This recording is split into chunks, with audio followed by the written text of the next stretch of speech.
Outside Ethics by Raymond Geuss. Introduction. Most of the following essays are pieces d'occasion, responses to concrete invitations to address a particular topic in a specific forum, and my primary hope is that as many of them as possible will be able to stand on their own as illuminating contributions to the understanding of whatever particular topic or topics each treats. However, it is, I hope, not merely whimsy to collect them into a single volume. There are various connections between the topics the different essays discuss. A number of them deal with the relation between ethics and politics, between individual values and the structuring of human social life, or with liberalism as a political philosophy. Others are concerned with such central political and ethical values as freedom, happiness, or suffering, or with the idea of the success or failure of an individual human life or of a collectivity. Finally, several of the essays are concerned with the possibilities of radical social criticism, including the possibility that certain forms of historical inquiry or of art may have a critical potential. These are obviously closely related issues. What strikes me most on reading these essays, however, is a certain unity of attitude. One of the things that holds the essays in this collection together most closely is their shared skepticism about a particular way of thinking about what is important in human life, which I take to be characteristic of contemporary European societies. By a way of thinking, I do not, of course, mean a specific belief or even a characteristic set of specific beliefs, such as the belief that the earth is roughly round or flat, that witches must be burned at the stake, or that there are no witches, and in any case no one ought to be punished by being burned at the stake, or that all species of plants and animals evolved gradually through natural selection, or that they were all created, each in its unchanging form, at a particular point in time by an omnipotent deity. Rather, what I have in mind is a very amorphous and ill-defined tacit assumption or set of assumptions about the nature of the human world, what is important in it, and how we can conceptualize it.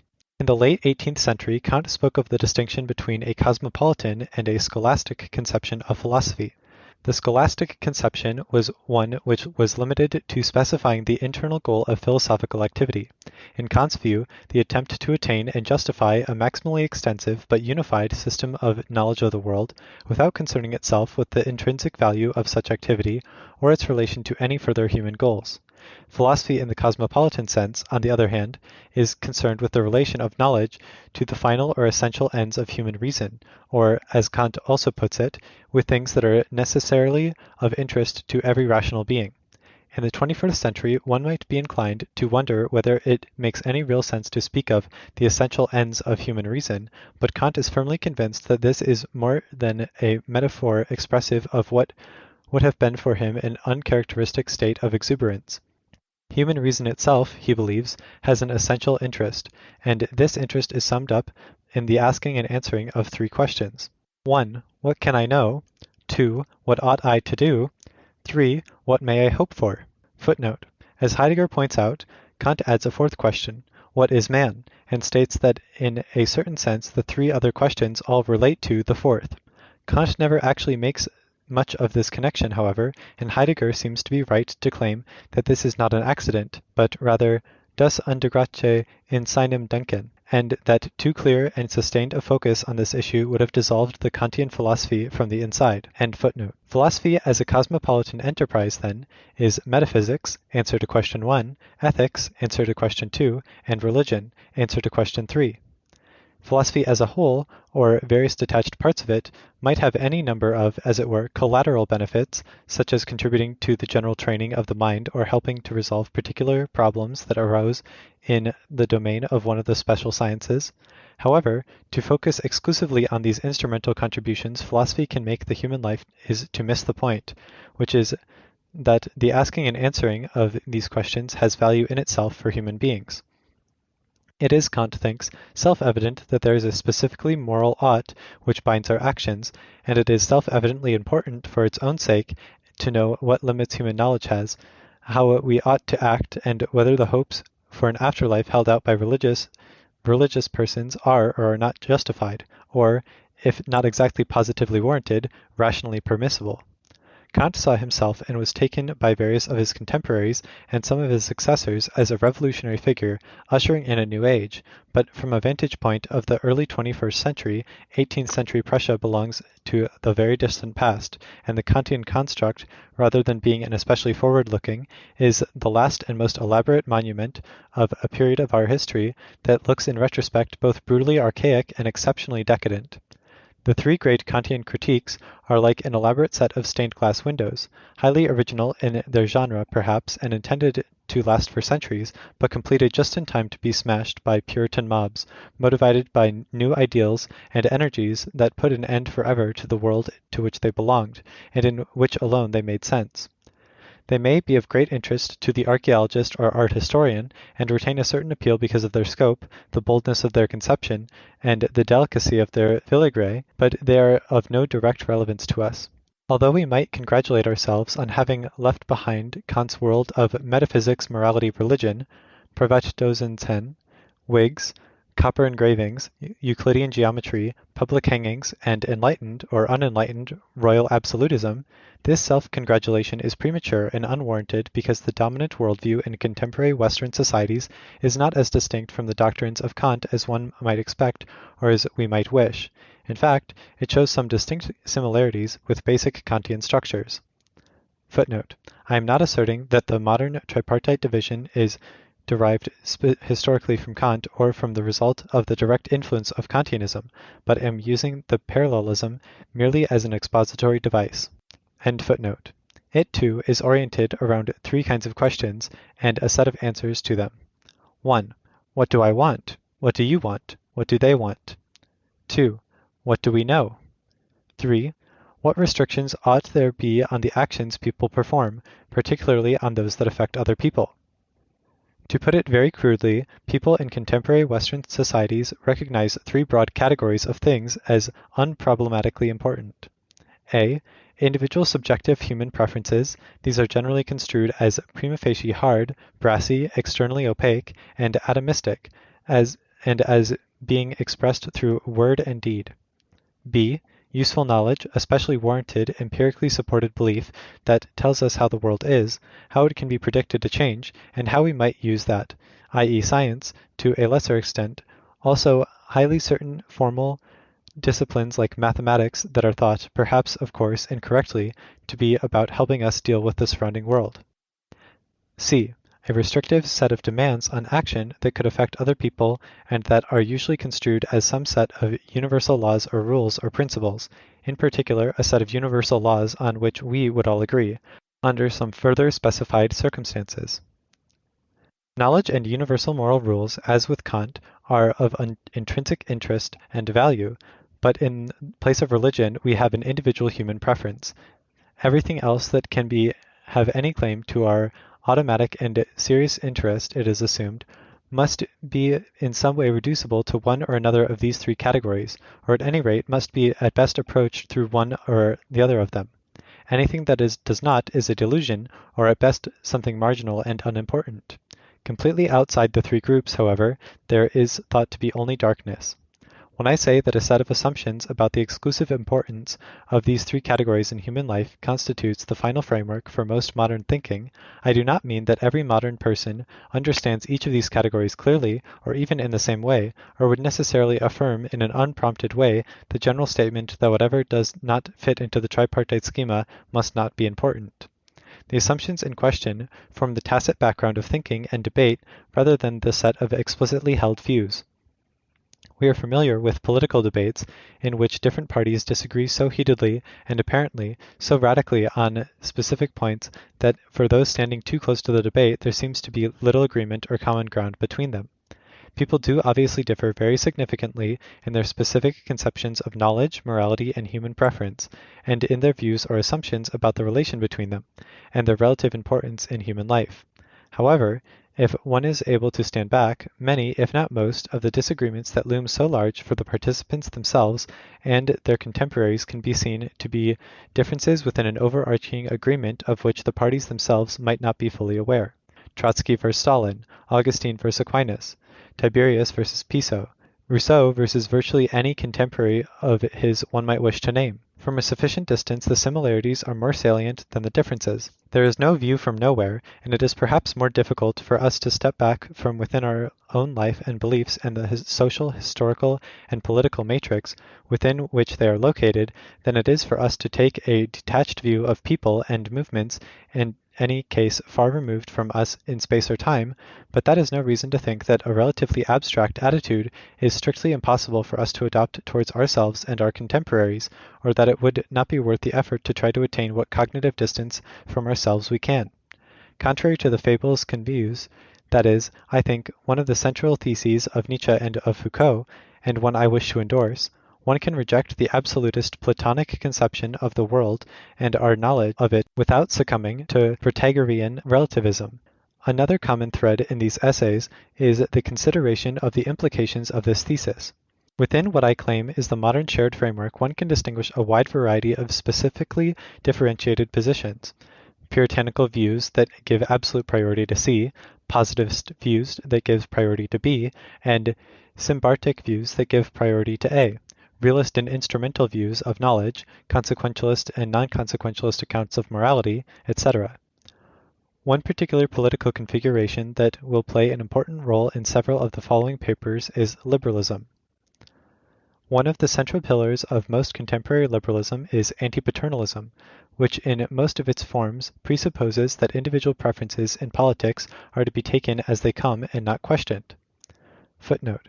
As I try to show in my History and Illusion in Politics, liberalism has become such a broad church that it is difficult to make any generalizations about it at all. There are versions of liberalism, such as that developed by Joseph Raz, which do not hold the strictest forms of anti-paternalism. End footnote. Depending on the specific version of liberalism one considers, this view about preferences might be connected with a commitment to some universal moral principles. Differences in the way one construes human preferences, how one thinks they relate to human knowledge and moral principles, or what weight one should give them in human life are extremely important, and much of modern philosophy is rightly devoted to trying to develop coherent, plausible positions on these topics. But looked at in broader terms, many of the controversies that preoccupy contemporary philosophy concern no more than different ways of distributing roughly the same pieces on the same board.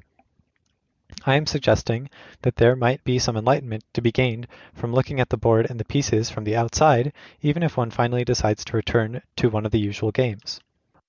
All the essays in this collection are devoted in one way or another to trying to undermine what I claim to be the usual contemporary way of looking and thinking about the world, showing its deficiencies both as a schema for understanding significant portions of human life and as a matrix for making evaluations.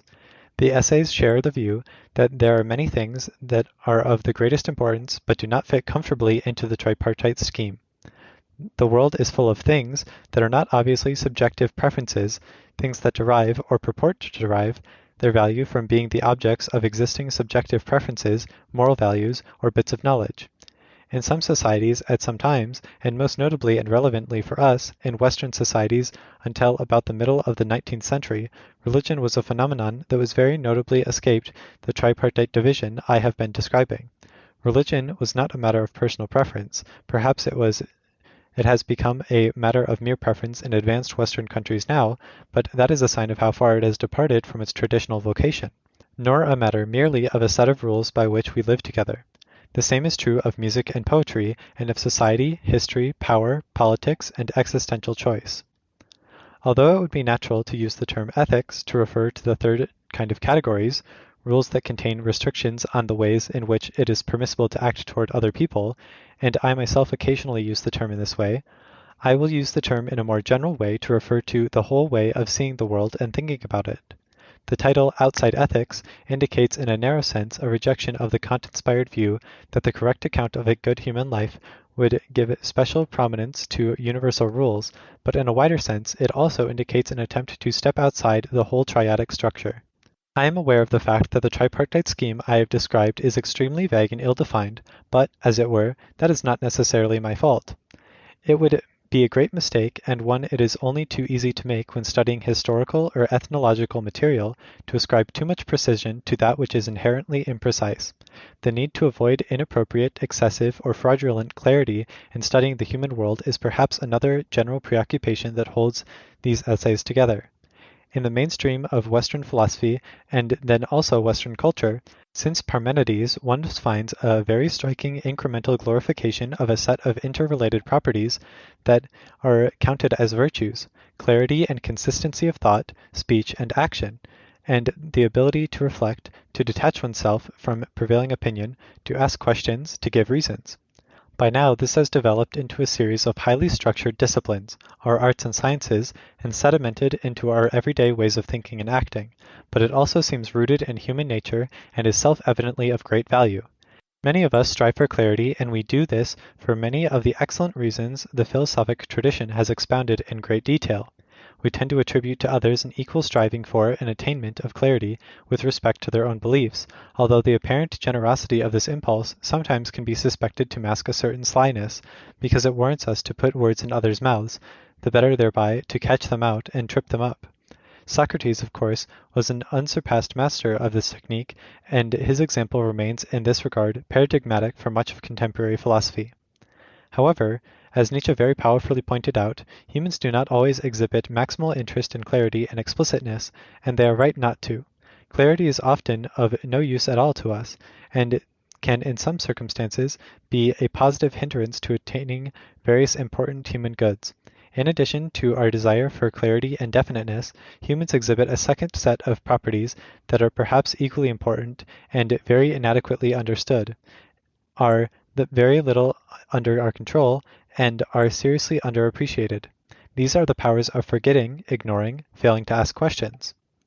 Similarly, when Heidegger speaks of the original conception of truth as aletheia, the philology might be poor, but one of the points he is trying to make is, I think, correct. What we can know, that about which we have beliefs, is something we must pull out of the darkness into a clearing that has been made. Determining the relative relation of the light and darkness which we attribute to other human agents requires a nice power of discrimination and judgment. If this is the case, the result is an upgrading of the role of contingency, history, and politics in the small p sense of the term. If we are capable of stepping back from our own beliefs and the usual standards we use to evaluate them, and looking at them in their wider historical and social context, we will notice that we believe depends on who asked what question, how exactly formulated, and making what assumptions at what time, and in what order. This is not in itself an argument against the existence of truth, or in favor of that philosopher's will-o'-the-wisp relativism, but a simpler generalization about how human life is constituted. The first two essays in the collection, Liberalism and Its Discontents, and Neither History nor Praxis, treat the most well-entrenched and one of the most pernicious forms of contemporary political thought, the highly Kantianized liberalism originally popularized by Rawls. I am particularly keen to emphasize that it is a mistake to moralize politics or to construe it as applied ethics in the Rawlsian way. The essay entitled Outside Ethics discusses a line of historical development in European thought that bypasses the tripartite schema. The rest of the essays deal with the various topics: freedom, happiness, human suffering, religion, forms of criticism, with an emphasis on the extent to which they do or do not fit into what I claim is the modern worldview. Religion, as I have mentioned, was one of the most important traditional phenomena that provided a general framework for large parts of the world during long historical periods, but which does not lend itself readily to assimilation into the modern tripartite schema. For a number of institutional and sociological reasons, and because of the inherent implausibility of its belief structure, religion can, I believe, no longer play the role it once did, but it still needs urgently to be understood correctly, both because of its historical significance and because of the nostalgic hopes for reviving fragments of the original religious worldview that resurface again and again in the modern world. The two essays on poetry might seem, from their ostensible topic, to be only tangentially related to the other essays in the collection. They are devoted to arguing that poetry has no essence. It is a changing historical configuration of different elements, projects, forms, and conditions, but in particular is not universally a form of knowledge in any interesting, distinctive sense, nor does its value lie directly and exclusively in the fact that it satisfies the preferences of many humans. Its relation to rules for dealing with other people is indirect and so highly mediated that it requires special analysis and can never be taken for granted. These essays, then, aspire to be anti-liberal, anti-positivist, and anti-religious in equal measure. Although their focus is on the supersession of the particular tripartite conception I have described as characteristic of modern thinking, this naturally raises the general issue about how one can recognize well-entrenched general conceptions and about getting cognitive and moral distance from ourselves that would allow us to improve our situation, whatever improve might turn out to mean. To go beyond, to step outside of, to overcome, to transcend, to sublate. Although these terms have had an important traditional usage in certain areas in philosophy, they have had perhaps an even more important career as central concepts in many religions, and it would be reasonable to wonder to what extent they retain religious associations. One of Nietzsche's most important legacies to us, I have suggested above, is his claim that it is desirable and possible to dismantle the Platonic apparatus of forms, absolute truth, the idea of the good, etc., and its historical derivatives, such as Kant's transcendental philosophy, and that this can be done without fear of falling into relativism. There is, however, a second and slightly different set of issues that also arises in part from the increasing implausibility of Platonist and Kantian approaches to philosophy, but more directly from the decline of traditional religions. The members of the Frankfurt School felt it important to deny that we had to choose between traditional transcendental religion and positivism. There is no God and no God's eye view, but this does not imply that we are trapped in the present, condemned merely to the mirror, the facts of the world and that surround us, or engage at best in merely piecemeal criticism of our social institutions, as, according to the members of the Frankfurt School, positivists would have it. Nietzsche seems sometimes to replace the transcendence, which stands at the center of traditional accounts, the existence of a transcendent God, or, failing that, a transcendental viewpoint, with that of a continually transcending activity, Überwindung, in one of the senses in which that term is used. There is no single final perspective, but given any one perspective, we can always go beyond it. I merely note that to take this as implying a guarantee that we will always necessarily be able to go beyond any given position we might occupy would be to fall back into a theological view. For Nietzsche, whether or not we will be able to overcome the one-sidedness of a perspective in which we find ourselves is an open question, for him a question of one's strength. One not need endorse Nietzsche's late Romantic glorification of strength to accept his view that there are no guarantees of the requisite kind of the nature of things. The essays stand in what I take to be the tradition of early, i.e., pre-1970, critical theory of the Frankfurt School, although the specific version of the critical theory which I favor contains a stronger Nietzschean component than most other versions. The early members of the Frankfurt School wanted to put together retention of some orientation toward a transcendental perspective with naturalism, although they call it materialism, a sort of religiosity without any of the dogmatic content of any particular religion.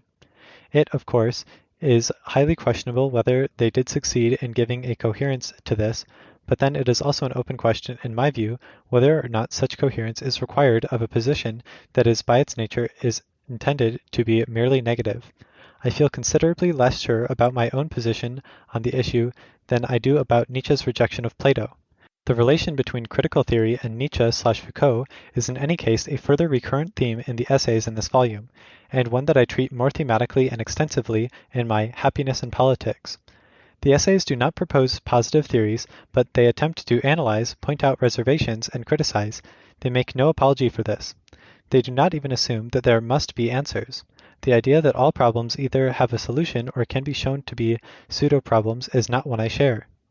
These essays invite consideration of what there might be outside the artificially illuminated circle of ethics. One might, of course, resist the temptation to assume that there must be just one thing outside ethics, but one of the things there might be is a humanly important notion of enlightenment. The notion of being an enlightened person does not reduce simply to that of being a person who has a highly developed cognitive abilities or disposes of a vast stock of knowledge. Neither does it reduce to the idea of being a morally good or socially useful person. Enlightenment is not a value-free concept because it is connected with some idea of devoting persistent, focused attention to that which is genuinely important in human life, rather than to marginal or subsidiary phenomena, to drawing the correct conclusion from attending to these important features, whatever they are, and to embodying these conclusions concretely in one's general way of living. It involves a certain amount of sheer knowledge and ability to concentrate and reflect inventiveness in restructuring one's psychic, personal, and social habits, but to be enlightened is not to have any bit of doctrine, but to have been restructured in a certain way. This is a value-laden concept because it depends on some notion of what is important.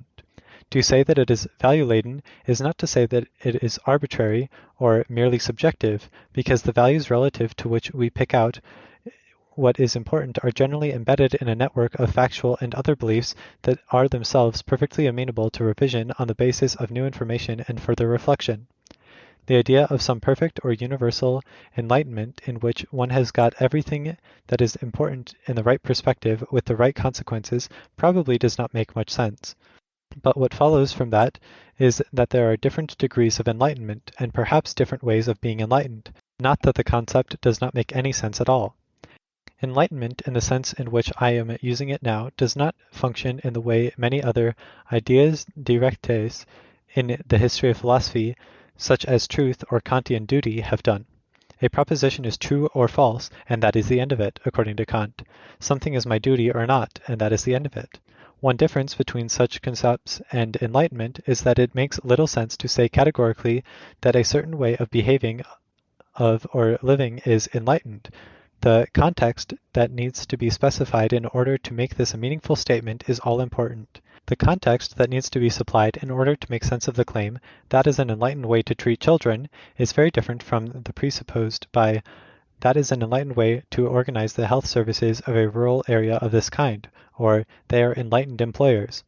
One can, of course, admit that there is a coherent notion of enlightenment, while yet leaving open the question exactly how important this notion is, although at this point the discussion immediately becomes reflective. How important is it to live a life that in some sense responds to those features of the world which you perceive to be important? These essays will have served their purpose amply if readers come to agree with me that a historically informed and contextually sensitive approach to those areas of philosophy that are directly concerned with our human world is an exceptionally good way to contribute to further human enlightenment.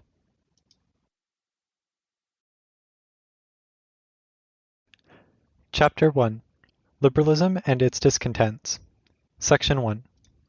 Agents in contemporary Western societies find themselves in an odd situation. On the one hand, we seem to have no realistic alternative to liberalism. That is, we know of no other approach to human society and politics that is at the same time as theoretically rich and comprehensive as liberalism, and also even remotely as morally acceptable to wide sections of the population in Western societies, as they are now in fact constituted. Liberal ideas permeate our social world and our everyday expectations about how people and institutions will and ought to act.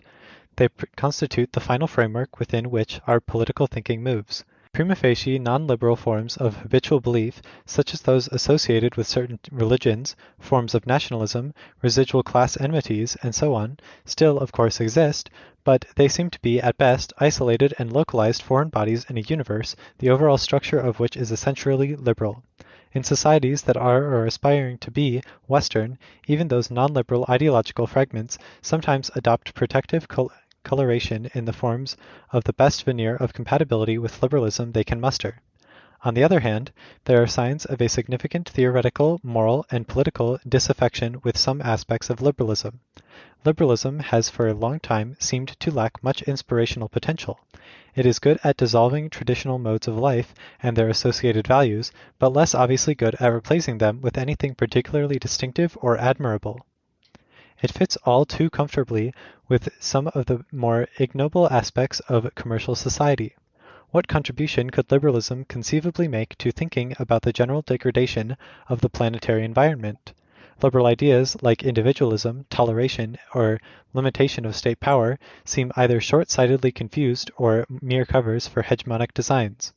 As the Harvard political scientist Samuel Huntington notoriously wrote, "What is universal to the West is imperialism to the rest." Older criticisms of liberalism have also lost none of their power or plausibility. That is no clear remedy for poverty, for reprehensible forms of inequality of power, of conditions of life, and so on.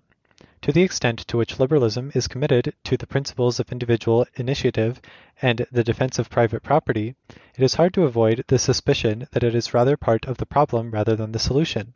political theories, however, which, like liberalism, are deeply anchored in social institutions, the mentality and the form of life of large and wealthy populations cannot easily be shifted by even the most vigorous forms of intentional human action. This inertia, even in the face of massive and telling criticism, is not merely the disreputable result of the brute power of the past. Rather, in an uncertain, dangerous, and unpredictable world, there are good reasons, in general, not to embark on radical changes in one's social formation unless one is forced to it by demonstrable, overwhelming necessity. The title of this essay is modeled on that of the late essay by Freud. For Freud, we moderns are condemned to suffer from cultural imperatives and regulations that do not allow us to lead a biologically fulfilling life, but that we are also not able to simply throw off. Discontent with civilization is an unavoidable fate, given the incompatibility with our biology and the necessary demands of any form of specifically human action, and Freud thinks that it is strictly impossible to do away with it altogether. The best we can try to do is to mitigate some of its worst effects. In contrast to this, the discontent we feel with liberalism is of a different type, if only because we can be sure that changes in the world around us, in our politics, our social arrangements, our economic circumstances, or perhaps simply an improvement in our powers of theoretical imagination, will sooner or later dissolve liberalism and render it as irrelevant to us as feudalism or theories of morality based on honor. In the meantime, though, we are stuck with a political and social regime and a set of associated doctrines whose deficiencies are palpable. Historically, liberalism is an invention of the 19th century. Liberal was originally a word used to designate a political party. It seems to have been used for the first time in about 1810 to 11 to refer to a group in Spain whose members advocated a limitation of the privileges of the king and the introduction of a constitutional monarchy on the British model. Ex post, a legitimizing prehistory of liberalism has been constructed in which Spinoza, Locke, Montesquieu, Adam Smith, and others are made to feature prominently as theoretical precursors. Since at least the latest in the middle of the 19th century, then, liberalism refers both to a relatively abstract theoretical structure, a collection of characteristic arguments, ideals, values, concepts, and to a social reality, a political movement that is at least partially institutionalized in organized parties. Janus faced historical phenomena of this kind that encompassed both conceptual or theoretical elements and real social forces pose special difficulties for traditional forms of philosophy. Since its beginning, philosophy has oriented itself primarily on the analysis and evaluation of relatively well-defined arguments, but the struggle between competing political groups is not a seminar discussion. Questions of definition and of purely theoretical consistency are often not the most relevant ones to ask in politics. Section 2. Classical liberalism is best understood as a negative phenomenon, a reaction against certain events, theories, and social and political tendencies in the late 18th and early 19th centuries that early liberals identified as especially dangerous. Footnote. I'm particularly interested in four theorists as representatives of classical liberalism: Wilhelm von Humboldt, Benjamin Constant, Alexis de Tocqueville, and J.S. Mill. End footnote. In addition, this was a twofold reaction, a kind of war on two fronts. In one direction, as it were, vis-a-vis the past, liberalism opposes absolutism and also the cameralist idea that the state has a duty and the right to care for the positive well-being of its members in an extensive sense. In the other direction, facing the future, classical liberalism strongly rejects the exaggerated moralization of politics that it sees as propagated by the French revolutionaries. The ideological precursors of liberalism in the 18th century were staunch opponents of the subordination of politics to theology, and to the extent to which an absolutist ethics simply stepped into the place that now discredited theology once occupied in the political and social sphere without changing the existing structures, it too became an appropriate object of liberal criticism. Rousseau's theory of the Republic as the embodiment of a unitary general will opens up a highly insalubrious, specifically modern possibility, that of clothing political decisions with the mantle of an unlimited secular moral authority. Kant's attempt to ground politics on a non-naturalist categorical ethics is understood by liberals as a parallel phenomenon and correspondingly condemned. Thus, for the early Benjamin Constant, Robespierre's Republic of Virtue and Terror is a natural outcome of Rousseau's central conceptions at face value, and absolutist ethics of the Kantian type is just another, slightly etiolated version of the same basic position. There are four chief components of the classical liberalism of Constant, Mill, and Tocqueville. First, liberals assign a high positive value to toleration as the crucial cardinal virtue of human societies. This is the oldest layer in the liberal synthesis. Second, liberals attribute special normative importance to a particular kind of human freedom. Society should consist as much as possible of voluntary relations between people, and in particular, the free assent of the members is the only source of political authority. Third, liberals are committed to individualism. A society is good only to the extent to which the individuals in it are well off. Fourth, liberalism is characterized by a particular kind of anxiety, a fear of unlimited, concentrated, or arbitrary power. Limitation of such power is thus always a goal of liberal politics. These four elements constitute the political substance of the traditional liberalism of the 19th century. Since my intention is to start from liberalism as a historical phenomenon, it is important to try as far as possible to avoid anachronism, that is, to avoid narrating the history of liberalism from an endpoint in the present that is positively valued and assumed teleologically as the natural goal of the historical process. Precisely this kind of anachronistic view seems to me to become increasingly common in the late 20th century liberalism, especially under the impact of the work of John Rawls. Starting in the later 1950s, Rawls's work gave impetus to a revival of political philosophy, a discipline that had been pronounced moribund by some of its most distinguished practitioners a few years before, and his early achievement, especially as documented by Theory of Justice, led to a corresponding attempt to reinterpret the history of liberalism retrospectively in light of his position. This had some peculiar results, given that Theory of Justice and the associated early writings represented a significant departure from what had been the main line of liberal thinking in a number of important respects. First of all, as the title of Rawls' major early works indicates, he placed the concept of justice at the center of attention. Since justice for him is the chief virtue of a human society, it is understandable that he organizes his political philosophy around a theory of justice. This, however, is a rather surprising development. To be sure, justice was of great importance to a number of pagan thinkers in the ancient world. The qualification pagan is important here because the Pauline strand of primitive Christianity once again demoted justice and the law in favor of grace. But I think it is fair to say that no particular saliency had been attributed to justice in the political philosophy of the modern period. The two originators of modern political philosophy, Machiavelli and Hobbes, set the tone. For Hobbes, security and self-preservation are the basic political virtues and the highest goals of politics. Justice is a mere word, the content of which is generally given by the law laid down by the sovereign. It is thus a highly derivative and not very significant phenomenon. Machiavelli recognizes the variety of disparate goals that humans pursue and a corresponding variety of different conceptions of the good and of the good life. There is the life of piety, of wealth accumulation, of politics.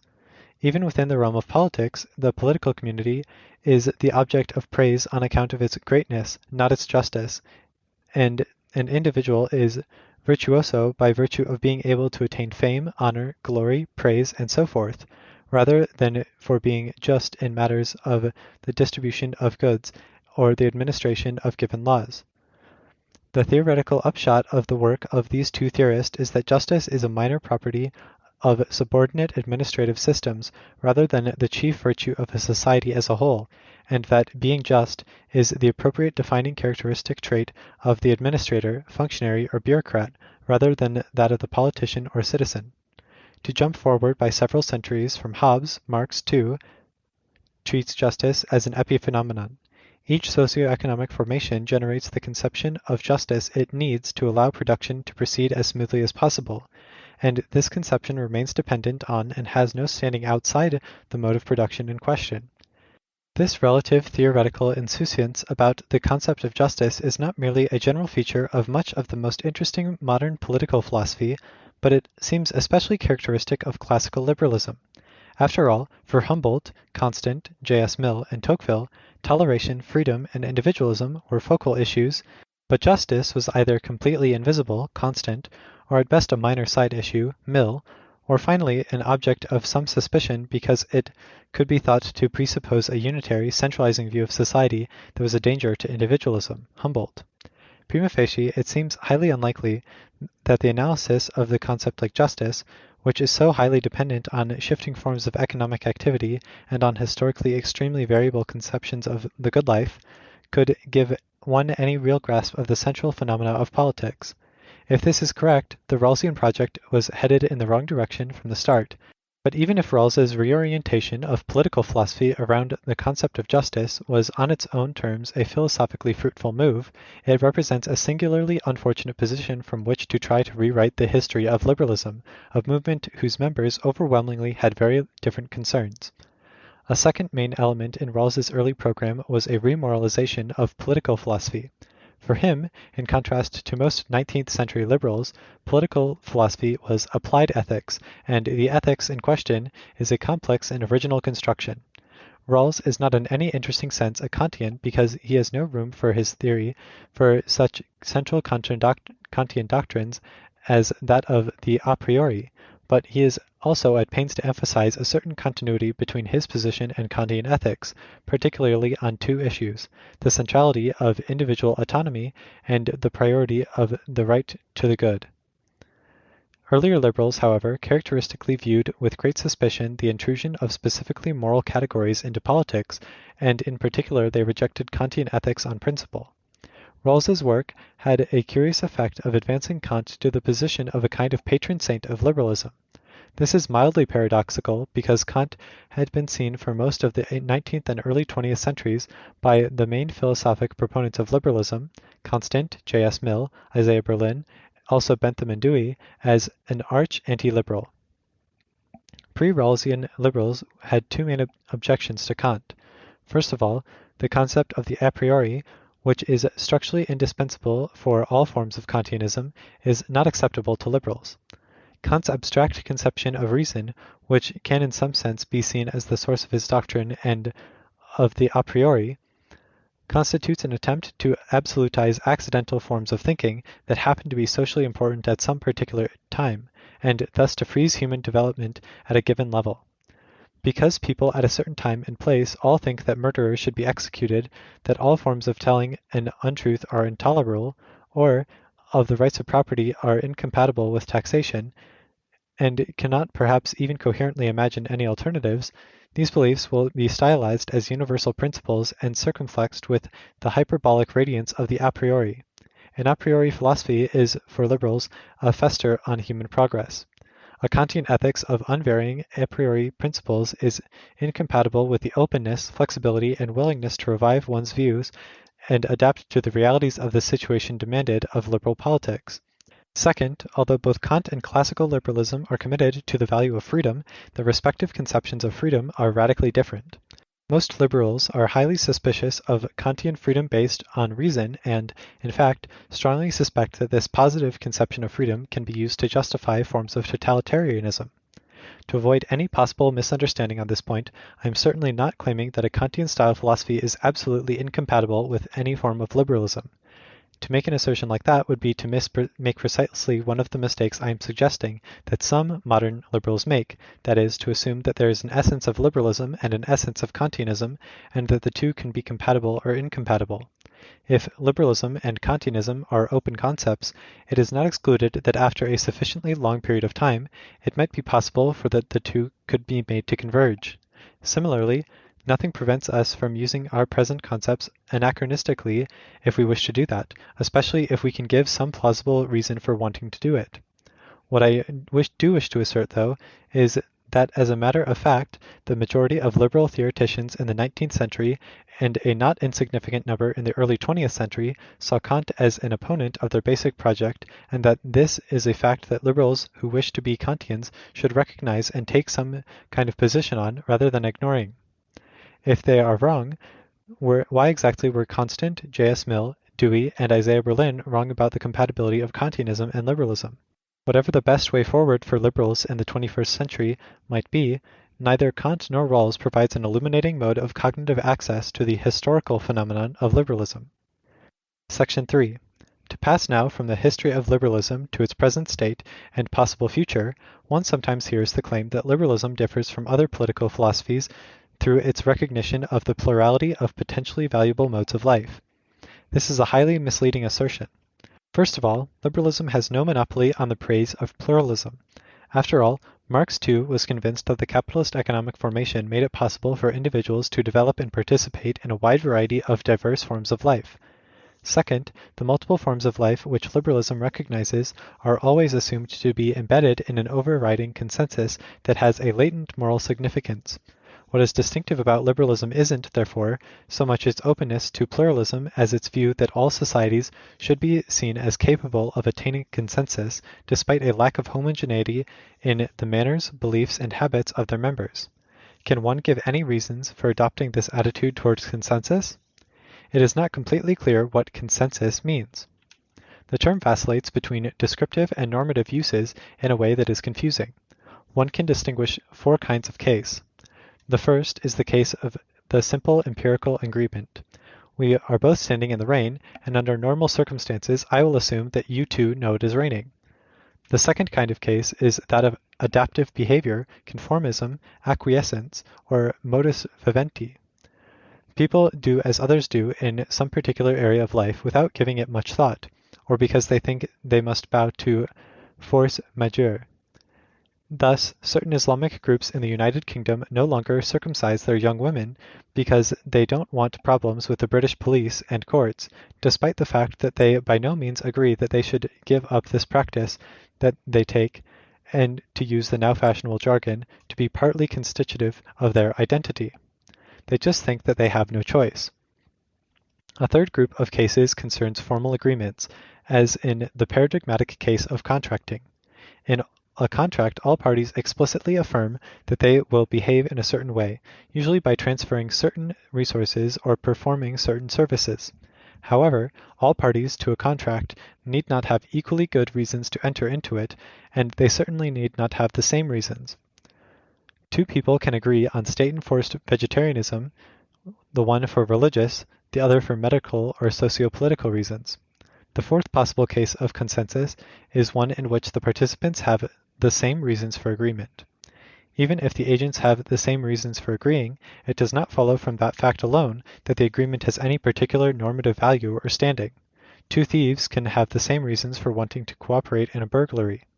If one agrees that increasing the number of persons involved does not change the standing of any agreement, it isn't clear that even the existence of a universal consensus need be anything more than one fact among others. One standard liberal line of argument tends to run the notions of consensus that are prominent in these different cases together. Effective coordination of action is highly desirable if humans are to survive and live a life any of them will find worth having. But coordination of action requires that some kind of at least minimal and tacit agreement in values and normative conceptions exists between the cooperating parties.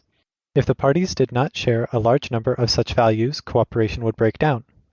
Therefore, it is claimed, there exists in every society a basic consensus that can serve as the basis on which further agreements could be reached, thereby expanding even further the human social sphere in which freedom and normatively peaceful intertwine.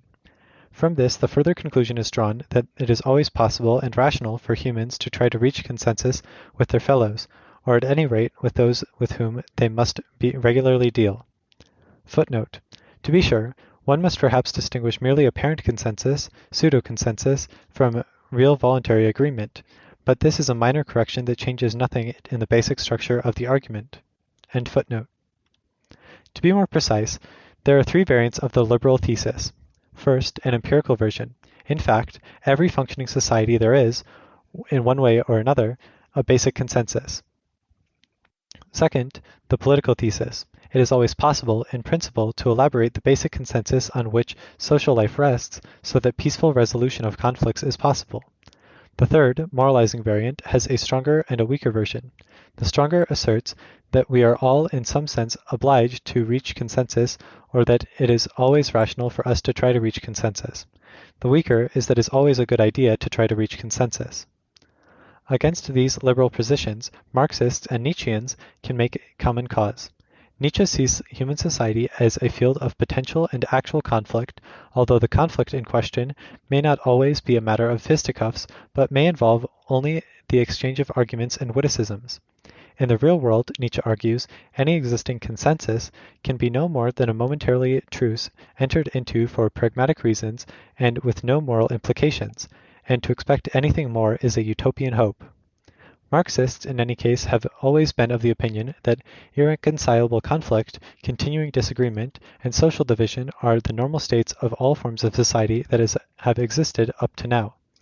Apparent public consensus is merely the false and thin ideological cover that hides a chasm of division that is deep and unbridgeable as anything in the human world can be. In its classic form, Marxism teaches that every class society is divided into groups that not only have no common good, but have diametrically opposed basic interests. What is good for the capitalist is bad for the proletariat, and vice versa. Only a classless society could lack socially entrenched, insoluble conflicts of interests.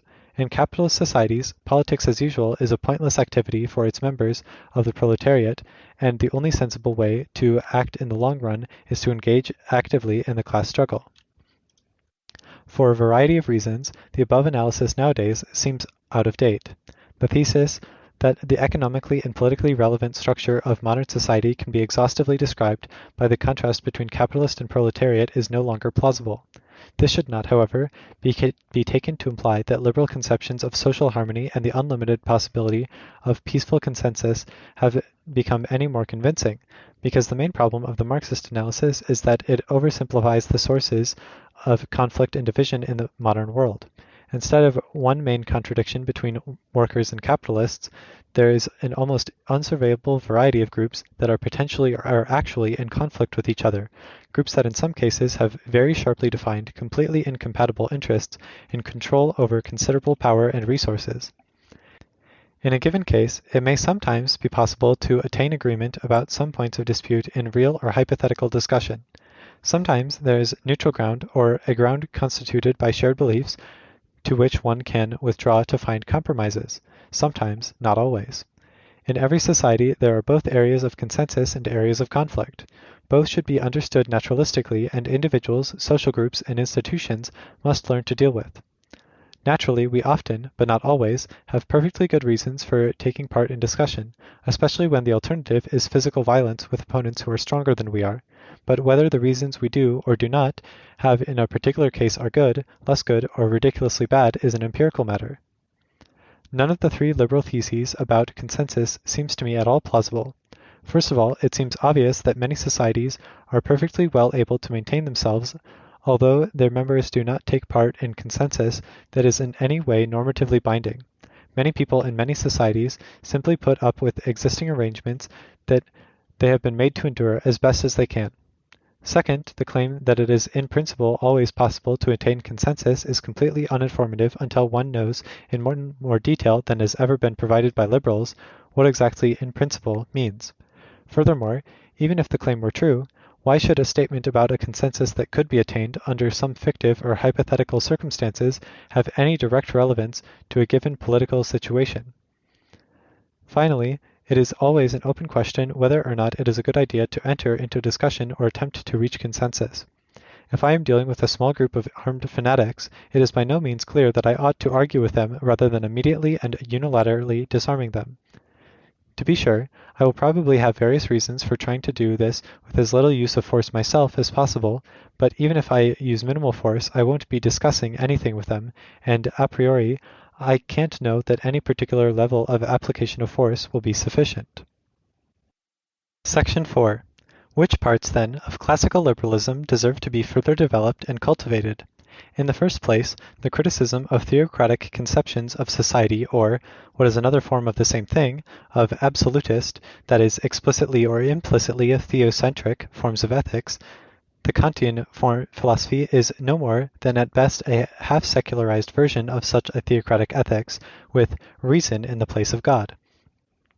This does not amount to much more than a change of names. Footnote. It was a commonly held objection to Kant in the late 18th century that his criticism of traditional theology was substantively radical in name only. The whole content of traditional theology could be reintroduced simply by renaming it postulates of pure practical reason.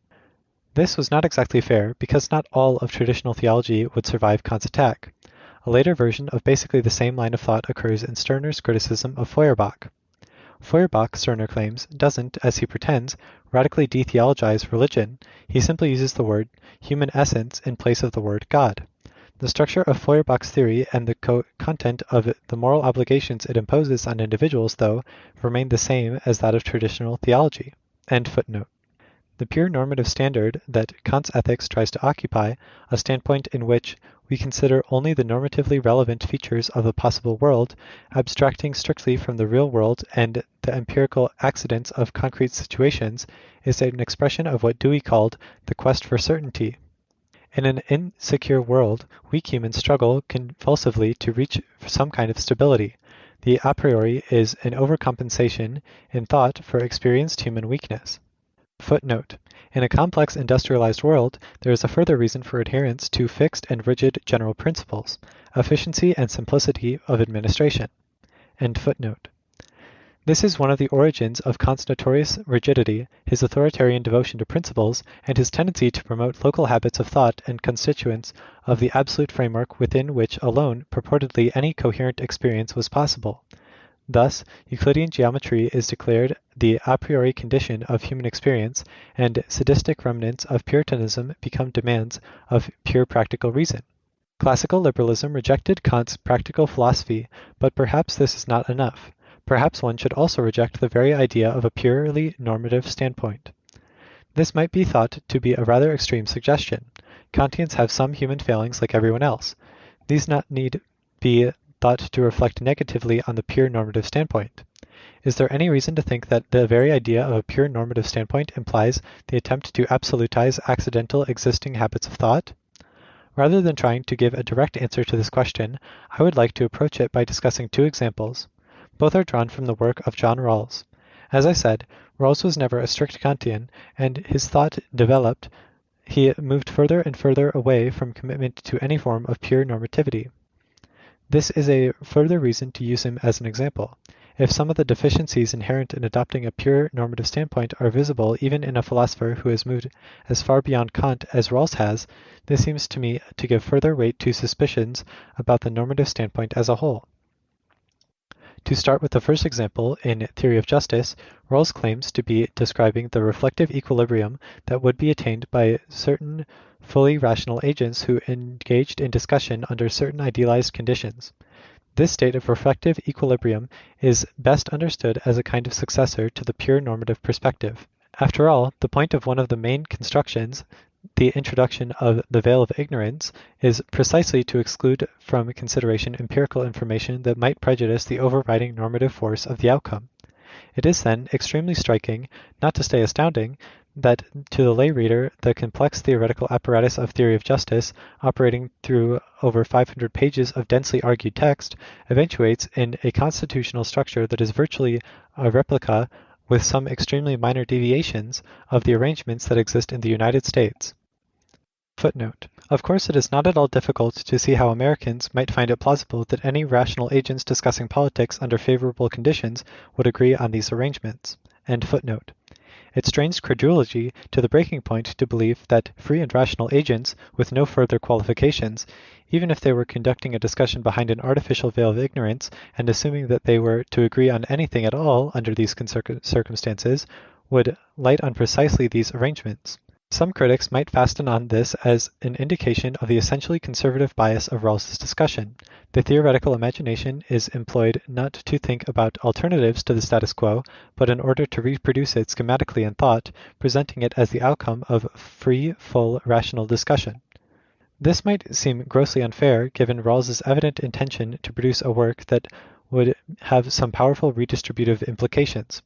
If, however, one thinks it at all reasonable to judge what is after all presented as a political philosophy by its actual political effects, it is hard to see how Rawls's perfectly genuine redistributive hopes could have any chance of being realized, and not merely because Rawls has no theory of political action or agency, although that is also true. The actual effect of Rawls's theory is to undercut theoretically any straightforward appeal to egalitarianism. Egalitarianism has the advantage that gross failure to comply with its basic principles is not difficult to monitor. There are, to be sure, well-known and unsettled issues about comparability of resources and about whether resources are really the proper objects for egalitarians to be concerned with, but there can be little doubt that if person A in a fully monetarized society has 10,000 times the monetary resources of person B, then under normal circumstances the two are not, for most politically relevant purposes, equal. Rawls's theory effectively shifts the discussion away from the utilitarian discussion of the consequences of certain distribution of resources, and also away from an evaluation of distributions from the point of view of strict equality. Instead, he focuses attention on complex counterfactual judgments. The question is not, does A have grossly more than B, a judgment to which within limits it might be not impossible to get a straightforward answer, but rather the virtually unanswerable, would B have even less if A had less? One cannot even begin to think about asserting any such claim without making an enormous number of assumptions about scarcity of various resources, the form of political economy in question had, the preferences, in particular the incentive structure of the people who lived in it, and unless one had a rather robust and detailed economic theory of a kind that few people will believe any economist today has. In a situation of uncertainty like this, the actual political onus probandi in fact tacitly shifts to the have-nots. Footnote. This is not a logical point. End footnote. The haves lack an obvious systemic motivation to argue for redistribution of the excess wealth they own, or indeed to find arguments to that conclusion plausible. They don't in the same way need to prove anything, they ex hypothesi have the resources in question, vitae possessentes. How, however, are the have-nots, or intellectually speaking in their name, supposed to make an argument that depends both on convincing others of the general plausibility of Rawls's approach and, in addition, on what cannot be more than a highly speculative evaluation of a complex counterfactual claim? That Rawls's early views have had no real redistributive effect is not merely a result of the usual difficulty of implementing political theories in the real world. The second example comes from Rawls's late work, The Law of Peoples. In this work, in which Rawls discusses certain aspects of international relations, he introduces the category of an outlaw state, a regime that refuses to comply with the reasonable law of peoples, and writes that France, Spain, and Habsburgs, or more recently Germany, were instances of outlaw states. Outlaw state is a slightly more refined variant of the term rogue state, which has come to be fashionable use in the context of the attempt by the Bush administration to justify its missile defense program, and Rawls's claim about outlaw states are the philosophical pedant of former U.S. President Reagan's characterization of the Soviet Union as an evil empire. At this late point in his career, Rawls has moved very far indeed away from Kantianism, but this is still the sort of easygoing but narrow-minded moralization that some of the most interesting political theorists of the 19th and early 20th centuries, Hegel, Marx, Nietzsche, Freud, Dewey, wish to put an end to and replace with more highly differentiated modes of dealing with history and politics. For Rawls, it seems a truth too self-evident to require mentioning that Spanish hegemony over Latin America in the 18th century was something utterly different from and much worse than North American hegemony over the same region in the early 20th century. The British Empire did not always use kid gloves in dealing with competitors and subjects, but for Rawls it was, in contrast to France, apparently never an outlaw state. It also does not seem to occur to him even as an abstract possibility that the United States might be considered by some an outlaw state, despite a history of annihilation of indigenous populations, slavery, and repeated military intervention in Central America and elsewhere. It is hard even for those of us who belong to the privileged, inherently non-outlaw Anglo-American world to resist the conclusion that this part of Rawls's theory is significantly influenced by ethnocentrism. Naturally, there are massive differences between the Spanish Empire of the 17th century and the British Empire of the 19th century. Who would deny that? It is also true that politicians have a strong interest in distinguishing as sharply as possible between their own policies and the actual effects of these, and those of the analogues in other states. What is firmness of purpose with us is repression in them. Footnote. Sometimes, of course, politicians have the reverse interest, one in presenting their programs as being like as possible those of some favored model. End footnote. Nowadays, most modern governments will have huge staff of experts, lawyers, and researchers who are paid to seek out grounds for making the appropriate distinctions as vividly and convincingly as possible. The fact that occasionally in some particular extreme cases one can't find any convincing differences is not really an argument for the political relevance of the strictly normative standpoint. In those extreme cases in which adopting this standpoint does deliver a practically useful answer, we usually have sufficient non-moral reasons to make whatever decision was made, and in most run-of-the-mill cases, normativity gives us a clear decision that seems plausible only because the analysis that must precede the normativity judgment renders a complex situation artificially simple and perspicuous. This analysis, which eventuates in the judgment this is murder, this is fraud, and so on, is what is actually doing the work. The historical struggle against theocracy, absolutism, and dogmatism has left behind in liberalism a thick deposit of skepticism not only vis-à-vis all-encompassing worldviews, but also vis-à-vis universalist political theories of any kind. On this point, Constant, Berlin, Popper, and Rorty, and also, of course, Burke, are of one accord. Classical liberalism did not wish to be an all-encompassing universal worldview, but merely a political program aimed at eliminating specific social and political evils. In its origin, liberalism had no ambition to be universal either in the sense of claiming to be valid for everyone and every human society, or in the sense of purporting to give an answer to all the important questions of human life. There is no clearly developed single epistemology for classical liberalism, but it would seem that a liberal would have to believe that liberal views are easily accessible to humans who have no special expertise or epistemically privileged position. The ideal of liberalism is a practically engaged political philosophy that is both epistemically and morally highly abstemious. That is, at best, a very difficult and possibly a completely hopeless project. It is therefore not surprising that liberals succumb again and again to the temptation to go beyond the limits they would ideally set themselves and try to make of liberalism a complete philosophy of life. For complicated historical reasons, in the middle of the 20th century, Kantianism presented itself as a philosophical foundation for a version of liberalism, and liberals at the time were sufficiently weak and self-deceived, or strong and opportunistic, to accept the offer. Even with the infusion of a significant dose of the Kantian philosophy, however, liberalism has not succeeded in producing a position that is universal in any relevant sense. Neither has it demonstrated an ability to remain faithful to its original theoretical and moral abstemiousness without losing political effectiveness. Rorty has made the extremely astute and important observation that the a priori theocentrism, even in its attenuated form as a philosophy of reason, the purely normative standpoint, and a specific form of the spirit of heaviness all naturally go together. A consistent liberalism would have to turn its back on all of them. Unfortunately, Rorty strongly suggests an interpretation of this observation that does not do justice to it, and he seems to draw from this interpretation two false consequences. First of all, Rorty is obviously keen to promote irony as the most appropriate attitude for a contemporary liberal. While, however, it is true that the rejection of a theocentric view of the world will most likely bring with it a discrediting of a number of human attitudes that we have clearly associated with it, automatic deference to authority, attraction to certain kinds of solemnity, unctuousness, and obscurantism, irony is not the only alternative to piety. Another alternative is to adopt an extremely business-like attitude, to identify oneself fully with various projects in the world, and so forth. Indeed, looking at the matter historically, there would not seem to be any particular natural affinity between liberalism and irony. If one considers the most significant ironist in the modern period, Pascal, in the Letters Provinciales, Swift, Voltaire, Kierkegaard, only Voltaire seems in any important way a precursor of liberalism, and I think one would search in vain in the writings of the major figures of liberalism, Humboldt, Constant, Mill, for traces of irony. In fact, the only obvious ironist among the political philosophers was the 19th century's Maistre, who is anything but a liberal.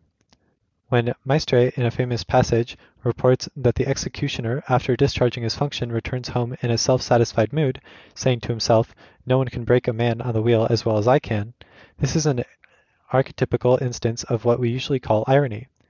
Maistre is inviting us here to look at this situation simultaneously from three distinct perspectives that conflict. There's the point of view of the executioner himself, the only man who wears gloves in church, the point of view of post-Beccarian common sense, which finds the executioner and his family repellent and his self-satisfaction nauseating, and finally the point of view of God, who sees the executioner as the necessary central point of any society, holding it all together and making civilized life possible. Ironically, the executioner is, from God's point of view, and therefore also maestres to some extent, right, not perhaps right to be self-satisfied, but right to glory in the efficient discharge of a dignified and commodious office. The examples of Maistre and Kierkegaard also show that irony is not in itself inherently incompatible with this theocentric view of the world. Rorty, to be sure, would be unmoved by all this, because he is not using irony in the normal sense in which we use that term, which is admittedly hard to grasp, but is engaged in the project of using old words in new senses, so as to break down existing vocabularies. Rather, for him, an ironist is someone who has doubts about the final existing vocabulary in use in society and does not believe that her vocabulary is any closer to reality than others, that it is in touch with a power not herself. On this use of the term, then, neither Plato, Maistre, nor Kierkegaard are ironists, a consequence that I think Rorty would welcome. Nor, although I think Rorty would disagree with me, is Hegel. Footnote. Hegel did change his mind on a number of things during his philosophically active life, but the one thing he never gave up on was the commitment to a form of absolute knowledge, couched in a final vocabulary, and also a rejection of what he called irony, which he saw as instantiated in the works of Friedrich Schlegel. End footnote. Most oddly of all, Heidegger turns out on this reading to be an ironist, a claim that will not, I think, immediately recommend itself to anyone who has followed the earth-heavy footfall of the sage of Meßkirch through any of his works, and who retains a grasp on any of the senses irony has had in European life since antiquity. Footnote. It is, of course, also the case that Heidegger is not a liberal, and is a paradigm of those attitudes of willful obscurantism, authoritarianism, and sanctimoniousness that liberalism should terminate. End footnote. None of this, again, would bother Rorty. Of course, breaking down the old vocabulary will generate paradoxes like this, and my pointing them out is just part of my strategy of being, in Rorty's eyes, conventional and boring, or of rejigging the meaning of irony to suit my own purposes. If, however, irony in the traditional, or the Rortyian sense, is not the only possible attitude we can adopt if we want to avoid piety, and if irony in Rorty's sense is rather different from that tradition would have called irony, it is hard to avoid asking why we should accede to Rorty's suggestion. And to answer this in turn, it might be useful to think about what motivates Rorty to make this suggestion, and what the consequences of adopting it would be. This brings me to the second place in which he seems to me to point us in the wrong direction. I think his motivation is to detach us as much as possible from trying to approach politics theoretically and to denigrate political action in a very subtle and sophisticated way. Irony stands orthogonal to any form of active, practical engagement with the world. It is a luxury of people who do not pressingly have to act, the kind of people Rorty calls with admiration bookish intellectuals, and whom he wishes to encourage to find self-realization in private life, not politics. This is why it is particularly impressive that Socrates and Kierkegaard, who thought they did in some sense have to act, also allowed themselves to indulge in irony. An ironic execution is either no execution at all, but a literary or theatrical event, or a form of attempted additional mockery of the victim, or both at the same time. This is Jesus, King of the Jews. The Christian thinks that this is doubly ironic, and that the joke is finally on Pilate. The liberal who gives up the sanctimoniousness of the purely normative standpoint will perhaps, as Rorty correctly recognizes, stand at a certain kind of distance to some kind of beliefs, but the attitude involved in this does not seem appropriately captured by calling it either irony or, another older contender, skepticism. With this, one is returned to the issue from which I started, namely what attitude we should adopt toward liberalism. This cannot be completely separated from questions about the intentions of liberalism and how to describe the kinds of attitudes that are, have been, or might easily be, or have been associated with forms of existing liberalism. Irony will not allow the right kind of theoretically reflective, engaged political practice. Some will correctly object that the demand I have made earlier in anachronism be avoided is an ideal impossible fully to attain. Of course, the account of liberalism I have given is a selective one, an ideal type that arises from emphasizing certain features and downplaying others, and the choice of what to emphasize to some extent depends on what I judge to be philosophically fruitful and morally and politically valuable.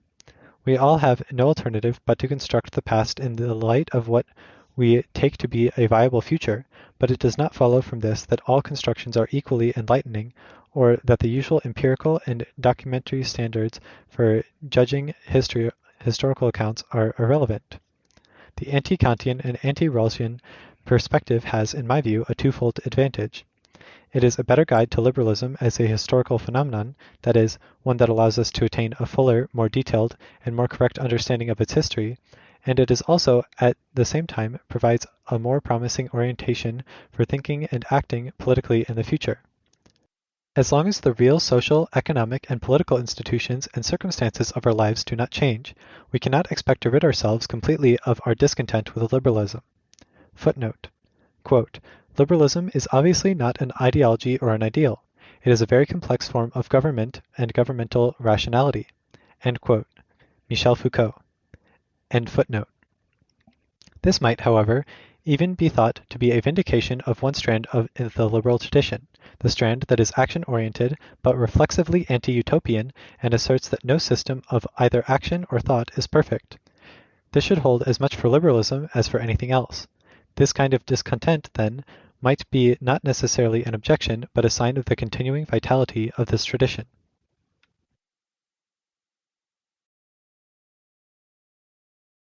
Chapter 2. Neither History nor Praxis. The recent death of philosopher John Rawls makes it especially appropriate, but also particularly difficult, to reflect on the peculiarity of his life, work, and influence, and to try to assess what long-lasting contribution he might have made to our understanding of politics and society. Rawls, by all accounts, was a remarkably saintly man, a devoted teacher of many highly successful students, and a concerned citizen. Under these circumstances, any discussion of him and his work, especially at this time, is likely to take place in an atmosphere of mild hagiography. The body of work he left behind is large and intricate, and has been the object of literally thousands of pages of exegesis, criticism, and further elaboration, some of it highly technical in character.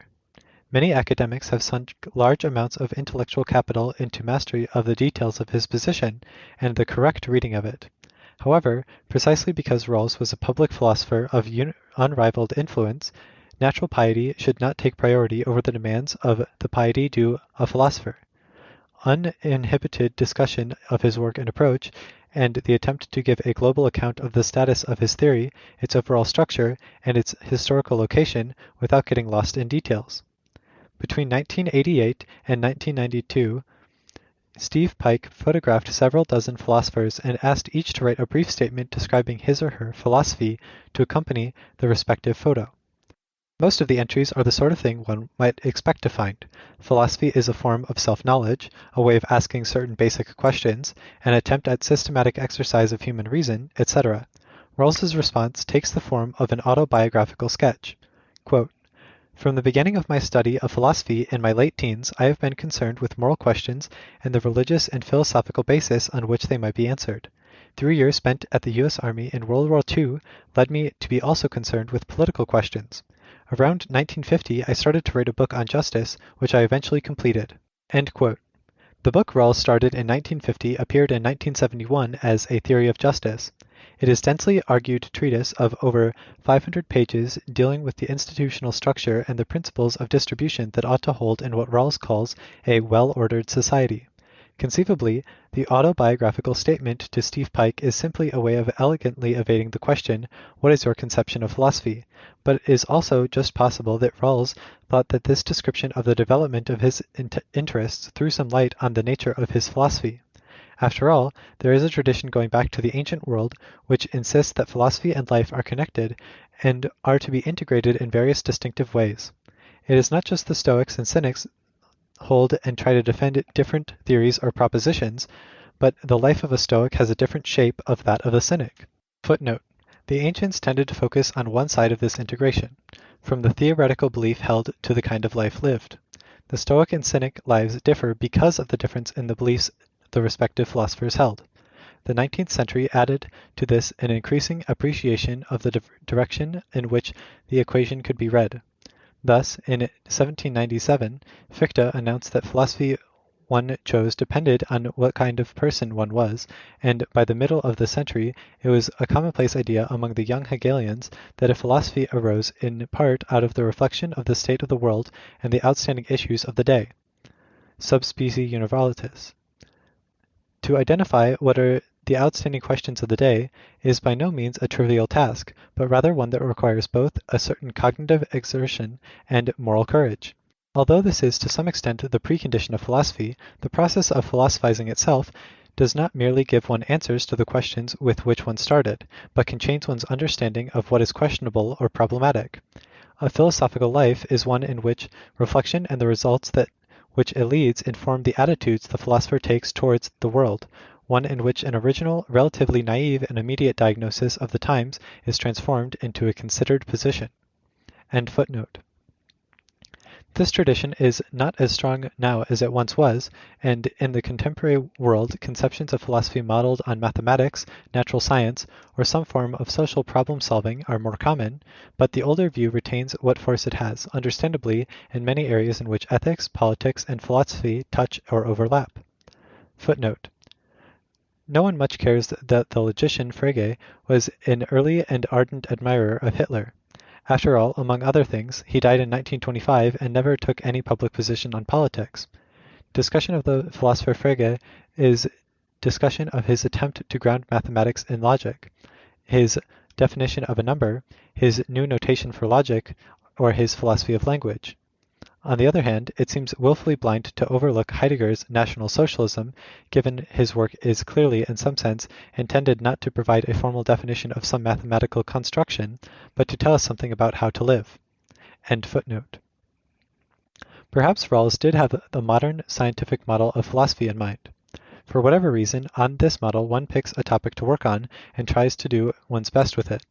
There will probably be specific biographical reasons for the choice of topic, but there will be of no relevance provided the topic itself is of inherent interest. No one can object to this free choice of topic for investigation or the simple activation of theoretical curiosity that is not motivated by any compelling personal or social experience. It is, however, at least possible to read Rawls's statement as trying to connect a certain characteristic set of human experiences in the 20th century and a set of topics and ways of going about philosophy, which he presents as attempts to finding appropriate responses to those experiences. How one reacts to Rawls's presentation of this possible shape of philosophical life is a good indication of one's own sensibilities. Some philosophers, apparently most philosophers in the English-speaking world, see it as a perfectly comprehensible moral and intellectual cursus vitae, and an instance of the philosopher being socially responsible in a particularly laudable way. There is, however, a small group of people, of whom I am one, who find this autobiographical statement odd in a way that is revealing about what we experience as the eccentricity of Rawls's work. To people like me, a philosophical life like the one Rawls outlines simply doesn't make sense, so we do not find it surprising that Rawls's philosophy doesn't make much sense as a contribution to the understanding or dealing with the social and political world. There is another old tradition which holds that philosophy is characterized more by the questions it asks than by the answers it gives to those questions. One can easily imagine a person confronted with the events of the Second World War being motivated to ask various questions, for instance, about European history, about dynamics of political systems under stress, about the economics of competitive international markets, about human sociology and psychology, and the structure of collective action. What, however, would one have to believe about the world to think that what is the correct conception of justice is the appropriate question to ask in the face of concentration camps, secret police, and the firebombing of cities? Are reflections about the correct distribution of goods and services in a well-ordered society the right kind of intellectual response to slavery, torture, and mass murder? Was the problem of the Third Reich that people in extermination camps didn't get their slice of the economic pie that they ought to have had if everyone had discussed the matter freely and under the right conditions? Should political philosophy really be essentially about questions of fairness of distribution of resources? Aren't security and the control of violence far more important? How about the coordination of action, the sharing of information, the cultivation of trust, the development and deployment of human individual and social capacities, the management of relations of power and authority, the balancing of demands of stability and reform, the provision of a viable social future? The theory of justice introduces Rawls's major intellectual innovation. This is the device of trying to understand justice as the content of possible agreement reached by all the members of a society in a discussion conducted under certain idealized circumstances. Rawls introduces two technical terms to refer to these idealized circumstances. The discussion is said to be conducted in the original position under a veil of ignorance. Suppose, as a thought experiment, that all the members of society freely discuss the social arrangements which will regulate their mode of living together as if they were simply up to them to decide what institutions to create. That is discussion in the original position. The people in this position are said to conduct their discussion under a veil of ignorance because we imagine them to be specifically deprived of empirical information about the society in question and their own place in it. In particular, they are not to know its economic or political situation or the level of civilization and culture it has been able to achieve. They are also supposed not to know their own situation in the society, what generation they belong to, what assets, abilities, and general conception of the good they have. They have no knowledge of the concrete identity save as purely rational deliberators. The participants in the discussion are like Platonic administrators who imagine they have a whole society at their disposal and must decide how best to structure it. They themselves and the conditions under which they conduct the discussion have also been specifically idealized in such a way as to nullify any political relations that might be thought to exist between them, and thus to render these relations irrelevant and without influence on the final outcome. Justice is what such agents would freely agree to under such conditions. Rawls's book tries first to argue that the construction of such a discussion in the original position is the proper way to approach justice, and then to determine what agents in the original position would agree to. Although there is no politics in the original position, agents in that position in deciding how they will live together must, of course, agree on a political structure for the society they will inhabit.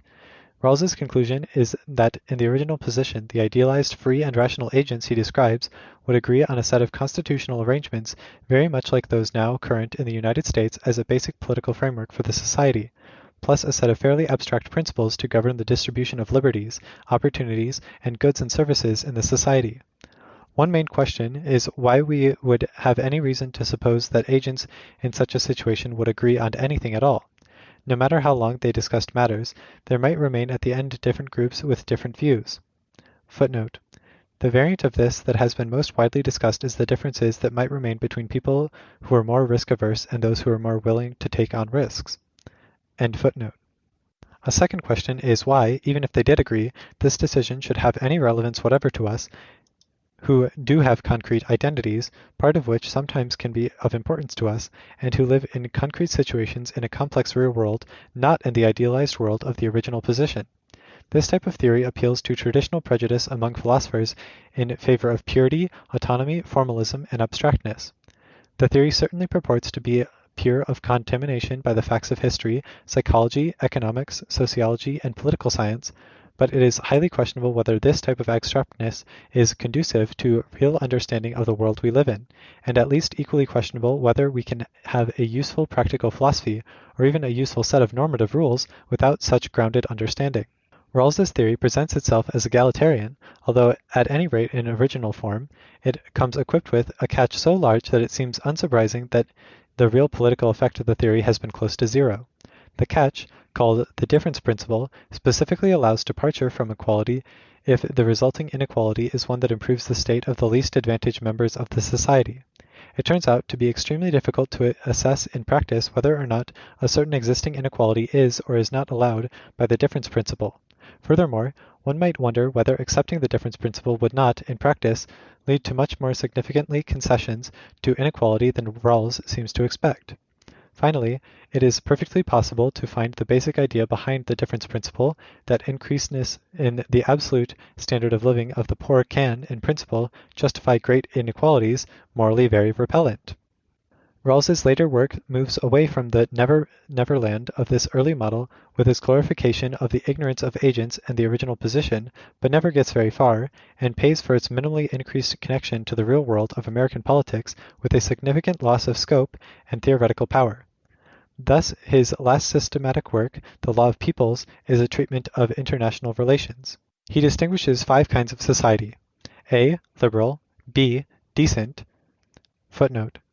A decent society for Rawls is one that is not liberal but still deserves to take place as a member of a society of people under a reasonable law of peoples. End footnote. C. Outlaw states.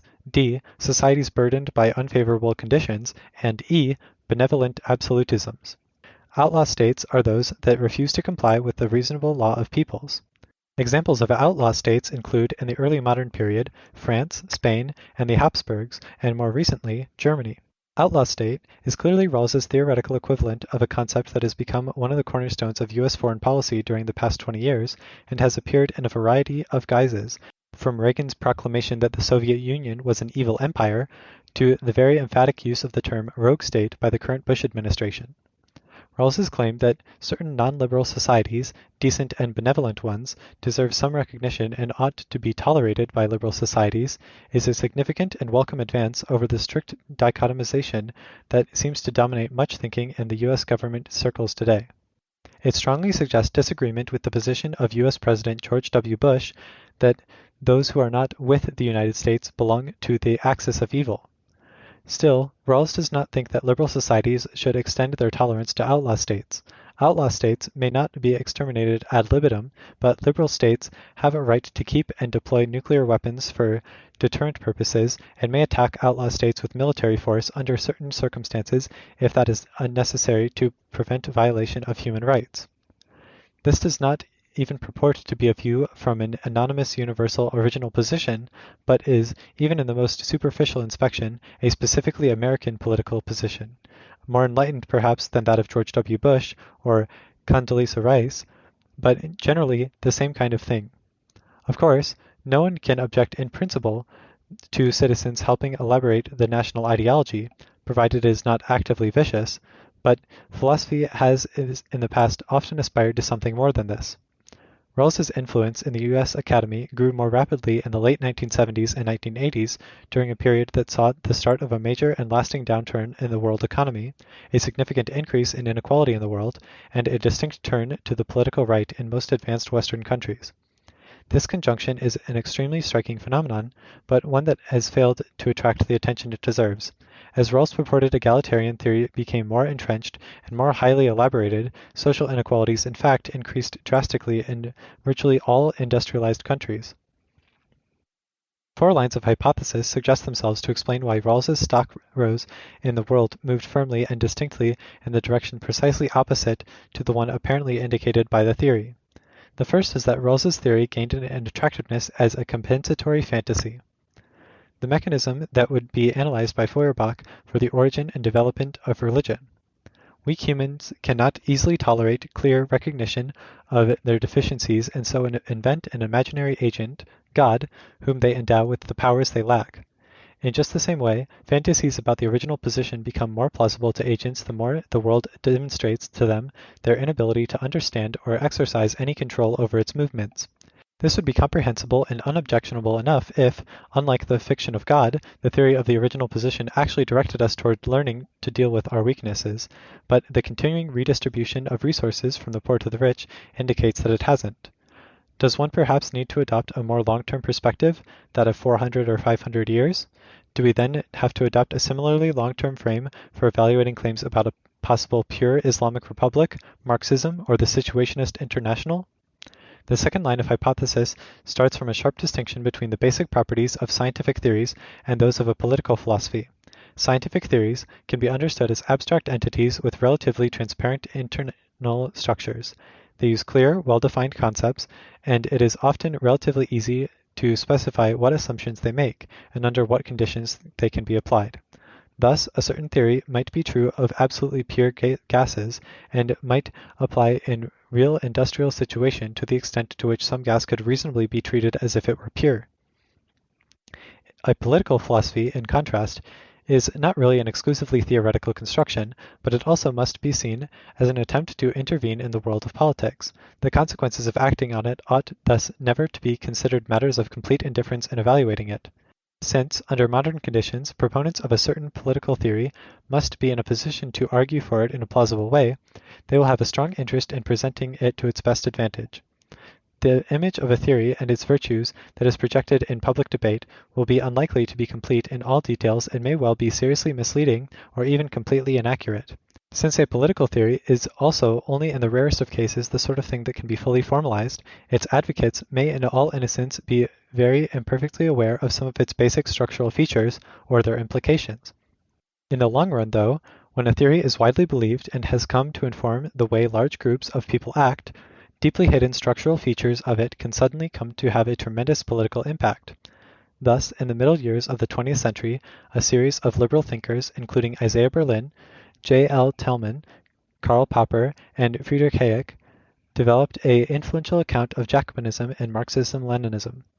On the surface, these political doctrines presented themselves with a certain prima facie plausibility as theories committed to promoting human freedom, and many Jacobins and Marxists were subjectively keen and genuine partisans of human liberation in all forms. Nevertheless, these liberals argued, a deeper account of their political views would reveal hidden authoritarian elements, such as commitment to a positive rather than a negative notion of freedom. It was eventually this hidden structural kernel of the theory, not the private motives of its supporters, that had the last word in the real world of politics. Marxists did not get the world they consciously pursued and longed for as an ideal, but rather the one that was fated to arise under the given historical, economic, and political conditions when Marxism took hold of a whole society and succeeded in transforming it.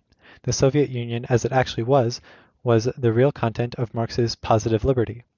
The second kind of hypothesis applies this general schema of interpretation to Rawls's theory. It is not enough to look at the forms of self-advertisement in the theory, its superficial claims, or the intentions, motives, and personal character traits of its advocates. The best way to see what the theory is really about is to study the systematic long-term effects of applying it. At some level, a widely accepted theory gets the world it really wants, or, at any rate, the only world that is realistically possible if people hold the theory in question and act on it.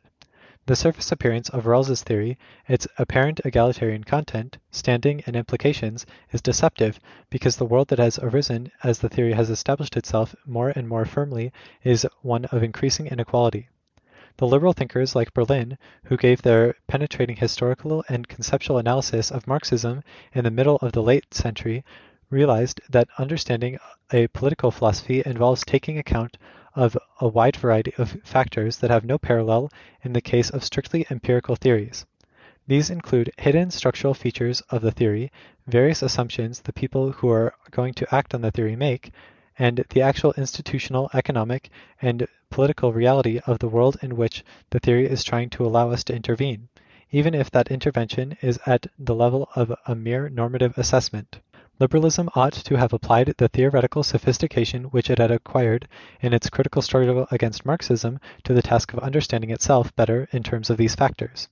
The Rawlsian approach itself, of course, particularly in its veil of ignorance version, discourages the development of such theoretical self-consciousness, and that it perhaps does this is its most basic deficiency. A third possible hypothesis starts by denying that there is in any important connection between social and economic movements in a wider world and the increasing intellectual hegemony of Rawls-style political philosophy. Rawls's system, after all, is intricately elaborated and self-contained, and it also claims to embody a particularly well-grounded moral view of the world. Perhaps the pleasure in discussing such an aesthetically attractive and purportedly morally serious construction, and the associated sense of being part of an elite group of people who are both very clever and highly righteous, is a sufficient explanation of the omnipresence of the theory.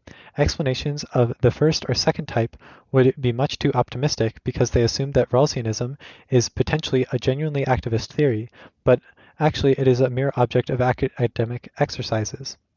The advocates of the theory do not need compensation because they have no abiding interest in the state of the world outside universities and similar agencies anyway, and hardly notice it. They may not, in fact, even be aware that the world is moving ever further away from egalitarianism. Since whatever minimal political activity they engage in is of no significance, the second kind of explanatory hypothesis, that in acting they are allowing a hidden, deep structure of the theory to realize itself, is of choice.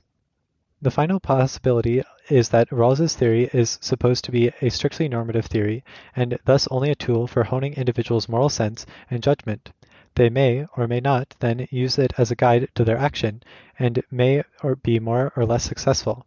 Perhaps those who believe in a theory do not really feel they need to act in a way it seems to recommend, or perhaps they simply have failures for completely contingent reasons. The fault is not with the theory, but with its supporters or the others in a world that is too powerful to be changed by well-meaning academics. None of this, one might argue, reflects badly on the theory, which is supposed to tell us only what ought to be the case. Nothing that merely happens to be the case is at all relevant to the validity of a strictly normative theory. These four groups refer only to families or types of hypothesis, and the types are specified in such general terms that they allow a wide variety of actual theoretical accounts.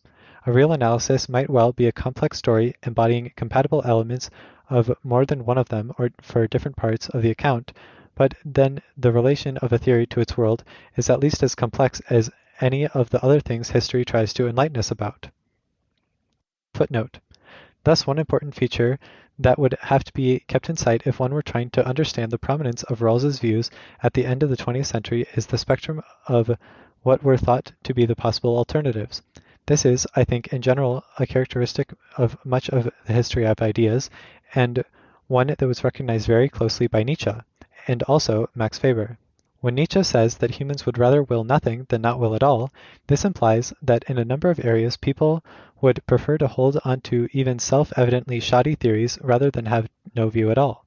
Another way of putting this is that skepticism or suspension of belief in these particular areas is almost always an achievement. Another possible line of explanation then runs as follows. For a variety of reasons that had little or nothing to do with Rawls and his views, existing alternatives, Marxism, utilitarianism, psychoanalysis, critical theory, anarcho-syndicalism, and in fact virtually the whole of modernist higher culture, were taken, correctly or not, to have been refuted or even rendered irrelevant by events. This is possible because they were at least sufficiently connected with some kind of reality that changes in the world could be taken to bear on them. Rawls's combination of sundry Kantian leftovers, New England Protestant ideals, and US folkways was then virtually the only thing left on the board. It survived partly because it was sufficiently detached from actual politics not to seem, at least to many American readers, tarnished by anything that actually happened in the world, and yet it seemed vaguely and comfortingly familiar, which of course it was, being simply a more coherent reformulation of some widely held North American views. End footnote. Despite the conscientious angst of Rawls the man, and the openness to well-focused criticism of individual sections of his work, the structure and ethos of his theory as a whole is deeply complacent, not to say smug. We who have the great good fortune to live in countries that are sufficiently like the United States in structure have got our policies basically right.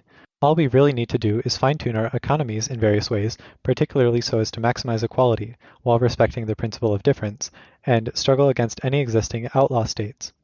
Rawls's students and followers incline to the fourth kind of hypothesis and would presumably think that anyone who asks the questions I have been asking in this essay has lost the plot completely. Is it, though, or should it be, of any significance that the normative, moral, and political theory of the Rawlsian type has nothing, literally nothing, to say about the real increase in inequality, except perhaps, so much the worse for the facts? This is not a criticism to the effect that theoreticians should act rather than be merely thinking, but a criticism to the effect that they are not thinking about relevant issues in a serious way. If casual reports by some of his former students are correct, toward the end of his life, Rawls had a vague awareness of the gross discrepancy between the aspirations and self-conception of his theory and the way the world was going, and was disturbed by it. This does him credit. He did not, however, seem to have the conceptual tools to be able to make any real sense of it. He seems, that is, to have interpreted it as a characteristically displaced and distorted way as a problem about the lack of influence of his theory. His views were not taken with sufficient seriousness or were resisted. They were not acted on. His students were not adequately appreciated and promoted, etc. That such an exceptionally honest, personally modest, scrupulous, and self-critical man could have suffered from such a complete misapprehension of the situation makes it hard to avoid the conclusion that Rawls was up against an inherent limitations of his basic approach to the world and the kind of theory he was trying to develop. After all, the problem cannot really have been a lack of influence, because it is hard to imagine any philosophical theory that has as much influence as Rawls's had in the second half of the 20th century, at any rate in the Western capitalist world. For a small number of English-speaking philosophers, then, the only way to make discernible progress in political philosophy is by studying history, social and economic institutions, and the real world of politics in a reflective way. This is not incompatible with doing philosophy.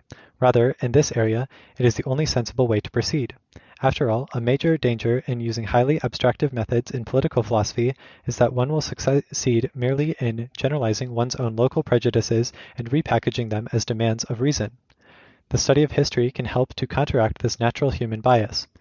Politics depends to a great extent on judging what is actual relative to what is possible. Footnote. To have kept this point sharply in focus is one of the singular virtues of the critical theory. End footnote. Is the actual regime of penal servitude, the family structure, or the system of compulsory school a good thing or a bad thing?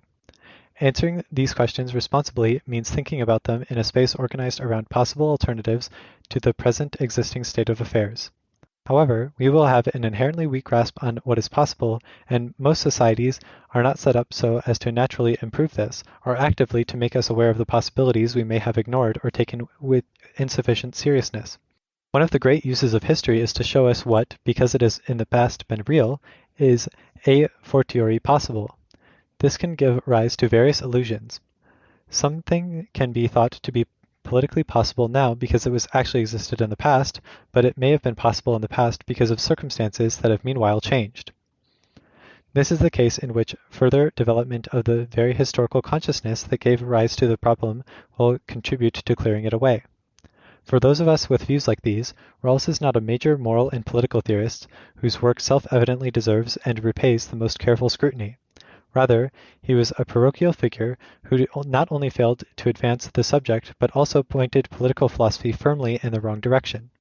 A perhaps apocryphal story has it that Rawls once gave to a visiting European historian the draft of a paper about modern politics since the Treaty of Westphalia in 1548. When the historian mentioned that the accepted date was 1648, Rawls replied mildly, "Oh really?" and changed the offending digit with a single stroke of the pen. Despite myself, I cannot help finding this rather sublime. From the point of view of the original position, the difference between the 16th and 17th century is completely insignificant, actually invisible. Of course, one tries to get things right if one can, but nothing else in the work at all depends on this kind of correctness. No further part of the paper needed to be changed apart from that one single digit. We should, however, resist the temptations of this kind of sublimity in politics and morality.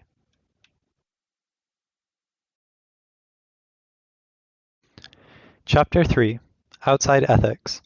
This paper arises out of a sense I have had for many years that the German philosophers in whom I am most interested, Hegel, Marx, Nietzsche, Adorno, and Heidegger, while obviously in some sense deeply concerned with human life in its practical aspects, are very difficult to situate in the established context of what we usually now think of as philosophical ethics. Footnote. Two other important post-Kantian philosophers, Kierkegaard and Lukács, although not Germans, belong to the same tradition. End footnote. Their theories don't seem to fit easily into the usual categories, and to the extent that they can be read as instances of deontological, consequentialist, perfectionist, eudaimonic, or any of the other standard types of theories, the results can easily seem shallow or extremely implausible. So in standard accounts we are told that Hegel put great emphasis on the fact that human action took place within a social, historical, and institutional context, as if this was something to write home about, or that Nietzsche believed we should all lead lives of maximal self-aggrandizement. In this paper, in any case, I would like to explore a possible explanation which has come increasingly to color my thinking about them. Philosophical ethics, as it is now constituted, I have come to suspect, is a discipline structured around the asking and answering of a rather small set of questions. Part of the reason much of the German philosophy of the last 150 years can seem platitudinous, misguided, or eccentric, that is, part of the reason that it can be difficult to assimilate this body of philosophical work, is that the philosophers in question were not centrally concerned with asking an easy, recognizable member of that set of small questions that philosophical ethics is most common contemporary form addresses. Even if this hypothesis were to be true, that would not, of course, in itself amount to a vindication of the particular views propounded by any of the German figures discussed here. But it might suggest that if we wished to see whether there was anything to be learned from them, it would behoove us to approach them in a way that is different from the ones that are customarily in use. We are all familiar with the oft-told story of the history of modern ethics. We start at the end of the medieval period in Europe with a Christian worldview, which, if considered from a sufficient distance, was as coherent as any such things are. Despite, that is, vigorous disagreement on details, in the period between the 6th and 14th centuries, most of the people who had any reflective views about such matters at all agreed that the final basic framework within which human life should be located was a theocentric one. The human being was a finite creature, totally dependent on and fully subject to an omnipotent God. One way in which God and humans were related was via his direct commands to us, that is, in the first instance via injunctions to each individual about how each of us ought to live. Each individual was in some sense free to choose how to act and could be expected to be rewarded or punished infinitely according to as he or she had obeyed or failed to obey these absolute commands. Although expectation of reward or punishment was not construed as the most laudable and appropriate motive, it was of the highest, indeed the strictly transcendental importance to each individual that he or she know what God commands. The basic ethical situation on this view, that is, the situation which moral philosophy was to explore and elucidate, was thus one in which I ought always to be asking myself, what ought I to do? Where this was further glossed as meaning, what has God commanded me to do? Part of the task of moral philosophy was to give a direct answer to this question, to help me decide on one of the possible courses of individual action which are open to me. For simplicity of reference, I will call this question in its unglossed form, what ought I to do, the privileged or central ethical question. It is at any rate the question that has priority in the period that follows at the end of antiquity in the West. Footnote. What ought I to do is one of the three questions which, according to Kant, constitute the whole interest of reason. Other questions around which ethics could be centered include, what kind of life should I lead, which is formulated in such a way as to leave open the possibility that there might be no distinct bearing of ethics on individual actions, only on types of life. What is the good or happy life for me, and what is the good? End footnote. During the Middle Ages, in the realm of human action was not considered to be a freestanding, self-sufficient domain which could be the object of self-contained, strictly philosophical ethical inquiry, because the full correct answer to the question, what ought I to do, was thought to require some reference to religious belief of a certain kind, a knowledge of the intentions and commands of an omnipotent deity who created us and who stands outside the domain of normal human experience. Footnote. This, of course, is only part of the full Christian story. It is one which leaves out the Pauline element in Christianity, a story about faith, forgiveness, and reconciliation, but although this is an abstraction, it is a truth-preserving one. In any case, to the extent to which one adds this Pauline element, the whole worldview becomes even more otherworldly than my sketch above suggests, and in all but the most heterodox, antinomian strands, the Pauline element is taken to be compatible with a continuing prominence of the central ethical questions. End footnote. This is connected with the theory of grace, faith, revelation, and conversion, which purports to give an account of how we access this extraordinary point of view of the world, which is of ultimate importance to us in deciding how we live our lives. We do not, that is, and cannot, come to know the full answer to the question, what ought I to do, simply by appeal to our untutored, intuitive beliefs and existing social customs, nor by appeal to any version of such belief and customs modified by our using existing normal social practices of argumentation, criticism, and justification, nor finally by reference to any revision of such beliefs and customs as modified by any simple reflective extension of these practices of criticism and justification. Ancient attempts to lead a good life fully based on human reason alone are then at best radically inadequate and at worst instances of reprehensible human pride.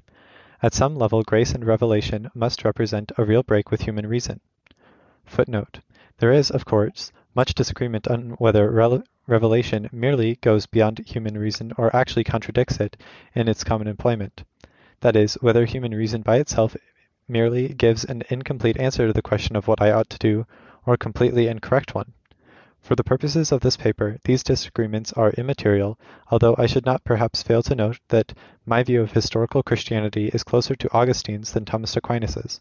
Historically speaking, it is a significant departure from the original motivation of monotheism to admit that humans without revelation can lead lives that are in any significant sense good. End footnote. There are two distinct issues here. First, what question should be central to our thinking about human life and its practical aspect? Second, what is the relevant domain which is to be taken into account in asking and answering practical questions? From what possible standpoint can these questions be asked and answered with any hope of success? What methods can be used in trying to find the answer to these questions? In this domain, the secular, naturalist, eminent realm of human action, or something more transcendental, extra-empirical, or otherwise significantly autre. Is this the method to be part of perhaps enlightened and extended common sense, pure reason, empirical inquiry, or some other method? Footnote. One might wonder whether there is any connection between these two issues. It would not be at all surprising if there was. Taking a certain question to be central might reasonably be thought to preempt the question of what method ought to be used in trying to answer the question and what domain it would be relevant to consider. I cannot pursue this here. End footnote. The contrasting terms in which I am trying to formulate the second issue, eminent versus transcendent, naturalist versus extra-rational and extra-empirical, etc., are admittedly extremely vague and hard to grasp, and probably cover a variety of different distinctions and variants. Common to all of them, though, is a basic contrast I think it is useful to try to mark. I can perhaps illustrate this kind of thing I have in mind by reference to the contrast between the early aporetic dialogues of Plato, for instance, Charmides, Laches, Lysis, and the Republic. In the aporetic dialogues, there is, characteristically, a series of exchanges between Socrates and one or more interlocutors. Socrates typically deploys, in an especially vivid and relentless manner, the usual common-sense modes of evaluating propositions, testing them for internal consistency, inherent plausibility, coherence with everyday experience and received opinion, etc. There is no special, distinct method, no appeal to any unusual or exotic forms of experience, esoteric insight, or technical training, just a more symptomatic, clear-headed, and energetic use of the sorts of common-sense methods people normally use in talking to one another. Footnote. The account I suggest here is at variance with that presented by Foucault. Foucault holds that ancient philosophy was dominated from the start by the idea that any access to truth required an antecedent form of cultivation or transformation of self. End footnote. By the Republic, the situation seems to have changed completely. In the myth of the cave, we are given to understand that in order to have a correct understanding of the world, the potential philosopher must undergo a painful, enforced conversion from our everyday mode of life to a completely different one, must undertake a rigorous course of formal study of higher mathematics and dialectic, which not everyone can expect to be able to complete successfully, and must eventually have a kind of experience of the idea of the good in a place beyond the heavens, which is very different from anything Socrates will have encountered among the people selling fish in the agora, etc. The fully developed philosopher will have views that are so much outside the accepted mold that he or she, on returning to the world of everyday life, will meet nothing but hostility and aggression from those who have never left. The Meno represents a clear transition from the eminentist perspective to that one that is on the outside. In the first part, Socrates shows that even an untutored slave boy can be brought by a series of common sense steps to knowledge of an elementary proposition of geometry. From this, the conclusion is drawn that the slave boy must, like all other humans, have seen the objects of geometry in an existence before birth. Christianity gives one a similarly extraterritorial viewpoint from which to study and evaluate the human world as a whole. The point of view did not comprise merely a more or less sophisticated, reflective, and generalized formulation of the standards of common sense, nor even one that resulted from ruthless internal criticism of those standards, but a view that was radically from outside, dependent in part on some form of divine revelation, and which allows one to evaluate any given society, even the society in which one belongs to oneself, completely independently of the society's own forms of self-assessment.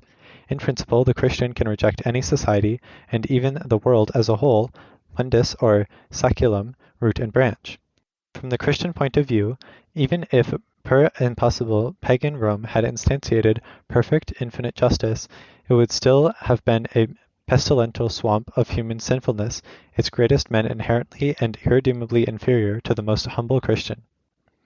The familiar story now moves on to tell how this medieval Christian ethical worldview was transformed in the early modern period. As one would expect, part of the medieval Christian synthesis was retained, part was dropped, and part was modified. At least in one important strand of development, the part of this Christian way of thinking that was retained was the central formulation of the ethical question. Ethics was continued to be construed as being about asking the question and answering the question, what ought I to do? That is, as focusing on a particular individual who is located in a particular situation and who must decide between possible alternative choices of action. It is assumed that the answer to this question is of great significance. In the beginning, it was also assumed that the best answer to this question would be a clear imperative, which bindingly shows the individual which course of action is the one to be chosen. Footnote. Actually, I think that this is merely one, albeit an important one, of two strands in early modern ethics.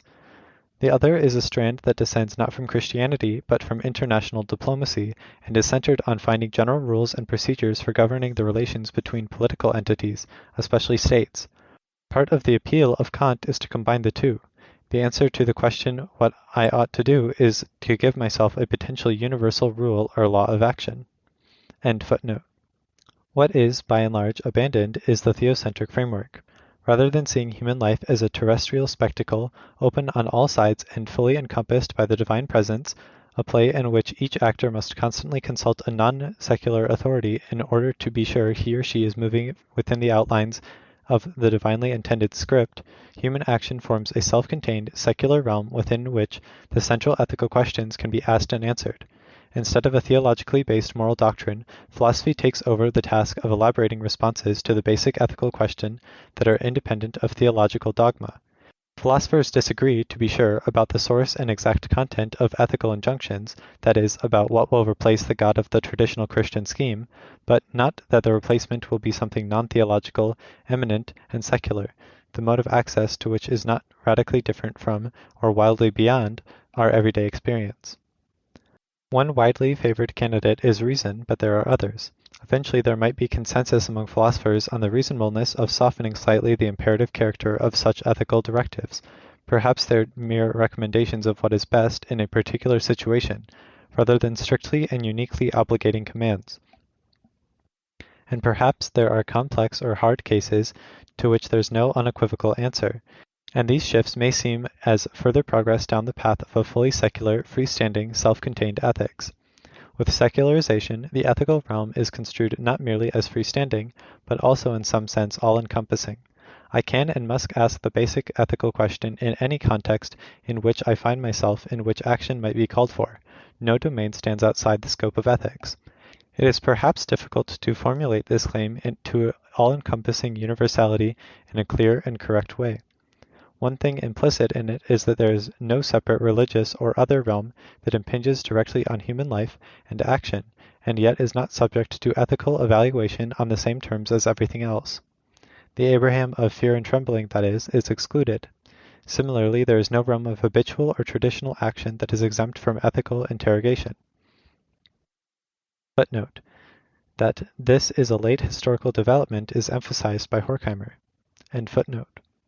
This does not, of course, necessarily mean that I need to go around compulsively and continuously asking about every individual action whether it is ethically permissible before I perform it. This is not merely an implausible view of how humans who think we are morally good go about leading their lives, it is probably a strictly incoherent view. Most of our action is habitual, even as the Kantian need not try to deny. It is, of course, possible and necessary to develop habits which allow us to act unreflectively. The claim to universality for bourgeois ethics is not the claim that I always ask and answer the ethical question, nor ever even that I ask the general question once and for all, and then adopt a policy which can become embodied in a habit of action, which I need not question until I have reason to think circumstances have changed. After all, I have plenty of habits that have not arisen in this way, and that it will be true, even if a person is better than I am. It is merely a reflection of the claim implicit in the Enlightenment principle of universal criticism, that nothing is beyond the scope of ethical reflection, i.e., the claim that I cannot immunize some beliefs or forms of action from scrutiny. There are no taboos, hidden, inexpressible sacred doctrines, unquestionable dicta ex cathedra, etc. Asking and answering the question as a philosophical question is still considered to be of overwhelming importance. The story of the transition from the medieval to the early modern worldview is told as the history either of a melancholy loss of sense, meaning, and orientation for human action, or of successive mutilations of the human spirit, Maistre, MacIntyre in most moods, or, most commonly, I think, with a pathos of liberation, emancipation, and human self-assertion, Kant.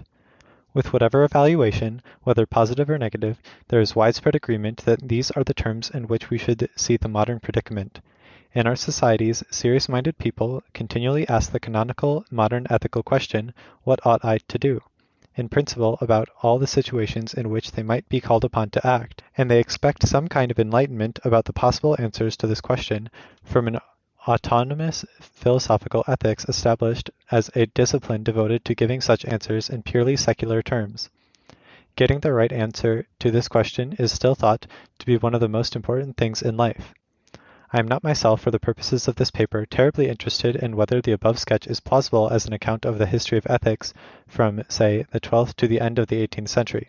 What I am interested in claiming is that the most interesting and important strand in Central European philosophical thinking in the 19th and 20th centuries is comprised of philosophers like Hegel, Marx, Kierkegaard, Nietzsche, Adorno, Heidegger, who see the history of ethics in this way and who are determined to break with this modern variant of ethics. Footnote. Not, of course, the only strand. There have always been some philosophers in Central Europe, they tend to be Kantians, particularly in the period between 1880 and 1920, who did conform to the Enlightenment model of modern ethics, but they stand outside the main line I am describing. This does indicate the circularity between claims about what is the main line of history, what is most interesting in the past, and what we ourselves find most plausible. This is an unavoidable feature of the study of the history of ethics. End footnote. Central European philosophy cannot be seen as a positive continuation of this story. Rather, in a variety of different ways, these Central European figures were trying to demolish this modern consensus, although without, except perhaps in the case of Kierkegaard, returning to the older Christian view in its specifically theological or religious form. They were trying to take a different tack, or rather a variety of different tacks, on both of the two issues distinguished above, that is, different from the purported by the main line of modern ethics. On the second issue, these thinkers were trying to get outside the whole realm of ethics as conceived by the philosophers over the earlier modern period, either by finding a place to stand beyond it or dissolving it, as it were, from within. On the first issue, they were trying to ask a different kind of question from that posed by the mainstream in modern ethics, and thus trying to avoid having to engage with philosophical ethics at all, except as an object of study, a fossil in a museum or a form of illness which was once deadly but now a mere childhood ailment. In this way, I think, the Central European development really does diverge from the characteristic way in which ethics is now conceived in Britain, which still stands in what I have called the main line of the modern study of the subject. With these preliminaries, then, I will turn to Hegel. Philosophy for Hegel is both an inherently non-individualistic and inherently speculative, that is, non-practical enterprise. Philosophies are most interestingly understood as the products of special forms of society. Individual thinkers are the conduits through which spirit tries to attain reconciliation with its world. Footnote. Reconciliation is a term with definite religious connotations for Hegel, deriving from its use in Christian, especially Protestant, theology. End footnote. Whatever spirit exactly is, it is certainly not identical with any individual human considered as a distinct biological entity, or an individuated subject, nor is it an abstract structure of rationalization that can be neutrally instantiated by any variety of individual thinkers. To say that spirit has attained reconciliation with its world means that the world has become, and can see itself to have become, the kind of place in which spirit can be at home with itself. The world in question includes not merely the natural world, but also, and perhaps especially, the social world and its history. Thus, to give an example of what it means for spirit to be at home in its world, since spirit is inherently free, freedom, Hegel writes in the lectures on the philosophy of history, is its substance and its essence, it cannot feel itself at home in a world in which freedom is not recognized and realized in the basic social and economic institutions. No society in which slavery is admitted, even as marginal possibility, is one in which spirit could conceivably be fully at home with itself. Reconciliation is a historical achievement, and for spirit to attain it, two distinguishable conditions must be satisfied. First, an objective condition, and then what for the moment I will simply call a further condition. First, the existence of a state of reconciliation requires that the first must be the kind of place in which spirit can be at home with itself. Since the world includes human society, this is not a condition which is in any sense trivially satisfied, even if one believes that nature was created by an omnipotent, benevolent God. For this first condition be satisfied, it must be the case that spirit has made the social world amenable to its own purposes, that is, that the human social world has been transformed into a spirit-friendly place as a result of human action. This condition is called objective because it is concerned with real results and actual consequences of human action, not with everyone's subjective intentions. It is in fact not necessarily, and will usually not be, the case that the action in question, which has whatever objective results are in question, is anything that could be performed by an individual person or even by any group of people at any given time. Spartacus would not himself have been able to end ancient slavery even if he had intended to do that, which, as far as we know, he did not. Nor could, indeed, all the slaves in the ancient world, acting together, have put an end once and for all to slavery and the historical conditions were not ripe. The required objective transformations will therefore not necessarily be things that take place because any particular individual, people, or groups intend them, although in some cases they may be. What is required is that slavery be absent, and that this is in some sense to be the effective result of human action, not that it have come about because any individual or individuals wanted or intended that outcome while it was being brought about. This then is one of the two components of reconciliation. In addition, however, a second condition must be satisfied. For spirit to be reconciled, it must not only be the case that its social world is one in which it can find itself at home, but spirit must have represented this to itself in an appropriate way. That is, it is not enough that slavery in fact does not exist, but there must be a representation of this which makes it possible for us to see that it does not exist, and even perhaps to see, retrospectively, that it ended as a result of human action, even if the individuals whose action caused the end of slavery did not at the time intend that result, as sometimes to have been the case in the end of antiquity, when feudal relations of dependence gradually and imperceptibly replaced forms of slavery. Hegel thinks that for spirit to be at home in the world, it must be able to represent to itself that it made the world to have the right properties. This in turn means that we must have available to us a mode of representation which allows us to see history as a story of things we have done, although this requires a historically very encompassed notion of we. We represent to ourselves that we ended slavery, although we may know that those of our ancestors whose action brought about the end of slavery may never have intended that result. In fact, we may still tell ourselves the story even if we know that the effective abolition of slavery was beyond the power of any well-defined group of human agents in the past, that it could have come about only as the result of a gradual, unintended process, so that at no point in the past would it have been possible to say that in any non-utopian way that we intended to abolish slavery, using we to refer to any real, determinate, practically effective historical agent who existed at the time in question. It is not an accident that Hegel characterizes his philosophy as inherently retrospective. How then does spirit represent to itself that its world really is one in which it is at home? Footnote. One must not confuse representation as a translation of Darstellung with another Hegelian concept which is unfortunately also sometimes translated to representation, namely Vorstellung. Vorstellung is a subjective image-making human faculty, the activity of such a faculty, or the content which such an activity produces. It is only a slight exaggeration to say that Vorstellung is a derogatory term for Hegel. He most often uses it to mark the distinction between a mere thoughtless picture or opinion and something that is more substantive and the result of sustained thinking. End footnote. Hegel's response to this question is that it takes place through the existence of artistic activity, religion, or philosophy. Hegel calls these forms of absolute spirit. Art, religion, and philosophy are the ways in which spirit represents itself to itself. Of these, philosophy has a certain priority in the most complete and perfect way in which spirit can represent itself to itself. In all the forms of absolute spirit, an organized institutional structure is an essential precondition and constituent of the collective human activity in question. The representation which spirit has of itself in art, religion, or philosophy is, thus, in one important sense, not at all subjective, because it is not best understood as the property or creation of any individual human subject. In particular, it is not necessary what we call a belief that is held by an individual. Footnote.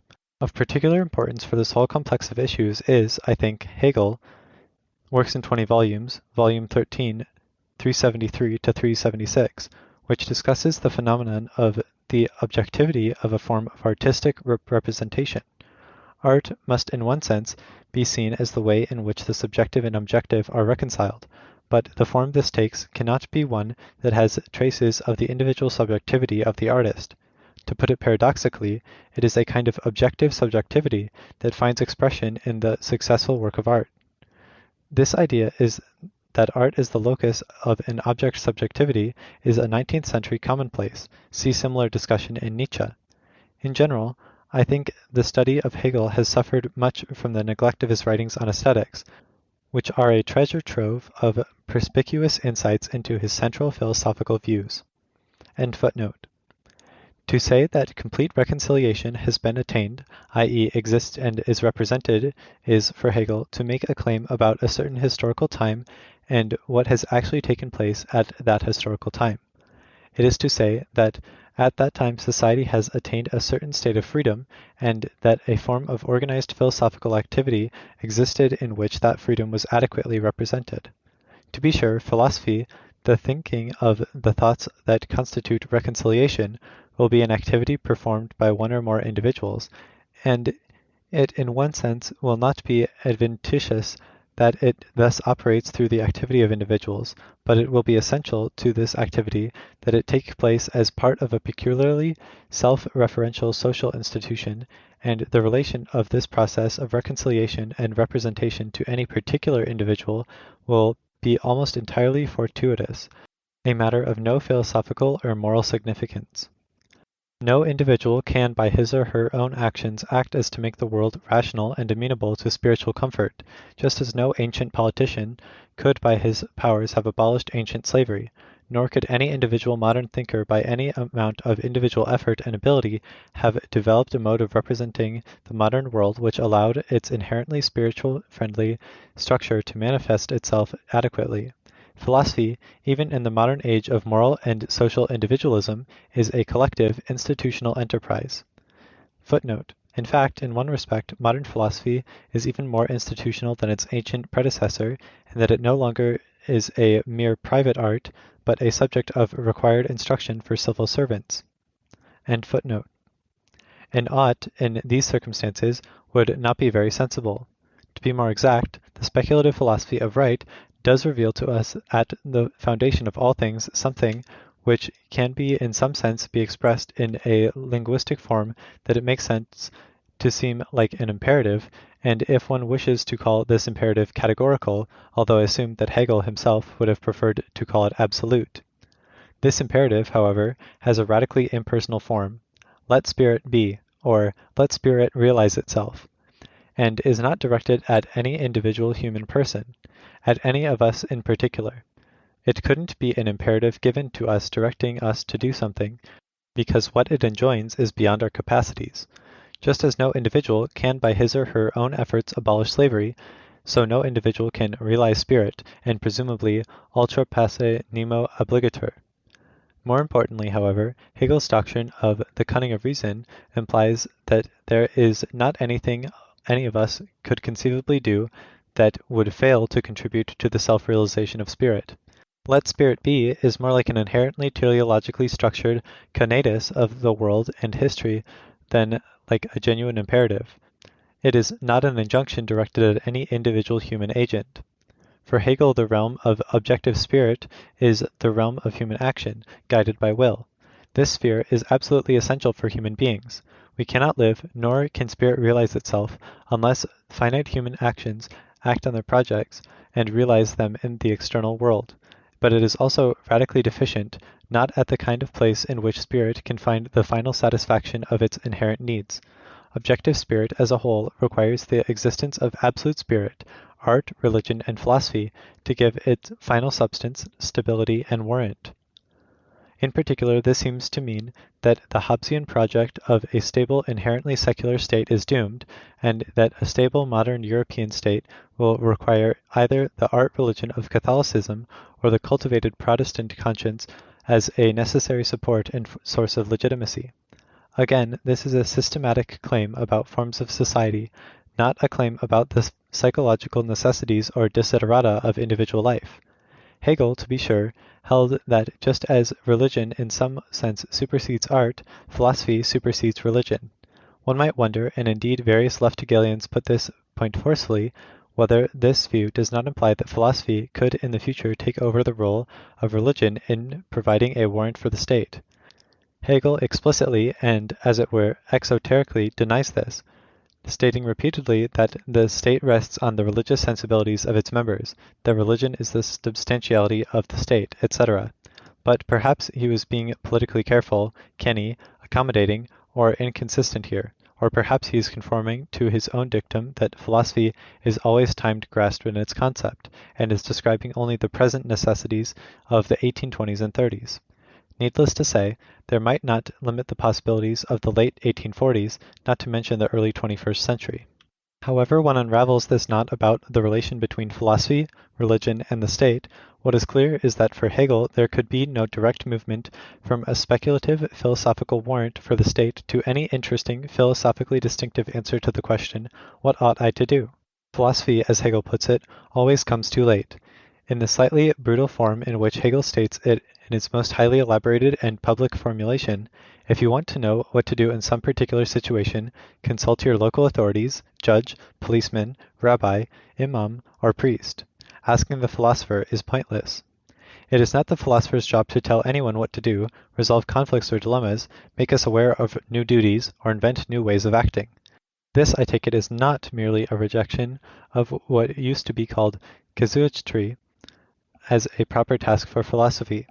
That is, it is not simply a denial that the theorist is always best equipped to analyze particular individual situations, but a denial of the claim that the philosopher, by virtue of a special speculative competence, is in any better position to give even general advice, do not kill, do not lie, than anyone else.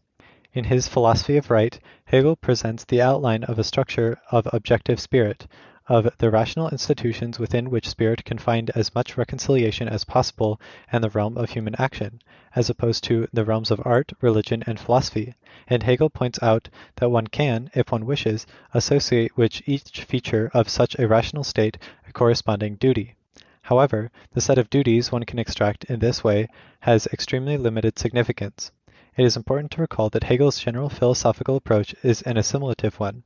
Instead of trying to refute and reject all other philosophers' views outright, he claims to supersede them by incorporating all them as partial, subordinate components in his own system. This means finding some places in his system for virtually every concept that has ever been seriously entertained by a previous philosopher, or that plays a part in everyday thinking. In reading Hegel, then, it is essential to try to keep one's attention on the load-bearing structural features of his view, such as the theory of spirit, and not confuse them with the further material that is taken up into the system in the name of comprehensiveness.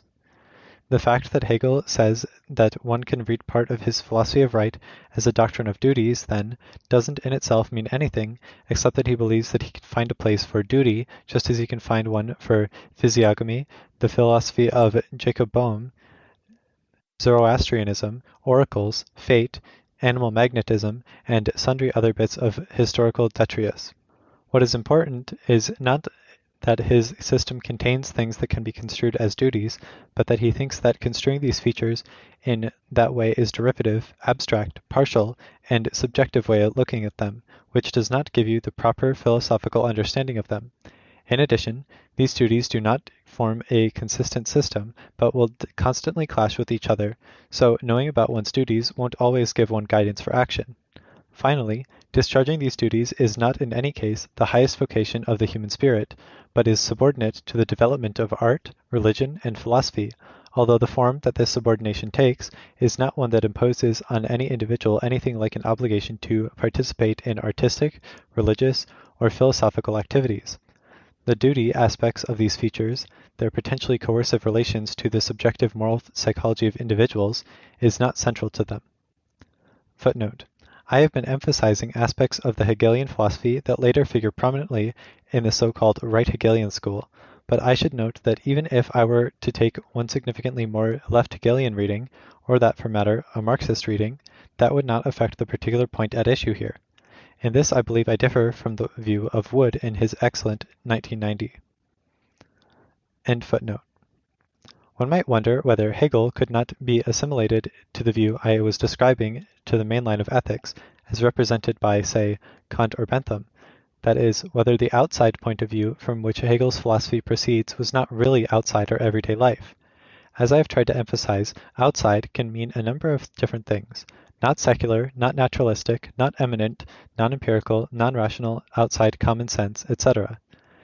Isn't Hegel's own philosophical point of view, after all, something that arises from a clarification and a process of internal criticism of the standards we use in everyday life?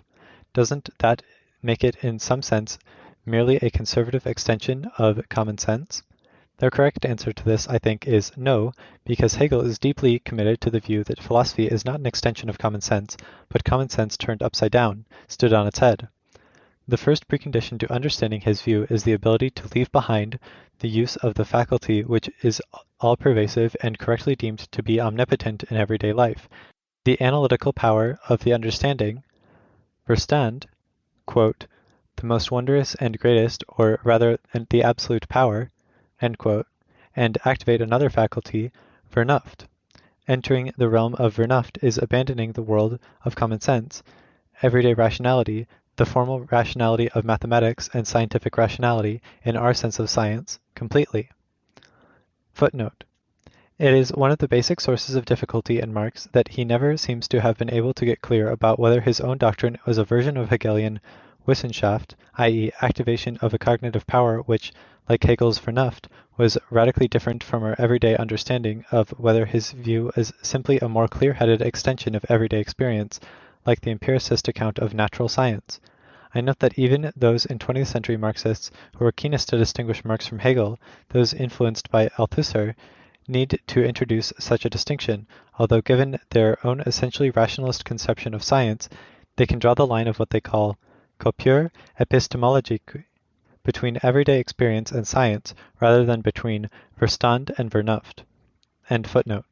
With that, I am going to shift now from the first third of the 19th century to the final third, over the yawning gap that is constituted by the failure of 1848 of liberalism and idealism and the unification of Germany under Prussia from above, from Hegel to the philosopher who is in some sense his antipode, Nietzsche.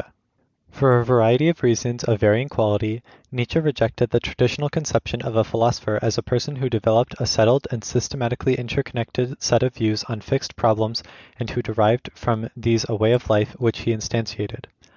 The Stoic sage, the man whose firm adherence to the principles of rationality and self-control makes him an unchanging, imperturbably virtuous citizen of the universe, is the episteme of what is he rejected.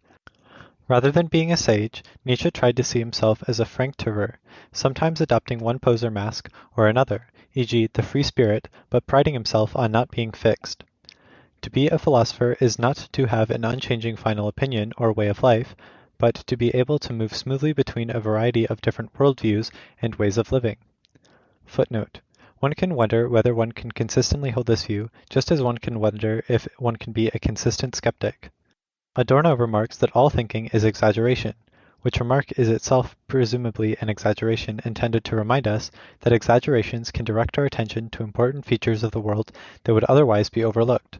Perhaps this is how this part of Nietzsche's work is best understood. End footnote.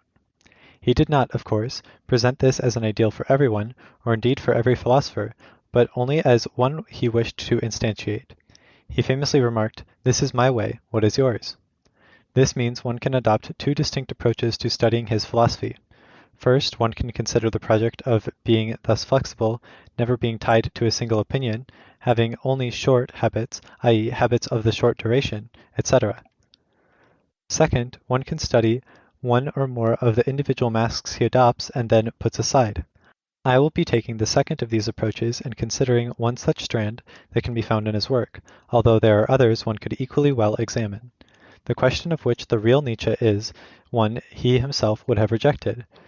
He may have been incoherent on this, but that is his considered attitude. Nietzsche's thought is radically different from Hegel's in any number of ways, most significantly in that it is consciously hyper-individualist. Nietzsche himself sees as historical significance to lie not so much in the fact that he gives any particular positive or critical analysis of morality, but rather in the fact that he asks what he claims is a series of questions of the form, what is the value of blank? In particular, he believes that it is possibly sensible to ask, what is the value of morality? To ask this question, I am suggesting, is to position oneself outside the ethical realm, although in such a way Nietzsche believes as to remain, potentially at any rate, within a naturalistic framework. Footnote, quote, one would have to have a position outside of life about the problem to touch the value of life at all. End quote. If this is the case, the position from which one can evaluate any given morality can only be one within life itself. There is nothing inherently wrong with thinking that one can adopt a position outside ethics/morality, or outside everyday reason, but which is yet within life or within nature, but it must be admitted that the metaphorical nature of this whole way of speaking, as if inside/outside had a clear meaning in these contexts, may be an obstacle to clarity. End footnote. In common with most post-Kantian philosophy, including, notably, Hegel, Nietzsche rejects the very idea of a specifically moral ought, giving a genealogical account of it arising as out of the natural reactions of people in positions of weakness. He hopes that giving this account will break its categorical hold over our imagination. There is, then, no answer to the question of what I or anyone else ought to do, apart from an answer that refers to legal provisions or the hypothetical consequences of different forms of action. The ought in the sentence, I really ought to get this room painted, has a clear, non-illusory meaning, but a purported, specifically moral use of ought does not. Nietzsche, then, thinks he has found a naturalistic replacement for the traditional ethical perspective in his questions, although, in my view, this naturalistic view is one centered not, as it usually is thought, around the concept of will to power, but around that of admiration. His view of humans, that is, takes them as standing at the intersection of certain forces and powers operating in the world, some of them operating on humans, and some through them, on the one hand, and, on the other, certain human reactions of admiration and contempt. Forms of morality are congealed and focused structures of human admiration and contempt. It is important to see that Nietzsche does not first accept the central ethical question, what ought I to do, and then go on to say, for instance, that each individual should perfect himself or herself, or maximally develop his or her will to power, or attain the highest possible self-aggrandizement. Rather, he rejects the whole question on a number of grounds. First of all, asking the question presupposes that the agent, ego, is confronted with a decision in which there is a number of different possible alternatives, being which ego is free to choose. Nietzsche rejects the claim that there is in any sense the usual situation in which human agents find themselves. It is not useful to think about people as having a categorically free will, or a will that is in bondage. The whole dichotomy free will/will in bondage is a false one. People have wills that differ in their degrees of strength. Some have a strong will, others have a relatively weak will.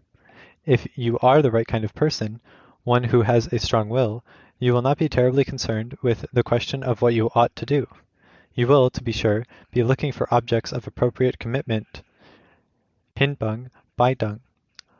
But that is just a fact about how a person like you is liable to feel the need to act, and the search on which you embark will be for something which you judge to be worth admiring. Such a search, however, has a completely different structure from that into what anyone ought to do. Also, if you are another kind of person, a kind of person Nietzsche does not admire and who has a weak will, asking the question what you ought to do will generally be pointless, because if you are weak, there will be no significantly different alternatives open to you anyway. None, that is, that makes any real difference, just as for a certain kind of traditional Christian, a person is in a state of sin does not have any freedom worth the name. A sinner can choose X or Y, but from the definitive religious perspective, they will just be different versions of sin. Freedom to choose one sin rather than another is utterly unimportant, or rather it is a way in which an especially deep form of human bondage plays itself out. Nietzsche's own positive use of the term amor fati to describe a kind of character which he admires is an expression of this.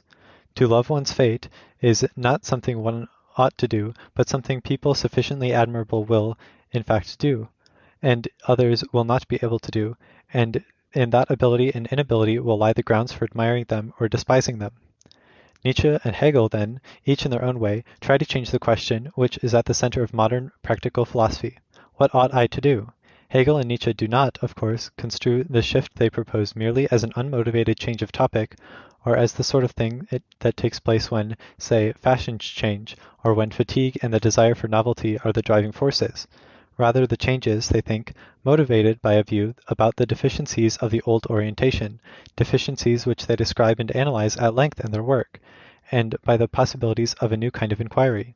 In addition to this, Hegel departs from the second pillar of modern ethical thought by trying to describe a new extraterritorial perspective, one outside the realm of everyday reasoning, from which to see human life in its practical dimension, the standpoint of Vernunft. Nietzsche's position on the second issue is to some extent unclear, given the unclarity about exactly how to construe each thing as the ethical realm and the realm of everyday reasoning about action. He seems, however, much less inclined to appeal to some distinct esoteric intuition or purported different type or kind of reason than Hegel is.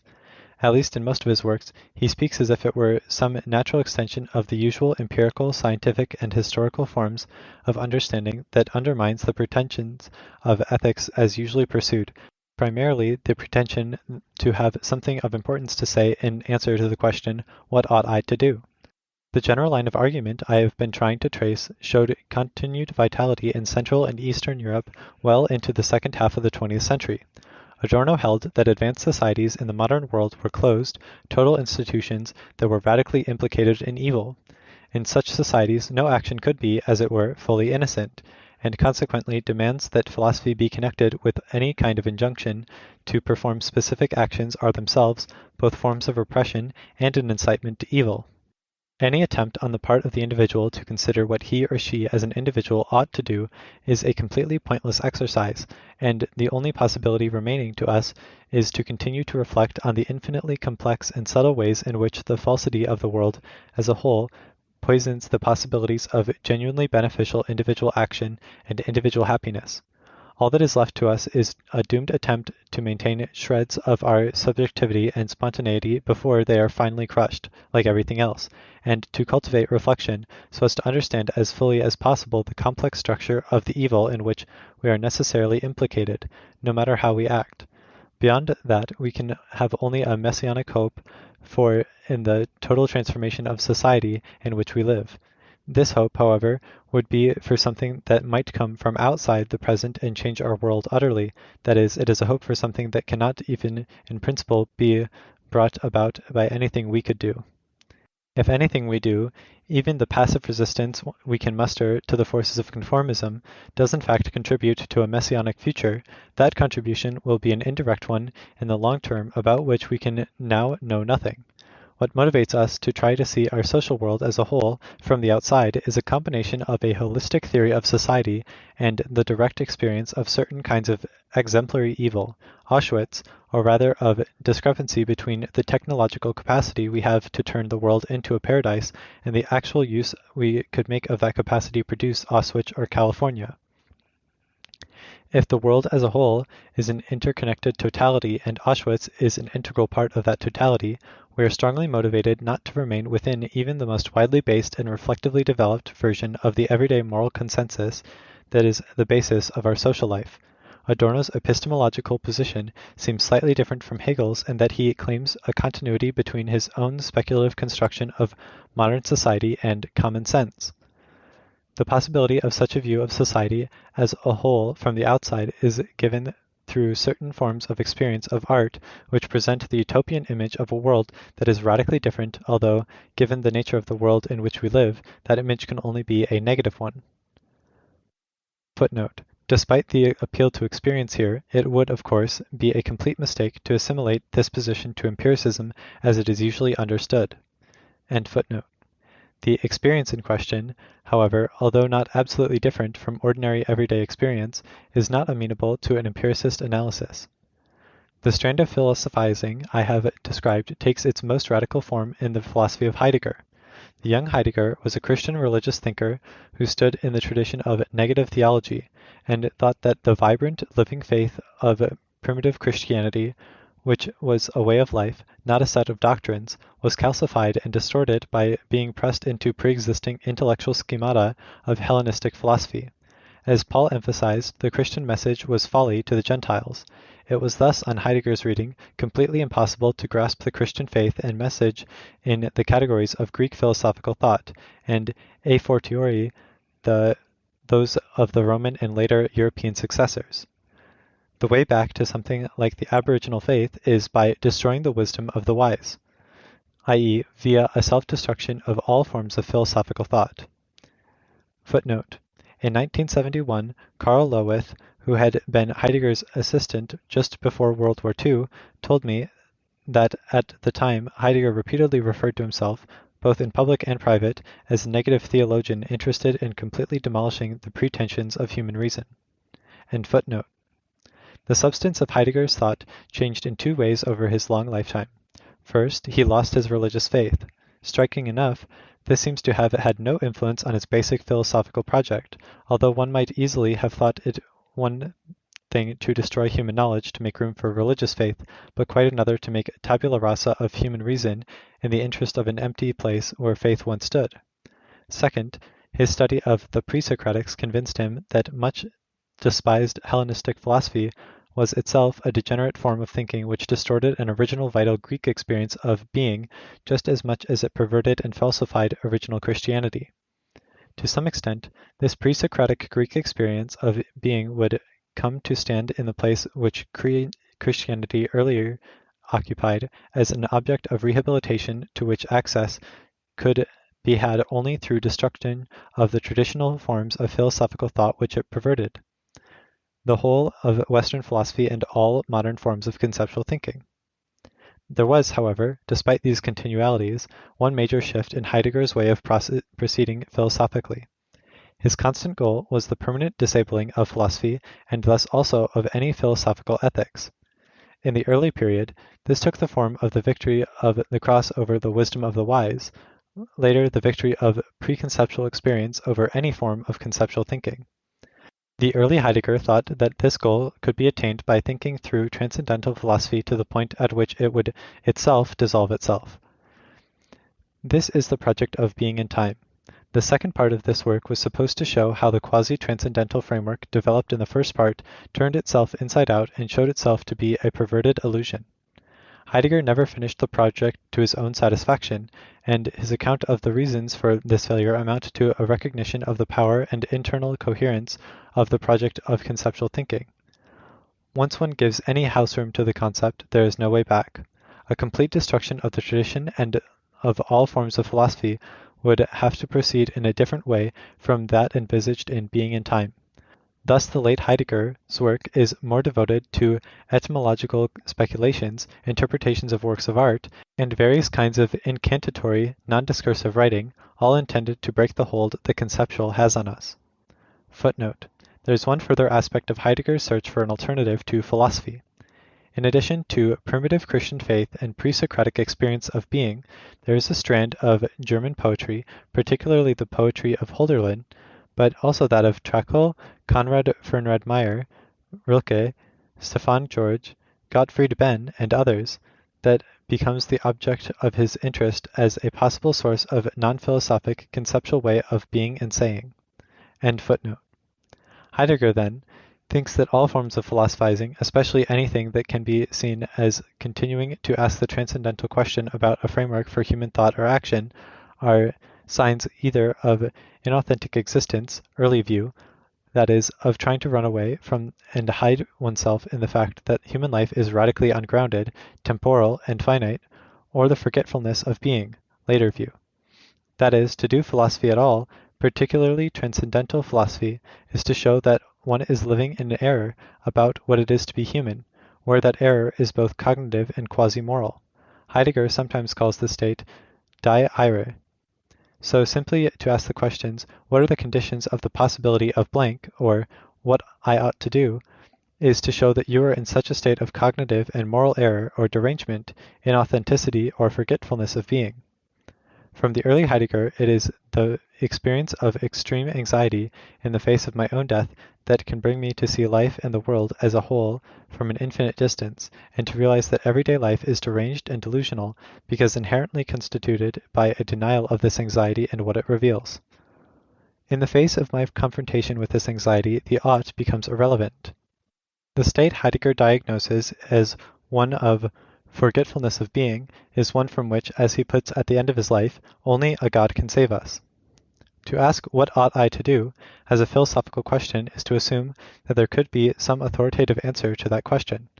If, however, one understands the nature of human action and its place in the world, one will see that there is no such appropriate answer that combines authority with determinateness. We are tempted to ask, "What ought I to do?" and to construe this question as one to which a philosophical answer would be relevant. The temptation is not that in any interesting sense natural or unavoidable, but is a result of living in the epoch of history of being in which we do in fact live. The pre-Socratic Greeks lived in a world that did not yet know the distinctions between being and becoming, being and appearing, being and thinking, and finally, and in this context most importantly, being and the ought. The final distinction is associated with the process in which thinking extends its domain, Herrschaft over being. To the extent to which the aboriginal Greek experience is at all paradigmatic, then it implies both a demotion of thinking and a redissolution of the various distinctions, especially, for present purposes, that between sign and solon. Whatever such a form could look like, it seems clear that it would be one that would have no place for philosophical ethics as we know it. Insisting on the centrality of a general reasoned answer to "what ought I to do?" strengthens the hold decadence, forgetfulness, and confusion have on us. Heidegger's own analysis does result in what he calls a demand, Forderung, the demand for a new experience of being, but this is not a moral or ethical demand of the various reasons that have already been reviewed. It does not result from common sense or traditional forms of philosophical thinking. It is not anything that could conceivably be in the power of any individual, or group of individuals, to do or not do, etc. I have claimed that the main line of philosophic writing in 19th century Central Europe rejects the received modern consensus, and tries to orient thinking about human life and action around a very different set of questions from the ones that preoccupy contemporary ethics. Continental philosophers reject either one or the other, or both, of the two pillars of contemporary ethics. As far as the first pillar is concerned, they take one or another of a variety of weaker or stronger views. Thus, they cast doubt on the centrality of the ethical question, holding the weaker view that knowing "what ought I to do?" is of distinctly subordinate importance in practical life, or that it is not a philosophically significant question. Alternatively, they hold the stronger view that it is actually a deep mistake or a failing to ask that question, at any rate as a philosophical question. The second pillar of a contemporary ethics is a kind of immanentism. Enlightenment reason is an immanent category. Heidegger's Angst and Hegel's Vernunft are not. While some of these figures, like Nietzsche, actively embrace a form of naturalism that is immanentist, others look for a view outside nature, as usually understood, and the world of common social practices. Even if one granted that the mainstream of Central European philosophy rejected the modern paradigm of ethics, one might still wonder about its relation to ancient ethics. For every German philosopher since Schiller, the ancient opinion has been a live one, live in at least the extent that it constituted an important part of the mental and imaginative space within which philosophic thinking took place, and which had a certain prima facie plausibility and attractiveness. Despite this massive cultural prestige of the ancient world, especially Greece, what is commonly taken to be the centerpiece of ancient ethics, the doctrine of happiness, is remarkable for its virtually complete absence as a serious structural feature of German philosophy in the 19th and 20th centuries. Footnote: the era in the ancient world that made the deepest impression on the thought of Heidegger was precisely the pre-Socratic period, i.e. the period before systematic ethical thought oriented to happiness was firmly established. The same is true of Nietzsche. End footnote. As far as I have been able to discover, no term that designates anything even vaguely like happiness occurs in any of Heidegger's writings. The early works, Sein und Zeit, are dominated by a glorification of resoluteness, which is an active acceptance of the finiteness, guilt, and ungroundedness of human life, and after the catastrophic disgrace of Heidegger's political involvement, the later works preach a radically passive attitude of listening to the voice of being, letting be, or Geseltenheit. There is never any attempt, as far as I am aware, to connect any of this with possible human happiness. Nietzsche notoriously thought that humans didn't seek happiness, only Englishmen did. Hegel's most serious and sustained discussion of eudaimonism essentially develops the Kantian thought that the idea of happiness is too contingent and too indeterminate to serve as any kind of serious framework for understanding human praxis or even guiding individual human endeavor, and as a human goal it is always trumped by rational freedom. Some of his other random comments on happiness, such as that periods of happiness were empty pages of world history, or that the striving for happiness was anodyne, leave little doubt of the contempt in which he held any attempt to make it central thinking about human life.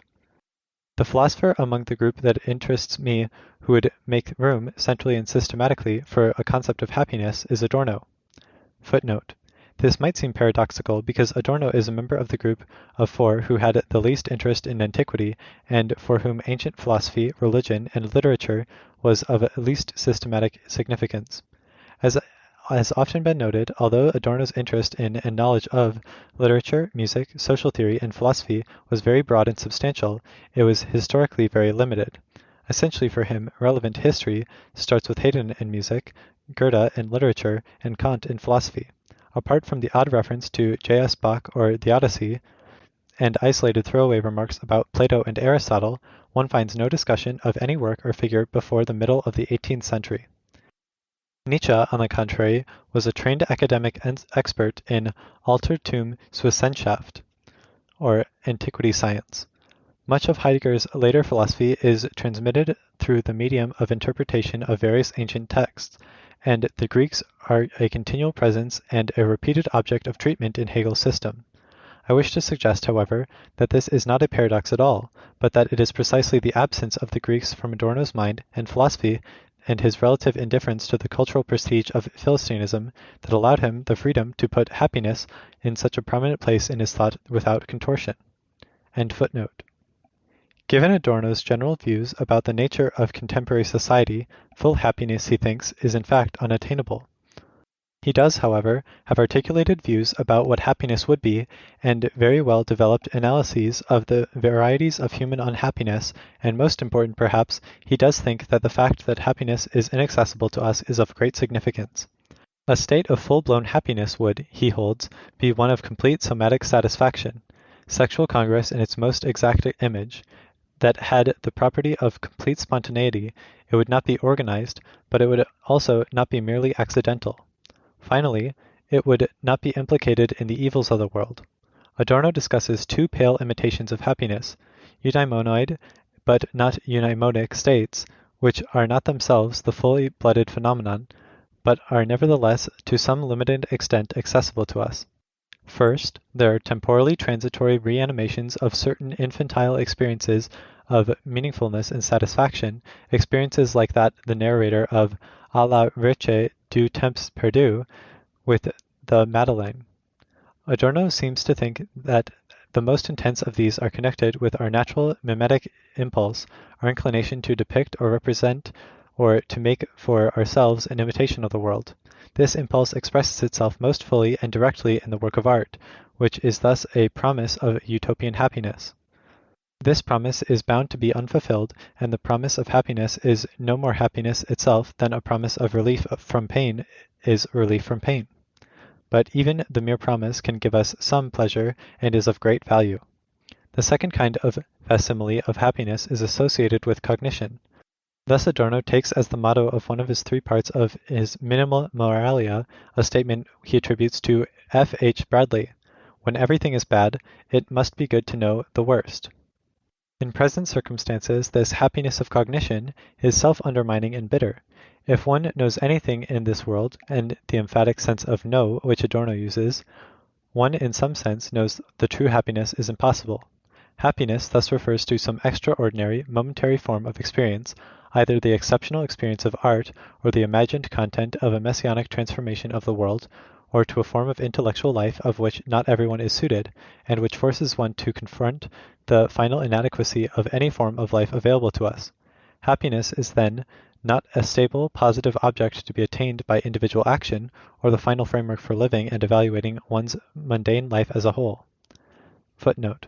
It is, of course, not unusual in the modern period to use happiness to refer to a subjective state of satisfaction that is potentially of limited duration rather than a structural feature of life as a whole. See further Geuss 2002. I am particularly indebted to Rüdiger Bittner for conversations and correspondence about Heidegger and Adorno. Needless to say, he is not responsible for the use I have made of his help here.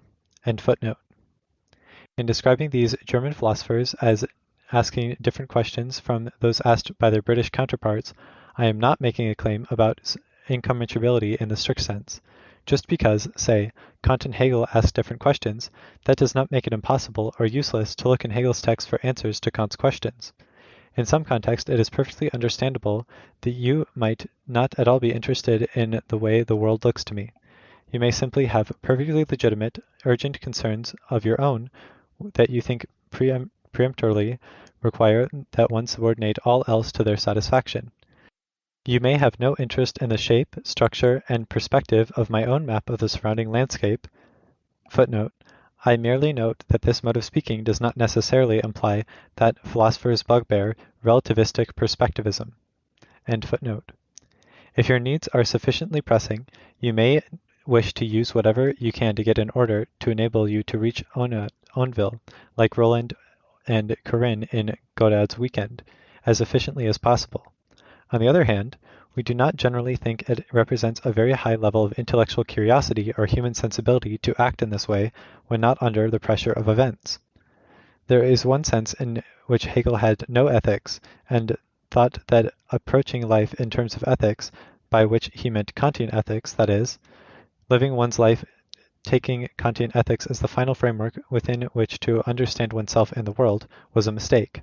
There is, of course, another perfectly reasonable sense in which Hegel did have an ethics. He tried to express and justify a variety of claims we would call value judgments, such as that slavery was wrong, in that cases of conflict the demands of the state take priority over those of the family, or that Protestantism is a more progressive form of religion than Catholicism. One can, that is to say, hold fast to the Kantian, the modern ethical perspective if one wants to, and can torture Hegel's text into giving you an answer to the questions that naturally arise when one presupposes that framework. To be sure, the Hegelian philosophy, as Kierkegaard pointed out very vividly, won't give you determinate answers in most of the cases in which you are most keenly to have purported authoritative advice. It won't tell you whether to join the resistance or to stay at home to support your aged mother, or won't tell you whether you should participate in the coup d'etat or revolution or not, won't give you a unitary way to evaluate Nero or Napoleon or Pol Pot. It will, however, tell you all sorts of things about the historical and valuational significance of the moments with which these people were associated. But what grounds do we have to assume that there will always be a single unitary way to give definitive evaluation of a person, an event, or a course of action? One might have the feeling that what I have described in this paper is a disorganized battery of various, very different objections to different aspects of the way ethics was often been studied in academic subject in the English-speaking world for the past 150 years or so, not a unified counter-tradition. I have described reservations about the possibility of a specifically philosophical ethics, objections to the assumptions made by the ethical question, doubts about the significance of choice and about the coherence or importance of individual action, and objections to a fully immanent approach to human life. That this is no coherent counter-tradition, I think, is no objection. Rather, it is a conclusion I welcome. If one is willing to entertain the line of thought I have suggested, one can go on to ask the relevance of these 19th and early 20th century Central European projects is for us. Is the eminentist, egocentric, practical standpoint genuinely ineluctable, something to which we will be returned regardless of the misguided and sophistic attempts of philosophers to undercut it, or is it an artifact of the kind of individualistic, post-Christian society in which we live? Or finally, is it a kind of transcendental illusion, a complex mistake based on some form of natural egotism and as relatively independent of our specific history and form of society as it is immune to attempts to dissolve it? Is it at all coherent to look for a non-immanent standpoint from which to judge the present, which is not finally theological, but is in some sense naturalistic? It may well be no accident that the line of thought I have been trying to trace has had such strong continuity in Germany. One may see it as a sign of economic, social, and political backwardness, a pre-Enlightenment persistence of theological forms of thinking, and a feudal resistance to the view that commercial society and empirically based natural science are the final framework within which we must structure our lives. Footnote. Setting aside for a moment the notion of social and political progress, the claim that Germany was economically backward during this period, which after all extends well into the second half of the 20th century, seems highly implausible. End footnote. On the other hand, one might think that precisely the persistence of these relatively old-fashioned ways of thinking could have the advantage of allowing people a glimpse beyond a monolithic and massively entrenched status quo. In conclusion, I would suggest a tripartite division of approaches to our practical life: skepticism, the project of modern ethics, and various forms of the view that there is something outside philosophical ethics. The outside ethics views can either be old-fashioned theology-based ones, like those of Augustine or Kierkegaard, or they can have a more complex relation to traditional theology, like the views of Hegel, Adorno, and Heidegger. Skeptical elements play an important role in the philosophy of the figures with whom I am concerned, particularly in Nietzsche, in whom skepticism sometimes takes almost the robust ancient form, but to the extent to which these German thinkers are not skeptics, they are devotees of some or another of the radical versions of thinking about practical life which I have called outside ethics views, not of any variant of the modern project. Footnote. Ancient Pyrrhonism, the view that on any topic there are equally strong arguments on either side, was also a central concern of the young Hegel, as is documented very convincingly by Forster. See also Berniet and Frede. Hegel held that, compared to this ancient form of skepticism, modern skeptics, for instance views inspired by Hume, is a bloodless and ignoble form of dogmatism, accepting, as it characteristically does, any number of by no means indubitable assumptions, such as that we have impressions, that there is a distinction between thinking and being, etc. End footnote. The most widely influential form of ethical thinking at the moment, at any rate, the one that seems to play the most prominent role in international politics, is some version of a doctrine of natural human rights. It is, I think, fair to say that what we sometimes called the normative foundations of this theory are anything but clear and convincing. The suspicion immediately suggests itself that the reason for this is that the project of finding a completely secular immanent grounding for such a theory is incoherent. There simply is not any direct argumentative path from facts of nature and human psychology, as these are known to us through experience and through the usual forms of scientific inquiry, the economic and commercial requirements of the kind of society in which we live, and some minimal principles of rationality, to get the desired doctrine of natural human rights. Given the extremely weak cognitive grasp we have over the general idea of practical philosophy, it would, I think, be very rash at this point in time simply to dismiss all skeptical and non-immanentist views. In addition, there is a strong aspirational or self-constructive element to practical thinking. It is not merely the case that deciding to believe in or give one's allegiance to a particular view makes one a person of a certain kind, but retaining a wide spectrum of views under consideration also makes one a person of a certain kind, even if one thinks that one kind of view is strikingly more plausible than others. This is a basic Nietzschean claim that one can easily admit without moving at all far down the road to some of Nietzsche's other, more florid doctrines. Perhaps more importantly, retaining a wide spectrum of views in play makes a society a certain kind of place. There are no guarantees in this area, and I have a certain amount of sympathy for the reader who might justifiably continue to object that even if human rights theory is in a parlous state, I have given no reason to think that any of the Central European theories I have expounded is any better off.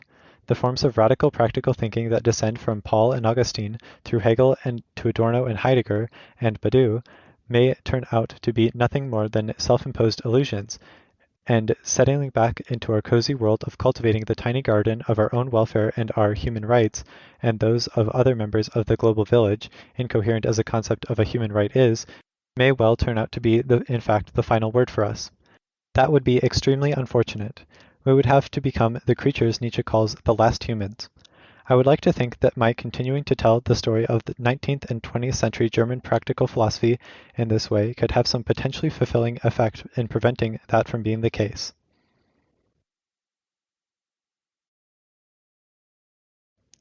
Chapter 4. Freedom as an Ideal. Isaiah Berlin's discussion of the two concepts of liberty provides a convenient starting place for the topic I wish to discuss, namely the role conceptions of freedom play in structuring our human aspirations. Berlin assumes that freedom can be significantly ascribed either to human individuals or to groups, and he also distinguishes what he calls negative conceptions of freedom from positive conceptions. An entity, whether human individual or group, is free in a negative sense to the extent to which there is no external impediments or obstacles on the action that entity in some particular domain. An entity, whether a human individual or a group, is free in a positive sense to the extent to which that entity is its own master, i.e., to the extent to which it rules or governs itself. One might think that these two distinctions between individual and group freedom on the one hand, and positive and negative freedom on the other, cut across each other, so actually Berlin's account recognizes four kinds of freedom. A. Negative freedom of an individual. If my hands are untied, I am to that extent freer than I was. B. Positive freedom of an individual.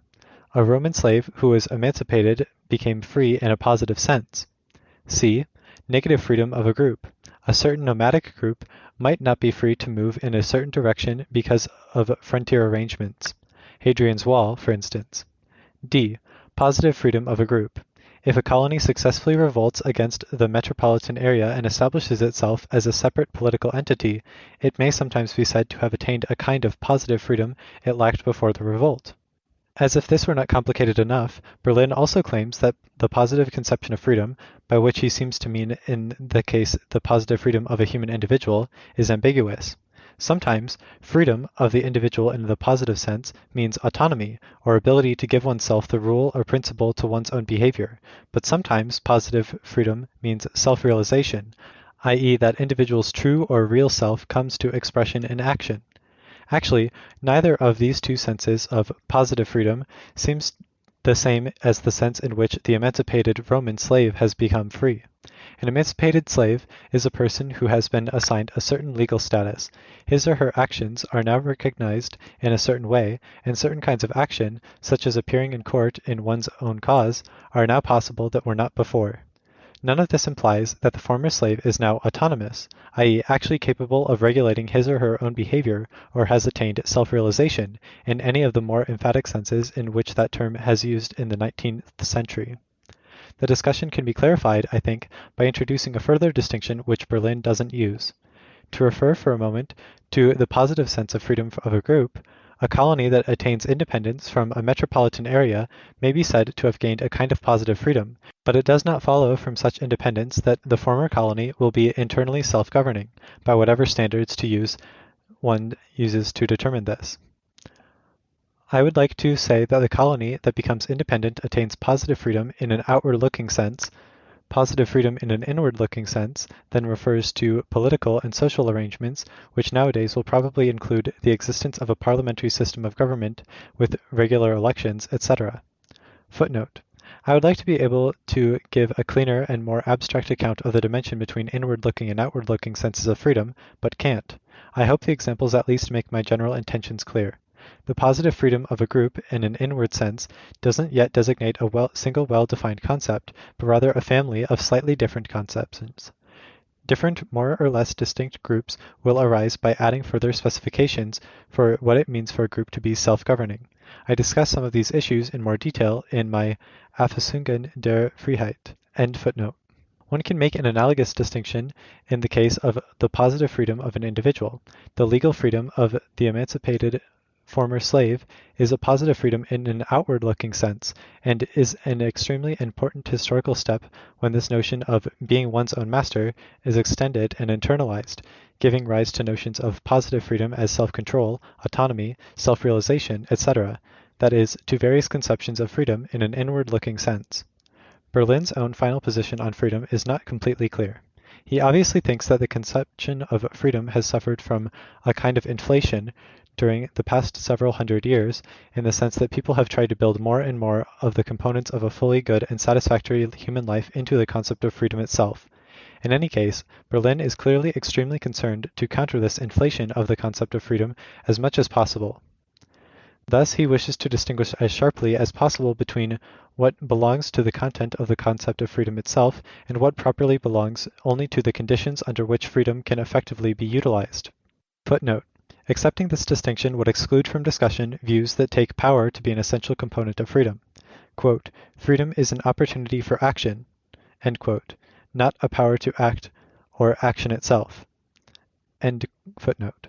In fact, Berlin at times comes close to suggesting that positive freedom itself in any of its various forms is not really a proper concept of freedom, but a bloated amalgam incorporating components of the concept of freedom with various other inflationary elements derived from conceptions of happiness, rationality, etc.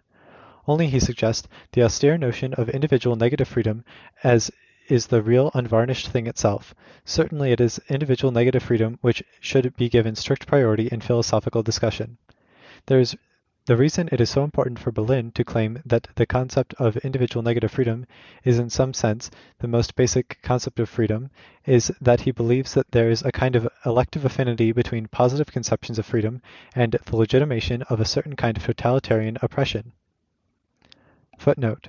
Berlin sometimes denies that he is asserting any special, in particular any logical, connection between positive conceptions of freedom and totalitarianism. But this seems to me to be somewhat disingenuous.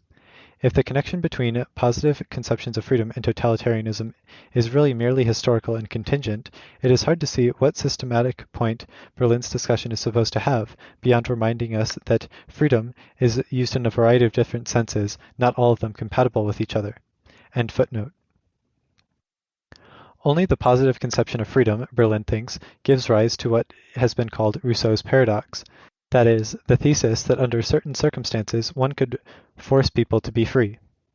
To believe that under certain circumstances people could be forced to be free is, however, to lack the conceptual resources to resist certain forms of totalitarianism. To put what I take to be Berlin's argument in a series of steps, 1.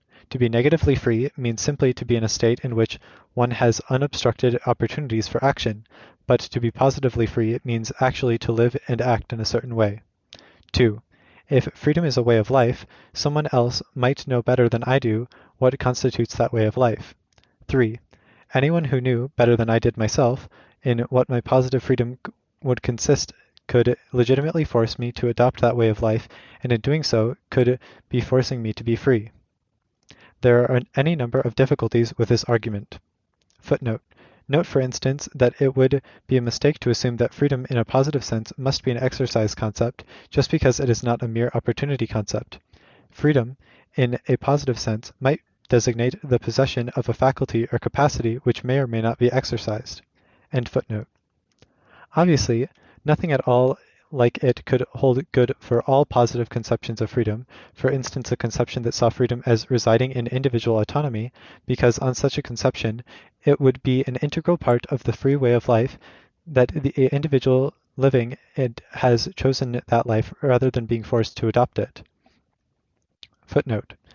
Note that I could also force you to be negatively free by removing various obstacles to your action. Whereas before you had no choice but to stay seated, since you were tied to the chair, when I untie you, you are forced to have the freedom of remaining seated or standing up. No one thinks there is anything conceptually odd about cases like this. End footnote. At the moment, however, I would like to consider the third step in the argument. It is, of course, not true that if I know what would be good for you, even if I know what would be supremely good for you, this gives me a warrant to coerce you, especially not if the good in question is one which has value only if you chose it freely, so that in using coercion I destroy it. The situation changes immediately, of course, if one adds to the 3 points listed above a fourth. 4. There is a social agency, for instance the state, who is really me, or who is the real me, and thus all of whose actions are really mine, so that none of its actions against me can even in principle count as coercion. Actually, if one has 4, one doesn't need 3 to draw some strong and unpleasant conclusions. This suggests that Berlin has misdiagnosed the error which gives rise to an inability to resist the temptations of totalitarianism. The culprit is some thesis about the relation between the individual and social agency, something like 4, or like what Berlin calls the organicist conception of society, and not the positive conception of freedom. Footnote. Note that Thomas Hobbes has a relentlessly negative conception of freedom, but given his theory about the construction of social agency, the Leviathan, he arrives at strongly totalitarian conclusions. Note also that both Hegel and Marx specifically reject the organicist conception of society, if by that is meant the view that human individuals are no more than accidents of the social substance or organs of a social whole. End footnote. It is striking that Berlin's whole discussion of freedom is constructed by his interest in the limits of permissible social coercion. Freedom for him is from the very start a police concept. The possible justification of coercive social regulation of human action is not, however, the only context in which the concept of freedom plays a role. Another context is that in which individuals decide how they will lead their own lives. Whatever the importance of negative conceptions of freedom in the discussion of systems of public coercion, they are of little use in helping individuals structure their aspirations. Footnote. As Nietzsche writes, freedom as absence of constraints is perhaps a reasonable aspiration for slaves, but not for others. End footnote. Since one is not necessarily going to be using conceptions of freedom to legitimize systems of coercion, it isn't at all obvious that conceptual abstemiousness is the correct course. Nor does it follow from this that one can't seriously take Berlin's concern about excessive inflation of the concept of freedom. Freedom needn't necessarily completely lose its profile and become indistinguishable from the vague general notion of a completely satisfactory human life. If freedom is not the same as happiness, it is not the same as morality either. Footnote. Despite the efforts of Kant and his followers to assimilate freedom and morality. End footnote. So if one wants to make progress in the right direction and understanding freedom as an ethical ideal, one has to thread one's way through the minefield, some of the salient features of which I have just sketched. That is, one wants a concept of freedom which is a development of something rooted in everyday usage and practice, which can serve to give clarity and focus to individual human aspirations, but which is neither a police concept, nor so inflated as to be indistinguishable from the concept of the indeterminate sum of all human satisfactions, nor so thoroughly moralized that it is an analytic truth that anyone acting freely is acting morally. There are, I think, a number of distinct paths through this minefield. I would like to recommend 4. 1. Freedom as autonomy.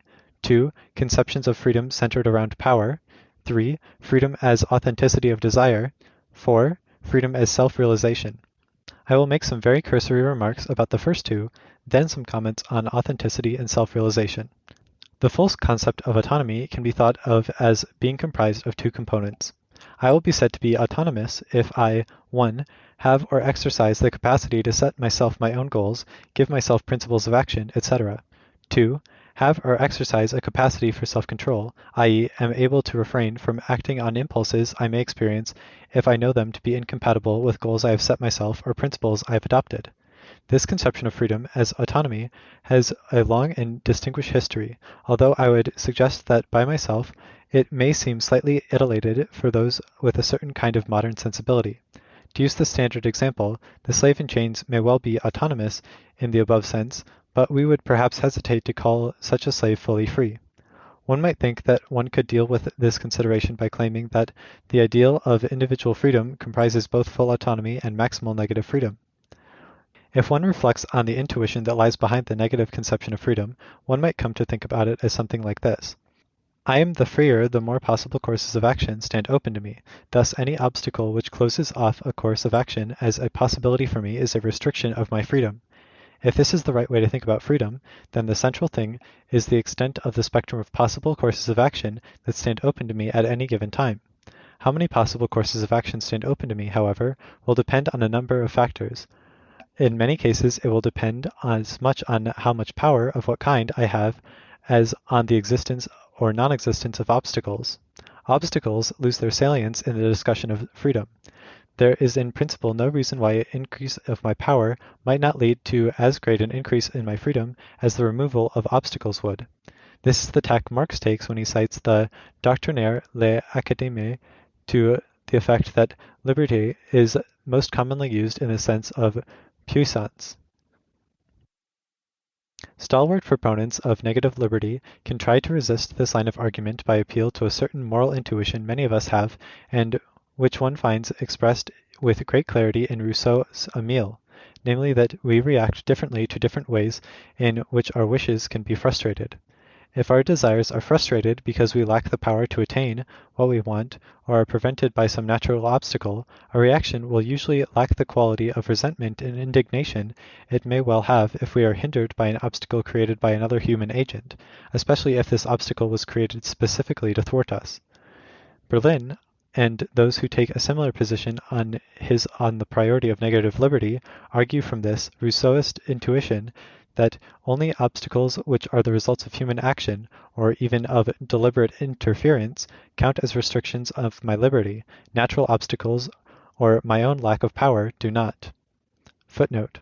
Part of my intention is to try to break the hold on our imaginations exercised by an image Berlin and some of his followers tend to project, the image of a contrast between sober, responsible, more or less value-neutral negative conceptions of freedom as an inflated, highly moralizing positive conceptions.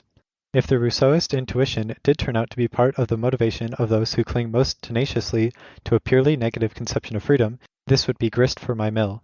End footnote. It seems plausible that a conception of freedom which held it to consist in autonomy plus power could satisfy the conditions I outlined above. It could have a clear conceptual profile and be distinguishable from other ideals, and it needn't be construed in any inherently moralizing way. I may well autonomously decide to use my powers in ways that do not satisfy reasonable standards of morality. One might still, however, think that a conception of freedom which took it to consist in autonomy plus power left something out. It has often been taken to be part of our intuitive conception of freedom that I can be called fully free only if I am doing what I really want. What I really want to do here refers not to some externally specifiable course of action, but to the kind of desire that gives rise to the action I perform. In this sense, I am doing something I really want to do if my action is motivated by a desire that is genuinely or authentically mine. I'm free then, in this case, if I am acting on a genuine or authentic desire. Another way in which the same point is often put is to say that I am free only if acting on a desire with which I identify.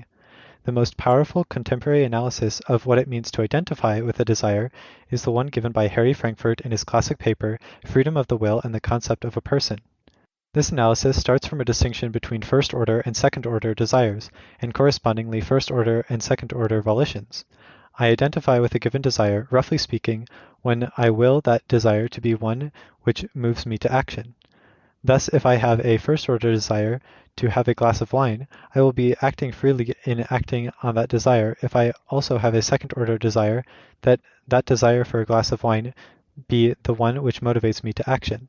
Such a second-order desire is a second-order volition and means that I have identified with the given first-order desire. If, on the other hand, I have a first-order desire to drink a glass of wine and a second-order volition that the first-order desire not move me to action, then the desire to drink the wine is not one I have identified with, not one authentically mine, and acting on it will not be acting fully freely. In a somewhat later essay, Frankfurt introduces a qualification to his account. If I have a second-order desire not to be moved to action by a particular first-order desire, I have not identified with the first-order desire in question, but it doesn't necessarily follow from that I endorse a given first-order desire as a motive for action, that I have thereby identified with that first-order desire in any very significant sense. It may well be the case, for instance, that I have unresolved conflicts among my higher-order desires. After much backing and forthing, I may reluctantly, with proleptic regret and many reservations, finally settle for the moment on a second-order volition that one particular first-order desire be that one that constitutes my will. In so deciding and then acting, I don't fully identify with the first-order desire, all things considered, under those and these conditions. Unfortunately, I endorse it for an action this time around without any commitment or clear expectation that next time around I will not decide differently. This is the issue Frankfurt calls wholeheartedness. It is obviously extremely difficult to give any kind of full and clear account of what it means to identify wholeheartedly with a desire, but Frankfurt is surely right to emphasize that one component of such an analysis is a commitment the agent makes vis-a-vis the future. I grant the desire in question a continuing recognized place within the self. Footnote. Freedom of the will and the concept of a person deals with traditional problems of the mechanisms of autonomy. Identification and wholeheartedness deals with what came to be called authenticity. End footnote. Reflection on wholeheartedness, identification, and authenticity gave rise in the 19th century to two contrasting ideals. The first of these is one which sees freedom to consist precisely in the absence of identification or wholeheartedness. The free spirit is bound by no fixed beliefs or commitments, and stands related to desires in a way that is similar to that in which the ancient skeptic stands to beliefs. Desires, both first-order and higher-order desires, are there to be acted on in a given context, not to be objects of identification. Genuinely free and deep people are those who love masks and are deft at changing them. Footnote. This ideal is expressed with brilliance at various places in Nietzsche's work. End footnote. As Hegel pointed out, though, in his criticism of Friedrich Schlegel, the apparent rich multiplicity of possibilities open to the free spirit seems to be purchased at the price of an impoverishment of the self, which is reduced to a single, empty, infinitely repeated movement of rejecting identification. The other, diametrically opposed ideal is one which sees freedom to consist in identifying oneself wholeheartedly with a unitary, structured set of desires which constitute the core of a more or less enduring self. Footnote. Oddly enough, one finds extreme expressions of both these two ideals in Nietzsche. For an instance of something like this ideal of wholeheartedness, see Twilight of the Idols. Section 44. Part of the difficulty in understanding Nietzsche is a difficulty in knowing how to take this fact. Hegel has a complex theory of the way in which both of these ideals are, so he claims, rooted in aspects of the structure of the will and how they can be reconciled in a life lived in a fully rational state. End footnote. Only then, so this line of argument runs, can there be a self which might be said to be free and unfree and acting one way rather than another, namely, acting freely if acting on a desire with which one identifies, otherwise not acting freely. Footnote. Kant doesn't use the language of identification, but one might think of him as claiming that one should identify wholeheartedly only with the desire to act consistently. End footnote. It would, though, I think, be a mistake to think that one could understand freedom in a sense at issue here merely as an action on a set of desires with which I can wholeheartedly identify. Even if the project of the free spirit in its more extreme versions isn't completely coherent, the proponents of this ideal did have something in mind that one can't simply dismiss. There can be a kind of naive, immediate, and unreflective wholeheartedness which we are not necessarily inclined to see specifically as a form of freedom. Hegel's idea that both reflection, which gave rise to the ideal of the free spirit, and identification, which gives rise to the ideal of wholeheartedness, are internal moments of freedom, correctly understood, seems plausible, but by itself leaves one without much clarity about how exactly the two will be related in full-blown cases of freedom. Self-realization of views of freedom shift the focus from the internal world of desire to the world of action. There are two slightly different versions of a self-realization approach to freedom. The first, which one can find perhaps most explicitly in Humboldt, sees human beings not so much as creatures who have desires with which they identify or fail to identify, but as bearers of powers and capacities which they can exercise and develop. I am free on this view to the extent to which I am engaged in a course of action in which I am exercising my powers and capacities in such a way as that these powers and capacities are also at the same time being further developed. It is by exercising my capacity to play the piano that that capacity is further developed, and the extent to which the exercise of this capacity is at the same time the development of that capacity. The course of action is free. In 19th century capitalist industrial labor, workers performed simplified and highly repetitious motions for long periods of time. Part of the reason why for Marx such labor was a unique form of unfree activity was that such simplified and routinized activity was the exercise of certain human capacities on the part of the individual worker, which was not appropriately connected with the development of any powers or capacities. Playing the piano an hour a day makes one progressively a better player, but turning a screw in a certain position for an hour a day won't after the first day make one a better mechanic. Often those who wish thus to understand freedom as the exercise and development of human powers and capacities hold that a fully free action will be one that is an integral part of an all-sided or universal development of human powers and capacities. Since the development of some human powers and capacities is incompatible with the development of others, the coherence of the more extreme forms of this view has rightly been questioned. Footnote. See G. A. Cohen, Reconsidering Historical Materialism. Obviously, there are a number of different specific views possible here, that freedom consists in exercise and development of all my powers and capacities, of any that are unique to me, of those that are in some sense characteristic of me, etc. End footnote. There is also a slight difference, at least of emphasis perhaps, between this self-realization view and the view I mentioned earlier, which identified freedom with power. The earlier view focuses on my ability to get what I want as the central part of freedom, where power is what lets me get what I want. In the self-realization views, the emphasis seems rather to be on the transformation of myself, which development of my powers and capacities brings about. By developing and exercising my capacities and powers, I become literally more realized self, and thus, the proponents of this argument claim, freer in my acting. Footnote. Note that the word power in the phrase development and exercise of my powers and capacities may not mean precisely the same thing as power meant in the earlier discussion. End footnote. The other variant of a self-realization view emphasizes that I am free only if I am acting in such a way as to be able to recognize, or perhaps recognize and affirm, myself in the action. Unfortunately, it is tremendously difficult to give any kind of coherent reading of what recognizing myself in my action means, which isn't either much too weak, recognizing myself means just having a certain feeling of familiarity or subjective belief, but one doesn't necessarily want to define freedom directly in terms of a mere subjective feeling, or really very strong indeed. If one, for instance, has a specific theory of the structure of the self and holds that free action is action in which I can see that particular structure of the self to be instantiated.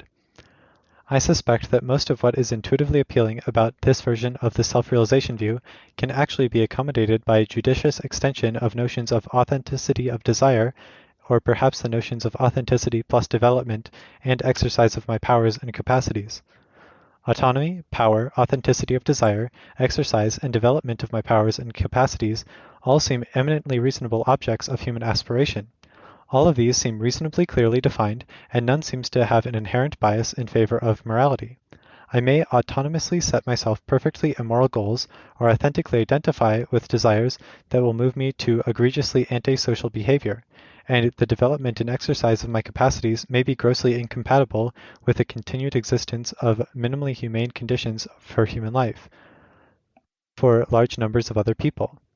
Finally, none seems to be inherently a police concept. Together with negative freedom, they seem to me to designate perfectly legitimate dimensions along which the discussion of freedom can proceed. Earlier, footnote 16 above, I spoke of a certain image Isaiah Berlin's discussion insinuated, that negative freedom was a straightforward, sober, morally neutral concept, whereas positive conceptions of freedom arose out of an attempt to build highly controversial biases in the direction of one or more another worldview into the very nature of freedom itself. What moral neutrality might mean here isn't perhaps completely clear, nor why it should be a desideratum. I take it to be one of the great merits of Bernard Williams' work to have pointed out that ethics has traditionally meant two distinct things. A, the attempt to say something about what the good life for me would be, and B, the attempt to say something in general about how people should regulate their behavior towards one another. Ethics, widely construed, refers equivocally to either task. Narrowly construed to the first, morality tends to be used to refer to the second. Western philosophy begins with the attempt to show the close connection between plausible answers to the two questions. The only way for me to live a truly happy life, it is claimed, is to do so in the context of acting toward others in a morally well-regulated ways. Negative freedom, I want to claim, gets its attractiveness if one is looking for a police concept, that is, a concept to regulate the enforcement of morality. This doesn't mean one can't extract a concept of negative freedom from the context of moral inquiry in which it is embedded. Of course one can, but outside this particular moral context, the concept seems ad hoc and pointless. It would be neatly symmetrical if I could now claim that the positive conception of freedom, or at any rate some of the various positive conceptions, has the property of moral neutrality, falsely assigned to negative freedom, but I can't. This reason should be undisturbing because one's whole interest in the concept of freedom arises from ethical concerns, very broadly construed, so it isn't obvious that all forms of moral neutrality are even desiderata. The positive conceptions of freedom I have mentioned describe individual aspirational ideals, but do so in such a way as to leave an open question whether it is always good for individuals to attain his or her ideals, to become more free in one or another particular way, and also to open question whether or not, or to what extent, it would be a good thing for a society to be organized so as to allow its members maximal freedom in one or another of the positive senses.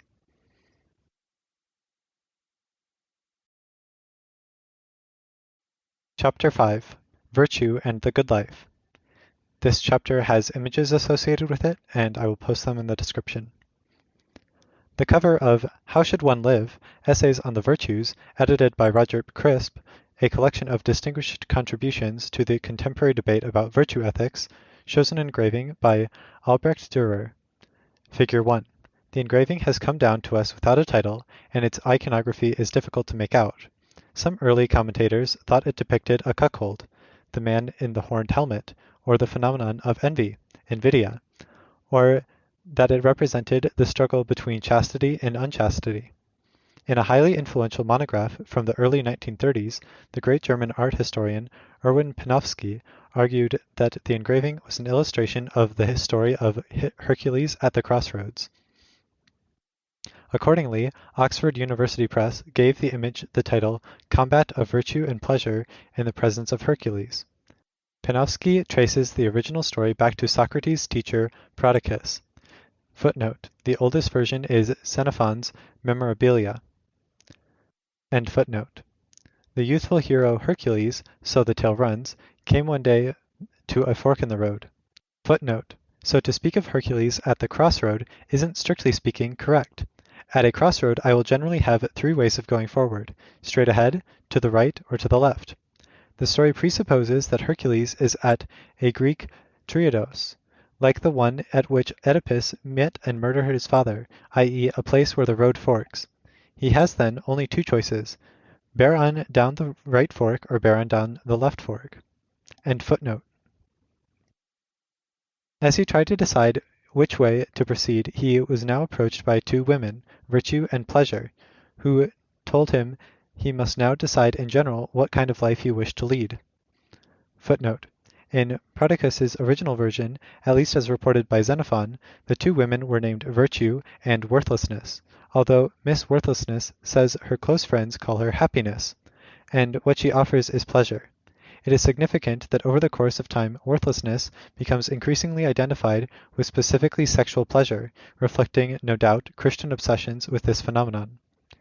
In 5th century Athens, the main temptations against which people preached in this obsessive way seem to have been warm baths. End footnote. They would lead him down one or another of the two respective paths that lay out before him, the path of virtue or that of pleasure. He was completely free to choose whichever of the two paths and the women he wished, but he would have only one choice. Footnote: in Xenophon he is called Αυτοκρατορ, which in this context presumably means his own master. End footnote. He would have to remain devoted to the woman he chose absolutely and unconditionally, and follow on that path she led to the end. What then did the two ladies have to offer? At the bottom left of Durer's engraving we see a couple that seems to have been interrupted while in the middle of an erotic encounter. He is a bearded, rustic figure with a fine pair of goat's legs. His right hand is resting loosely on the jawbone of a large animal, probably an ass. The gesture suggests that he has put aside for the moment this primitive weapon.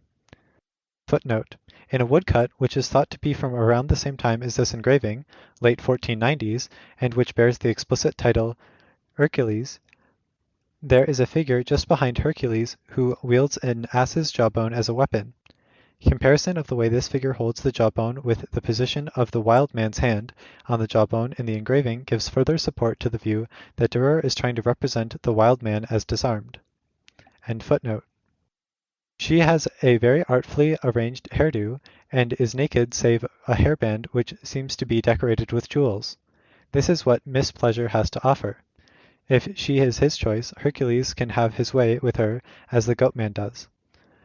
In almost the exact middle of the picture and dominating the scene, we see Virtue.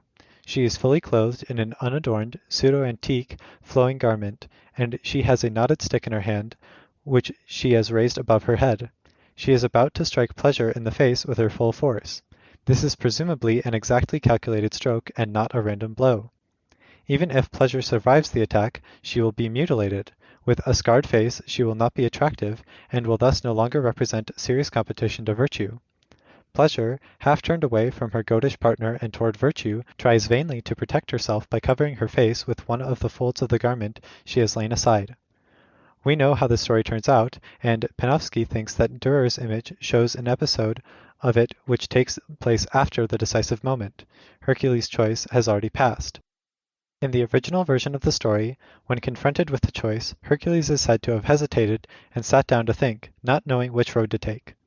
On Panofsky's reading, the choice has already been made. The Hercules in this engraving is already something like a paladin of Virtue, who thinks he can stand aside and wait because she is doing well enough on her own, but who is certainly ready to support her if she needs it. I wonder, though, whether it would not be possible to see the engraving differently. I find it difficult to see Hercules' gesture as one of support, even passive support, of Virtue, or of patiently awaiting the outcome of Virtue's action.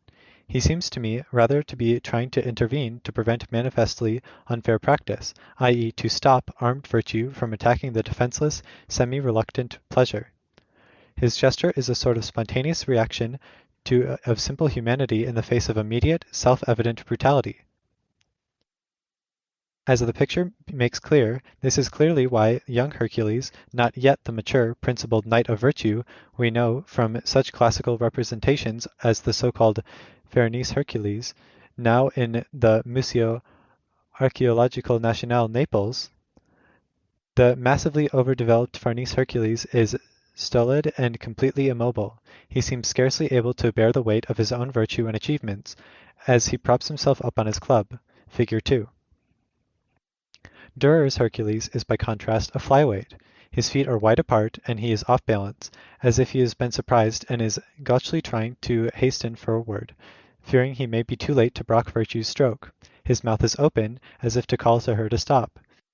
It is very hard to see this as a wait-and-see attitude, as Panofsky claims, but it makes sense if Hercules is taken aback by Virtue's savage intention and reacts impulsively. It also doesn't seem at all correct to describe this one-sided encounter as a combat. If anything, it is an attempted slaughter. Who knows what Hercules would have decided if he had really had a genuine free, unconstrained choice? Maybe he would have preferred to stay single and go his own way without any feminine company. In that case, he still might have thought it wrong to treat Pleasure cruelly. It isn't, after all, her fault she is so attractive.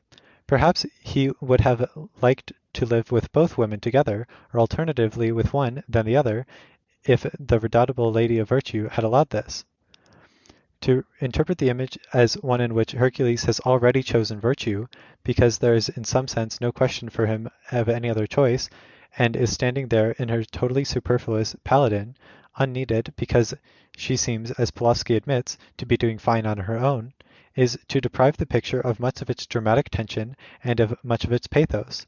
The dramatic interest and pathos consist not just in the fact that he hasn't yet chosen, but also that there is something to be said, if not exactly in favor of Pleasure, think of the smell of the goatman, then at any rate against this kind of Virtue and her mode of proceeding. Perhaps the most humane outcome would be if Hercules were to be strong enough to keep Virtue in check and enforce peace between Virtue and Pleasure. That he must finally make an exclusive choice between the two is perhaps a sign of weakness, although Durer might think this a weakness inherent in human condition, and thus not one to be overcome even by Herculean strength. For the contemporary viewer, the most striking feature of Durer's composition is its sadism.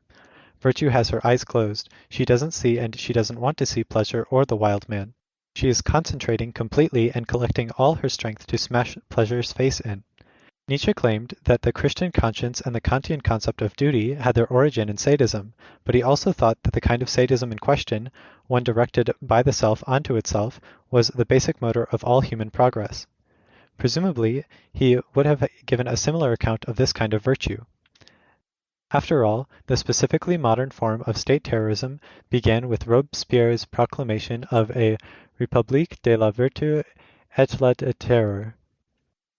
Both the German philosophers Adorno and Horkheimer, in their joint book Dialektik der Aufklärung, and the French psychoanalyst Jacques Lacan in his essay Kant avec Sade, see Desade as the figure who thinks through Enlightenment ethics and particularly the Kantian duty-centered position to its logical conclusion.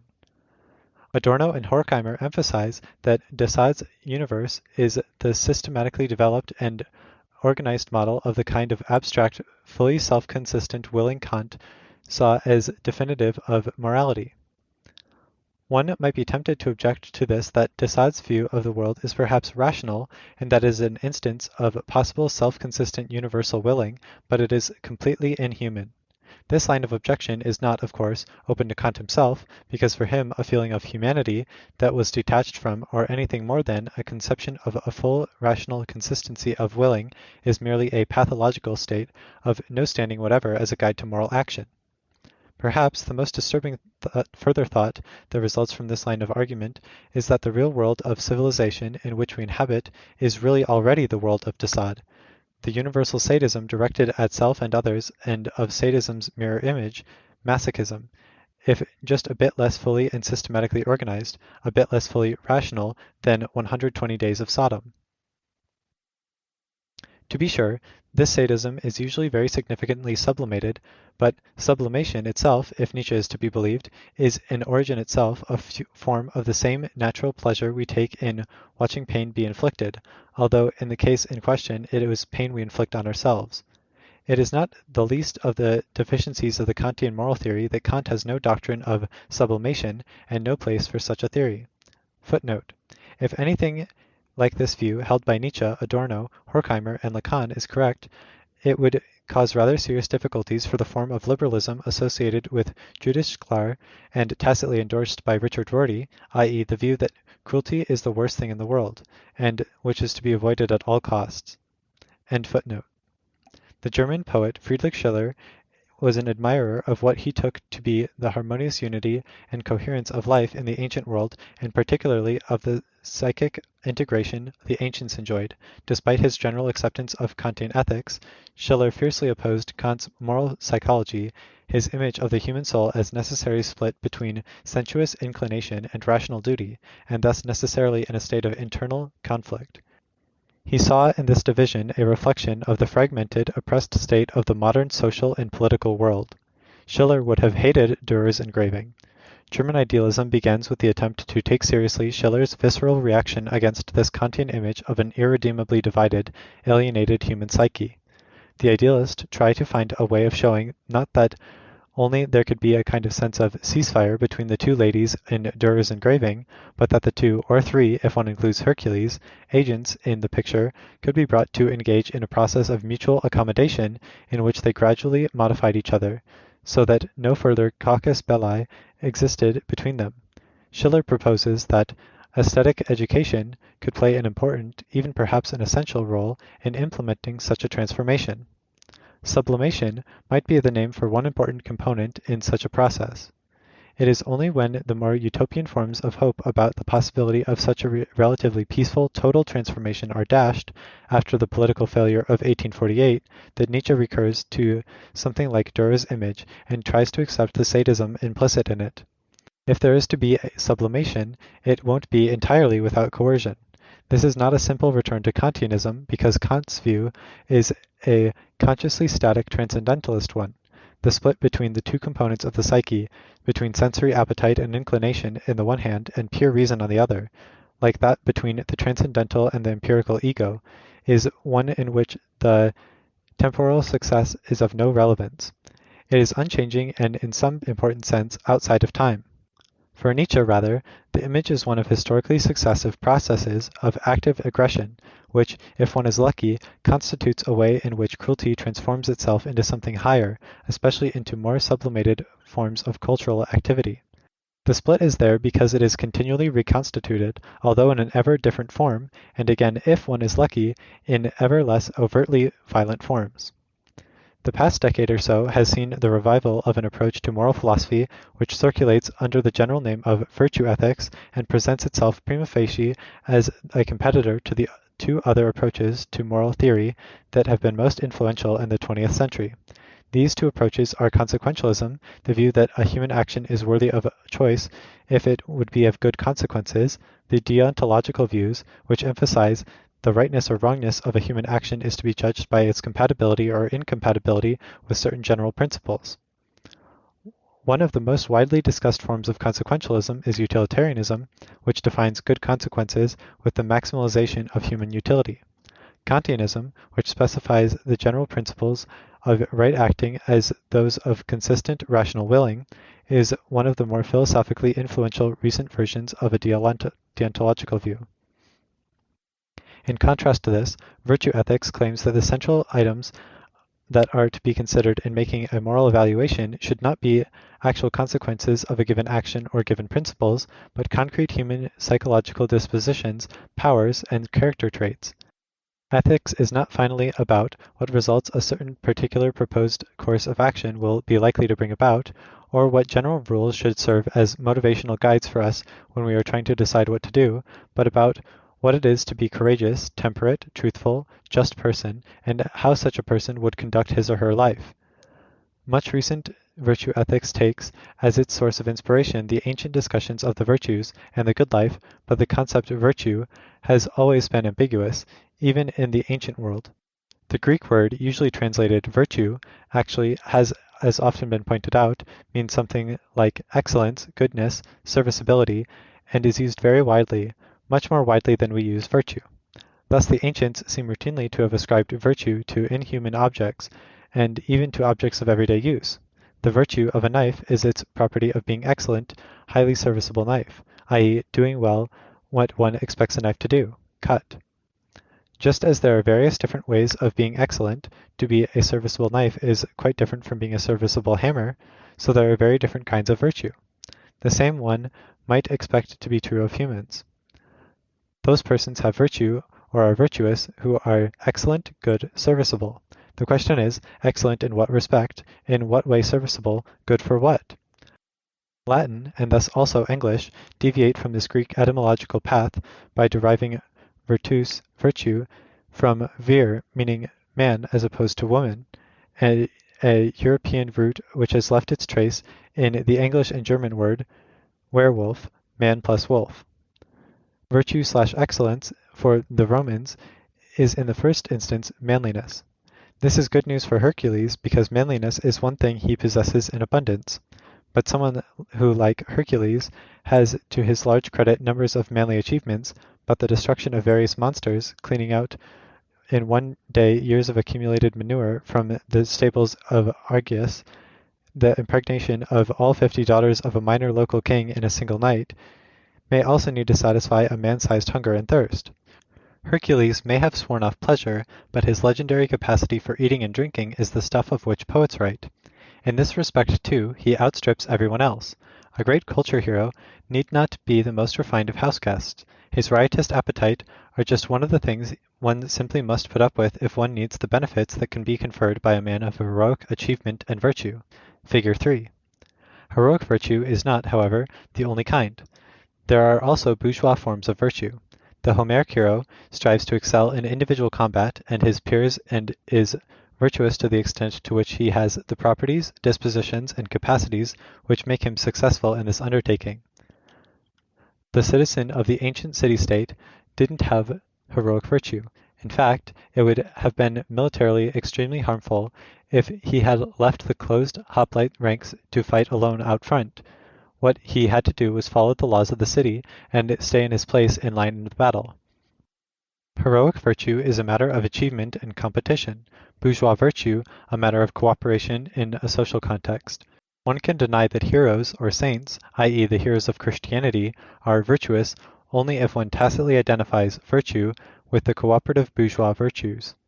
If one does this, however, it becomes very hard to see any direct connection between virtue and the good life, unless, of course, one wishes to identify the good life with a life of smooth social cooperation.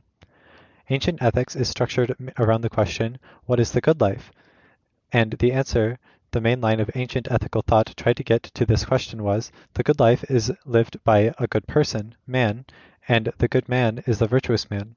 Increasingly, ancient philosophers came to hold that the virtuous man is the man who has the cooperative bourgeois virtues of justice, truthfulness, self-restraint, and prudence.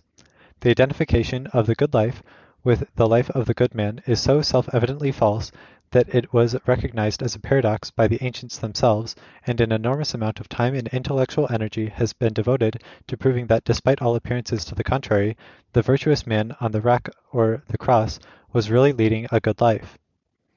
Virtue is not really an active component of contemporary colloquial speech.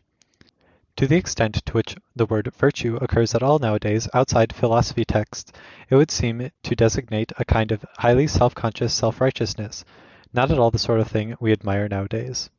Some of the philosophers who have been most responsible for the revival of virtue ethics have been concerned to emphasize the essential locatedness of virtues in existing social practices.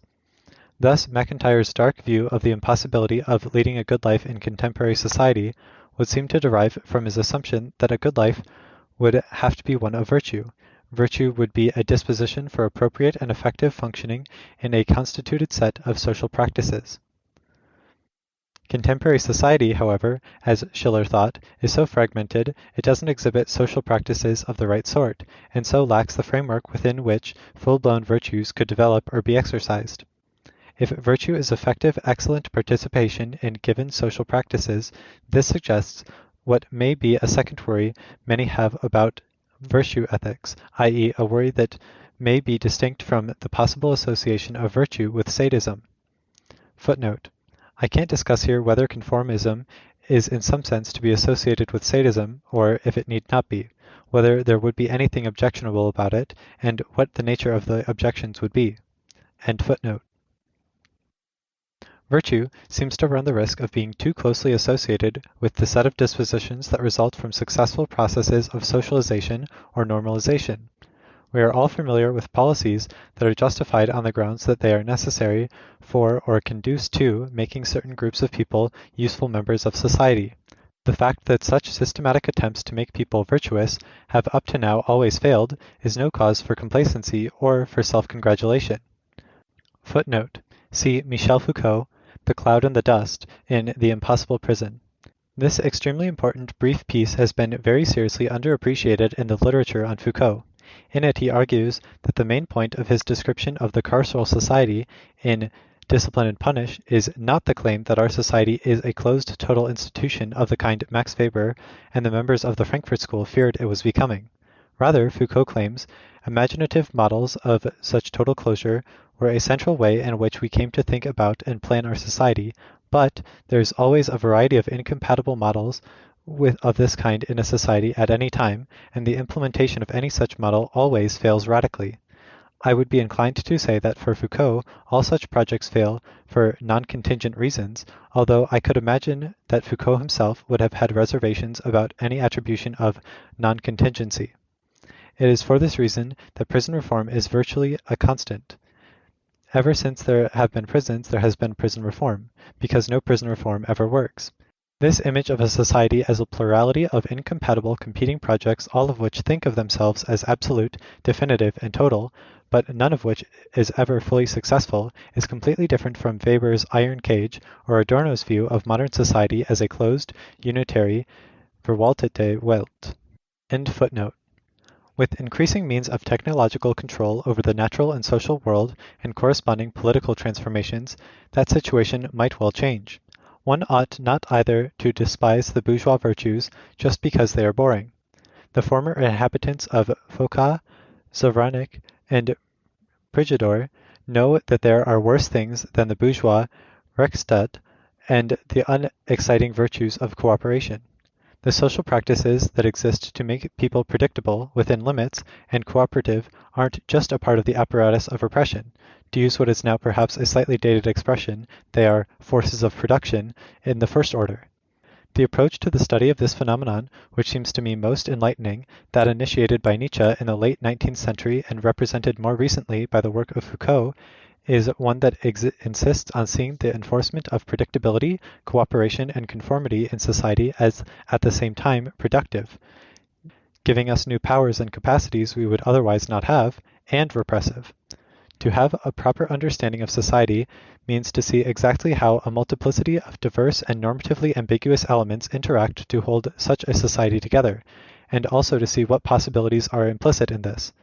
This, in turn, need not imply that any of the bourgeois virtues have the last word in determining what the good life is or could be. Hercules' choice remained paradigmatic for ancient moral philosophers, but given that his choice was, or soon came to be interpreted as being, one between virtue and pleasure, this often left open the possibility for distinguishing between pleasure and the good life, or pleasure and happiness, and calling Hercules' life of strenuous and heroic virtue perhaps not exactly pleasurable or pleasant, but in the same sense happy, and thus also good. Some ancient thinkers then devote themselves to trying to develop techniques for making us pleased, i.e. happy, that do what we have to do, what the social and cooperative virtues require of us, but those of us who inhabit the beginning of the 21st century may remain skeptical about claims that virtue and happiness can be made to converge effortlessly. Different people clearly set themselves different goals in life and are committed to different values. Some people want to earn a lot of money, others are interested in others' good opinion. Many people seem to want to live a life which they would describe as pleasing to God, and still others want a full and immediate satisfaction of their physical needs as possible, as in Hercules' heroic gluttony. There are very different conceptions of what it is for a human life to be successful and good. If virtue is a question of those dispositions that make for effective excellence, it is hard then to resist the thought that there will not only be distinct but incompatible virtues. No one will be likely to think that exactly the same set of human character traits will enable us maximally to earn wealth and lead a life that is pleasing to God. It has often been pointed out that the very idea that there could be a multiplicity of different equally good ways of living and corresponding multiplicity of virtues that doesn't form a single clear hierarchy might have been thought to be wildly seditious in most of the ancient city-states. After all, the claim to political preeminence of the citizen elite could be thought to depend on the view that there is a single unitary way of life that was ideally the correct object of the human aspiration. Only one kind of human life, the life of an adult male citizen in a self-governing society, was really fully worth living. The virtues of such a citizen were the human virtues par excellence, and that the citizen exhibited these virtues was grounds for him to claim a position of leadership. Historical changes in the political, social, and economic world make many of the assumptions that underlie this way of thinking highly implausible, but the image of a single unitary human good was able to maintain itself for quite a long time, and didn't really begin to dissolve itself in a serious way until the 19th century. Although we may still associate the idea of the irreducible plurality and incomparability of human goods with Isaiah Berlin, and thus think of it as a typically liberal notion, one finds analogous concepts in Marx, who, in the Grundrisse, criticizes what he calls the old conception of the relation between the good life and the productive capacity which is characteristic of the ancient world. When compared with modern theories, which put exclusive emphasis on industrial and economic development, this old conception can seem sublime and humane because it subordinates all activity to the human good. However, the good envisaged in the ancient world was deficient because it was construed as consisting in the production of some one pre-given human type in some particular narrow, national, religious, political form, the adult male Athenian citizen. In contrast to this, the modern conception, which subordinates the development of the full range and variety of human activities to no pre-given standard, apart from development itself, is preferable. In a society in which there existed such a plurality of forms of activity not subordinated to a single overarching good, a wide variety of virtues would flourish, not all of which would be obviously compatible with all others. The virtues of a good pugilist would not necessarily be compatible with the virtues of a good pianist. In the ancient world, then, there are at least two distinct concrete answers that were given to the question, who leads the good life? There is A, the good life in the sense of bourgeois virtue. I am leading a good life if I follow the existing social rules, accommodate myself to the requirements of living with others, and keep the demands I make within the limits of what the other members of society will tolerate. Then there is B, the good life in the heroic sense, the life devoted to large-scale achievement. Not all heroes, however, as witness Hercules, will be likely to conform to all social expectations, and, what is more, in this context at any rate, not all of them need especially be happy if happiness is construed as having anything to do with subjective contentment. However, one of the most central traditions of ancient philosophy takes the good life to be essentially a happy life, so it would seem to be necessary to distinguish a third sense of the good life, c. the good life as the happy life. If we shift our attention now from the ancient to the modern world, we will observe that although the ancients emphasized that various objective conditions would have to be satisfied in order to call a person truly happy, philosophers in the modern period exhibit a very strong tendency to understand happiness as that closely connected with specifically subjective forms of satisfaction. That is, a happy life is not necessarily one of maximal pleasure, but one in which my actual desires, whatever they might be, are fully satisfied as possible. The use of the phrase as fully satisfied as possible leaves room for rather considerable disagreement about how to specify the space of real possibilities within which a happy life is located. Furthermore, one might also ask whether it is really appropriate to give special standing to my actual desires, especially since one begins to become aware of the extent to which the desires people actually have may be inherently indeterminate or contradictory, the extent to which they may experience some of their desires as impositions to be resisted, and the extent to which the causal history of the acquisition of these desires may be disreputable. I may come on reflection to think that some desires which are in all behavioral senses mine, and that I avow them, act on them, etc., are merely artifacts of my upbringing, and that satisfying them will not really make me happy. This, in turn, may make me begin to distinguish between desires I happen for whatever reason to have acquired, and desires that in some deeper sense are really mine, and to make this distinction in a way that is independent of the apparent motivational force of the desire in question.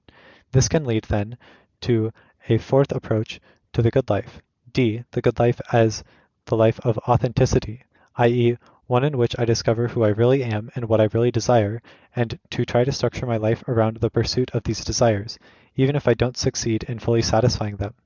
Unfortunately, there seem to be at least two distinct standards for distinguishing which desires are really mine. 1. Underlying motivational power, i.e. what really moves me to action, and 2. Reflective endorsement, i.e. what I am really willing to identify myself with in an affirmative way, and the two standards do not coincide. In many psychoanalytic views, if I've understood them correctly, the desires I may finally uncover as mine will have the property that they are what is really fueling both significant and relatively trivial portions of my behavior, although they may be masked by various other factors, including kinds of rationalizations. Christianity and its Kantian extension can be seen as committed to 1. An especially sharp split between the two criteria, 2. An unwarrantedly and self-defeatingly negative attitude toward those desires in me that have real motivational power, but are not the objects of reflective approval, and 3. An especially narrow construal of what deserves to be endorsed reflectively. Simply to claim, however, that what reveal themselves to be my basic motives, what really move me to action, are not me, at any rate not the real me, but the results of fallen human nature, original sin, mere empirical inclination, etc., turns out, as ample historical experience has shown, to be a very ineffective way of trying to live a good and satisfying life. It is not clear within what limits such basic motivational features might be at all effectively modifiable, and blanket denial and rejection of them deprives me of whatever chance I might have effectively to use what room for maneuver and modification might exist. For that matter, it isn't at all clear what sense it would make to claim that I could adopt a standpoint from which to begin reflection which stood completely outside and was completely independent of my fundamental motivational structure. Footnote. Bernard Williams has made this point in a number of places. End footnote.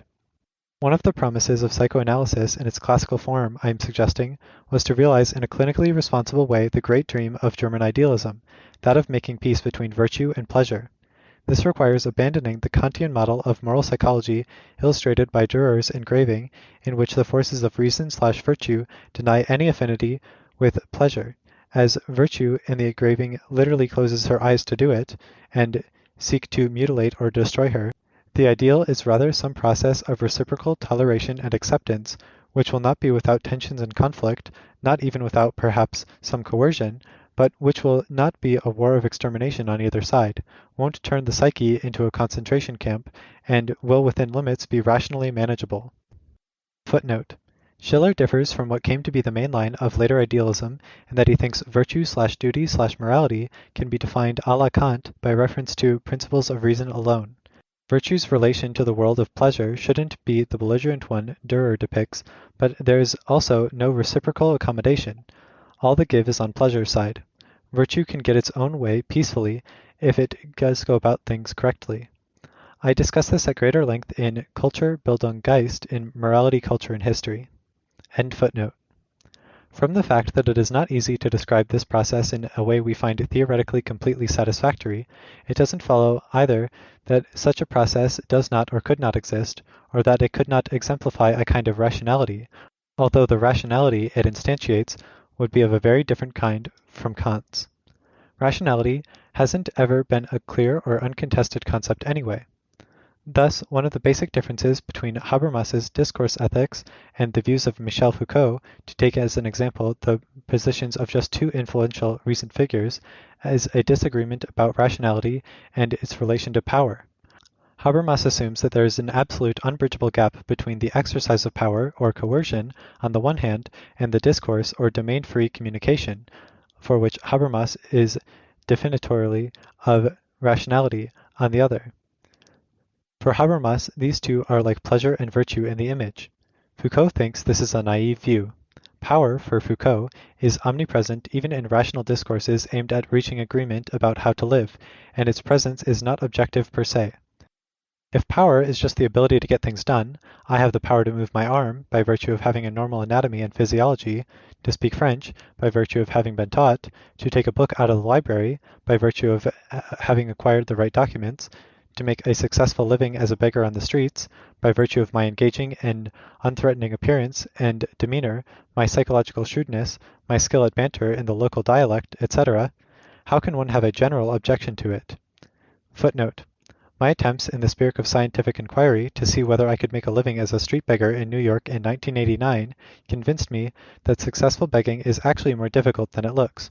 Two colleagues, philosophers who have keen interest in the issue, observed from a vantage point of a cafe table some of my overwhelmingly unsuccessful attempts to solicit money. The only people who gave me anything were some students of mine who happened to pass. They attributed my lack of success to the fact that those I approached could in some way discern that I didn't really need the money. I wore my usual attire, so could not, I think, have been reasonably deemed to be overdressed for begging. In any case, being visibly needy could at best be a necessary, not a sufficient condition for success in this profession. End footnote. Foucault holds that Habermas's do not touch me attitude represents a fundamental misunderstanding of the phenomenon of power. The exercise of power isn't usually at all like the stroke of the virtues club. When I exercise some power I have, for instance my power of speaking to you in the English language, I am not generally doing something very much like assaulting you with a club, although certain politicians may be an exception to this general claim. Rather than seeing an abyss between, as it were, virtue's club and pleasure's complete reliance on her own inherent attractiveness, Foucault thinks there is a continuum of ways of exercising different kinds of power, from forms of persuasion through modes of indirectly inducing beliefs in a variety of ways, to directly compelling people to behave in a certain way. Footnote. In Habermas's version, to be sure, it is rational argumentation that is inherently attractive, not pleasure. End footnote. This spectrum includes forms of communication, ways of influencing people, threatening them, inducing emulation by providing attractive models, education, modifying people's environment or their beliefs, habits, and preferences, and so on. Virtue and pleasure should be encouraged to give up the exclusive use of violence, on the one hand, and the display of the naked body, on the other, and to find more sophisticated ways of dealing with each other, and Hercules. A theory of rationality that would be appropriate for the moral and psychological domain would have to take account of some of these historically emerging ways of overcoming the alternative of slaughter or seduction.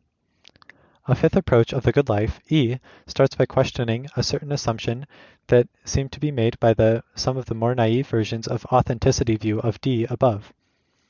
This assumption is one made by those theorists who speak as if each human being is a set of authentic desires, and an authentic self they constitute is at any given time already in existence, and just waiting to be uncovered. In contrast to this, proponents of the fifth approach emphasize that myself is constructed all the way down and has no foundation in any pre-existing, even if unconscious, desires. Thus Foucault, as usual following Nietzsche, is adamant in claiming that happiness cannot consist in discovering a pre-existing hidden real self because no such thing exists. Footnote. Foucault, I think, tends to exaggerate the extent to which this assumption is a necessary part of psychoanalytic approaches. End footnote. He wishes rather to recommend that we try to discover and then deploy techniques of stylization which would allow us to give our lives a certain aesthetic form. Foucault's proposals for an aestheticization of existence through the development of new arts of living are not exhortations for a renewal of virtue, at least in the bourgeois sense of virtue. If the hero and saint are not virtuous in the bourgeois sense, then the artist certainly isn't either, nor are those who attempt to give their lives an aesthetic form. The above list of 5 approaches is by no means exhaustive of the various paths one can take to the good life. Certain components of certain ways of understanding the good life can appropriately be interpreted as virtues, but to try to fill all aspects of all forms of the good life into the Procrustean bed of virtue makes as little sense as trying to define the good life as exclusively a matter of discharging one's duties or maximizing social utility. We have a natural inclination to want to use the word good to give a definitive judgment on a person or a life.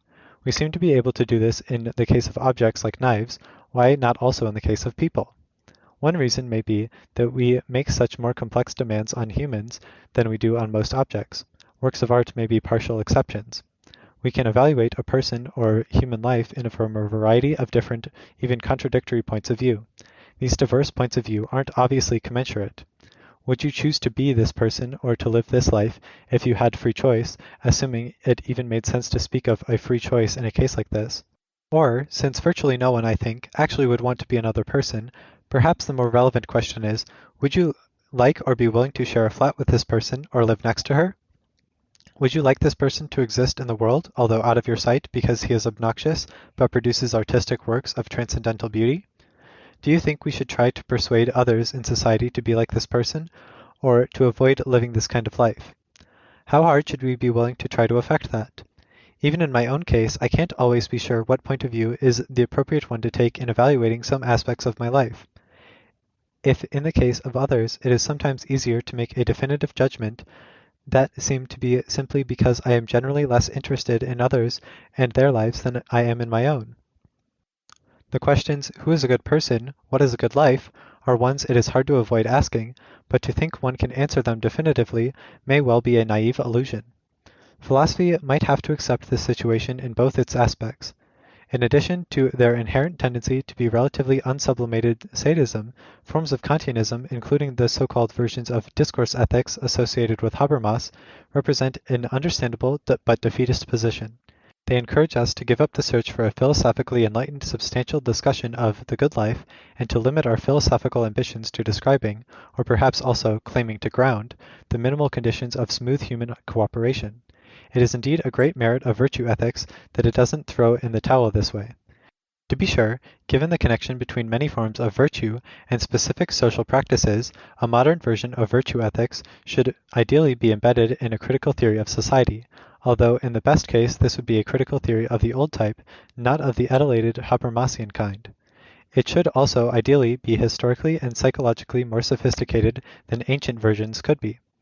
It can't be based just on a rereading of Aristotle, but also must take account of Marx's The German Ideology, Nietzsche's The Genealogy of Morality, and Freud's Civilization and Its Discontents. Moral philosophy would benefit not just from locating its account of virtues in a wider context of history, social theory, and psychology, but also from maintaining an openness to the concrete experiences people have over the centuries had in trying to attain a good life. Foucault's reflections on ethics at the end of his life point in 2 slightly different directions, both of which seem to me valuable. On the one hand, he reasserts the Nietzschean ideal of giving one's life an aesthetic form. The good life isn't a moral life, a useful life, a life of integrity or authenticity or of principle, but an admirable life. Admiration, however, is an aesthetic category, and a life can be admirable in a variety of ways. Footnote. I discuss this issue further in my Nietzsche and Morality. End footnote. On the other hand, he tries to redirect our attention to attempts made by thinkers in the past to deal with concrete aspects of life with the intention of improving our practice, in more or less the sense in which this was envisaged by pragmatism. Without cooperation, no sophisticated form of human life would be possible, and most human societies have practices and institutions designed to foster the acquisition of cooperative virtues. One might almost say that there is a natural tendency in any group to overestimate cooperation. In addition, despite the iconography of Durer's engraving, the virtues, especially the cooperative virtues, aren't just enforced upon us against our will by external social agencies, but are clearly in some way attractive to us. As Wozik says, virtue is a beautiful thing. Who wouldn't be virtuous if they could? However, an excessive focus on the virtues of cooperation can have very unwelcome consequences. Cooperation is always cooperation in a particular society, and to some extent, then, with a particular concrete society. It is of some importance to know to what degree any given society deserves our cooperation, with which particular people we should cooperate, and in what way. Sometimes some people can't be or become virtuous because their circumstances makes the acquisition or exercise of virtue impossible, and sometimes it is not at all a good idea to exercise various of the specific virtues one might possess. No one will doubt the good intentions, the virtuous disposition, or the heroic efforts of many of the international aid agencies who operated in Bosnia during the recent war there, but to focus simply on the way in which these actions of the individuals and agencies in question were instances of the exercise of virtue might easily bring one to overlook the widely noted fact that in the border context, the actual effect of this virtuous action was to further ethnic cleansing. Supporters of virtue ethics might be tempted to claim that cases like this can't really be instances of exercising virtue, because the exercise of virtue must always have good consequences, but this seems extremely implausible. Of course, no one can be prevented from refusing to call something which has all the usual psychological and other characteristics and trappings of virtuous action really virtue, on the grounds that it has consequences that are not good, and we wish to reserve the word virtue for dispositions and character traits that have exclusively good consequences, but to argue that in this way is to adopt a kind of verbal immunization strategy rather than to tell us anything of substance about virtue. If virtue is used in this sense, there may turn out to be no virtues. In fact, if it is a fact that caring for the aged, the homeless, and the infirm by taking them out of the line of fire actually contributes, in these particular circumstances, to the success of a reprehensible political policy, assuming for the sake of argument that ethnic cleansing, even of a peaceful kind, is a reprehensible political policy, it is no way applies that these providing the care were not exercising virtue. After all, the members of the international agencies in question may not have had any real choice in Bosnia other than, on the one hand, acting, in many cases heroically as they did, or, on the other, withdrawing or effectively doing nothing, an option that would have been unlikely to stop ethnic cleansing and would certainly have resulted concretely in much more human suffering than actually took place. This indicates, I think, the need to see virtue in a wider historical and political context. From the fact that there is no obvious way to combine one's moral admiration for the action of many of the agencies with one's disapproval of the actual results to which they contributed, albeit perhaps unwillingly, so as to reach an unproblematic, unitary general evaluation of what happened is, I think, no argument against this position, but merely indicates the difficulty in evaluating real situations, rather than the simplified example favored in some of the ethics literature. One of the most important tasks of moral philosophy as a theory of good life is keeping open a space for social criticism, so that necessary bourgeois cooperation does not transform itself into complacency with evil. This requires appeal to as much history, psychology, and social theory as we can muster. It isn't at all clear that a freestanding virtue ethics can by itself discharge this task.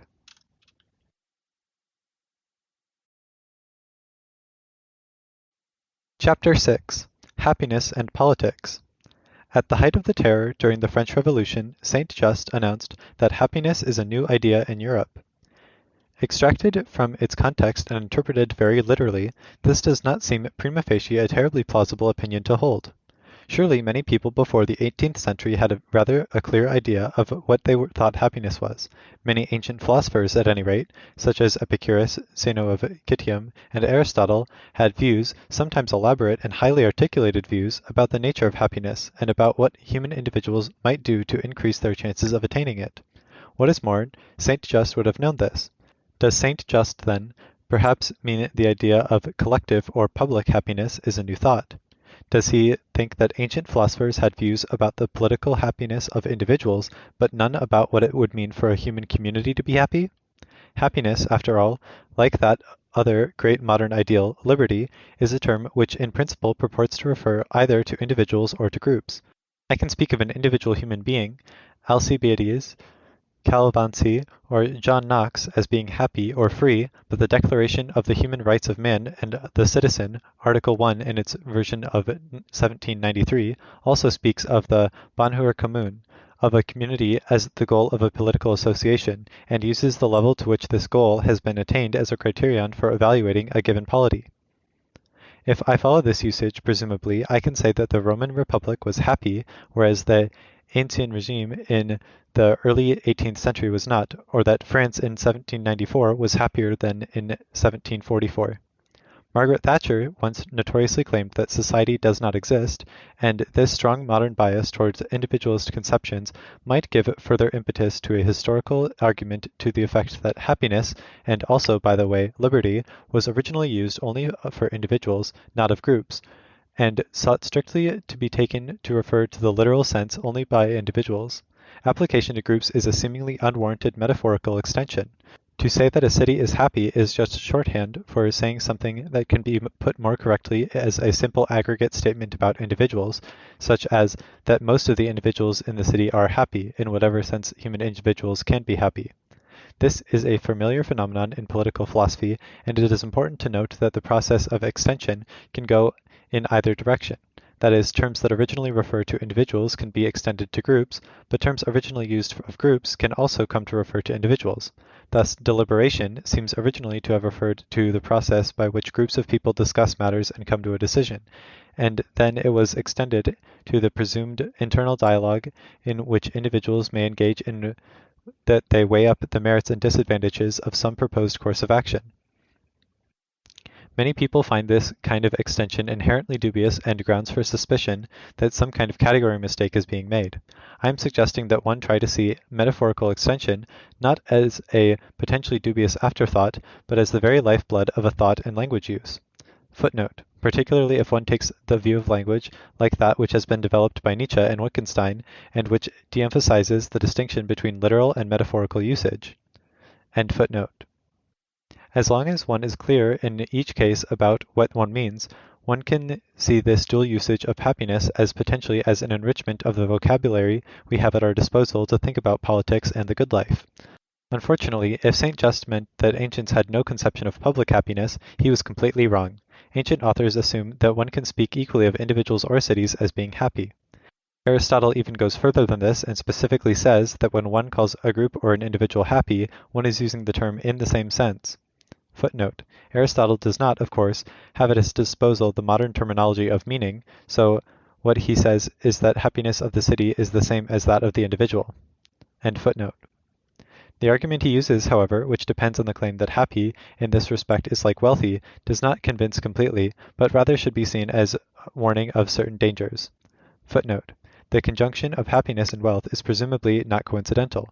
The word which later gets established as the canonical one for happy does not occur in Homer, but when it does first appear, it is paired with another word which seems to retain a strong connotation of wealthy, prosperous. End footnote. Even if we assume that we know what wealthy means in the case of an individual, originally having many useful possessions, then having much money and perhaps nowadays having a large and secure entitlements and line of credit, in applying the term to a group of people, a city, or a state, issues of distribution arise for which there are no analogues in the case of the individual. If the city is an organized political association, we can assume that the resources available will be divided among various individuals who make up the city, but that there will be a sector of things held in common or publicly. Various individuals in Cambridge, including me, may also own houses, but the city of Cambridge, as a public corporation itself, owns school buildings, police vehicles, tracts of land, etc. By virtue of what, now, could Cambridge count as a wealthy city? By virtue of what we could call the private wealth of the individuals who live there? Does this mean that the total wealth or the average wealth? Or does Cambridge count as wealthy by virtue of the value of the resources owned by the corporation which is the city of Cambridge? Or perhaps by taking the sum of all the wealth in private or public hands in the city? This is a serious issue not simply with reference to wealth, but also with reference to the concept of happiness. Aristotle's breezy analysis seems to be trying to divert attention from the issue, but Plato faces up to it squarely at the beginning of his book 4 of the Republic, when one of Socrates' interlocutors, Adeimantus, objects to Socrates' whole mode of proceeding in describing his ideal city. The ideal city is supposed to be an ideally happy city, that is, a city which instantiates and realizes what it is to be a city to the fullest, which is a fully flourishing specimen of what a city should be. Plato claims that this is a city in which all the essential functions of communal human life are performed as well and efficiently as possible by distinct subgroups. Individuals are assigned to a given subgroup according to a highly developed principle of division of labor, so that each person does only that for which he or she has the greatest natural aptitude. Adeimantus, however, points out that in the city thus described, none of the people will be fully happy. This does not depend on surreptitiously shifting from Plato's technical sense of happiness, being a perfect specimen who is successfully, efficiently discharging one's tasks, to the common everyday usage of happiness, enjoyment, or satisfaction, although we can well imagine that individuals in the Platonic society would not be terribly satisfied with their lot. Rather, although the Platonic city might instantiate fully what it is to be a city, none of the individuals would instantiate and realize humanity at its fullest, be fully flourishing instances of humanity. Rather, they would be locked into the exercise of particular social functionings. Perfectly discharging one's task as a human being won't be the same thing as efficiently discharging one specific role as a cobbler in the ideal city. The happiness of the city would then be quite distinct and diverge in a significant way from the happiness of its members taken either individually or collectively. Footnote. Plato's response to this apparent objection is to emphasize the natural differences between individuals and to claim that although they are not happy simpliciter, they are as happy as they can reasonably expect to be, given their natural endowments. This is then further developed into the myth of the metals, one of the most repellent doctrines in the Platonic corpus. End footnote. For the purposes of the present discussion, the important point is that Plato seems to admit that happiness could, in principle, be a systematic property of the city as a whole that is not reducible to any straightforward summation of the states of happiness of the individual members. As Aristotle puts the point, one he himself rejects, happiness is construed as being like even, as in even and odd. A given number, e.g. 14, can be even, without it being the case that its constituents, e.g. 7 plus 7, are themselves even. Perhaps it is not yet completely clear what this happiness of the city as a whole is distinct from that of the individual consists, but what is clear is that these ancient philosophers at any rate had a very robust sense of public happiness indeed. No matter how one turns it, then, St. Just seems simply to be wrong. Perhaps we can make sense of what he says by considering the political context within which the claim was made. St. Just was speaking in favor of the enactments that have come to known as the Ventos decrees. These decrees called for the expropriation of enemies of the revolution and the use of their resources thus made available to support poor patriots. Measures like this, though, far from being a novelty in 18th century France, have a very long history in the West. Demands for agrarian reforms that would have involved very extensive redistribution of lands to the poor were a recurrent feature of the political and social life of the Roman Republic at least from the time of Gracchi, 2nd century BC, and by the end of the Republic, rival warlords were routinely using their expropriated land of opponents to reward supporters. St. Just's point, then, presumably would have been that the reasons he and the Committee of Public Safety gave for these measures depended essentially on some reference to human happiness, but that in the past arguments for measures like these depended not on appeals to happiness, but on appeals to some other grounds. So to say that the idea of happiness was a new one would mean not that no one in Europe had ever had the idea of individual or communal happiness before, but that for the first time, a systematic attempt was being made to adopt happiness as an explicit social goal in a politically effective way. Perhaps we can become clearer about what St. Just might have meant by happiness by contrasting it with other things which he might have thought people in the past would have used to support fundamental institutions or drastic forms of action. What sorts of other grounds, then, does he think his or our ancestors might have given for this kind of decree? One perfectly reasonable thing he might have meant by it was a contrast between the world of the late 18th century Europe and two other historical periods which preceded it and were widely considered to be completely distinct from it and each from each other. The Christian feudal era was the world of the ancient Mediterranean city-states and empires. The ancient world was one of perpetual war, and it is thus comprehensible that the most valued kinds of human properties were the active heroic ones in aggressive success, excellence, virtue, and glory. Such properties are characteristically displayed in zero-sum competitive contexts in which the success of one individual is the failure, or even death, of the other. Patroclus or Hector, Hector or Achilles, Pallas or Turnus, Turnus or Aeneas. The hero seeks always to be first and to attain glory. This heroic ethos is originally a moral code of individuals, but it can be extended to political communities too, Athens or Sparta, Rome or Carthage. After all, such communities are as fully engaged in a network of competitive relations with other communities as individuals are with other individuals. When the city itself becomes to be construed as a possible subject that can exhibit excellence, can succeed or fail, or gain glory, then these can become the goals of conscious political action.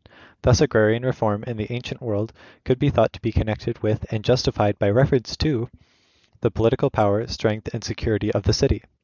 Footnote. Public defense on these grounds is, of course, compatible with a determination to see it that one's own partisans are the particular beneficiaries of the proposed policy. End footnote. For the city to be secure, powerful, and renowned, it needed soldiers. Under ancient conditions, the best soldiers were expected to arise from the class of independent peasant farmers. Thus the city could have an interest in the redistribution of agricultural land, which would turn the landless and thus militarily useless rural poor into prosperous farmers who were potential soldiers. This might have had nothing to do with the happiness of the individuals who were the beneficiaries of that redistribution. Happiness, in any case, was not at all a necessary part of the heroic package. Achilles can choose a short, glorious life, or a long, presumably comfortable life, at home in fertile Phthia. Ajax is humiliated by the gods and commits suicide. Aeneas's life is a model of pietas, virtuous in labor, but hardly of happiness.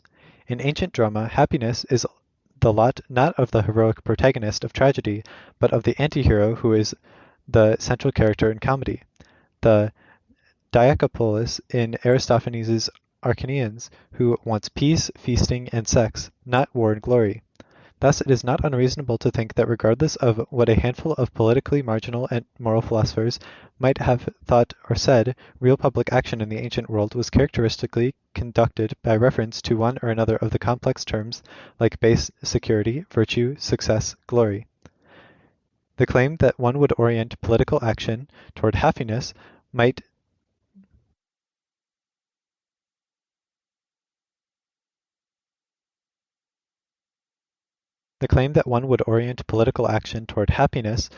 then well be conceived to represent a historical departure.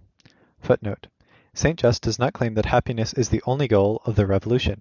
Other goals would include liberty, equality, and fraternity, also virtue, frugality, and glory, as mentioned, for instance, in the discourse on the reorganization of the army. End footnote. The Christian Middle Ages in Europe was no stranger to the politics of individual and dynastic competition, heroism, and the pursuit of glory. These seem de facto to have continued to inform the living and thinking, at least of the politically dominant classes, but the advent of Christianity meant the recognition of another ideal, the quest for the salvation of the individual soul, or beatitude. One might think of this as a recognition of two distinct concepts of happiness, a terrestrial kind ordered around the peaceful enjoyment of the goods of life, and a celestial kind, the possibility of which was disclosed to humanity by divine revelation, and the full realization of which could be attained only after death. There was wide disagreement on the relation between these two kinds of happiness, but even those most disposed to see beatitude and earthly happiness as compatible tended strictly to subordinate the latter to the former. So one can, after all, make reasonable sense of St. Just's announcement. What is new in the 18th century is that happiness gets added to the possible list of freestanding grounds for public action. We can speak then of individual happiness or of happiness of a group, and one can think of the happiness of a group in either of two ways. First, it can be thought of as some more or less simple aggregate of the happiness of the constituent individuals, just as one can speak of a city as wealthy if many individual citizens are wealthy, or as glorious if many citizens are glorious. Second, one can think of the happiness of the group as something that is not thus reducible. That is, we can construe speaking of the happiness of a group in analogy to the cases in which we speak of a city as wealthy, meaning by that to designate a high level of public wealth, even if all the individuals are poor, or of a city as glorious, if its armies or football teams defeat, by virtue of their extreme discipline and coordination, all comers, even though no individual member is particularly glorious. If any glory an individual has derives from the glory of the army or team as a whole rather than the other way around. This, to be sure, leaves open the question of what just happiness means, either in the individual or in the group sense. I wish to distinguish three families of conceptions of happiness. First, externalist or objectivist views. Second, desire-related views. And finally, overall assessment views. To the modern temperament, the most convincing forms of externalist or objectivist conceptions of happiness are naturalist ones, which start with some notion of basic forms of minimally healthy or especially vibrant or vigorous functioning of a human being, and then go on to define happiness as the exercise of these functions in a minimally viable or an especially vibrant and vigorous way. What counts as the healthy, robust functioning of an individual is in principle independent of the shifting beliefs, desires, feelings, and opinions of that individual. A human who is functioning in a vigorous way would be likely to know that and to feel pleased, but this might not invariably be the case, and even when it was, the feeling and knowledge would be secondary to the functioning. Being happy would consist not in being pleased, but in being well-fed, fully mobile, able to work and reproduce, etc. The views of Plato and Aristotle are most naturally construed as having this structure. To move now from the individual to the collective case, we have seen how Plato's theory seems to posit a functioning of the whole which would in principle be distinct from the functioning of the individuals. Despite our disinclination to take seriously the teleological metaphysics which underpins the Platonic and Aristotelian view, there is something to be said for thinking of a society as a continuing enterprise that lasts potentially beyond the lifetime of any given individual, or for countenancing it as a distinct level of functioning, having its own integrity. Without some conception like this, albeit a non-metaphysical one, it is very hard to see how we would even begin to think about, for instance, our relations to future generations. Such an objective conception of happiness seems to play a role in some versions of the theory of the welfare state. Individual happiness may be connected with idiosyncratic forms of private enjoyment, and may thus be both unpredictable and an inappropriate object of governmental action, but public happiness means providing some objectively specifiable set of accessible resources and services to all members of the society so as to ensure that each has at least a minimally defined standard of living: healthcare, food, shelter. Footnote: that the provisions be presented as one that will be a universal distribution of equal benefits to all, or that North American fata morgana, equal opportunity for all, is not a matter of any logical necessity, but merely a fact about what seems politically viable under modern circumstances where notions of equality have become ideologically deeply embedded. End footnote. There is no need to be a Philistine about what this comprises. It can include an established church with extensive pastoral services, a national radio service that broadcasts performances of concerts, public picture galleries, and the satisfaction of various human psychic and emotional needs, as long as these can be shown to be objectively necessary for human flourishing. As noted above, an objectivist view, it need not invariably be the case that successful functioning was intended by enjoyment. Some perverse people might not enjoy being healthy, but even so, health could retain its standing as a constituent of public happiness. But this is compatible with there being an important range of aspects of human life in which knowing that the function was being successfully performed and enjoying that activation of the function was an integral part. It would then be an objective truth that in some areas we need forms of activity that permitted this kind of self-awareness and self-affirmation. This can still be an objective conception if one thinks that it is true that one must have some kind of self-affirmation in order to function in a healthy way, independent of whether one knows that this is the case or not. Footnote: this is the view of the early Marx. End footnote. The second family of conceptions of happiness start from the idea that we humans are creatures of desire. These desires are real internal states of some kind that have a power to move us to do things in the world, although not necessarily an irresistible power. I may be very self-controlled or in the grip of another stronger desire. Desires are also highly variable and shifting, may stand in no relation to my basic forms of human functioning, and are not necessarily constrained by being directed at any natural object. Footnote. Hobbes gives perhaps the most striking early modern conception of a theory of a form of desire that is in no way subordinated to an antecedent good, whether real or apparent. End footnote. When I am hungry and eat, I can be said to be happy in a perhaps rather debased and rudimentary sense. I am happy, however, not because this is a natural function which I am performing, but because at the moment eating is what I desire to do. Happiness should be understood as satisfaction of these desires, even if they happen, as they might, to have no relation to the basic needs or the functioning imperatives of the human body and soul. I may desire things that in the short or long run are not good for me. To say that I am happy must essentially have something to do with me getting my desires that I have satisfied, whether or not there's even compatible with my physical well-being. Desire itself is uncomfortable to experience. It might be various other things too, such as oddly, indirectly, or perversely satisfying, but this is an addition to being uncomfortable. As various philosophers, moralists, and religious figures have emphasized, when a desire is satisfied, another one will arise and follow on the heels of the first one immediately. Footnote. In particular, Buddhist, and among Western philosophers, Schopenhauer. End footnote. It is the nature of human life that it is composed of desires that come and go, and the very idea of an absolute show-stopping satisfaction of desire doesn't make sense. The idea of having all desires maximally satisfied is the idea of not having any unfulfilled desire, and that is very like the idea of being dead. As if this were not enough, many have argued that there is a distinction between a truly happy and fully life and a merely contented one.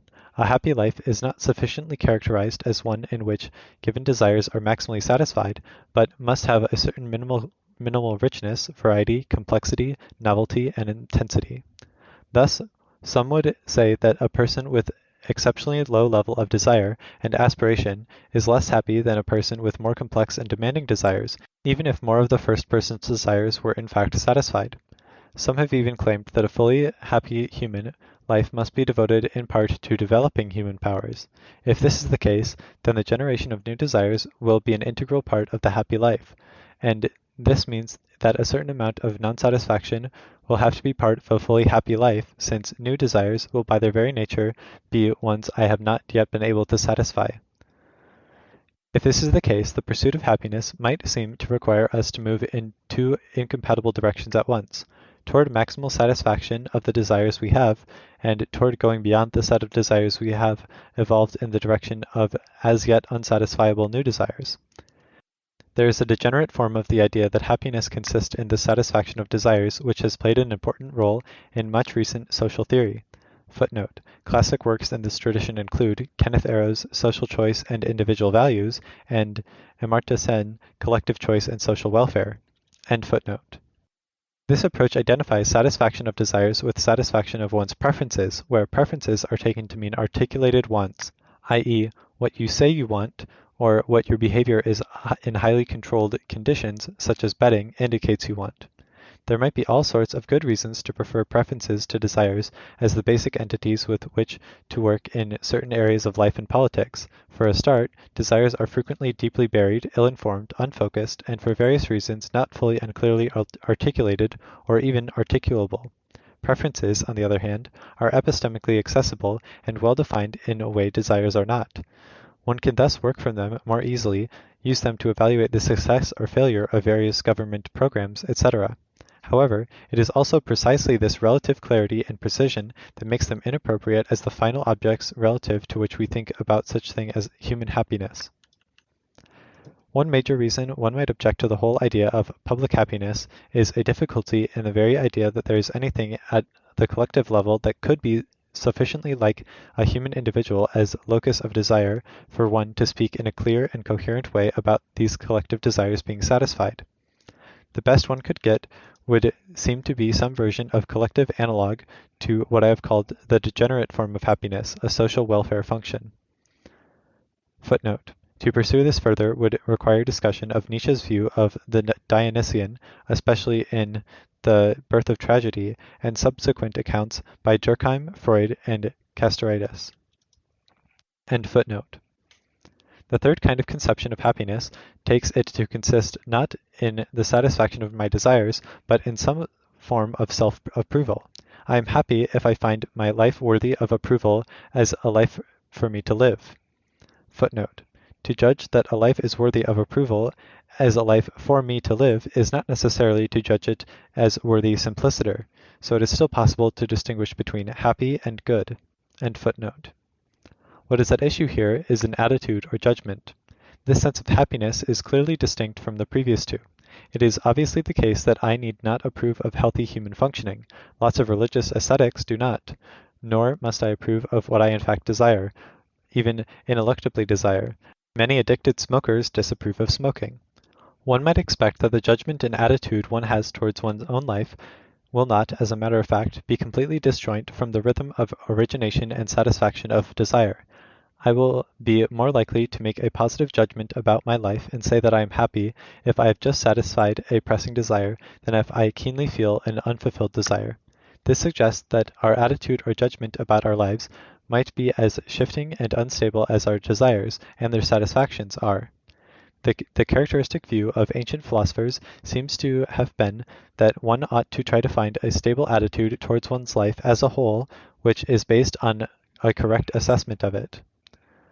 This presupposes that I have at my disposal a standpoint from which I can see my life as a whole, even if only in recollection and imagination, and, moreover, that I have it in my power to see my life clearly and without illusion, to see it merely as it is. Many ancient philosophers, especially Stoic philosophers, seem to have believed that, particularly with a bit of training and reflection, one can learn to retain such an attitude, even when in the presence of an otherwise disablingly insistent, unsatisfied desire, like the ancient philosopher who claimed to be happy even while being tortured, because he knew that he had given his life an overall shape of which he was right to approve. Modern people, perhaps, are less sanguine about this possibility. I may well never settle into a fixed judgment of my life as a whole, or I may not be able to attain fixity of judgment until it is too late for it to matter. By extension, not everyone may be in a position to adopt the Olympian, or perhaps I should say Mandarin, attitude of Zhou Enlai, who, when asked whether he thought the French Revolution had been good or a bad thing, famously replied that it was too early to tell. If the account I have given above is approximately correct, the prospects for individual happiness do not look encouraging. We no longer accept the natural teleology that underwrote the objectivist approach. The complete satisfaction of desire is radically unstable and even, to put it paradoxically, inherently unsatisfactory as general human goal, because any satisfaction of a given desire will give rise to a new desire. Finally, we no longer are so sure that we will be able to come to a single, stable, evaluative assessment of our lives as a whole, much less to come to one that has the property of truth. What kind of happiness, then, is at issue in the politics guided by Saint Just's new European idea? Could a politics directed at happiness ever hope to be successful? In his speech in favor of the Ventos decrees, Saint Just says that by passing the decrees, France will show Europe that it is no longer willing to tolerate even one unfortunate, malheureux, or oppressor on French territory. Footnote. The word I have translated as unfortunate, above, malheureux, of course means unhappy. End footnote. It is perhaps not completely fanciful to see these two terms as designating slightly different dimensions of the happiness Saint Just goes on to laud. On the one hand, the succoring of individual needs is most naturally located within a program of public happiness which takes this to presuppose the maintenance of the minimal welfare of all individuals in the society. From the fact that the government cannot effectively undertake the incoherent task of rendering people positively happy by maximizing the satisfaction of their desires, it by no means follows that it cannot sensibly prevent distinct malheur by maintaining minimal standards of living. The second dimension of happiness refers to the absence of oppression. Oppression is conceptually distinct from poverty. It seems but a step from the project of the elimination of oppression to democracy as a political system in which equal citizens rule themselves. In its worst incarnations, poverty might be conceived as having an almost purely naturalist component even by people who are inclined to give great weight to the variability of human beliefs and the autonomy of human desire. whatever public happiness is, and no matter what people's opinions are, we might think that public happiness is not compatible with the gross malnutrition among large segments of the population. Public happiness as absence of oppression seems to fit almost most easily into the third of my three families of conceptions of happiness. That means that there must be a clear special locus or position or standpoint from which some general judgment about society as a whole can be made, which will be like the judgment the individual is supposed to be able to make about his or her own life as a whole. There must be a voice that gives this judgment or assessment embodiment, or a clear social agent who can adopt the relevant attitude. If happiness is absence of poverty and of oppression, then there must be no poverty, and someone has to have formed a moderately stable judgment to the effect that no oppression exists. If, when what is at issue is my happiness, then I am the final judge of that. So similarly, when what is at issue is our collective happiness, we should be the final assessment of that. Who, though, is we? To say that we should be everyone is no answer to the question, because that question is precisely the question of who speaks for everyone. That is, what real agency or instance of is our real voice. There are three candidates for this honor.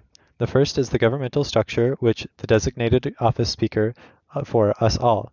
In a democracy like the contemporary Britain, it is presumably the Parliament, or the Queen in Parliament, or perhaps the Cabinet, that is, nowadays effectively the Prime Minister.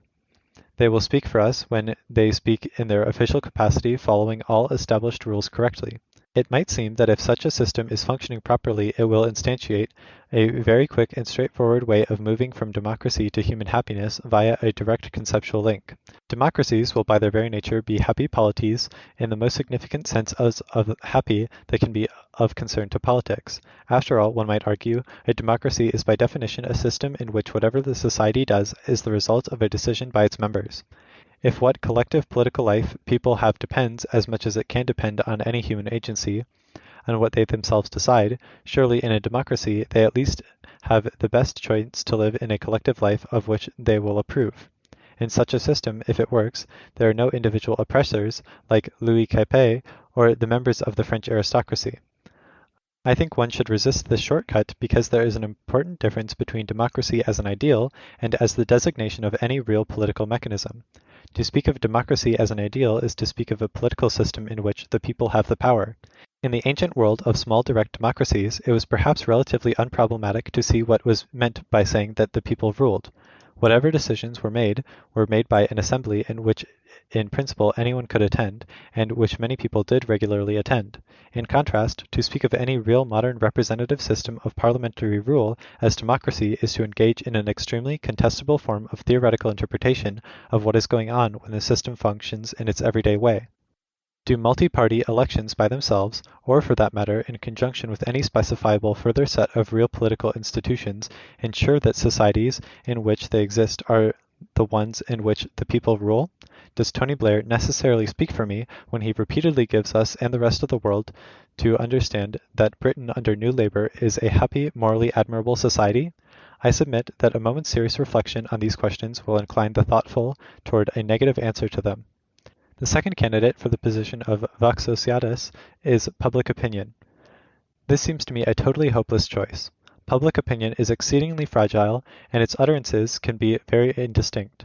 More importantly, if the official political structures do not reflect my views about whether the life we are leading is worthy of approbation, why should I have any more reason to expect public opinion always to do so? The third possibility is the voice of the people speaking directly, if raucously, in civil disturbance, riot, lynching, pogrom, eventually civil war or revolution, or alternatively in vivid expressions of approval, torchlight parades to see the troops off to the front, spontaneous celebrations of sporting victories, etc. Here again, if not literally everyone is out in the streets, that will mean that there are at least two sides to the story, and thus there will not be an obviously privileged position from which we can make a definitive judgment. Even when the voice is strong, direct, and virtually unanimous, the message may be indistinct, and the transmission will usually be extremely intermittent. Democracy raises the ideological stakes and human expectations without necessarily commensurately increasing our ability to satisfy our desires, or to adopt a positive attitude toward our life as a whole. It is a standard liberal sentiment that I might find it more galling to tolerate a situation in which someone else, some collective political institution, is effectively defining what attitude I am to have toward my own life and my assessment of my own happiness than a situation in which money, resources, or services are straightforwardly extorted from me by an individual oppressor who makes no claims to be contributing to my happiness. Footnote. Given its classical formulation, although with specific reference to the concept of liberty, not happiness, is Isaiah Berlin, Two Concepts of Liberty. End footnote. This may be a relic of Christian religious views about the inviolability of the soul, but it is one that continues to have a firm hold on the minds of many in the West. Under what circumstances do I experience the democratic decision in which I belong to a defeated minority as a decision of someone else? This is obviously a question of capital importance for any democracy, and one the answer to which will depend on a wide variety of factors, many of which are probably extra-political, and few of which are at all well understood. It underlines the need to take the widest possible view of the context within which politics takes place. The story has been told many times how, as he was led out to be guillotined, Saint Just pointed to the Declaration of the Rights of Man and of the Citizen inscribed on the walls in the concierge, and said, "After all, I was the one who did that." In the debates that preceded the promulgation of the Constitution of 1793, Saint Just took the view that the task confronting the Convention was simple. If you want a republic, attach yourself to the people and act only for it. The form of its happiness is simple. Happiness is no further away from the people than from the private person. Saint Just obviously took this to be an optimistic thought. I've tried to suggest here that it can equally be taken as a rather pessimistic one.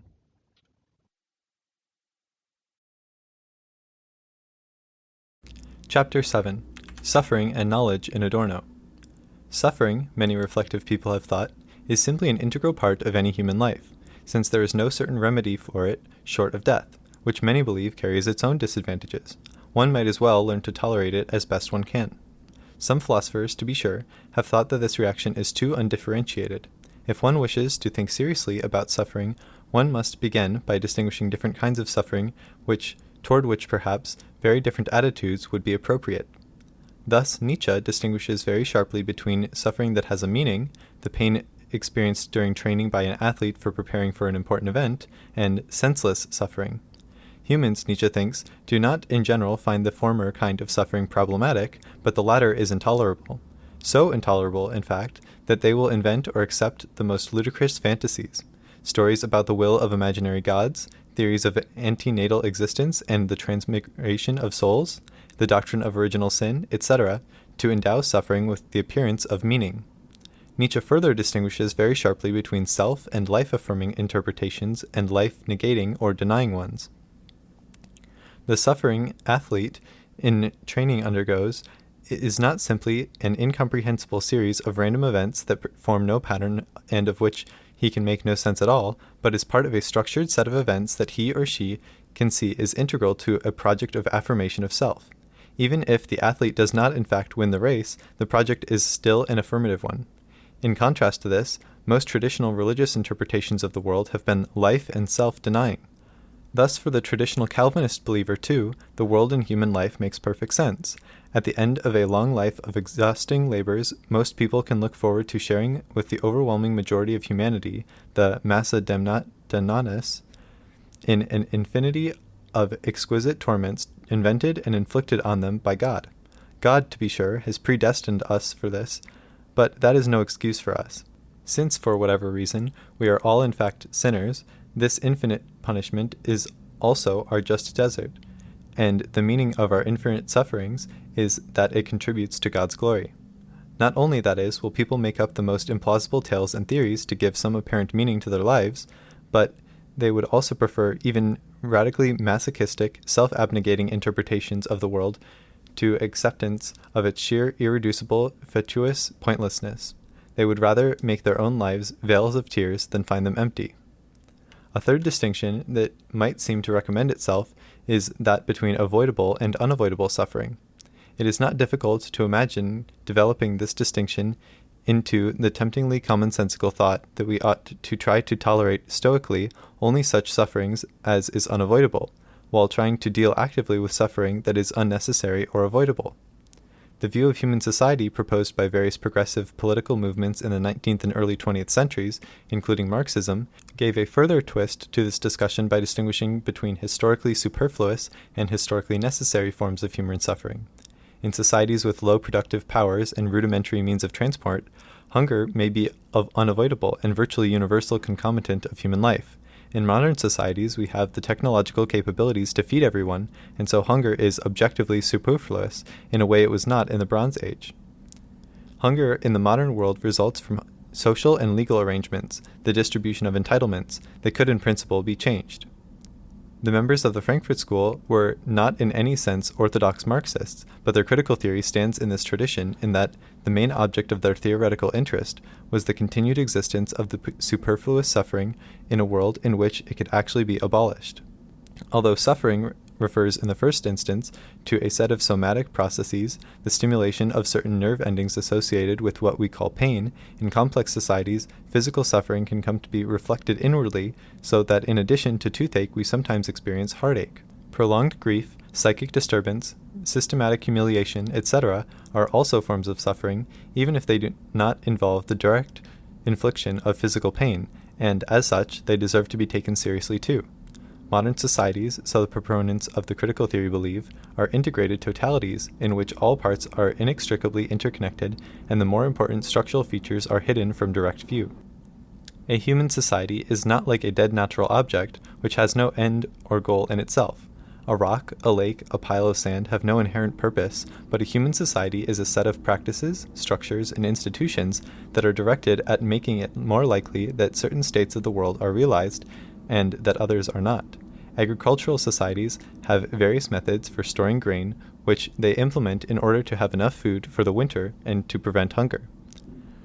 A society can be seen as a system directed at attaining, and in fact having the shape it does in order to attain, a certain kind of life which is thought by the members of the society to be good. The use of the teleological language is therefore illicit in discussing social institutions, whereas it would not be so in discussing natural phenomena. If this is accepted, then, it might be argued there is no reason in principle not to accept the possibility that one of these things in society as a whole might teleologically orient itself toward doing is producing, not merely such things as agricultural surplus or various industrial goods, but also certain beliefs in its members. Some of the beliefs might be true. It would be of clear utility to humans if their society had institutions devoted to training medical professionals and inculcating them with correct beliefs about human anatomy. Other beliefs, however, might not be true. In fact, members of the Frankfurt School hold that modern societies can and must be seen as systems that are structured so as to produce misapprehension of their own essential mode of operation. It is not as if the central and essential features of society, the basic mechanism that makes it work, as it were, accidentally fails to come to our notice, but the operation of the society is such that it systematically blocks off correct cognitive access to its own deeper structure and generates illusions and distortions, presenting a facade that is actively misleading. Footnote. One can, of course, perfectly reasonably ask why modern society should be structured in such a way as to generate such illusions, and one can try to give various answers to this, none of which I will go into. End footnote.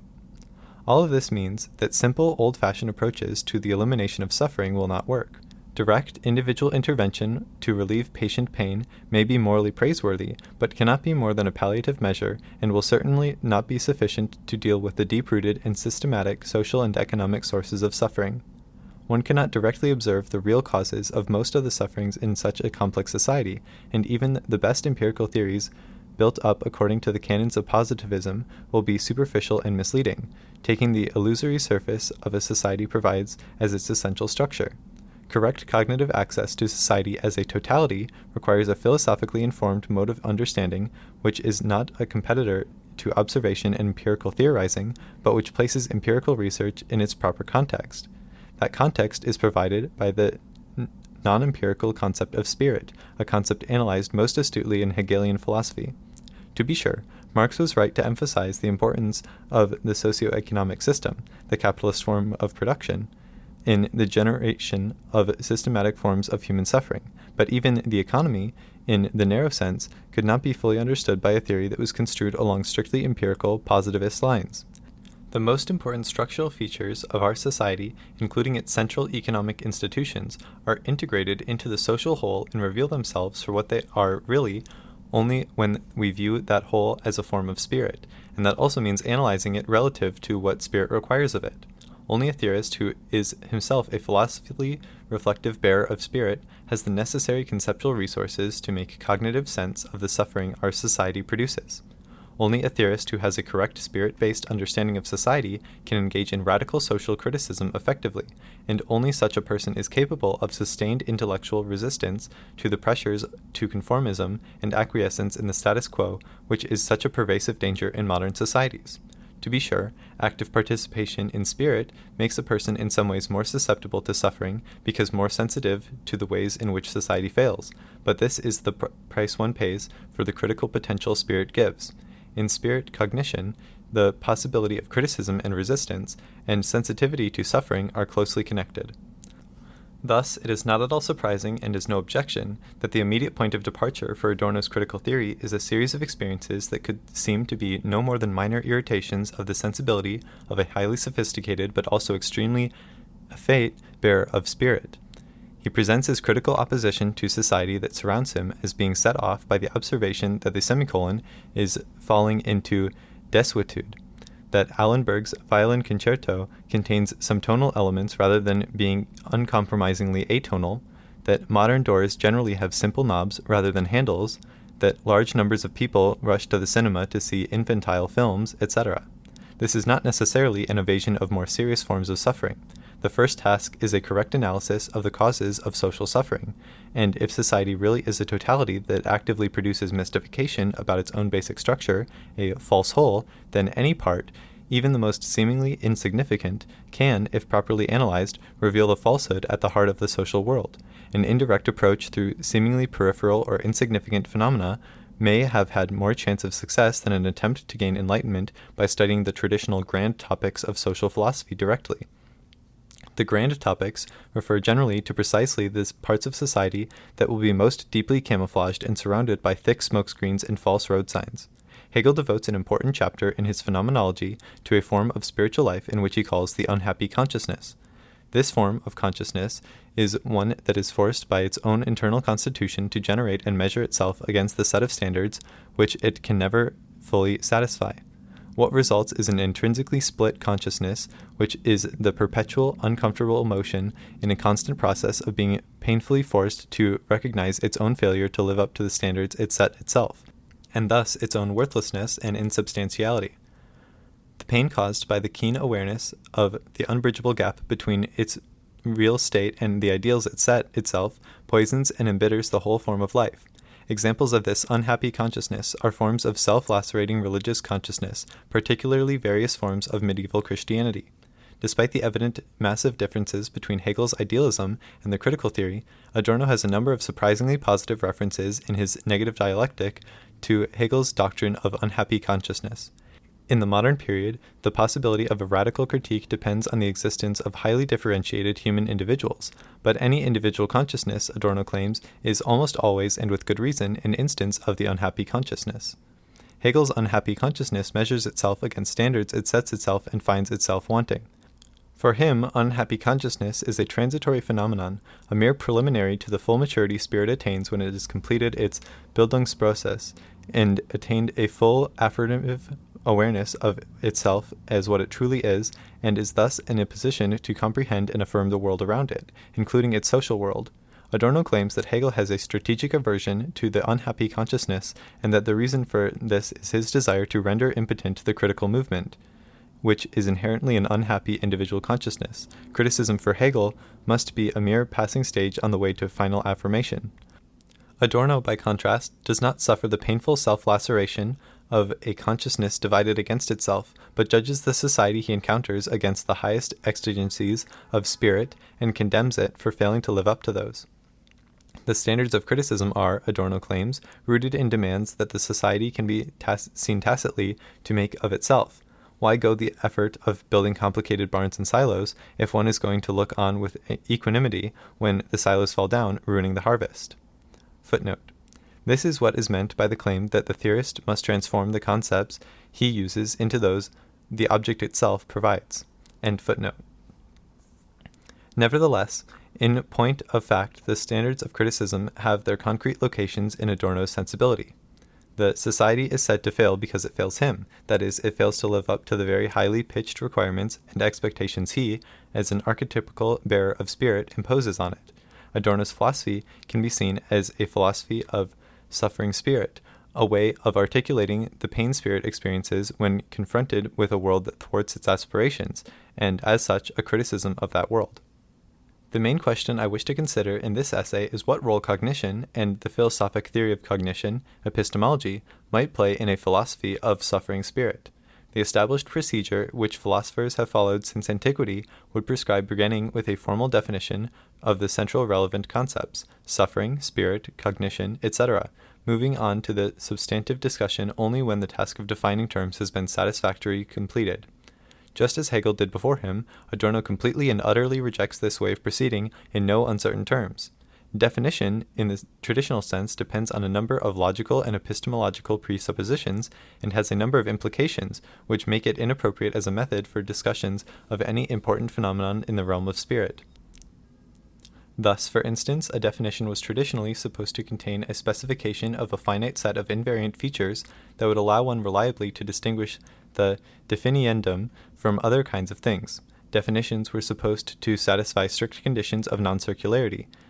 The definiens was not to contain any item of the definition of which itself required reference to the definiendum. A cat is a feline animal is not a satisfactory definition if one's only definition of feline is a cat. Furthermore, it was supposed to be possible to distinguish clearly between a definition, which gave the mere meaning of a concept, and empirically or theoretically contentful statements in which the definiendum occurred. Definitions were not, traditionally, supposed to have empirical content. A triangle is a closed, three-sided geometric figure, tells you nothing about the world, whereas the topiarist has produced a row of almost perfect triangles, does tell you something about a particular garden. If these conditions, and a number of further ones I have not mentioned, are not satisfied, no definition in the traditional sense is possible. In the case of spirit, Adorno claims, none of these conditions is fulfilled. The only way to get to know what spirit is not by mastering a list of distinguishing invariant features that exhibits, but by participating in the process by which it constitutes itself. How then do we enter this process? Adorno takes over from Hegel the further claim that this is the wrong way to pose the question because we already are spirit, an integral part of the uninterrupted, socially located, reflective activity. Thus, all we need are some indirect, inexact, and logically speaking, circular pointers to draw our attention to what it is we already are, and what it is we are already doing. The process will seem to have two stages, pointing us what it is that we are, as spiritual beings, as doings already, and then making sure we do not misunderstand what it is we are and are doing. The first point of this will seem in some sense trivial, and perhaps even in some sense simple-minded and unenlightening.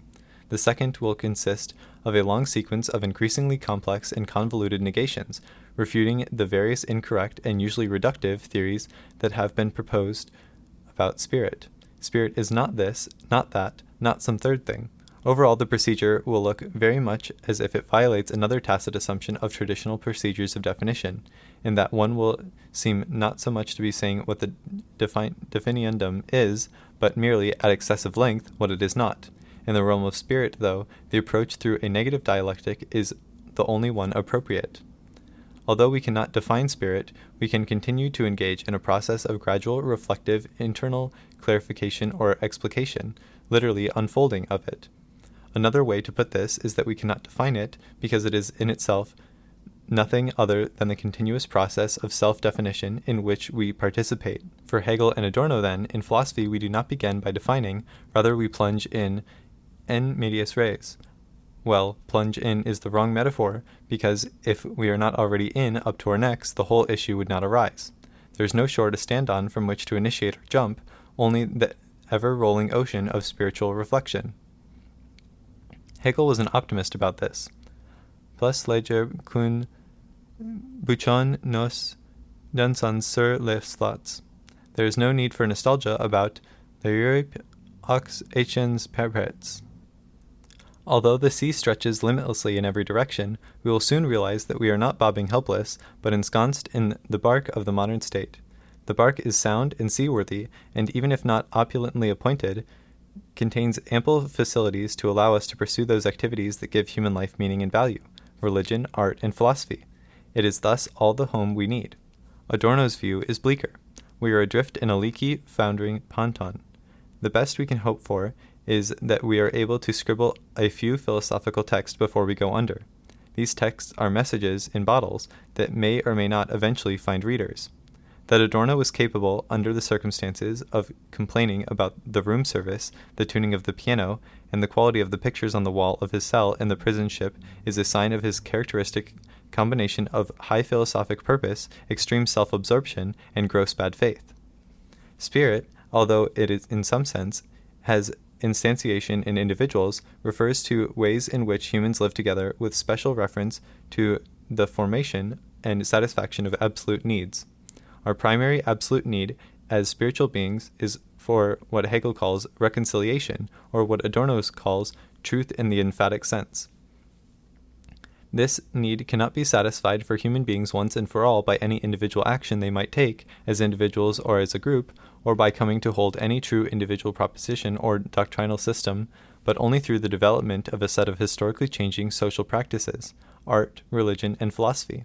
This characterization is not a traditional definition, because spirit and the forms of generation and satisfaction of needs that constitute it cannot be specified independently of each other. The only way to explain spirit is by entering into substantive discussion about art, religion, and philosophy, but art, philosophy, and religion can only be fully and correctly understood as spiritual phenomena, that is, as formations essentially directed to concretely shaping and satisfying our absolute needs. The continual reference in this discussion to needs indicates very clearly that spirit is not a strictly epistemological category.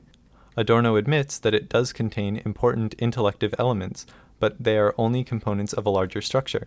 Spirit is very definitely not intended as merely another word for the transcendental subject of the epistemological tradition, the agency of a pure representational activity of thinking directed at mirroring reality as exactly as possible. Rather, it is supposed to designate a historical process with a strong social dimension in which voluntative, impulse-based, intellective, and other elements come together, each influencing the other. In fact, blind drives seem to have a certain priority in the final constellation. In Negative Dialectic, Adorno writes that everything in the realm of spirit is nothing but modified somatic impulse, and that the precursor of the spirit is the impulse, not the image, the percept, the word, or the judgment. Cognition itself is an exceedingly important, perhaps teleologically the most important, moment of spirit, but only a moment nevertheless. Even to speak of needs is to presuppose a teleological framework, one of which the speaker is very often fully conscious. If I tell you I need money, I will in general also be ready to tell you what I need the money for. For instance, I need the money in order to buy food. Very often the object that I claim immediately to need, e.g. money, is clearly distinct from the state of affairs which forms the final object of my teleological intention, e.g. the state in which I have something to eat. The object can be defined, recognized, striven for, and attained independently of the state of affairs, and vice versa. Notoriously, one cannot eat money. If the basic form of a need statement is I need X in order to Y, it would seem that a certain kind of relativity was built right into the concept of needing. The concept of an absolute need would then seem to be a contradiction in terms. An absolute need would have to be either one for which the question, you need X for what, never even arose, or conceivably one in which the question itself was to answer it. Once again, I think that what is important here is to see that Hegel and Adorno would be perfectly happy to grant the discussion of absolute needs is and must be circular. Such circularity is a basic characteristic of spirit, and thus any serious philosophical treatment of spirit. So when one asks, why do humans need art? The answer is, the need for art must be satisfied so that spirit can continue to exist.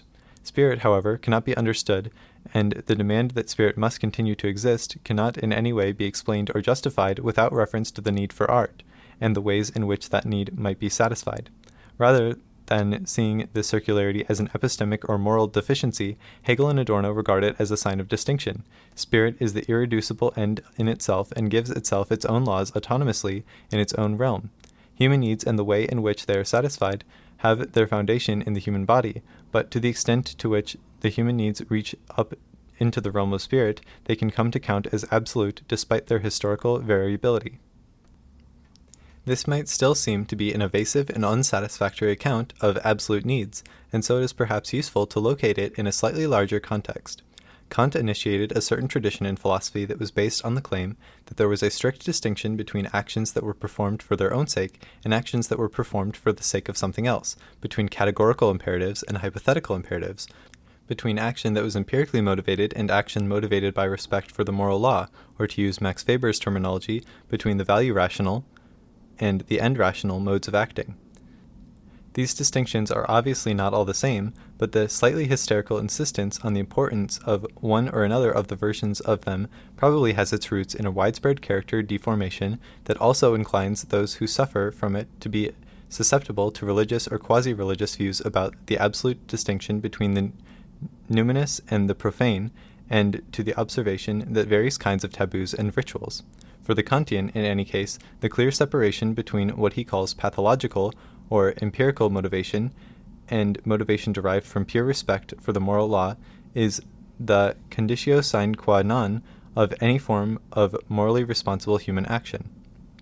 For Marx, Dewey, Adorno, and other progressivist opponents of Kant, the very distinction between that which is an end in itself and which is instrumentally useful is itself merely relative and not absolute. As Adorno puts it, the intellectual does not recognize the alternative work/recreation. Societies in which these dichotomies are especially deeply rooted or strongly institutionalized show by this very fact that they are repressive and underdeveloped. When someone belongs to this anti-Kantian strand of philosophizing calls a certain need absolute, this should be understood to mean that in our society this need is strongly autotelic.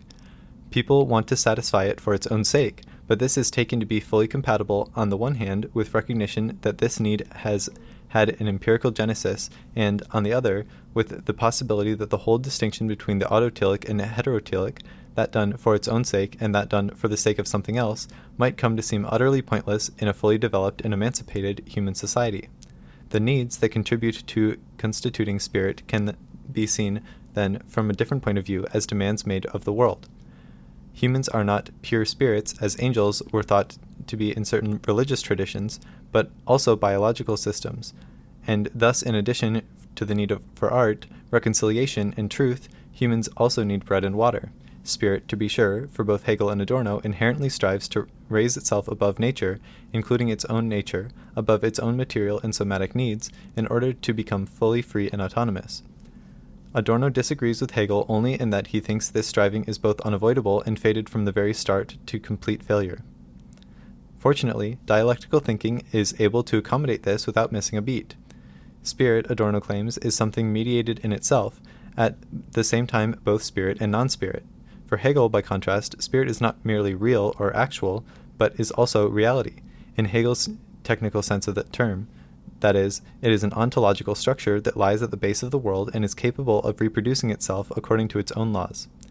When spirit claims absolute validity for itself, Hegel believes that this claim is true and that this means that absolute knowledge of the world as spirit is in principle possible.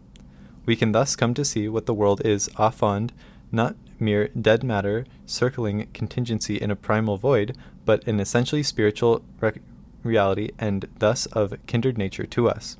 This is what Hegel means by reconciliation. Ontology gives us a guarantee that reconciliation is available to us. For Adorno, there is no absolute knowing and no guarantee of any kind. His whole theory is structured around the impossibility of a lasting, non-illusory satisfaction of our spiritual needs under any non-utopian circumstances. It is not an accident that Adorno repeatedly cites Stendhal's claim that art is a promesse de bonheur. In this sense, art is typical of the forms of spirit. All spirit is a promise of happiness.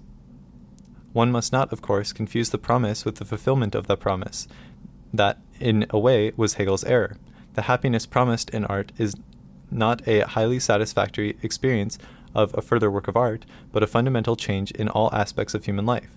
Similarly, the promise spirit holds out is not a mere improvement in religion, philosophy, painting, and music, but satisfaction of all needs, somatic as well as absolute. This promise was destined in the past to remain unfulfilled because it is in fact completely unfulfillable in any society known to us. Nevertheless, it would be a mistake simply to ignore the promise of spirit entirely, to trivialize it, or to construe it as no more than uncontrolled fantasy proceeding from the subjective imagination. That is the mistake positivism makes. Rather, one cannot understand human life at all without taking account of the fact that it is irrevocably oriented toward the pursuit of this promise. Spirit, then, is neither a natural phenomenon nor a purely self-referential structure of thought, which is abstracted from real acts of thinking and put forward as if it were ontologically independent. It is perhaps in some sense an imaginary domain, but if so, it is most definitely not a mere thing of fancy. The imagination in question is as much a social or institutional as an individual phenomenon. Spirit is not anything subjective, not a play performed in the theatrum interim of any individual human soul, but a realm in which somatic and other needs and modes of need satisfaction are integrated and transformed, and as such it has certain social objectivity. Spirit, in fact, necessarily embodies itself in real social structures, such as publishing houses, churches, chamber orchestras. It arises out of the interaction of those structures and institutions with each other and yet can contribute to systematically transforming them. Musical life in the 18th century starts out with church organists, choirs, and bands of court and municipal musicians, playing fugues and performing dances and ceremonial music, and end up with entrepreneurial imprecios, traveling virtuosi, string quartets, symphonies with first movements in sonata form, and large-scale piano concertos. How, in detail, this process proceeds is, no doubt, a matter of extreme complexity, but the defenders of spirit would point out that the story cannot comprehensibly be told without reference to the interplay of institutional and more individual subjective factors. Just as spirit needs embodiment in social structures, it also needs individual bearers. There would also be no art without artistically talented people and without a potential audience of human beings interested in art. There would equally be no truth, in Adorno's emphatic sense, without human subjects who attempt to orient themselves on this truth. The most significant subjective bearer of spirit in the modern era, the bourgeois individual, is a product of, and structurally reflects, the dominant form of property in our society. To be more exact, Adorno thinks, the modern individual is a product of the market. Each individual is essentially defined and constituted by his or her own self-interest, which is the form of impulse towards self-preservation takes in a market society. By the middle of the 20th century, the modern individual in this sense was already an anachronism, well on its way to being liquidated in the same economic powers that had originally produced it. In any case, as we have seen for Adorno, spirit was never actually given immediate reality, not even in any idealized past, neither in ancient Athens nor in the Vienna of Haydn, Mozart, Beethoven, and Schubert. In the middle of the 20th century, however, spirit was confronted with its own total dissolution. In earlier periods, spirit was a promise that was never fully realized. Now the promise itself begins to fall into oblivion. Even for the spiritual elite of the generation to which Adorno, born 1903, belonged, spirit had at best a certain residual validity. What is the point of cognition in a world of suffering spirit? Again, the best way to understand what Adorno is trying to do seems to be following him along the via negativa. The model for cognition is not the scientific theory which has possible technological application. Adorno very definitely rejects this view, which he takes to be characteristic of positivism, that knowledge is the state of having or acquiring propositional knowledge of the world. He also rejects the view, which he attributes to various irrationalists, that to know something is to simply have a kind of special, direct intuitive acquaintance with something that cannot be expressed in words or concepts. Finally, he rejects all forms of pragmatism that claim that cognition is simply know-how, the ability to act in an intelligent and successful way in a wide variety of circumstances. Cognition, for Adorno, is essentially a process of interpreting something. It is like the aesthetic interpretation of a work of art, or the psychological interpretation of the actions and intentions of a human agent, or the religious interpretations of the cosmos as a whole, when the believer recognizes God's omnipotence and the motion of the heavenly bodies. Footnote. For reasons I cannot go into here, I think it is important not to confuse Adorno's notion of interpretation with that of his slightly older right-wing contemporary Hans Georg Gadamer. End footnote.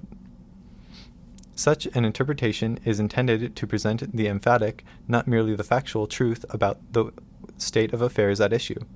It will in general be connected with various complex ways of strict forms of propositional knowledge, and may also be associated with direct acquaintance and with various ways of acting intelligently in the world, but it will not be reducible to any one of them, certainly not as they are theorized by positivism, any of the forms of irrationalism, or pragmatism. The concrete interpretation of some individual phenomenon always starts from a concept of the phenomenon which contains within itself certain demands. Thus, for instance, the use of the concept democracy in its contemporary sense contains implicitly the requirement to have a society so characterized will be one in which the people have the power. Making this demand or imposing this requirement will make sense only in the context of a further set of valuations that can be seen as presupposed. These additional valuations must be capable of being seen as, in some sense, naturally going together with or belonging to the concept. The demands made in or by the concept will generally be rather abstract and indeterminate, or at any rate subject to further interpretation. One will not necessarily know in advance which concrete political institutions will have to be present in a society in order that the demand for people's power be realized, and one will certainly be unlikely to know in advance what further implications the full realization of democracy will have for the education system, the art world, the economy, the religious institutions, etc., of a given society.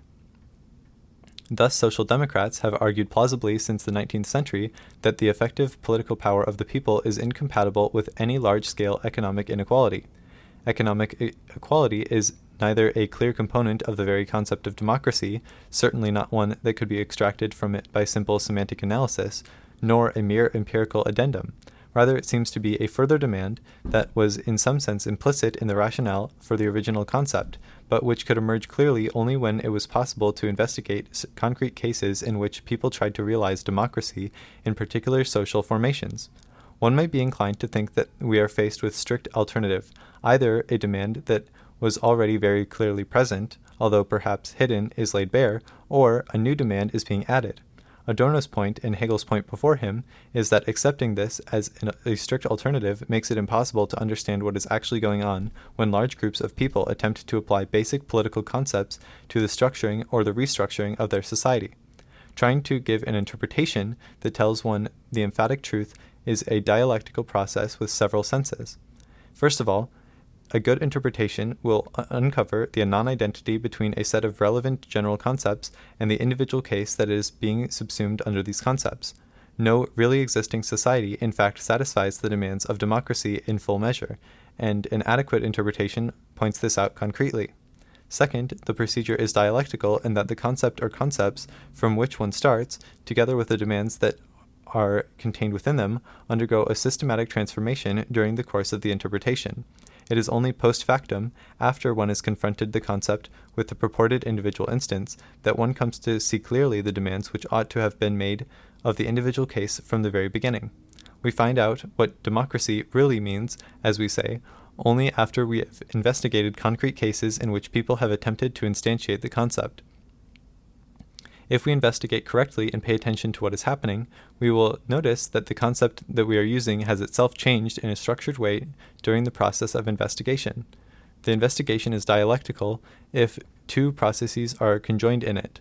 On the one hand, the individual case, or cases, shows itself to be deficient relative to other demands contained within a concept we are using, but on the other hand, the concept itself develops an unfolding successively various of its normative implications.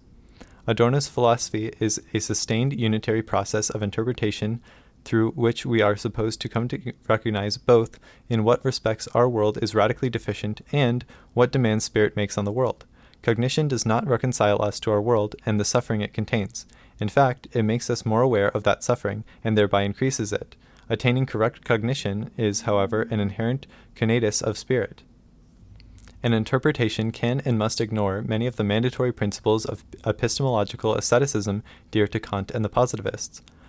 For positivists, Feeling, impulses, and emotions have no proper role to play in cognition, and wishful thinking is absolutely taboo. For Adorno, on the contrary, wishful thinking, fantasy, feelings, and instincts are constituent parts of spirit, and hence also of any unconstricted, freely flowing process of interpretation. In any case, Adorno holds that all thinking is exaggeration, and he takes it to follow from this that every interpretation is in some sense a metaphor. In the realm of spirit, nothing is meant literally. To be sure, an interpretation presupposes a certain, at least minimally correct, perception of that which is to be interpreted. The emphatic truth is exaggerated and metaphorical, but it is not completely invented, and is not intended to annihilate, repress, utterly ignore, or cancel the facts. Even if one holds, as Adorno does, that there is no such thing as the facts unvarnished, but only the facts as interpreted one way or another, it does not follow that any interesting interpretation can be pure and unvarnished, unsullied by the attempt to get the sheer givens of the world right, and deficient when it fails to do this. It might be tempting here to think of this in terms of the Kantian distinction between intuition, blind without concepts, and concept, empty without intuition, each of which needs the other to result in cognition.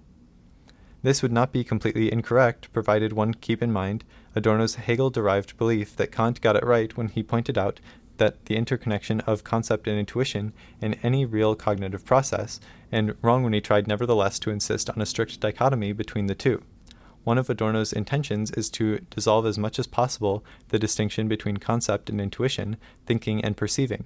Impulses, acts of imagination, and exaggerations are all integral parts of thinking, and perception/intuition is no mere act of passive reception of that which is immediately given. Even the most rudimentary perception is shot through with imaginatively laden anticipations, wishes, anxieties, and desires, and preformed by expectations that depend on the concepts and theories we have. Adorno replaces Kant's simple dichotomy between thinking and intuiting with a more highly differentiated, context-specific set of instruments. The identical and the non-identical, the general and the particular, the concept and the non-conceptual, finitude and infinity, the immediate and mediation, etc. Traditional philosophy labors under a fundamental illusion. It takes the concept just as fetishistically as the concept takes itself, when it explicates it naively within its own realm, as totality that is sufficient unto itself.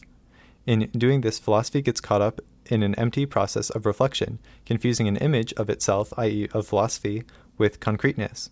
When this happens, philosophy loses its content, or the non-conceptual, which is the true referent of all concepts, completely. One cannot break out of the circulus diabolicus of purely conceptual reflection by activating a purportedly pure intention of the non-conceptual, but only by a full, unreduced experience of concrete individual things. Such an experience will contain both intuitive or perceptual and conceptual moments, but there is no reason to expect it to be particularly intuitive in the sense in which, for instance, the contemplation of a picture is intuitive. Adorno states that the goal of his philosophy is to grasp the non-identical cognitively, but he always adds that this cannot be done in a process that is completely non-conceptual. One can only get beyond given inert conceptual structures by using concepts. The utopia of cognition consists in opening up the non-conceptual with concepts, but without assimilating to them, and this seems clearly to assign a certain priority in cognitive processes to concepts over intuitions. Adorno opposed one of the basic pillars of positivism, the philosophical primacy of epistemology, and he consistently denied the possibility of a completely freestanding theory of knowledge. Lenin was right, he thought, to accuse subjective positivists of complicity with the powers that be, but he ought not to have used this as an excuse to refuse to enter the detailed discussion of epistemology. Theory of knowledge is a perfectly proper subject for philosophical reflection. This reflection will treat epistemology as part of an overarching theory of society, and will thus of necessity have a political dimension. The negativity of Adorno's reflective analysis, the dialectical movement back and forth between concept and instance, which never terminates in identity, is the counterpart of real social antagonism, of the fact that our social reality does not satisfy the demands of spirit, and we suffer from this. Since critical theory attributes to truth itself a temporarily specific historical kernel, taking seriously Hegel's claim that philosophy is time grasped in concepts, it is hard to avoid what contemporary relevance Adorno's thought can have today, 35 years after his death. Is spirit at all useful or even a comprehensible category? Can it still serve any of the functions Adorno ascribed to it, further our understanding of society and enabling us to resist certain reprehensible social pressures? Instead of trying to answer this question directly, I would like to discuss briefly the contemporary relevance of two related aspects of the dialectical epistemology of suffering spirit. First of all, it is the utmost importance to recall that Adorno's negative dialectic had as its goal resistance against what we thought to be almost intolerable pressures to intellectual, moral, social, and political conformism that had developed during the central position of the 20th century. Opposition to social pressure toward uniformity of belief and mode of life has, of course, a long pedigree in liberal political theory, but Adorno holds no brief for liberalism. He generally follows the main line of post-Hegelian theorizing in Germany, which takes traditional liberalism to be naively and unreflectively fixated on the individual as something like a naturally given monad. This, he believes, is never going to allow one to understand contemporary society in a way that would give one powers of resistance against the economic forces that are dissolving the bourgeois individual and all his works. Footnote: this situation is actually slightly more complicated and less clear than I have presented it in the main text. Partly this is because liberalism is not actually a concept Adorno uses in a systematic way. He thinks the important categories are bourgeois thought, enlightenment, progressive thought, etc. End footnote. In particular, he presents a very sharply pointed and extensive criticism of one particular thesis which he takes to be characteristic of liberalism. This is the liberal fiction that any thought can be promiscuously communicated, i.e., the view that, in principle, anyone can understand any thought. This fiction is a form of oppression and a prop of social and political conformism. The real function it serves in contemporary societies is to impose censorship, preventing the expression of thoughts that go beyond or against what everyone thinks they know anyway, and what everyone knows will be overwhelmingly innocuous banalities and unthreatening bits of whatever is the dominant ideology. Eventually, external censorship of the expression of idiosyncratic, non-standard, or deviant thoughts will tend to be internalized in a form of self-censorship, with the result that one cannot even think for oneself what it is in any way original or potentially subversive. Part of the political significance of the hermeneutic strand of avant-garde art since Mallarmé is that it puts into question the principle of easy, universal communicability. Footnote: this strand of politically motivated Hermeticism can in fact be traced back, Adorno suggests, to Hölderlin. End footnote. Truth itself, at any rate emphatic truth, seems to have an exoteric dimension. Only those thoughts are true that do not understand themselves. Footnote: some of Adorno's biographers report the pride with which he used to report to friends and colleagues after a successful day of writing that he had written paragraphs which he did not yet fully understand himself. End footnote. To criticize society radically is to break out of the existing social consensus and its complicity with the status quo. Adorno thinks that the only dialectical thinking will make this possible. To orient oneself or one's philosophy on consensus, whether an actually existing consensus or a possible one, or even an ideal one, means to internalize conformism. Is it really true, as Adorno claims, that the only epistemology that is centered on the concept of spirit and takes the form of a negative dialectic is capable of allowing us to resist and criticize our society so that we come to be in a position to abolish historically superfluous suffering? This history of the Frankfurt School after Adorno's death seems to support his view. A dialectical approach was gradually replaced by an eclectic mixture of empiricist and neo-Kantian elements, and this went hand in hand with a distinct loss of critical power, and even a clear abandonment of the original critical intention of the school. The original program formulated by Horkheimer claimed that the critical theory was directed precisely not at making anything in this society function better, but at showing the radical social change was imperative. By the 1980s, Habermas had more or less reversed this, and was propounding theories that seemed directed at showing how to improve existing social life through improved communication.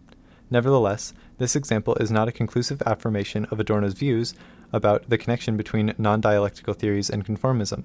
After all, there have been approaches that were more deliberately non-dialectical and would have no truck of any notion of spirit, but they were certainly every bit as radical in other social criticism as Adorno was. Foucault is a good example of this. This brings me to my second point. One strong current in contemporary liberalism shows a striking apparent similarity with two of Adorno's central and negative theses. Adorno is notoriously obsessed with what he calls the prohibition of graven images in art, religion, politics, and philosophy. This prohibition forbids one to elaborate a positive image of utopia, and seems to have been derived in the first instance from Marx's strictures against utopian thinking. There is an anti-utopian component in some Cold War liberalism, where utopia served as a code word for revolution. Footnote. Perhaps the best known was Karl Popper's version in The Poverty of Historicism. End footnote. Another line to which some recent liberals have committed what has been the claim that liberalism is neutral in the struggle of ideologies, and that it has no specific positive values of its own or substantive conceptions of the good life it seeks to realize. That this claim is itself false and ideological seems to me too self-evident to require detailed discussion. The requirement, which is integral to this form of liberalism, that only neutral procedures be used in public decision-making, excludes from the very start any structuring of society based on transcendent religious values. This can be called neutral only in the Pickwinian sense. From another point of view, it is also obvious that liberalism as a whole is oriented to conception of a society as of free and autonomous individuals who pursue their own destiny without substantive reference to traditional patterns of behavior. This liberal individual, whose preferences, whatever they may be, are not to be interfered with, is a very different potential social type from Adorno's ideal of the individual bearer of spirit as a creature of deep taboos that are the sediments of significant historical and cultural experiences.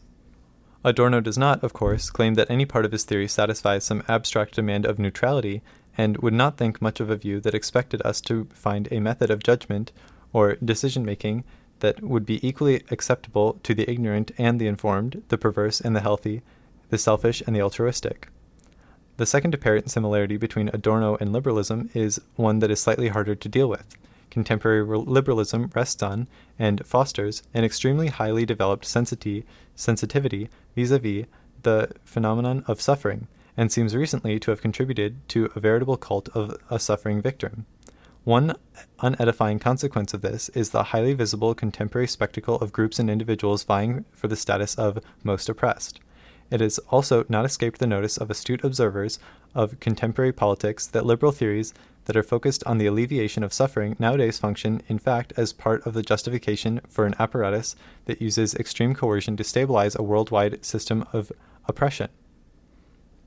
Recently, many liberals have begun to support the so-called doctrine of humanitarian intervention, which has been used to justify coercive economic and political measures, including military attacks on sovereign states, on the grounds of the need to help the suffering humanity.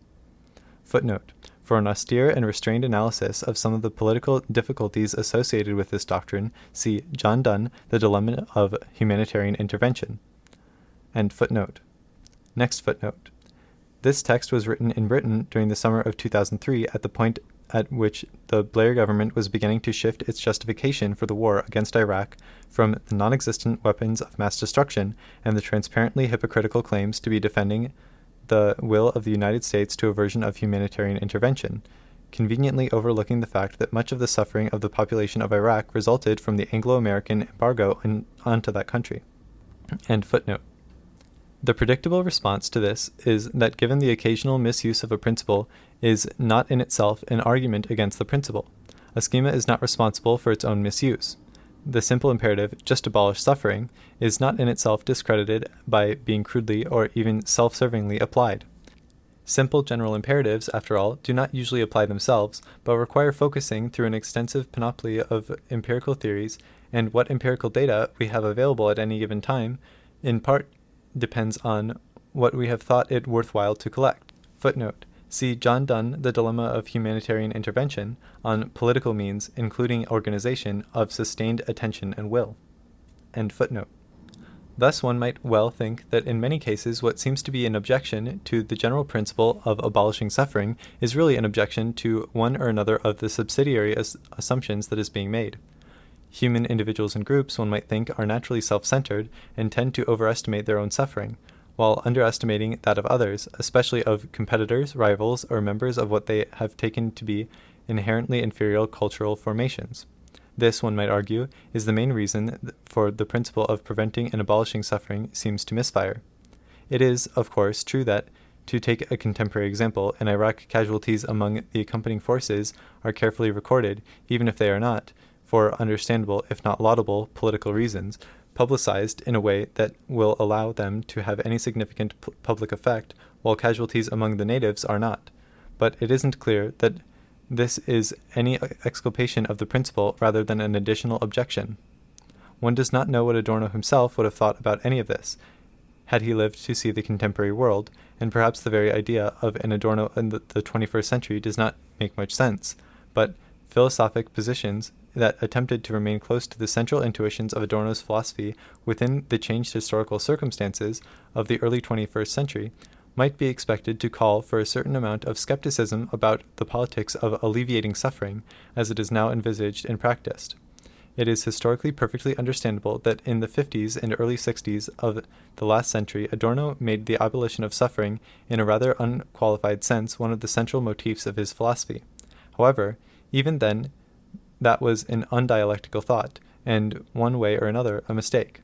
One would hope that if Adorno were still alive, he would have tried to develop a more sophisticated and differentiated analysis of suffering than he did.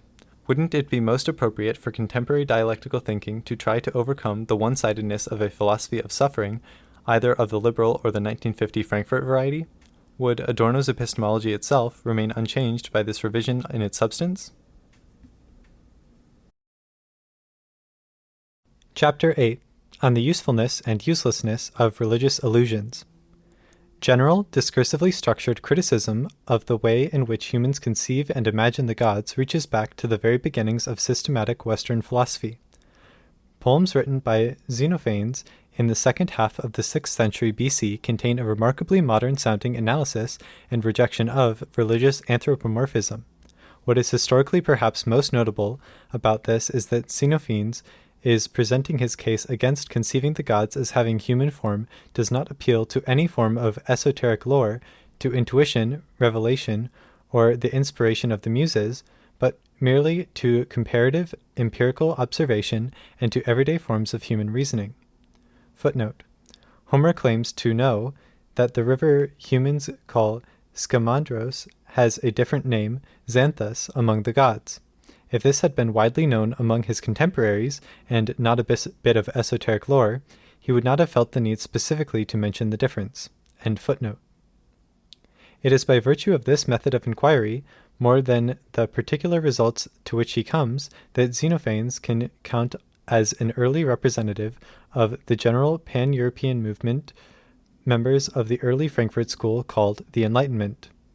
Since the tradition preserves Xenophanes' verses only as discorded fragments, it is impossible to be absolutely sure how his argument is to be reconstructed, but it seems that he proceeds by accepting first of all that all humans believe that gods have a human form.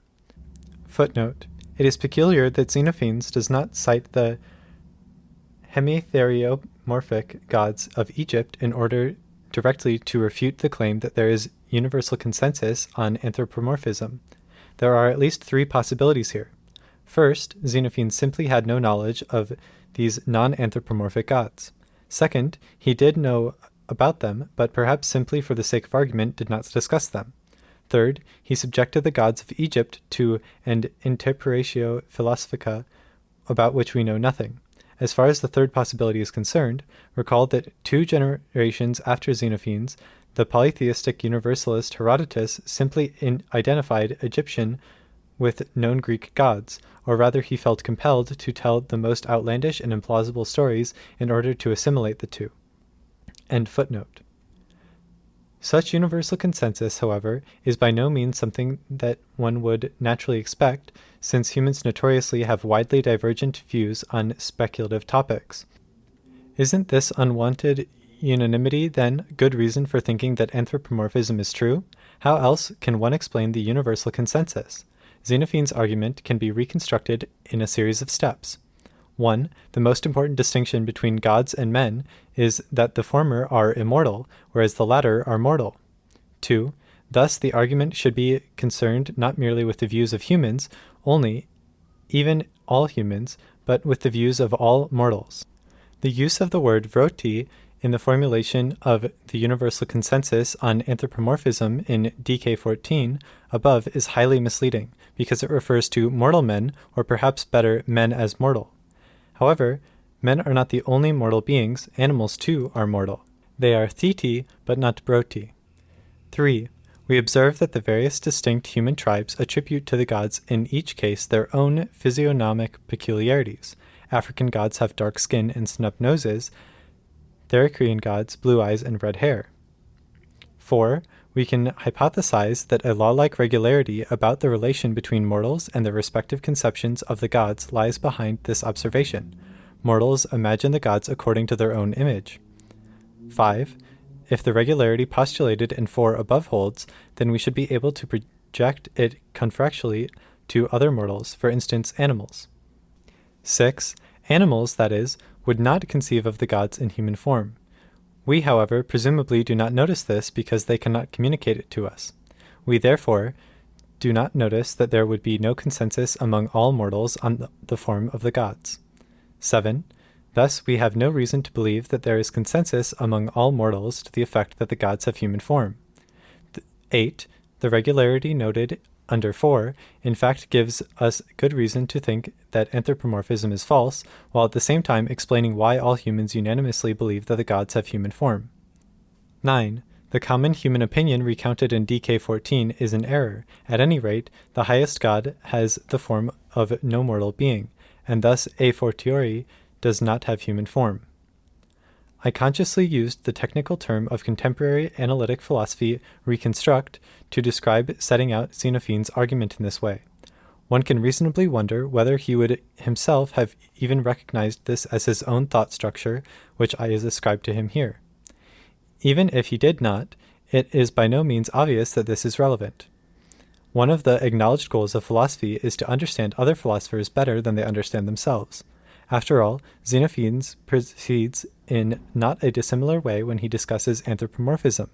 Because his contemporaries erected statues that looked like statues of humans and performed various ritual actions in the presence of these statues, and also told stories about the doings of the gods that seemed to presuppose that gods are humans writ large, Xenophanes attributes to them a very sharply defined general belief, the belief that gods have human form, and also an argument, ex hominem consue, that is taken to serve as the foundation for this belief.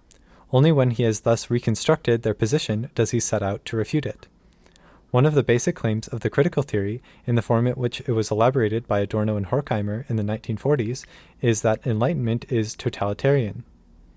One of the central elements of this totalitarianism is the monolithically imposed requirement that human behavior be construed as articulating verbally expressible beliefs, and that means, in fact, that it can be transformed as much as possible into a tacit form of expression of clear and unambiguously formulated opinions.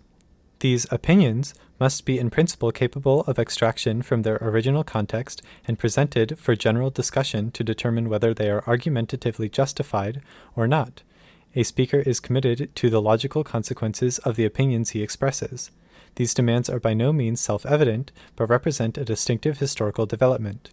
Western philosophy, with its focus on argument and an associated set of concepts, definition, cogency, justification, validity, abstraction, etc., has been a major force in promoting this Enlightenment project.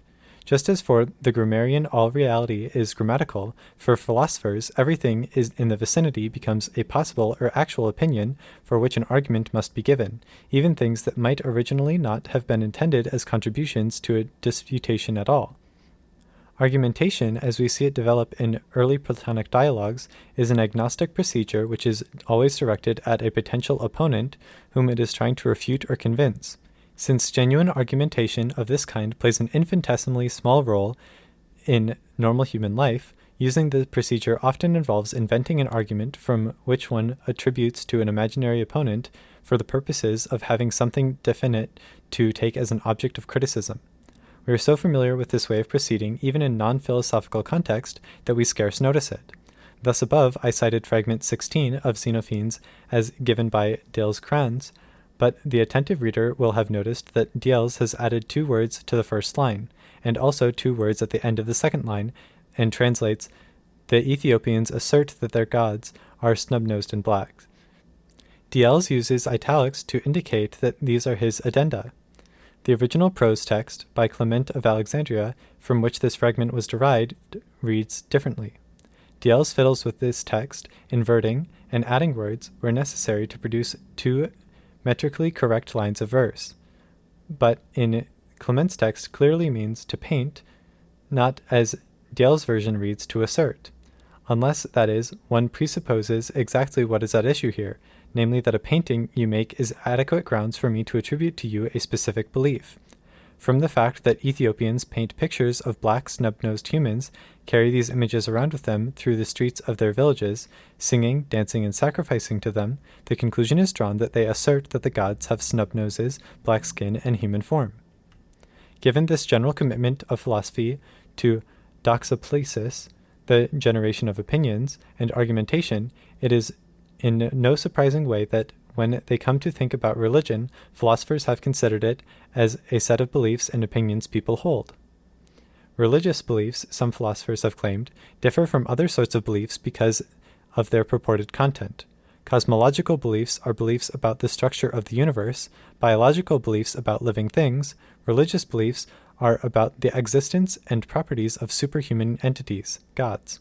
For traditional Western philosophy, religion is essentially theology, that is, it is a coherent, systematically organized, general discourse which purports to give some kind of knowledge of the gods and their relation to humans.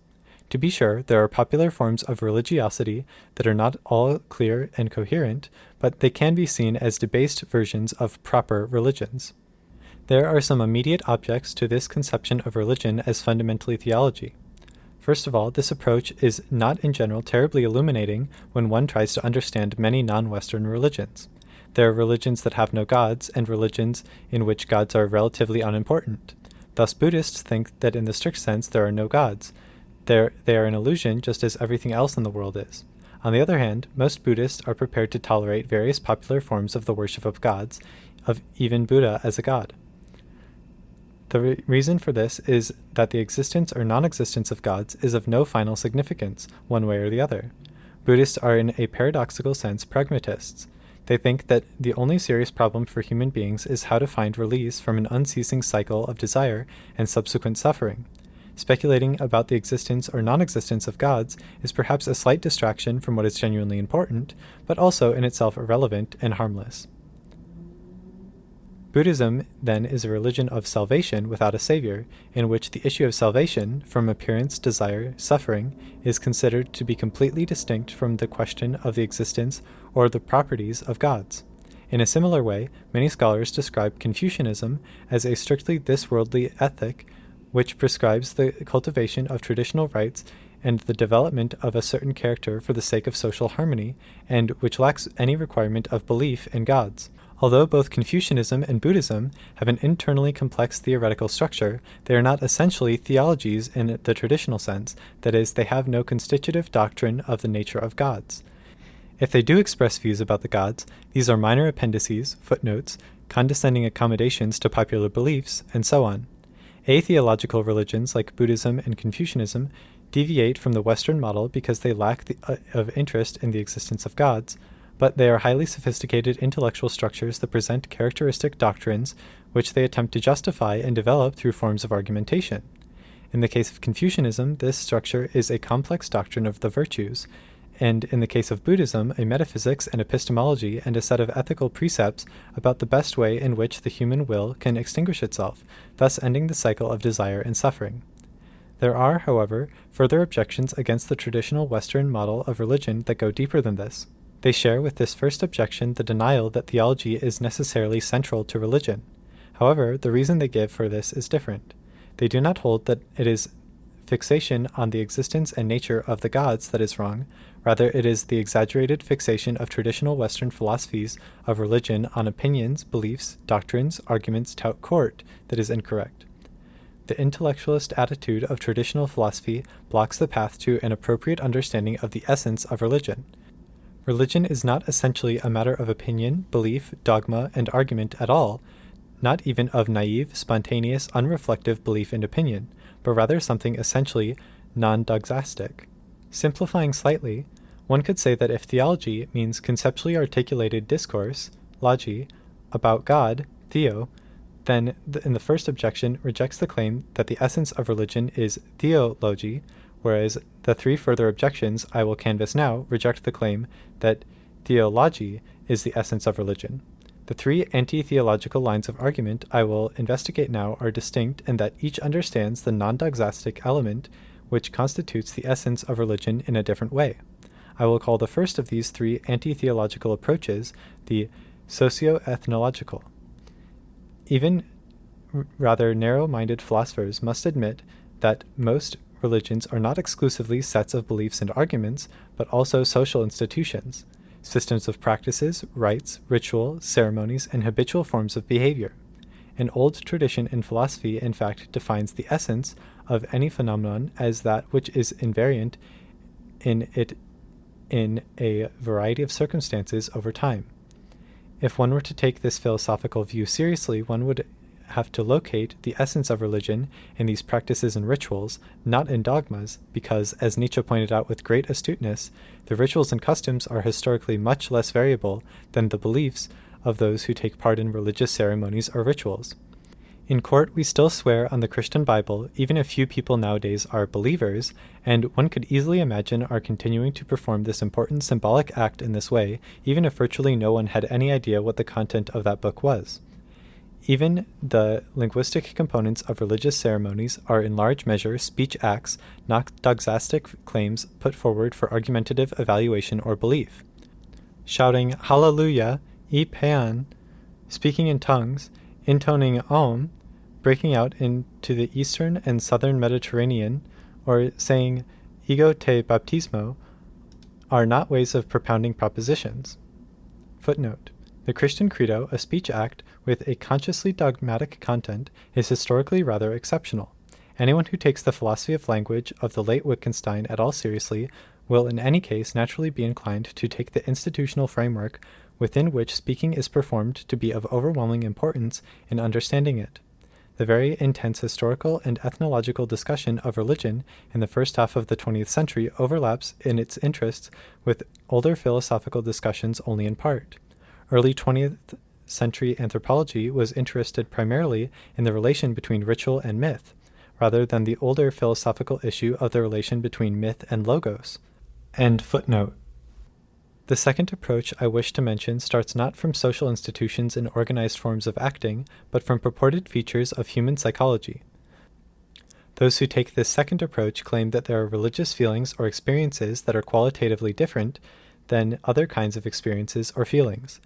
These religious experiences are real object Gefühl, states of feeling in which a non-human reality is directly present to or for us, and as such they are the origin of the first element of religion. If one wishes to understand religion correctly, one must focus one's attention on them.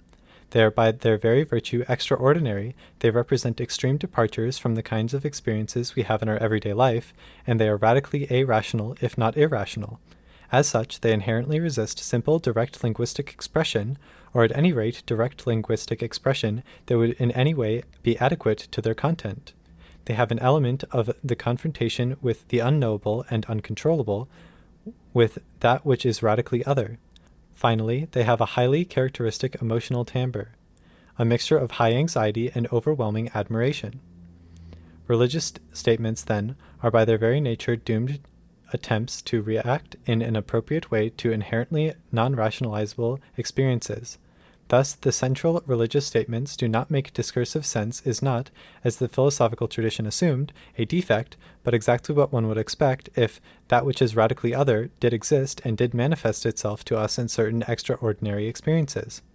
Rites, rituals, and ceremonies are attempts to deal practically with the phenomena that are the locus of extreme states of anxiety. One strategy, which seems to have been rather successful, given that it is found in a wide variety of times and places, is the separation of the conceptual, spatio-temporal, and social world into two distinct spheres, the profane, everyday, secular on the one hand, and the sacred, numinous, taboo on the other. by maintaining a rigid distinction between the two spheres and inflexible rules about the access to the sacred and the way in which it is treated, one can hope to calm an anxiety which might otherwise spread in a paralyzing way.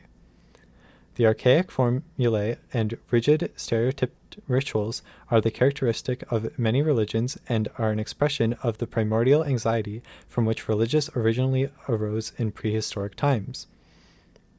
When anxiety is so extreme, any change is a potential threat, and tried and true methods can retain their hold on populations for very long periods of time. To be sure, Freud points out that feelings all by themselves cannot constitute a religion. Even assuming that feelings are of central importance, religions strictly so called arise only from interpretive reactions to particular experiences. Nietzsche seems to agree with this when he speaks of religion as an interpretation or misinterpretation of a set of physio-psychological phenomena. Footnote. In other passages, religion is analyzed as an interpretation of a form of life. End footnote. This is no doubt true, but might be thought simply to miss the point. To what extent, after all, can one hold sharply to a distinction between a feeling and an interpretation of a feeling? Do humans ever really have clinically pure, fully pre-doxastic feelings? Even if there are some basic emotional states, like anxiety, that occur without awareness of a specific object, isn't it also part of human nature, to the extent which one can sensibly speak of human nature in this context, that we are constantly motivated to give experiences an interpretation? Isn't this impulse, and its partial frustration in the case of such feelings as anxiety, part of what makes the state so disorienting? Isn't it then more plausible to think that feeling/reaction/interpretation form a spectrum with unclear and shifting boundaries?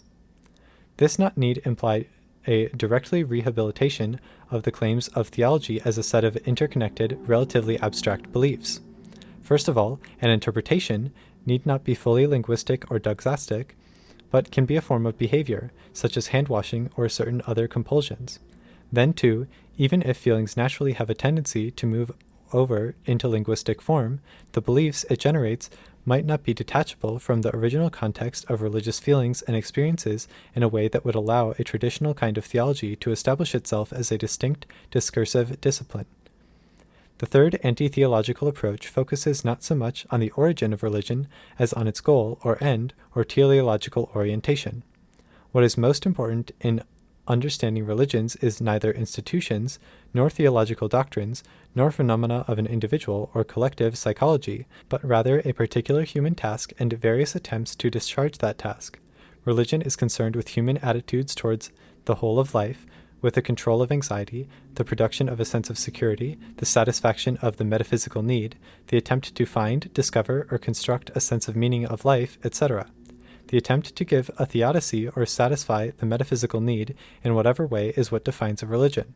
This way of thinking about religion is completely different from that which focuses on the origin of religion in certain feelings or experiences, although reference to certain feelings of insecurity or anxiety may play a role in both approaches. It is one thing to say that an anxiety-tinged experience will give me some kind of quasi-cognitive way of encountering a non-human form of being, and quite another to say that anxiety might be part of the motivation I have, or humanity has, to set myself, or itself, a task. This approach centering on theodicy and the metaphysical need also is sharply to be distinguished from the traditional one which emphasizes, if the point of theodicy is to make my world seem meaningful or allow me to accept the world as good, despite the fact that the world contains much evil, many imperfections, etc., it is not at all clear that giving me a correct description of the world which explains most of its central features will at all serve. Nietzsche points to two very significant differences between what the metaphysical need demands and what discursive reason can provide. First, his analysis of pre-Socratic Greek culture in The Birth of Tragedy is intended to show, among other things, that a theodicy need not be discursive or linguistic at all. A statue of a Greek god, which looks like a Greek man or woman, is in itself a rudimentary theodicy. It satisfies a need we have to find order, beauty, and sense in human life. Footnote. For the sake of simplicity of exposition, I attribute this line of thought to Nietzsche, because that is where most modern readers encounter it, but it is older and can be found in very striking form in Hegel. For further discussion of this, see Theodicy and Art in my Morality, Culture, and History. Much interesting relevant material on this topic can also be found in Susan Neiman, Evil in Modern Thought. End footnote. Second, even in the case of discursive attempts to discover or create an existential horizon of sense for human life, the focus and structure of such attempts is different from that of traditional theology.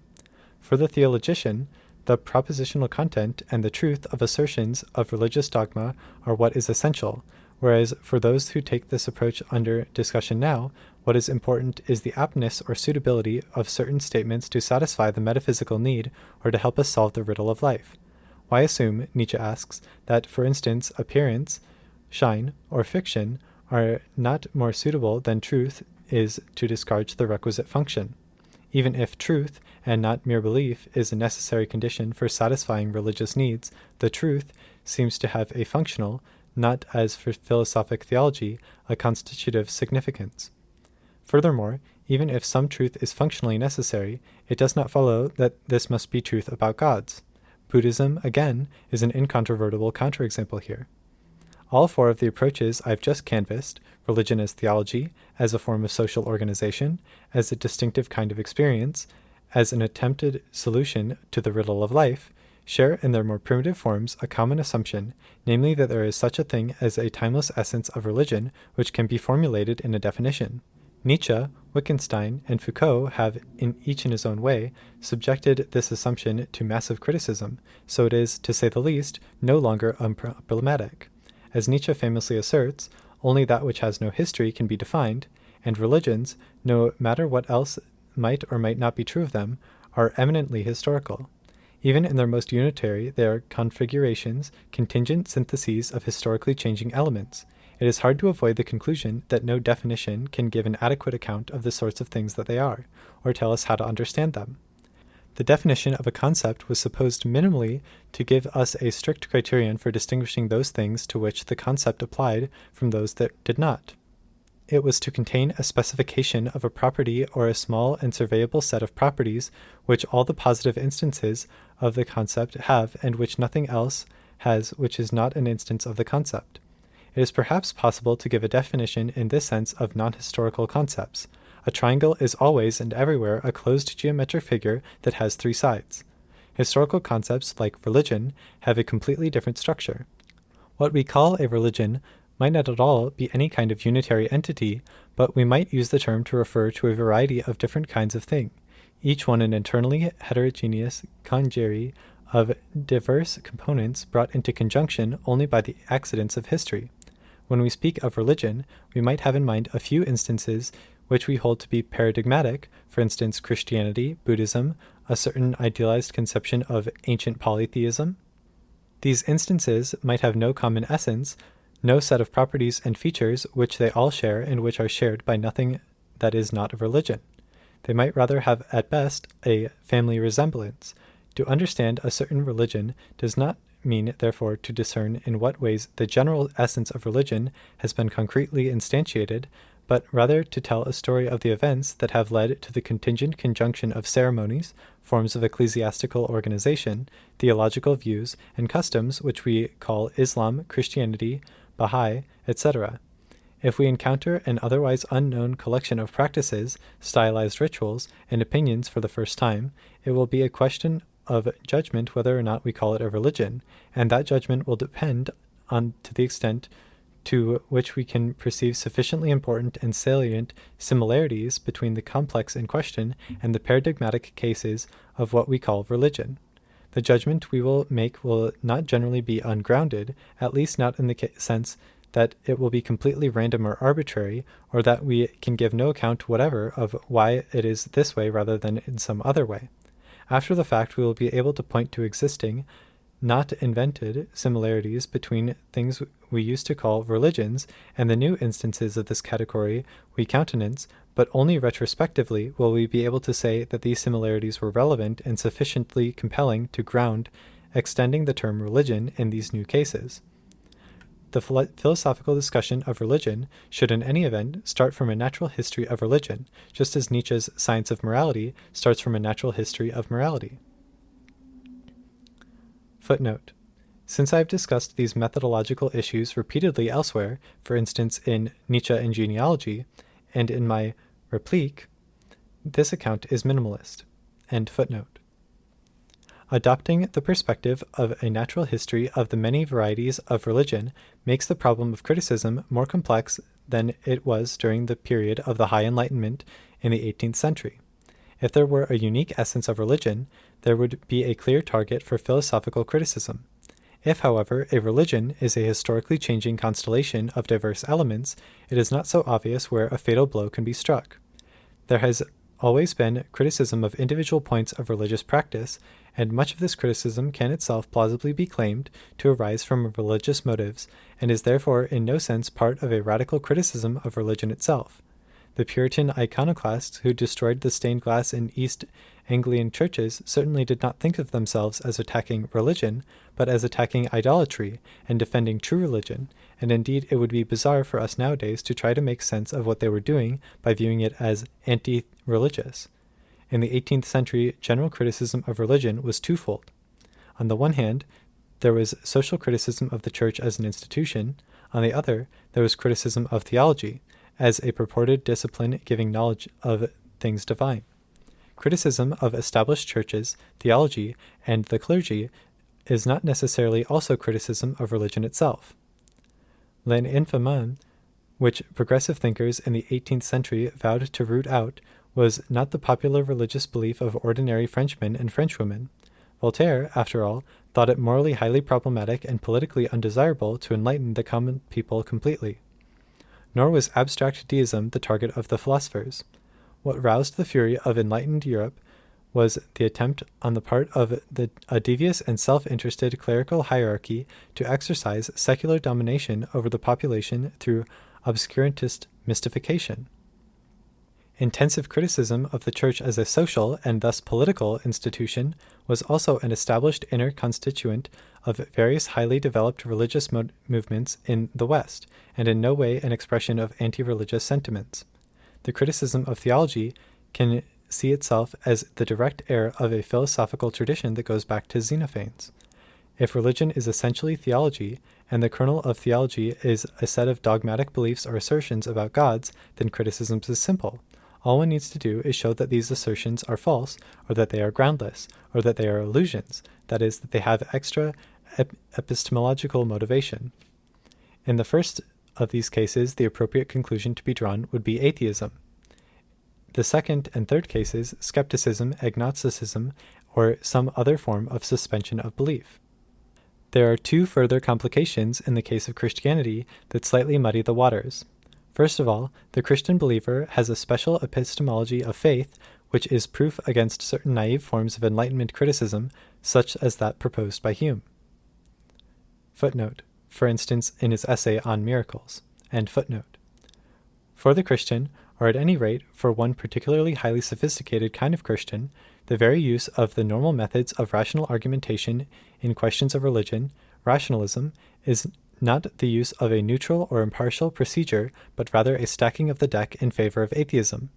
Only through faith, so the Christian claims, can one obtain a proper understanding of, or be in a position to evaluate the content of Christian theology. The ostensible impartial weighting of arguments pro and contra is inappropriate in this area for reasons that have to do with the nature of the subject matter under discussion. Even a momentary suspension of judgment is in fact a proleptic denial of the claims of theology, and thus a prejudging of the issue. Second, a restriction or even complete denial of theology, which is construed as arid speculation or scholastic dogma of the name of living faith, is itself a recurrent, deeply rooted Christian motif. This can be seen to operate even in the 19th century, when attempts by thinkers such as Ludwig Feuerbach to free Christianity from the distortions imposed on it by the theology are really attempts to save religion, not abolish it. The Christian epistemology of faith is a form of blackmail to which thoughtful non-Christians will feel no need to accede, but might try to assimilate for their own purposes. Thus Freud's own basic attitude in matters of religion seemed to be one of relative straightforward rationalist unbelief. but theoretically he embarked on a path of reorienting the study of religion away from the content of its dogmas towards a consideration of issues of motivation that were in some respects parallel to the trajectory of Christianity. Freud held that religious dogmas are illusions. That does not necessarily mean that they are false. In many cases, they are simply so indeterminate and have so little cognitive content, it makes no sense to call them either true or false. Did Lady Macbeth have a son or a daughter? If you are absolutely convinced she had a son, is it a true belief or a false belief? In any case, Freud thought, the central beliefs religious people hold are rationally completely unmotivated convictions. The reasons why people hold them have little or nothing to do with the normal reasons that operate in the rational forms of empirical belief formation we find, for instance, in the sciences. If we were to allow the mechanisms of responsibly controlled formation of beliefs to operate as freely in matters of religion as they do in serious scientific inquiries, and were able to face accepting the results, we would have no truck at all with any form of religious belief. What disturbs the normal functioning of this mechanism is the urgency of some powerful components of our wish structure. Religious belief, in short, is a kind of wishful thinking. We want to believe that there is an omnipotent, benevolent agency in charge of the universe, and the wish is the father of the belief. This seems to take us back to the questions addressed in the third anti-theological approach to religion. What is the task of religion? Can the need to discharge this task have any special urgency or any justificatory power? What human needs does religion satisfy? Is it even correct to approach religion from the direction of human needs? To put the point slightly differently, if we put aside the church as a social institution and also put aside theology as a purportedly cognitive discipline, what remains? Is there then anything that left over as the object of a radical form of criticism of religion? What remains would seem to be what has been called variously the metaphysical need, the need for finding out the meaning of life, the need for a higher orientation, or the need for theodicy. The full-blown metaphysical need, as it was described in the Christian philosophical theology of the early modern period, can be understood by correctly grasping the three elements that were to be purportedly brought together when it satisfied a metaphysical element, some account of the essential nature of reality, b, an element of reconciliation, an account of how human life fits into the larger scheme of essential reality and why we must accept this reality, and c, consolation, the assuaging of pain and the generation not merely of minimal acceptance, but of a positive attitude toward the world. Although the present linguistic use of the term metaphysics rests on a gross historical misconception, it is also deeply entrenched that it would be pedantic to object to it. Footnote. Metaphysics actually designates only a certain set of works by Aristotle by reference to their position in the standard ordering of his works. They are the books that come after, meta, the books on physics. End footnote. The metaphysical is that which is purportedly beyond normal experience, or which refers to a reality behind, beyond, or outside of our empirical world. Those who hold that all humans have a metaphysical need believe that we have an uncontrollable urge to know what is beyond the bounds of our everyday experience, and to find there is a standpoint which is not of this world, and which allows us to see the reality in which we live and conduct our lives. Only when we see the reality of our lives and are able to locate them within a scheme that is not immediately accessible to everyday experience or knowable by science, can we see what meaning they could possibly have. The metaphysical need is the need for a kind of transcendentally grounded orientation in life which can be satisfied only by knowing what lies behind or beyond appearances. The second aspect of the metaphysical need was of special interest to Freud.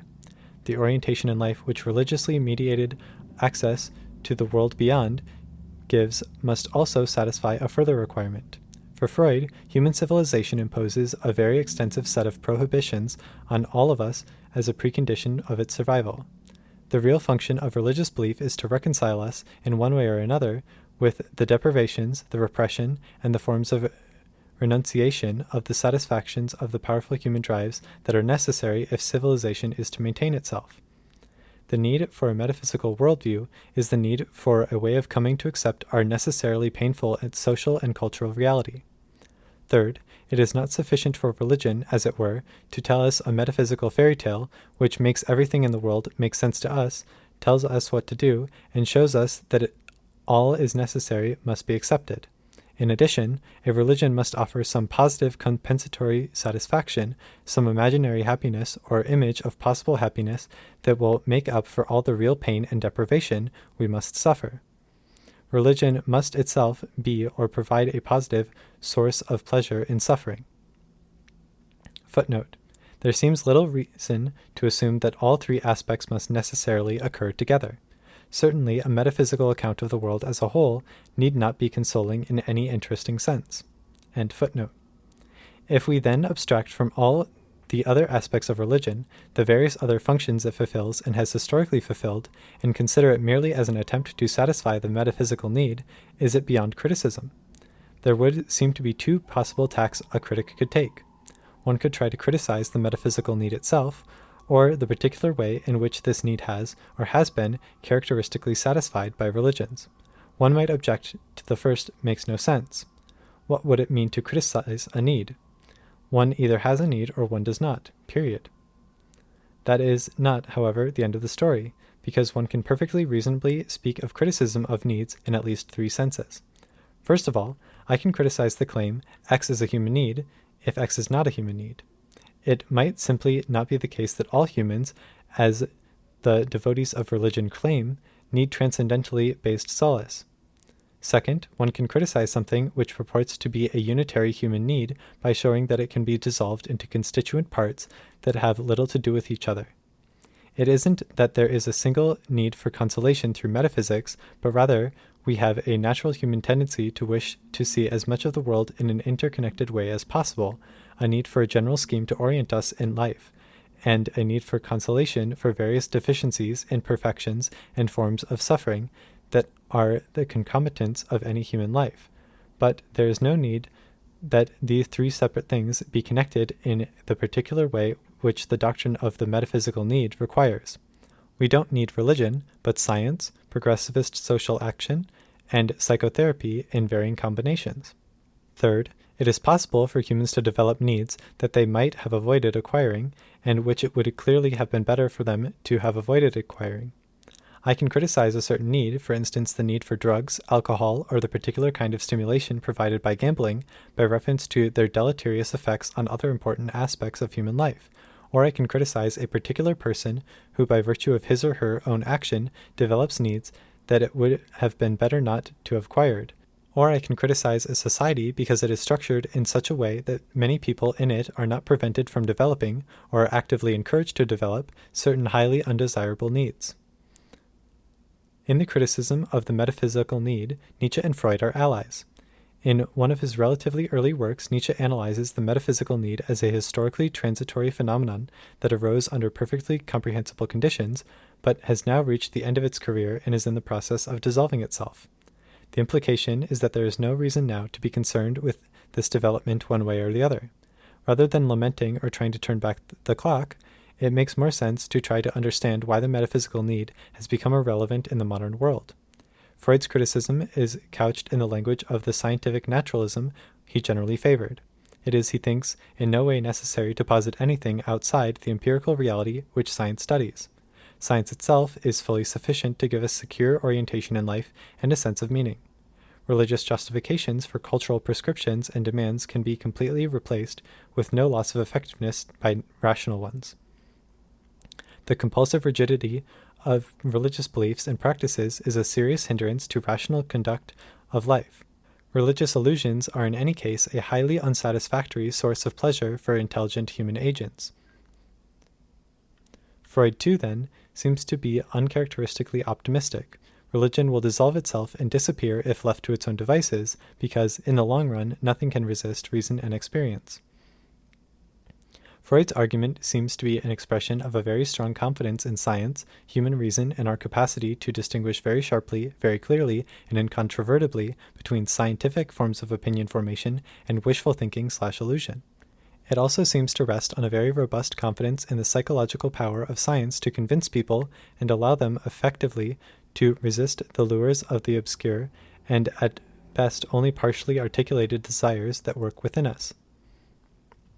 Freud's own life shows very strikingly that it is possible for science or a scientific worldview to be powerful enough in exceptional cases to provide humans with all the orientation in life they require.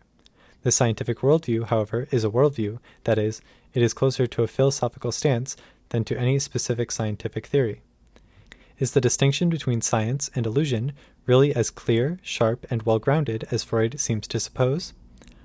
No, our science is no illusion, he writes at the end of Future of Illusion, but he gives no reason for this claim.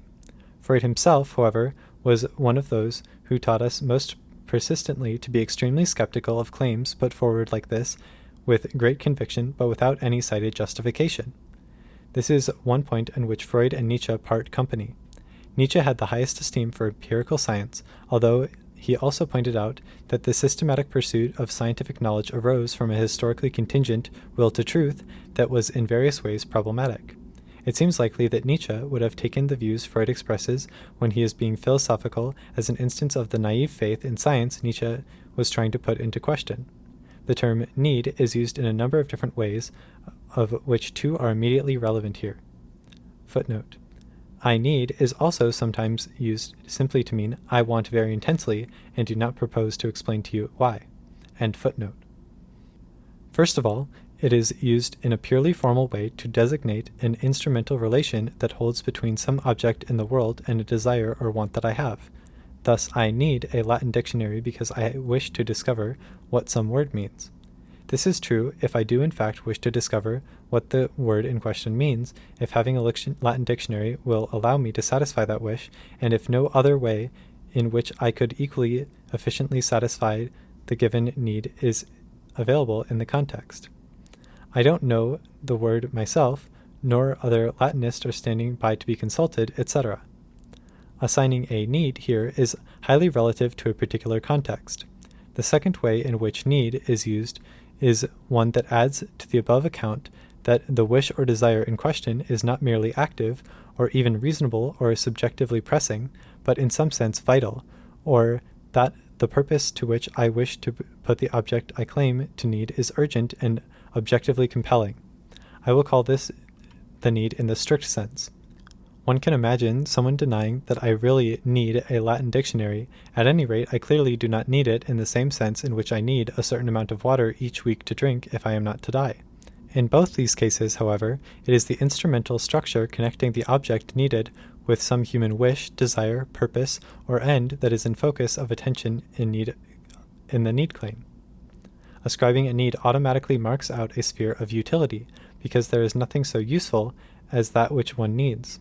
The category of the useful, however, extends beyond the realm of which anyone needs in the strict sense. I can find things useful that are not essentially to my well-being, provided they subtend to promoting recognizable purposes or satisfying comprehensible human desires. Religion and critical theory have in common that they both deny that utility, that fundamental category of the Enlightenment, ought to have universal dominion over human life. The sacred is in no way useful, or at any rate not useful as humans understand the term, and the religious separation between the realm of the taboo and the profane spheres of everyday objects that can be used ad libitum sets a limit on utilitarian forms of thinking. Magic is, empirically poorly supported, action directed toward clearly utilitarian goals, but this is precisely what is thought to distinguish it from religion.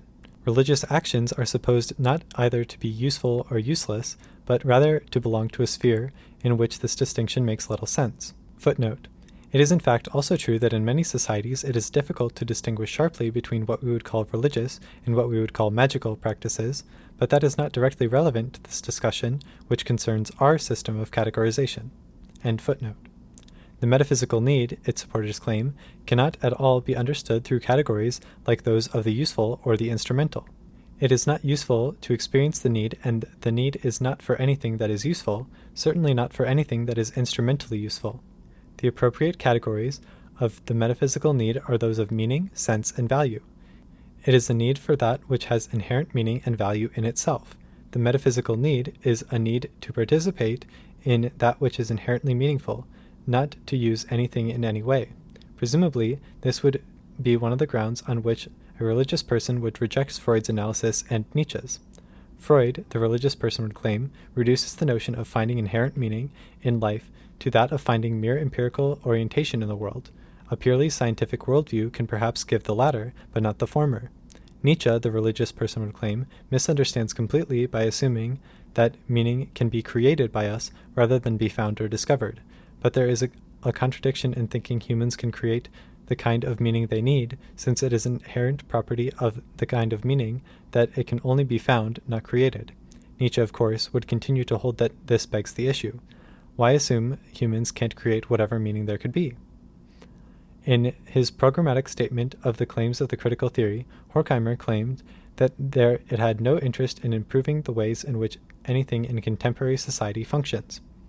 That, of course, is in principle compatible with thinking that what needs to be done is to replace contemporary society with another society that functions in an altogether superior way, and that a critical theory is instrumentally directed at bringing the superior society into its existence.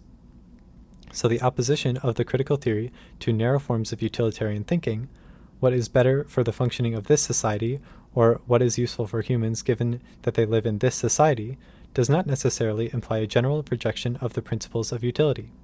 This early position, as above specified, does not seem incompatible with the various orthodox Marxist views, such as those Brecht affected for much of his life. The dynamic of the critical theory, however, was in the direction of a more and more radical criticism of the whole notion of utility. To be sure, at some point, this criticism of society will begin to ring hollow. I can ask whether one type of thermos is more useful on a trip than another, but once I begin to ask whether it is more useful for me to live or die, or for human society to exist at all or not, the question loses whatever sharp contours it might originally have had. Although Adorno, in some of his later and more hyperbolic rhetorical movements, might seem to be calling for an utter rejection of any form of utility or connection with the world of instrumental reason, this cannot be what is intended. To oppose any form of utility or instrumental rationality, root and branch, would just be as one-sided, undialectical, and false as to affirm Enlightenment claims about universal functionality and the absolute priority of utility. The Enlightenment makes, in fact, two related mistakes. First, it distinguishes very sharply between two categories, A, the instrumentally useful, or that which is done for the sake of something, and B, the inherently valuable, or that which is done for its own sake. Second, the Enlightenment develops very clear criteria for the rationality of instrumental action. Such action is rational if guided by scientific knowledge which gives agents good reasons to believe it will result in the satisfaction of desires or preferences they actually have. By failing, however, to give any equally clear criteria for judging what is inherently valuable, or for the rationality of that which is done for its own sake, the Enlightenment tacitly promotes or even glorifies instrumental action, and denigrates action directed at the inherently valuable. The inherently valuable becomes a residual category, and human desire in fact regresses to more and more undifferentiated and infantile forms. The appropriate way to resist this, Adorno thinks, is to reject the sharp distinction between action that is merely instrumentally useful and action that is performed for its own sake. A truly free society would be one in which this distinction had no purchase in reality and thus little cognitive plausibility. Actions would be performed both because they had useful consequences and because they were valued in themselves. Footnote: see my Freiheit in Liberalismus und bei Marx, and Suffering and Knowledge in Adorno, Essay 7 in this volume. End footnote. To put it in a paradoxical way that seemed natural to some of the earlier members of the Frankfurt School, the utility of the critical theory was a form of contemporary philosophizing consisted precisely in the fact that it was utterly useless in all the usual senses of the term, while at the same time retained a certain inherent consistency, meaning, and intrinsic value. The same was also supposed to be true of the other two successors of Hegel's absolute spirit, art and religion. What for the rationalists of the Enlightenment, and particularly for utilitarians, was one of the main objections to religion, their apparent complete uselessness for all the usual purposes of human life, is, or at any rate could potentially be, an advantage in the eyes of the critical theory. Religion does not fit into the modern world of universal functionality, and thus could, under some circumstances, become a bulwark against the closed world of bureaucratic domination which resulted from the full realization of the Enlightenment project, that is, what Adorno called the administered world. Nowadays, it is not so easy to be deeply, consistently, and relentlessly useless in the right way. To be really useless is not simply to drop out of society completely into the underclass of delinquents, deviants, terrorists, or the long-term unemployed. In the larger scheme of things, as has often been pointed out, such groups clearly do have their uses. That which would be properly useless would have to instantiate an autonomous configuration of meaningfulness and value, and also effectively resist and maintain itself against the infinite ability of our society to assimilate and co-opt deviancy. Despite Adorno's superficially modernist aesthetic and his political suspicion of all forms of atavism, a certain susceptibility to the childlike, the historically bypassed, the archaic residue keeps breaking through. Are the dusty, abandoned corners of modern life and the contemporary soul in which religion ekes out its thin, shadowy existence perhaps potential seedbeds for a form of human emancipation?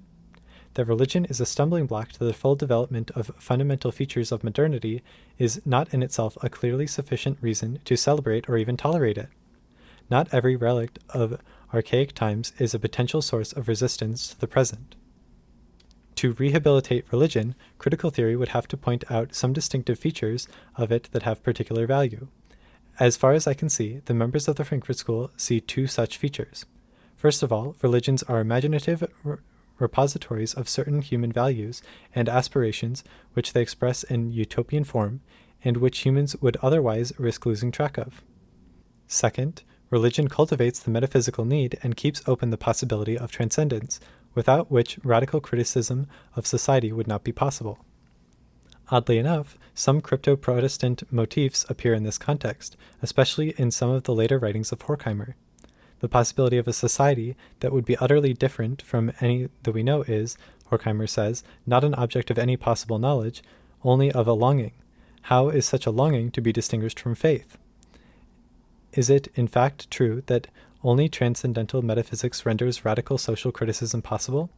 If religion is no longer to have its main task to provide comfort and consolation, but is rather to call constantly for resistance, it has become inherently political in a very definitive sense. What could the political relevance of a religion oriented around longing be in the contemporary world? The classic form of the critical theory developed by Adorno and Horkheimer has three characteristic features. 1.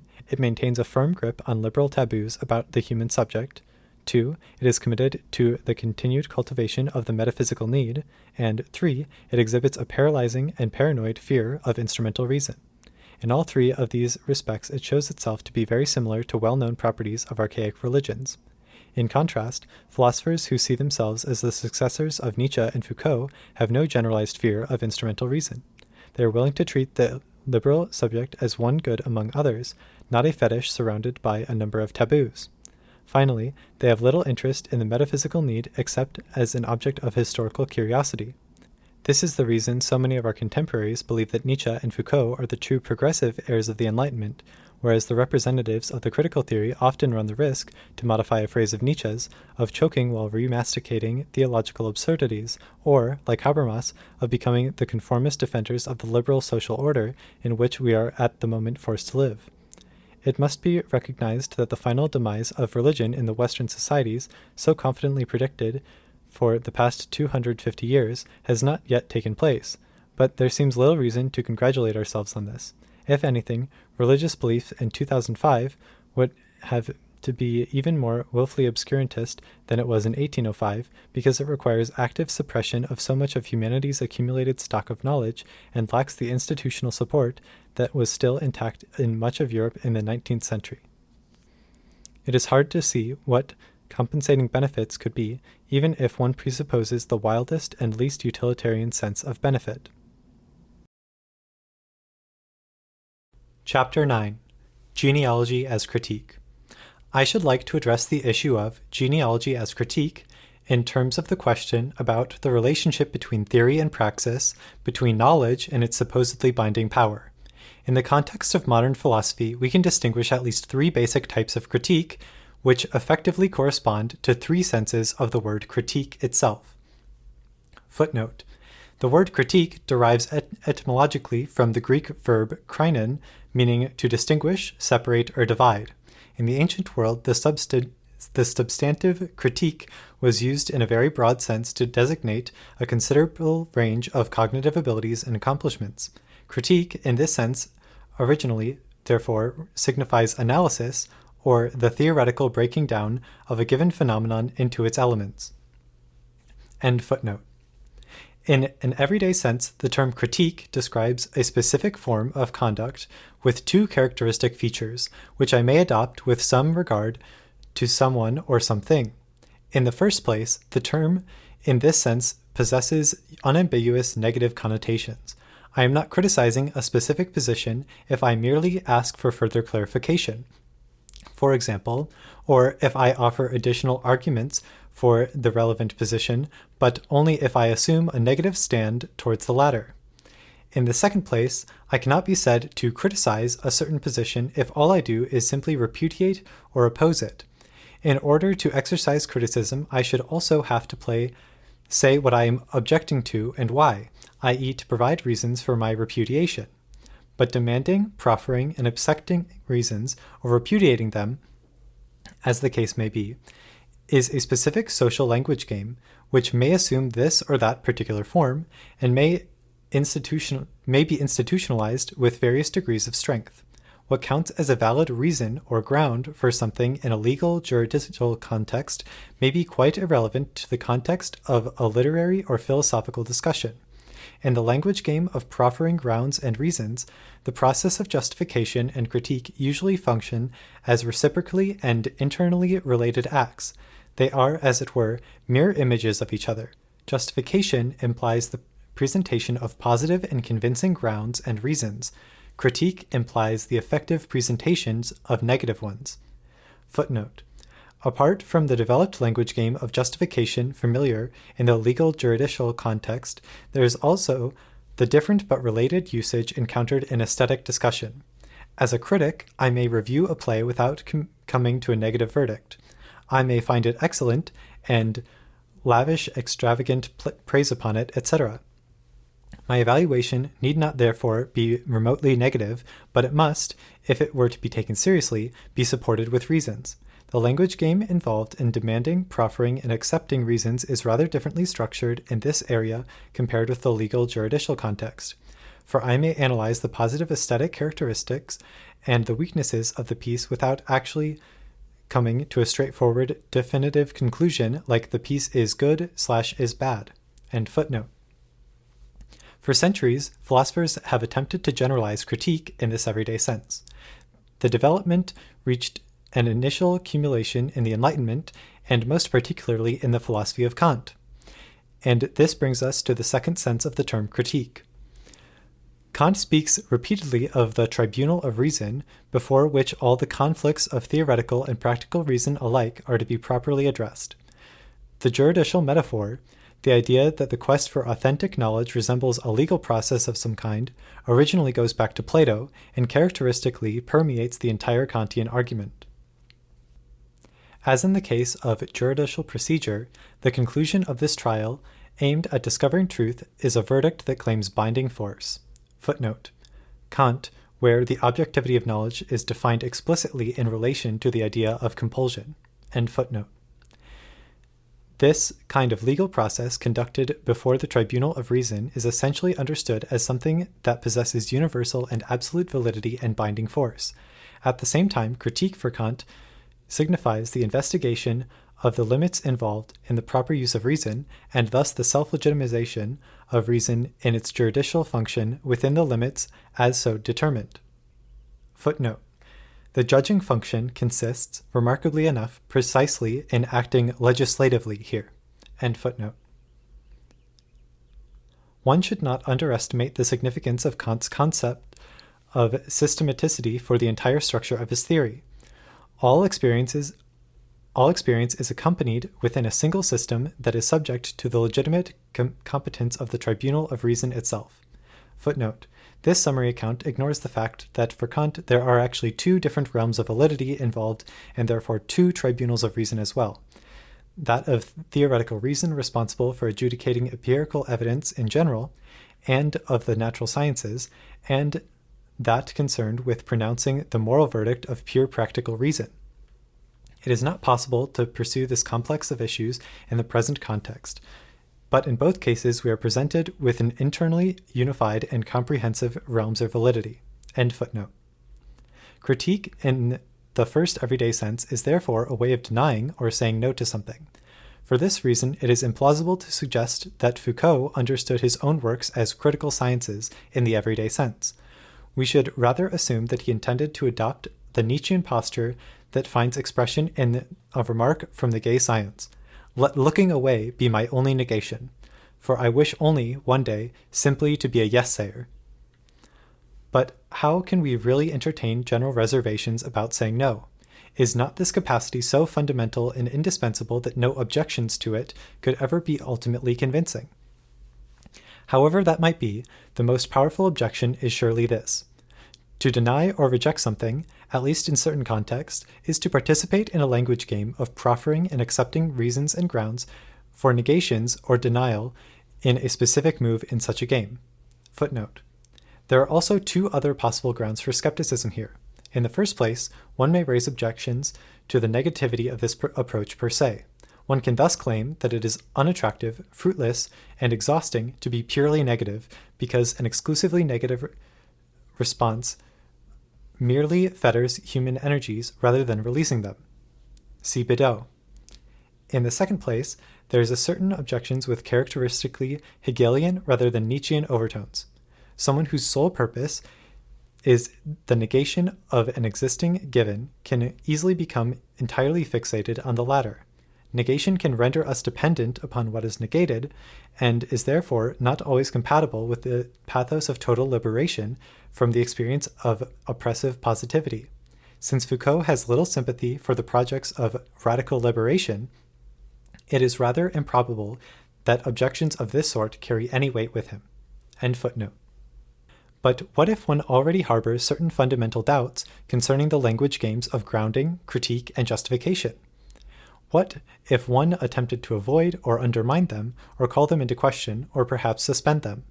Kant believed that there was nothing of relevance outside the competence of pure reason, that it was impossible to undermine reason itself by calling it into question, or more precisely, that the very attempt to do so would logically lead to the sort of transcendental reflection that reveals the absolute and universal validity of the rationality implied in science, morality, and the associated language game of grounding and justifying.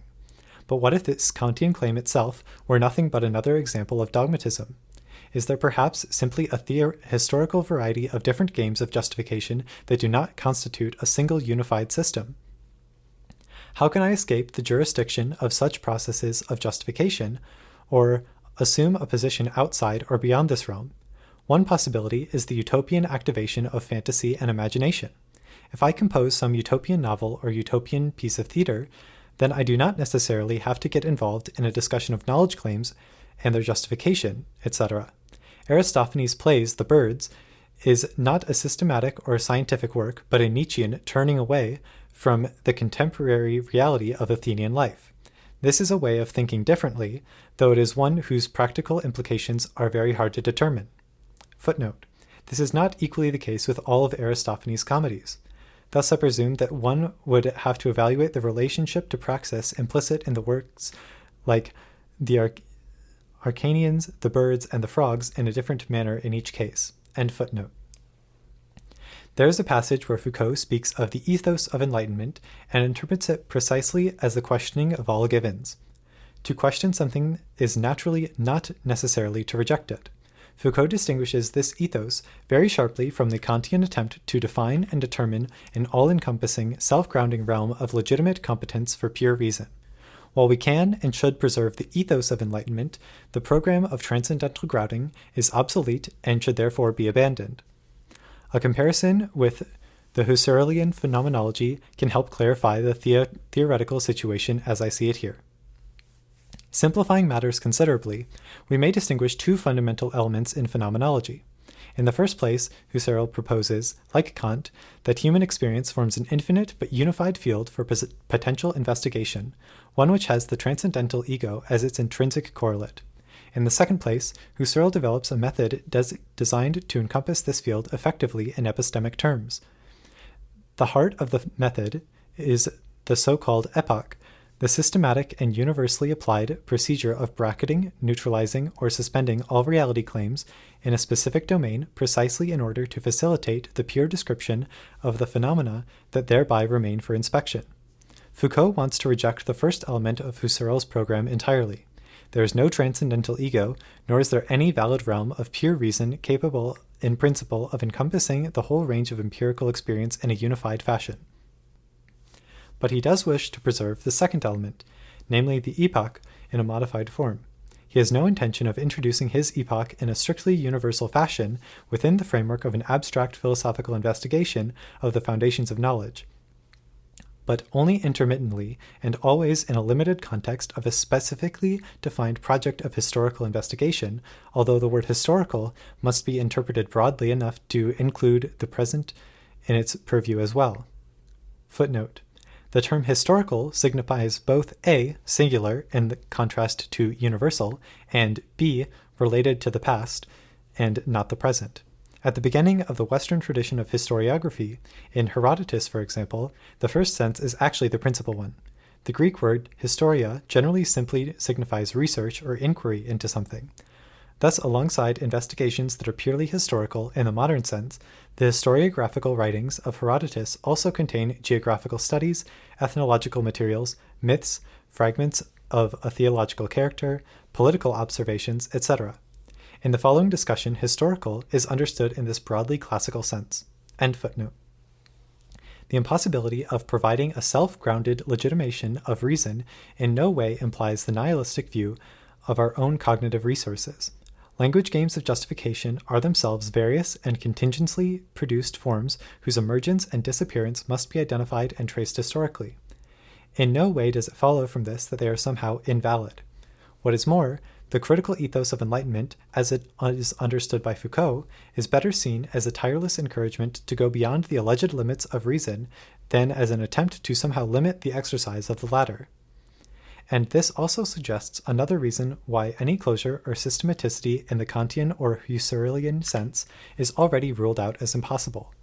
Art, and especially literature, can contribute to the enhancement and consolidation of this ethos, but the transgression of limits attempted in Foucault's work is also intended to raise a potentially cognitive claim. These reflections thus yield our third sense of critique. Critique as a way of putting into question or problematizing something. What does such a critical process look like concretely, and how does it effectively proceed? The principal targets of this problematizing approach are the apparently self-evident assumptions of a given form of life and the supposedly natural or inevitable and unchangeable characteristics of given identities. The existing language games of justification and legitimation are never entirely isolated and autonomously self-contained practices. On the contrary, they intersect with other language games. They perhaps harbor a certain potential for further reflection, and they are embedded in a broader sets of practices. The latter sometimes facilitate the process of critique, but not every potential for reflection that is given in principle is actually realized in every particular case. Footnote. One should not interpret reflection here in a narrow idealist sense of the term. Over and beyond the pure and exclusively self-related moment of spirit itself, reflection can also signify the revision of our accumulated modes of thought in the light of new attitudes to life and fresh empirical knowledge. End footnote. Any given language game of justification and legitimation rests upon a complex structure of practical habits and routines. The regulated exchange of argument and counterargument, of reasons for and against, proceed all more smoothly because the self-evident rules are tacitly observed by the participants, and the more the participants are acting in the context of well-established, pre-given, and apparently secure variables. Here I should like to offer a deliberately extreme example, and one that Foucault did not explicitly discuss in his own writings, that of an ecclesiastical court in the Middle Ages. The successful functioning of such a court presupposes a range of beliefs then regarded as self-evident, like the absolute truth of the Christian gospel and its saving message, and the necessary division of all human beings as Orthodox Christians, or proper Catholics, heretics, and pagans.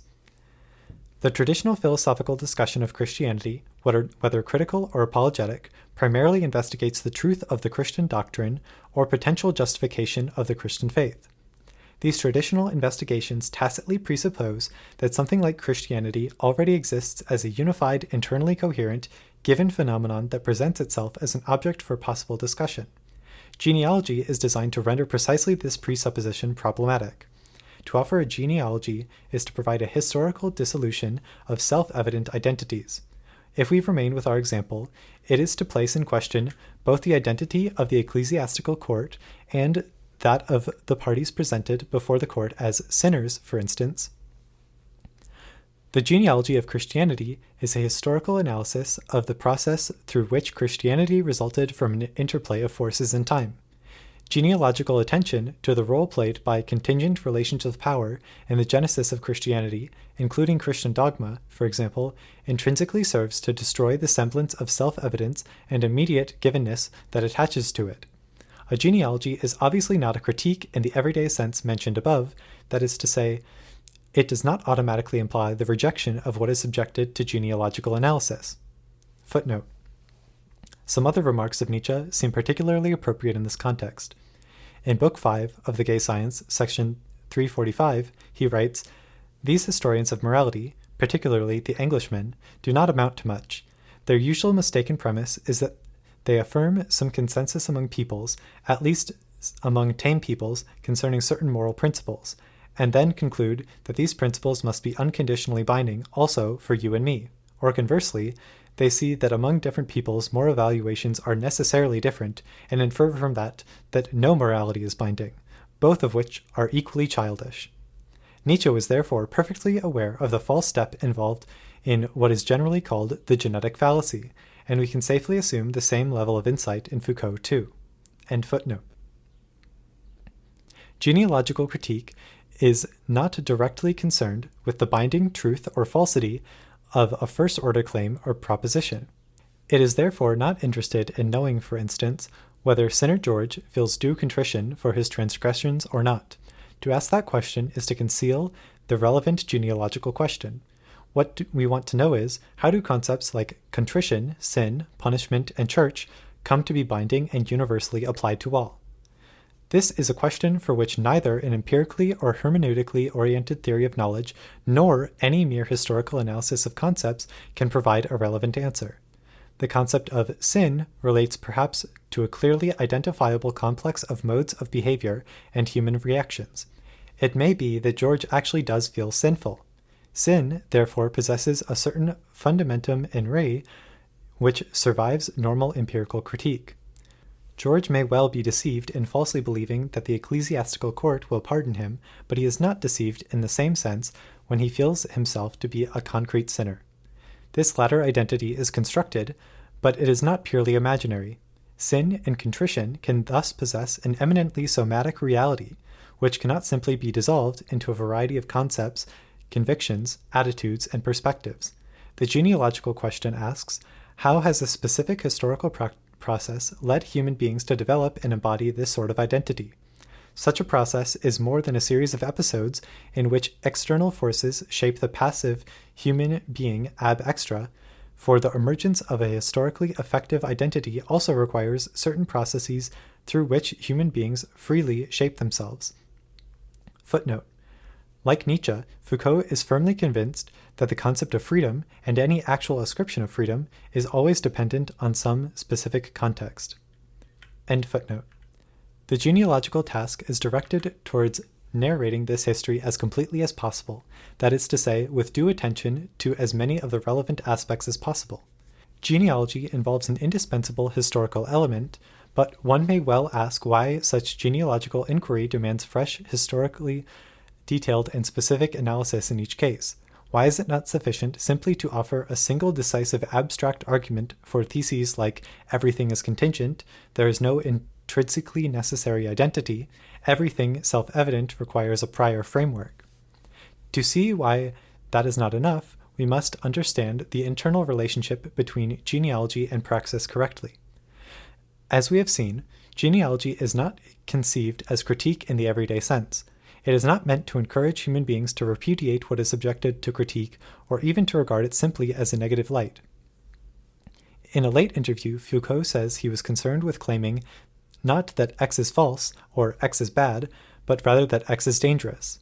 The dangerous is what we must preeminently concentrate attention upon, what we must before all else take care to consider. The dangerous can indeed be attractive or even valuable, but in cases of acute danger, the aforementioned Nietzschean attitude of looking away is not always the best strategy. Genealogy, as pursued by Foucault, on the other hand, is a way of concentrating attention on a given situation in the context of imminent danger. The discrimination of what is more dangerous from what is less demands detailed historical presentation of the specific case. Nietzsche speaks of the philosopher as lawgiver. Genealogy does not lay down the law, nor is it a policing discipline. Rather, it is a summons to develop an empirically informed kind of theoretical imagination under the conditions of a perceived danger. In contemporary philosophical discussion, the concept of normativity, along with the now almost automatically raised question concerning the normative implications of every theoretical proposal, is surely the most important self-evident notion that must be put in question. Foucault's work can be interpreted as an initial contribution to a genealogy of normativity, and his writings will remain highly relevant until such a time as the task is fulfilled.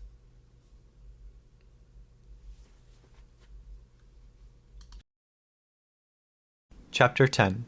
Art and Criticism in Adorno's Aesthetics. When Adorno looked back at theorizing about art in the 19th and early 20th centuries, he saw it as dominated by a struggle between two tendencies. Footnote. Actually, there is a third which emphasizes expression as the central aesthetic category. This becomes indirectly important for Adorno through its influence on the way Schönberg thought about what he was doing, but it plays little direct role in Adorno's more reflective theorizing. End footnote. There was a strand associated with Kant which put great emphasis on the autonomy of art and the irreducibility of aesthetic judgments to any other kind of judgment. Art followed its own laws, which it gave itself. In particular, one couldn't evaluate a work of art as art by such criteria as whether it gives a good imitation of reality, whether it has contributed to social progress, or by moral criteria. Usually this claim that art is autonomous was taken to mean that art produces distinctive forms that are inherently significant and worthwhile, and the experience of these forms is in all relevant respects self-contained. Obviously, art arises only in certain social contexts, but any attempt to relate art to anything outside the aesthetic experience itself, the experience of a certain response to formal properties exhibited by the work, and thus in a particular any attempt to relate art to society or history, is at best a case of missing the point or changing the subject. For instance, from experiencing a painting to doing art history, and at worst, a serious confusion. The claim that art is autonomous and that it is governed by rules and laws which it gives itself is taken to imply a formalist normative aesthetics that good art is good by virtue of its satisfying form. Footnote. The autonomy of art can mean at least two analytically distinct things. First, it can be a sociological thesis about whether art is established in a certain society as a separate realm of human endeavor, not subject to outside interference. Second, it can be a thesis about the existence of standards of judgment and evaluative principles of a certain kind. It is natural to think that these two things will usually go together, but the fact that they don't in reality is one of the more interesting features of human history. It is also not self-evidently incoherent to claim that art is autonomous and that it has its own distinct criteria and standards while denying that the appropriate autonomous criteria refer merely to the form of works of art. End footnote. The second tendency is one that can be associated with Hegel.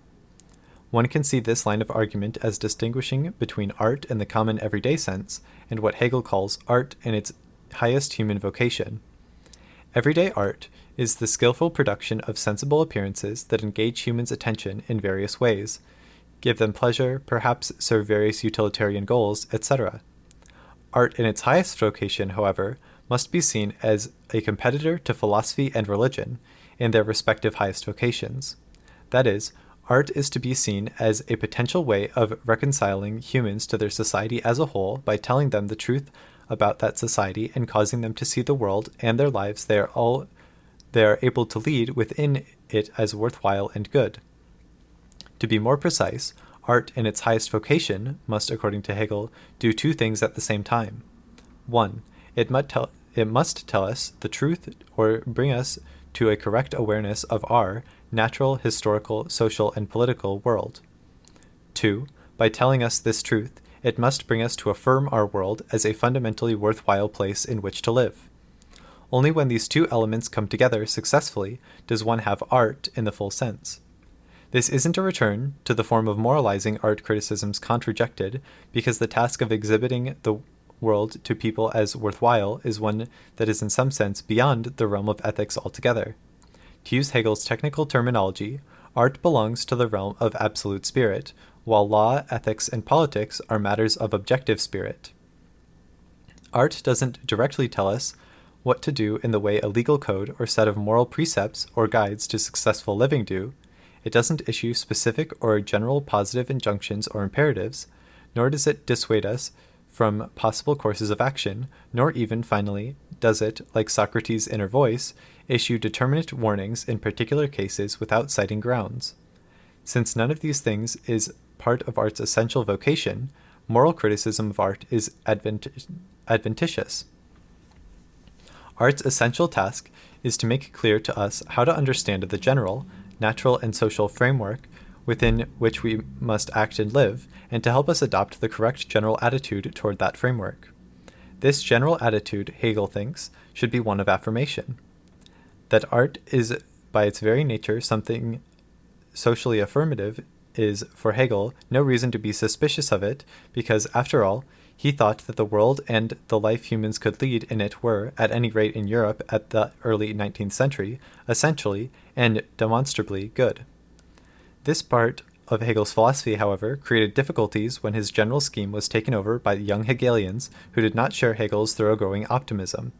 If one does not agree with Hegel that there is a metaphysical guarantee that the world is in order, but thinks rather that essential social and political reforms need pressingly to be carried out, then one can ask the question whether it is always such a good idea for people to come to affirm their social world and to be reconciled with it. Footnote. Hegel uses the term reconciliation to mean not just a grudging acceptance of the world as it is, but a process which terminates in a strongly and effectively affirmative attitude. For further discussion of reconciliation as a central Hegelian concept, see Michael Hardeman. End footnote. For reasons like these, many of the young Hegelians believed that full affirmation of the 19th century Central European society as it was would be inappropriate. But Adorno's objections to modern society go far beyond the criticisms formulated by even the most radical of the young Hegelians. Marx, for instance, attributes the deficiencies of the modern world to an inadequate realization of the accepted principles of rationality, a failing which is to be explained by the needs of the present capitalist system to defend existing forms of economic privilege. What is wrong, that is, with capitalism, is that by the middle of the 19th century it is no longer a maximally efficient and productive mode of economic organization. The basic idea of rationality, as roughly speaking economic efficiency, is not called into question in this analysis. What society needs is to be made more rational by giving its underlying economic structure changed fundamentally, and this can be brought about by abolishing capitalism so as to allow society to extend and develop its powers and attain greater efficiency and productivity. In contrast to the rather sober scientific analysis Marx gives of the economic limitations of capitalism, Adorno holds that our society is not just less rational and economically productive than it could be, but it is radically evil and doesn't deserve in any sense to be an object of affirmation. His grounds for this view seem ultimately not to be economic, but metaphysical or religious in nature. Footnote. In correspondence with Walter Benjamin, Adorno speaks of his own theological impulses. It isn't completely clear how to read this. Benjamin had an esoteric view of the relation between materialism and theology, and Adorno had an odd fixation on Benjamin. Perhaps Adorno actually did hold views like Benjamin's and was just letting the esoteric cat out of the bag in these letters to a fellow adept, or perhaps this is just another part of his attempted intellectual seduction of Benjamin, which in this case was operating by pretending to be a position closer to the one he thought Benjamin had than actually was the case, in order to better prize Benjamin away from the dangerous views of Brecht. which Adorno took to be instances of vulgar materialism, and attach him more firmly to Adorno's person and theoretical position. End footnote. Adorno puts particular emphasis on one aspect of Marx's theory, namely his criticism of the universal commodification which is characteristic of modern capitalist society. Everything in such a society is a potential object to be bought or sold at a price which is only contingently related to its underlying use value. This contingency can be seen as a kind of proto-rationality. Adorno thinks, however, that the universal commodification analyzed by Marx is itself merely the superficial expression of a deeper-lying principle which he calls the Enlightenment, and it is the Enlightenment and the specific conception of rationality which is constitutive of the Enlightenment and which Marx shares, to which Adorno objects. Footnote. Subject to certain qualifications, such as that his criticism of the Enlightenment is to be correctly understood as a form of internal self-criticism of the Enlightenment project, and not a return to some purported pre-Enlightenment state. In what follows, I am not going to be as careful as I should be about distinguishing between the Enlightenment project, instrumental reason, and even positivism. End footnote. The Enlightenment project can be seen as having two components. First of all, a substantive commitment to certain ideals of human life, certain principles of humanity, non-coercion, rationality, the right of individuals to pursue their happiness. Second, a particular view about how these goals can be best attained, namely by the systematic pursuit and implementation of a certain kind of knowledge. The Enlightenment construes the knowledge in question as having a number of interconnected properties. For present purposes, we can distinguish three. A. The Enlightenment takes genuine knowledge to be identifying knowledge, i.e., it assumes that knowledge is increased by finding general concepts under which individual things can be subsumed. Something is considered to have been identified and thus to be known if and when it has been brought under an appropriate general concept, and different instances of the same general concept can, within limits, be treated as if they were identical, i.e., one instance of a general concept can be substituted for any other under appropriate circumstances. B. The Enlightenment takes genuine knowledge to be inherently instrumental, that is, to be the kind of thing that which gives the possessor the ability to control the environment. And C. The Enlightenment takes meaning to be essentially a category that is to be defined relative to the identifying instrumental knowledge described in A and B. Footnote. In the first instance, Adorno seems to have in mind the verification theory of meaning in one or another of its early positivist forms, but he thinks this particular formulation was just an especially consistent development of the fundamental tendency of Western thought and society. End footnote. For a variety of complex reasons, Horkheimer and Adorno believed that instrumental reason, the pursuit of greater and greater control over the world through the accumulation and implementation of knowledge, has an inherent tendency to absolutize itself and to undermine the attachment of the substantive goals of the Enlightenment. The ideals of the Enlightenment can't show themselves to be rational if rational is defined as instrumental rationality. And the growth of scientific knowledge and associated instrumentally rational forms of industrial, commercial, and bureaucratic organization in fact undermine the ability of people in the modern world to attain individual happiness, self-determination, etc. In the final analysis, then, instrumental reason is the cause of the discrepancy between the paradise the human social world could be, given our technological possibilities, and the proto-os which it actually is. Associated with this general Enlightenment approach, Adorno claims, is a view of human society which takes it to be a set of homogeneously interchangeable parts. A society in which the characteristic views of the Enlightenment were fully and consistently implemented would be a society of universal fungibility. Nothing would be uniquely just what it was. Nothing would be for itself, but only for something else. Work of any kind would not be experienced as a specific activity of qualitatively distinct kind, gardening, sewing, washing dishes, distilling liquor, etc., but just as a sequence of activated or exercised or invested units of abstract work time, and a unit of work would be for the basket of subsistence goods that could be purchased with the wage one received for the work, and would in that sense be identical with any other unit of work of equal magnitude, qualitative differences being considered irrelevant. In such a society, even a piece of coal would exist and seem be seen to exist only for the amount of energy that could be extracted from it, the amount of currency it could be commanded if sold, etc. Any piece of natural scientific reasoning or of straightforward means ends calculation, Adorno claims, can finally be seen as an attempt to enforce this universal commensuration. Footnote. The idea that to categorize two things as identical is to be committed, at least tacitly, to trying to make them become identical is one Adorno held very deeply. End footnote.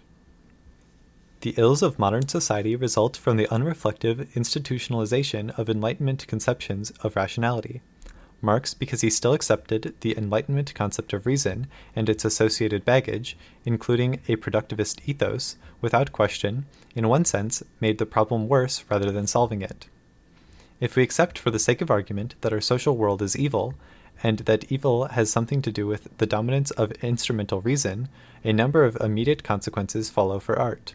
First of all, any form of art, or of religion, or philosophy for that matter, that contributed to trying to make people affirm this world, or think that their life in it was worthwhile, would not just be doing something unhelpful, but would be misguided in the most fundamental way possible. Such a form of art would be, as it were, sinful.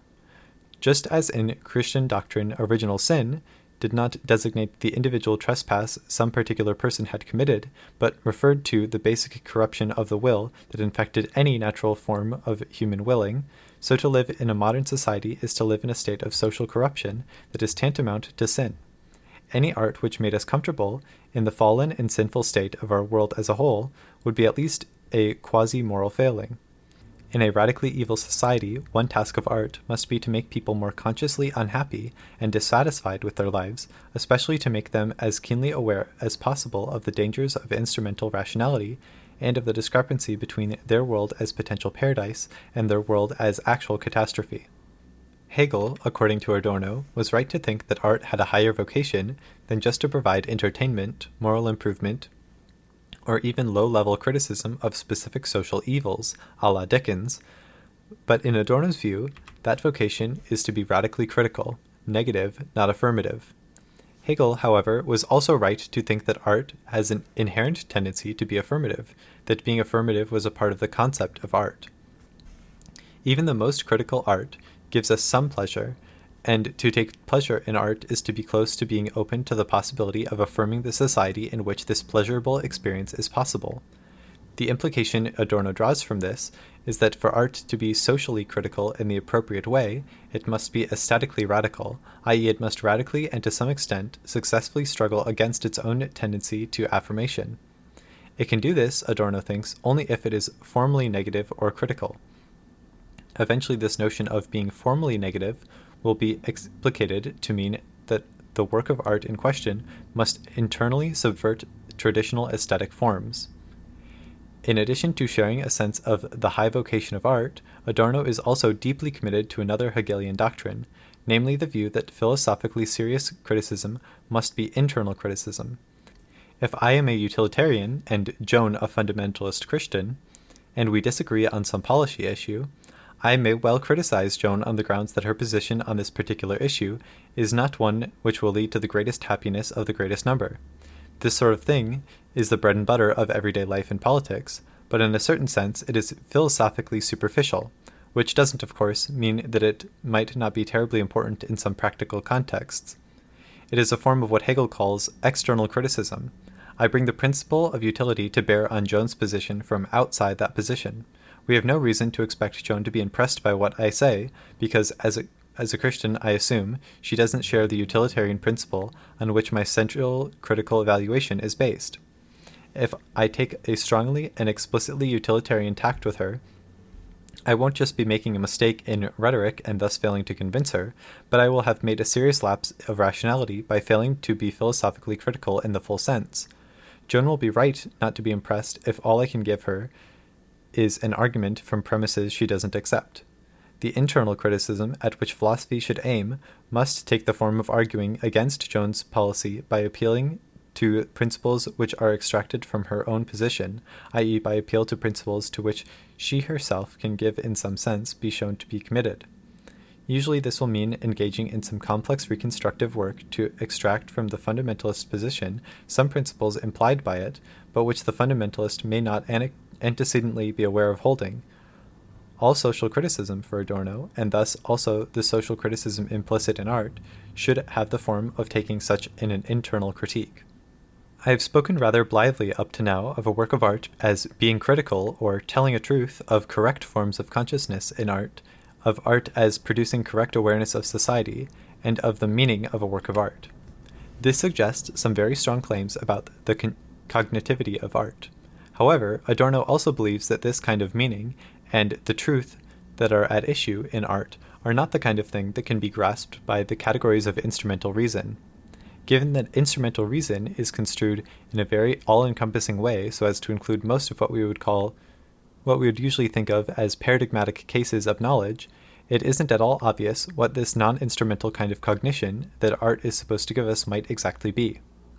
First of all, the claim that art should be critical or negative does not mean for Adorno either of the following. A. Art should be a form of propaganda directed at motivating people to engage in any specific form of political action. B. A work of art is in some way equivalent to a proposition or has a propositional structure. The internal reason for A, i.e., the reason from within Adorno's own general theoretical conception, is that if art really were a form of direct propaganda, it would stop being autonomous and become a thing for which instrumental forms of calculation might be appropriate.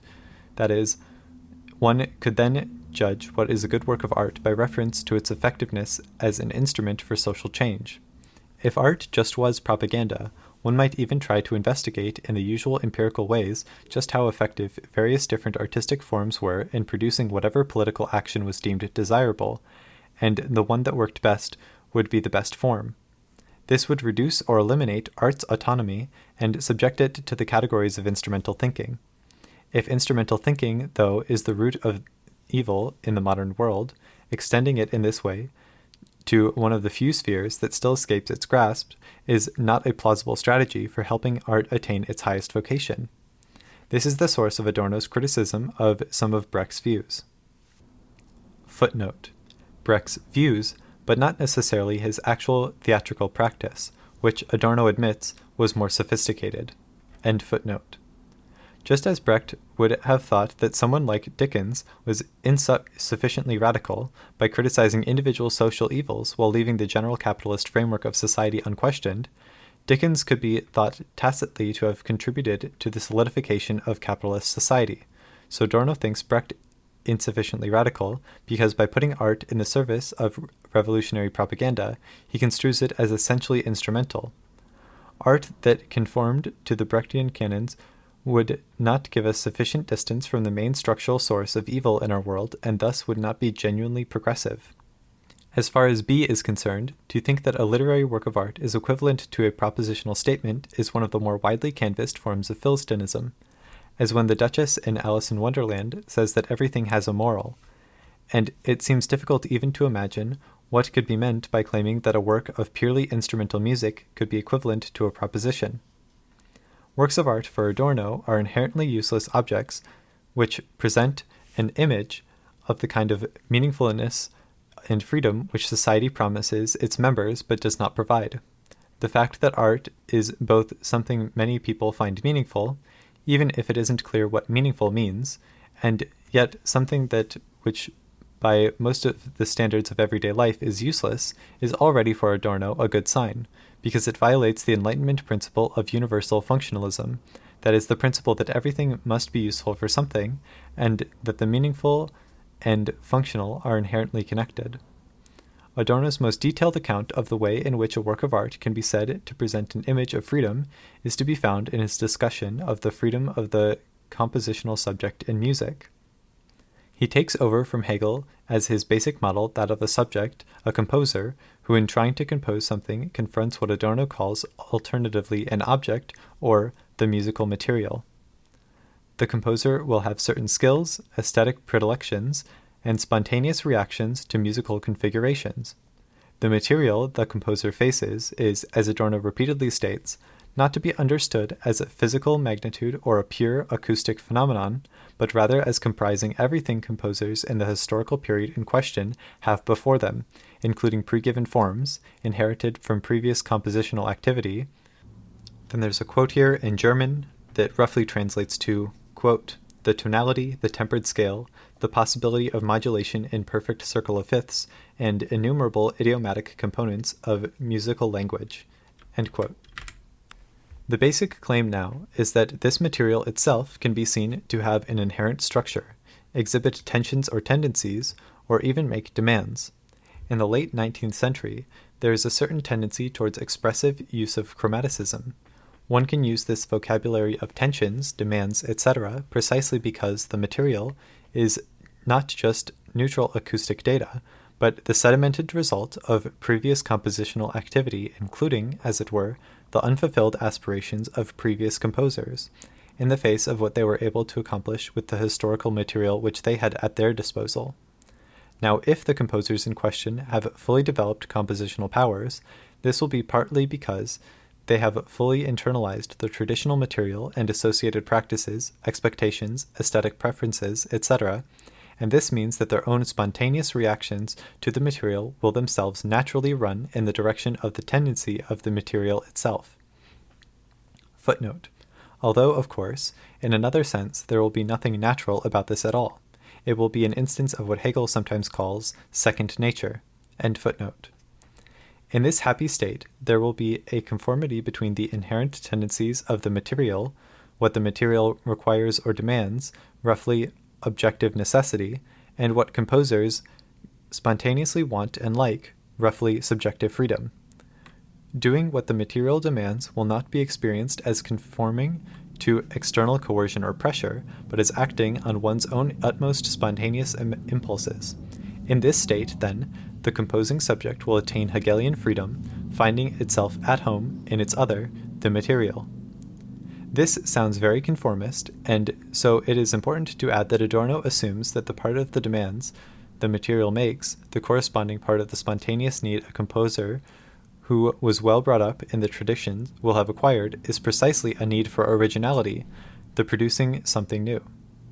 This means, however, that the composer will be trying precisely not merely to write note-perfect specimens of works that satisfy all the acknowledged rules of one or another of the existing genres, but rather to write something both novel and unique. Ideally, a composer with any ambition does not try to write a fugue just like the ones Bach wrote, or for that matter, just like the ones any later composer will write. The only way for a composer to be like Beethoven, in the sense of like, which is finally decisive for aesthetic evaluation, is by writing works that don't sound anything like anything Beethoven wrote, because part of what it is to be like Beethoven is to write music unlike any previous music. Another way of putting this is that the composer can be seen as trying to violate a version of the principle of identity which is embedded in the traditional practice.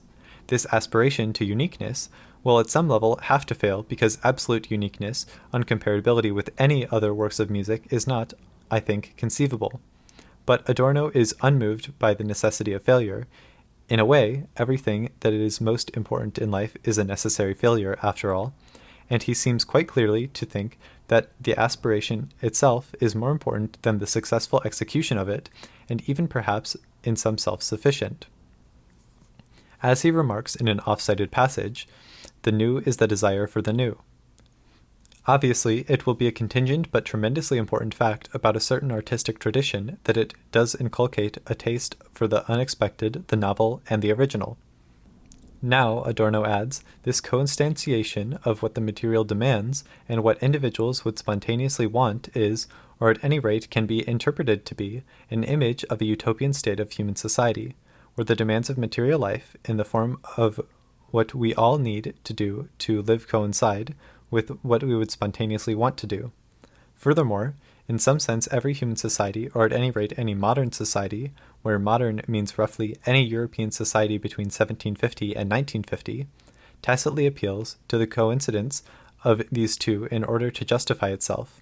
That is, all modern societies feel the need to give a systematic justification of themselves to their members and others, and in some sense all such systematic justifications can in the final analysis be seen as versions of the claim that the given social institutions and practices are justified because they are the necessary framework for allowing maximal realization of freedom in this sense, i.e., maximal coincidence of what necessity requires with what people spontaneously want.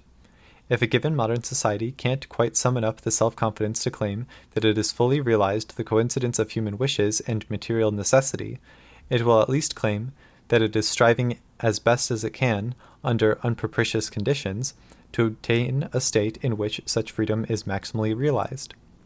All such claims, in non-utopian circumstances, and certainly in early 20th century capitalist societies, are unfounded.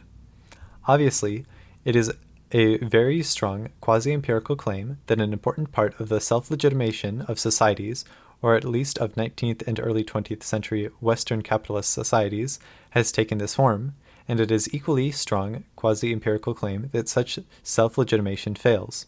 The suggestion made above that this particular form of self-legitimation might be limited to Western societies between 1750 and 1950 is a proleptic reference to some important changes which Adorno believes have taken place in Western societies, and therefore also in the situation of art, starting in the middle of the 20th century. I'll discuss these changes and their significance later in this essay. The work of art has meaning by virtue of its structure or form. This progression of sounds is a symphony or a fugue or a passacaglia or whatever. It criticizes our society by juxtaposing its own image of successfully realized unification of subjective spontaneity and objective necessity with the false claim our society makes that a similar unification of spontaneity and necessity takes place in our basic social institutions too. The work of art thus causes us to confront in an unmistakable way the contrast between the two cases, and thereby makes us vividly aware of the shortcomings of our society and its utter inability to justify itself even on its own terms. It brings us to a correct awareness, or tells us a truth by virtue of being a sufficiently fascinating and at the same time sufficiently irritating artifact that we are motivated to keep trying to interpret it, and a proper interpretation will take the form of the kind of account I've just given. The interpreted work of art, it is claimed, is a form of cognition because it tells us about what the social world is really like, what its deep-seated nature is. It is radically evil in the way specified, but a work of art is also not a form of cognition that accords with Enlightenment canons of rationality because it isn't empirically based in any recognizable way, won't let you manipulate anything in the world better, is not connected with any direct imperatives to action, and is striving to be utterly unique and escapes from any kind of identificatory thinking. There is one final twist in the dialectic which takes art to the very brink of utter self-dissolution. The modern world is so sinful that it has lost even the possibility of criticizing itself radically by confronting itself, through the work of its artists, with a utopian image of perfect freedom, to which it might appeal even if it could never fully attain it. Although Adorno never explicitly puts it exactly in these terms, one can understand his position best, I think, by attributing to him the view that art progresses through 4 stages, which can be roughly related to historic periods. First, there are forms of art which are the simple, unmitigated glorification of what is, exemplified perhaps by the hyper-Homeric art of ancient panegyric. The deified emperor is the ideal image of the reality of happiness, virtue, and goodness, and the panegyricist need only point this out. Then there is the Hegelian, and according to Adorno, Beethovenian. Footnote: Adorno always emphasizes the similarity between Beethoven and Hegel. End footnote. Form of art as an affirmation of our world's sense conditional upon its realizing a set of ideal demands, which are potential sources of legitimacy and are expressible in utopian form, i.e., in an image of the ideal good life. These demands are, at least in principle, distinct from empirical reality, so that it is an achievement to have realized them. Art affirms our social world on the grounds that our society is fundamentally oriented toward and striving to attain ideal freedom and happiness, and has, to a very large extent, although not yet in all details, realized the most fully developed state of freedom and happiness which could reasonably be expected. This form of art is historically appropriate to the optimistic period of the rising bourgeoisie just after the French Revolution. The third stage is the Schönbergian crisis in the early part of the 20th century, in which the split between the increasingly horrible world as it is of incipient monopoly capitalism on the one hand, and the residual images of the good, of human happiness and freedom, which society continues to project as part of its attempt at self-legitimation, on the other, has become infinite and seems utterly unbridgeable. The sense of desolation in works like Drunken is an expression of the infinite unattainability of any real freedom and happiness in our world.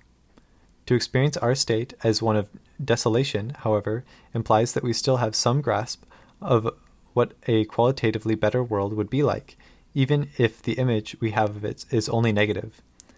That it is not like this world in some essential respects.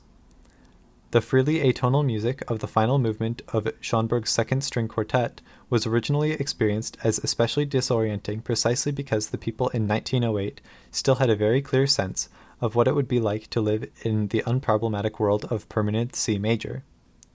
Finally, in the fourth stage, the very idea that society needs or could conceivably have any justification of itself in terms that went beyond a mere redescription of itself, perhaps redescription of itself as slightly larger than life, with slightly larger G and B level of consumption, more Olympic gold medals, etc., becomes increasingly incomprehensible, and society loses its grip altogether on any normative image of a qualitatively better world relative to which it could be evaluated. This development begins, roughly, after the First World War and gains momentum after World War II, culminating in a form of society which is nothing but brute self-justifying fact. In such a situation, art turns against its own ability to produce soothing images, aesthetically pleasing appearances, unified works, and produces formally fragmented and jarring negative utopias, as in the work of Beckett. His negatively utopian works are the most radical forms of social criticism because they confront a real society, ours, with its own inability to produce even an authentically convincing image of a possible utopian state to which the society could in any way be related, even if that relation was one of trying to live up to the utopian standard and failing. It is slightly confusing that Adorno uses the term negative utopia in two slightly different ways, and also uses the term negative utopia in one of its two senses to describe both a characteristic feature of the art of the third period and a rather different feature of the art of the fourth period. Negative utopia is ambiguous between a dystopia, a real society which as a whole is irredeemably bad, i.e. evil through and through, as bad as it can be, and b, the idea of a society which is ideally good, which idea is, however, wholly without a clear specification of a positive content. Specifically modern art, i.e. art in the third and fourth stages, should be negatively utopian in both senses, i.e. it should show that the world in which we live is as bad as it could be, because it is, and also show that the only utopian hope is for a society which we can characterize only negatively. All we can say about such a society is that it would be radically different from the one we have now. Adorno thinks that the works of Schönberg in his most radical period, the third stage, and those of Beckett, the fourth stage, are of this type. Still, there is a subtle difference between the two. Schönberg presents a sinful world infinitely incapable of realizing a utopian state, which can itself be conceived only negatively as radically different from our real state. Beckett, a world which is incapable even of conceiving that there could be any, even negatively specified, utopian state outside itself relative to which it could be judged. A further reason that specifically modern art can present only a negative rather than a positive utopian vision, in the second sense, is that there has been a historical shift in the function of utopias. To the extent to which they do still exist at all, they have become dangerous in the way that they were not before. Traditional art contained positive and contentful utopian elements, such as the visions of freedom, justice, and solidarity at the end of Fidelio, or of community at the end of Beethoven's Ninth Symphony. Now, in the 21st century, such positive utopian elements must be treated with the most extreme caution, because we have the technological powers to try to realize them fully at one go. In fact, they should be avoided altogether because of our experiences that attempts at the full implementation of them in the 20th century have been a series of nightmares, the Nazi ideal of a perfectly homogeneous ethnic community, or the Soviet ideal of a classless society. In our historical period, then, it is appropriate for us to return to and strictly enforce the biblical prohibition of graven images, that is, not to elaborate in any detail any positive image of a utopian society. As I have already mentioned, Adorno thinks that radical social criticism depends on aesthetic radicalism, on working one's way out of an artistic tradition which must be sufficiently intact to give the new work a clear meaning, but which the work itself must formally undercut. Art can be fully successful in the right way only if it remains true to its vocation and history. The history of art is one of increasing emancipation from all extra-artistic purposes, and in the modern world cultivating this autonomy turns out also to be the most effective way to be radically critical of society. Art is critical through its form. The most radically negative kind of art would be one which did two things at the same time. First, it would, through exclusively artistic means, turn the most fundamental received laws of a certain kind of artistic activity upside down or inside out, and do so precisely by treating these received laws, principles, and rules of procedure with the highest seriousness and developing them consistently in a non-arbitrary way to the opposite. Second, a fully radical form of art would be one which, by its internal negation of the artistic tradition, also succeeded in inculcating into people an appropriately cognitively grounded negative attitude toward their own society. This is the significance for Adorno of Schönberg's progress from Romanticism to atonalism. Romanticism was committed to some principles of musical expressivity and originality. It was also committed to the tonal system.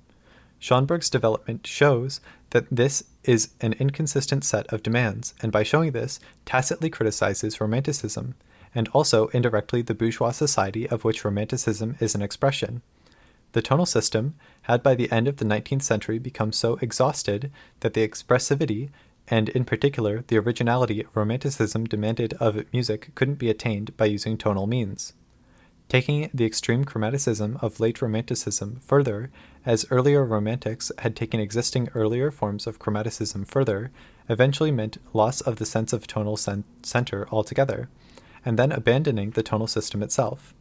In a way, Schönberg can be seen as merely drawing out the consequences of a historical situation, as showing that 19th century music was tending to undercut, subvert, or destroy itself. That this is the case is in part the power and significance of his music. The sense in which Schönberg's music shows the inconsistency of Romanticism, and certainly the sense in which Schönberg's music can be said to criticize bourgeois society, is not one that will reveal itself if one simply considers any particular work of his fully on its own, in complete isolation from its historical context, and studies just its immediately perceptible properties, or analyzes its formal structure, although adequate understanding will, of course, require exact analysis of the formal structures as part of the overall interpretation. To appreciate the critical force of Schönberg, one has to know the musical tradition and its place in wider social history, and would hear his music as part of that history. One has to hear that history itself as making demands or asking questions to which Schönberg gives what Adorno thinks can only be described as the correct, or the necessary, or verbindlichkeit answers in his works. For anyone who is liable to listen to Schönberg's music seriously, though, this does not require going outside the music itself, or bringing to bear some extraneous bits of learned lore, because in some sense the history of Western music is already in our ears, in the accumulated habits and expectations of hearing. If this wasn't the case, not only would we fail to see Schönberg's music as critical, we would fail to be able to make sense of it at all. To the extent to which we are knowledgeable about music, it will be because we are a part of this tradition and will have built up the appropriate habits and expectations, and so to some extent we will be able to react to Schönberg's criticisms without needing to have it explained to us. As competent auditors, we will recapitulate with our ears the freedom of which the music is an image. In one sense, early audiences may not have understood Schönberg's music. Ex hypothesi, a certain kind of freedom and spontaneity of perception is required to follow genuinely new works of art, and this is just what contemporary people are prevented systematically from developing because the general structure of society discourages any form of spontaneity. Early audiences' reactions of perplexity were comprehensible. Schönberg's music is that complex and runs counter to some deep-seated habits of listening, but in another sense, the Viennese public in 1913 understood Schönberg all too well. They didn't just dislike his music, it outraged them and inspired in them an active violent hatred. The shock, horror, and rage with which the music was received makes good sense if one assumes that earlier audiences did realize in some sense that their whole society and form of life were being assaulted. Still, assault is not quite the same thing as internal criticism. Adorno also thinks that art needs to be a philosophic interpretation as its necessary complement to develop its critical impetus into full-blown truth-telling, and this need is not construed as a denigration of art's autonomy. If one wants a full and adequate understanding of Schönberg's music, it isn't enough to have an internal analysis of the structure of whatever piece is under consideration and an actual account of how it developed out of the music and society of the 19th century, but one must go to the kind of speculative discussion Adorno gives of the way in which the work of art fits into the philosophical history of failed attempts at emancipation in the West. So the answer to the question how art can tell a truth, create awareness, etc., is that a work of art is by its very nature inherently irritating/stimulating and requires, for its correct understanding and appreciation, a process of interpretation. This interpretation will start from an account of the way in which the work internally exhibits freedom, while at the same time radically negating various traditional practices by turning them inside out, and then move on, eventually, to a historically based critical theory of our society. Furthermore, it isn't just the work of art in some undifferentiated sense, but specifically the form of the work which has this effect. What we call the form of a work of art is the locus of a kind of rationality. The highly precise and sophisticated kinds of music analysis that are possible make this clear, Adorno thinks, beyond reasonable doubt, at any rate for music as an art, but this rationality is also sufficiently distanced from instrumental reason to allow, and indeed induce, radical criticism of the social world. The interpretation of a work of art is not a gratuitous addition, because the work itself demands interpretation in order fully to discharge its vocation. But the work of art can also have some kind of proto-critical effect, the actual effect of distancing people from their society, even when they can't give the full correct interpretation. This seems to generalize tremendously from a highly peculiar individual case, Schönberg's music. For Adorno, there is nothing wrong with this. He thinks that there is a very determinate sense in which certain contemporary artistic practices can be said to be technically most advanced ones, and the most advanced present artistic practice should throw light on all forms of art, including all art of the past. In a way, Adorno isn't looking for correct general theories, but for something like ideal types to guide aspiration. That is why Adorno says that exaggerations are the truest parts of a theory of society and culture. Adorno wants to deviate systematically from what he takes to be one of the main goals of traditional philosophy, which is to get a set of definitive theories that are atemporally true of the world, that is, that are as much as possible like certain conception of theories in natural science. Water has the properties it has at all times and places, and a good theory of it would formulate these properties. Whatever the merits of this kind of approach to the natural world, Adorno is interested exclusively in the human, social, and cultural world. He claims that this world is significantly constituted by history, and that a philosophy that wishes to engage with cultural and social phenomena in an illuminating way must reflect that fact, and be radically historicized. Furthermore, at least at higher stages of human cultural development, the objects under investigation won't just be historical in some indefinite sense, but will be constituted in part by particular human ways of theorizing about them. So in some sense, one won't be able to look at art, or religion, or the state, without at the same time looking at people's theories of art. Art, the state, the prevailing forms of human motivation, religious belief, aren't the same everywhere. Art, in particular, is constituted by certain human practices that change over time, so it makes sense to try to incorporate some awareness of this into one's theory of art. This doesn't quite mean what one might think it means. namely that no generalizations about the nature of art are at all possible.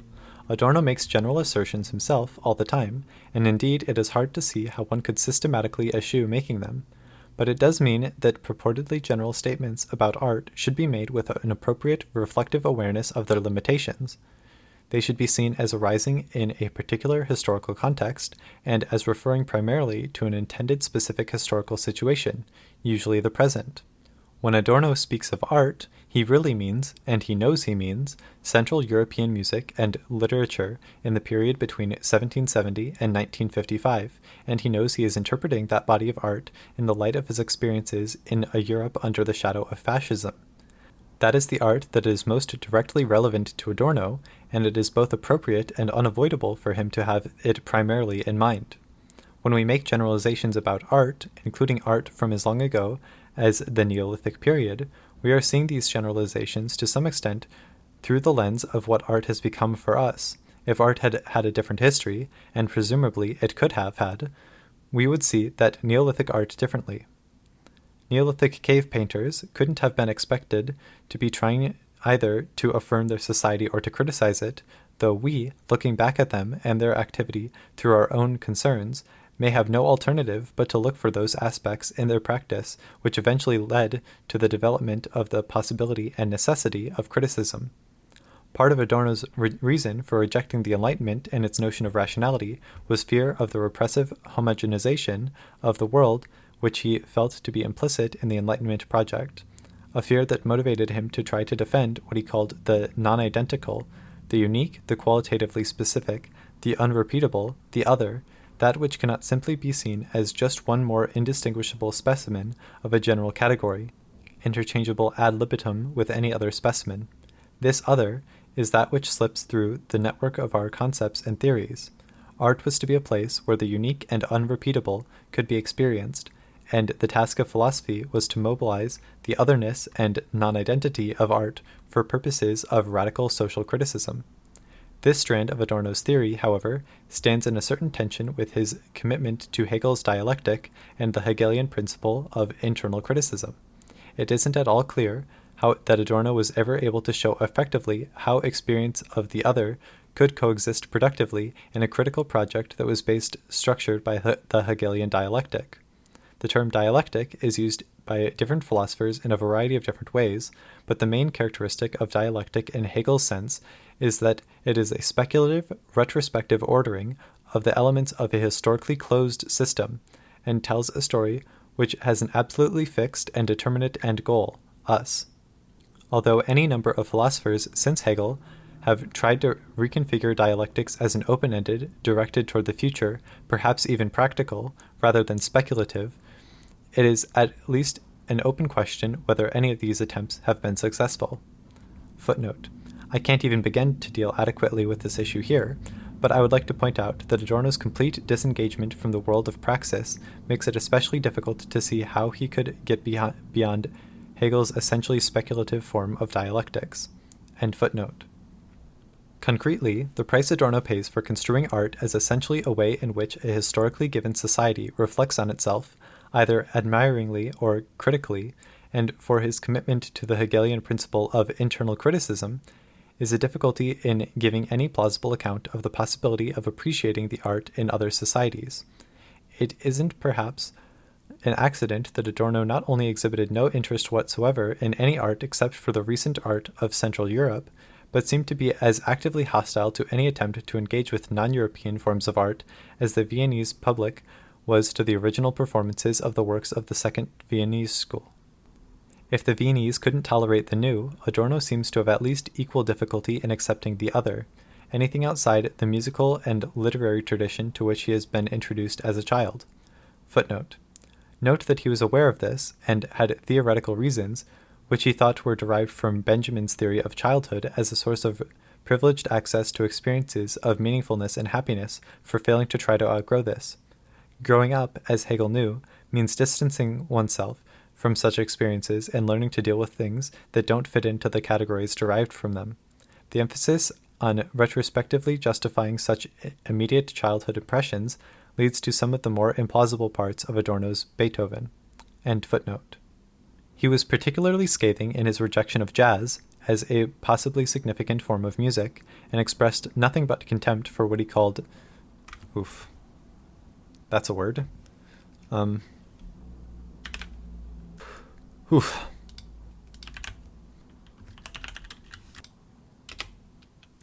Oh, wow. No shot. I can't say that. Oh my god. Okay, dude. What the fuck? Oof.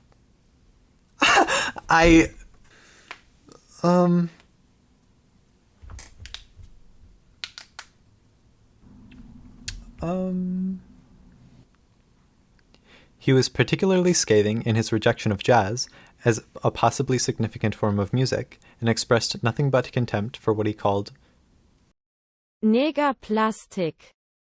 Even when it was a case of a Western artist like Picasso turning toward African masks for inspiration. One philosophical reason for this, I think, is that one needs a coherent, highly self-conscious tradition like that of the 19th century Viennese music, and, moreover, one which takes itself and is taken by others in society with the utmost seriousness if one wishes to give determinate sense to the idea that a work of art could have a meaning that went beyond what was revealed by an internal analytic specification of its formal properties. Another reason Adorno might have given, though, is that the historical story one might tell about progress and regress in order to have a proper understanding and appreciation of art, for instance, in order to understand that Schönberg's music represents the world dissolution of a certain European bourgeois tradition, must be a Whiggish story, like the Hegelian one, at least to the extent that it must be one that leads up to us by a series of steps that have a kind of retrospective inevitability. One must see the work as having been produced by one of us, another artist who stands in the same tradition in which one has oneself been trained for notions of self-affirmation, i.e. affirmation of our own society by itself, or of internal self-criticism to have application. If art is not to degenerate into entertainment, it must have an existential dimension, and it can have that for us only if the drama it enacts is our own, and it must have a rational dimension, which means that the resources used in the criticism must come from within the society and its relations. Here, however, as so often elsewhere, the question arises of who we are. How far does the we extend? Who is included, who excluded, and on what grounds? No given society and no social we was ever as closed as the dialectical story must make out, and although this may not terribly matter if the story is a retrospective one, it is of crucial importance if what is at issue is a contemporary world considered under the perspective of a possible future, whether the future is the future envisaged in various forms of political action, or of the creation of a work of art as of a kind that doesn't exist yet. For Adorno, the limits of sympathetic identification with the extra-European were narrow. Conceivably, that was just a personal failing, but it is one whose effects were exacerbated by the Hegelian framework Adorno uses. Still, a satisfactory account of the critical use of art and of the non-identical in art can't just ignore the role of such things as African masks and gamelan or treat them dismissively as Adorno does. I began by contrasting Kant and Hegel. One way of putting Adorno's final position is that autonomy and formalism are not an a priori properties of all art and of all artistic experience as Kant thought, but historical features that have developed in contingent ways. They also can't in themselves be strictly considered to be either wholly good and progressive developments or wholly bad and retrograde developments. An appropriate analysis will find elements of both good and bad in them, and won't be able to separate the two cleanly. I have emphasized the positive features of autonomy, but Adorno, especially in his later writings, is equally forthcoming about ways in which he takes autonomous art to have been complicit in the horror of history. Adorno unreservedly endorses Benjamin's claim that every document of civilization is at the same time one of barbarism. The fact, though, that autonomy has historically had a tarnished origin in the most unjust separation of manual and mental labor, and has been used for good and bad ends, is no argument against it, because of the overwhelming importance that it is to be attributed to the possibility that art might satisfy its highest vocation, i.e., to radical criticism.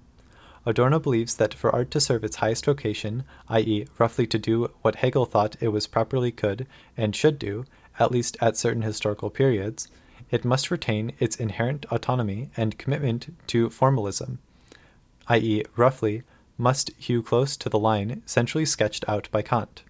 We may, of course, wish to separate more clearly than Adorno does, a. the vocation of art, either Hegel's positive one or Adorno's negative one, b. formalism, and c. autonomy, in various senses.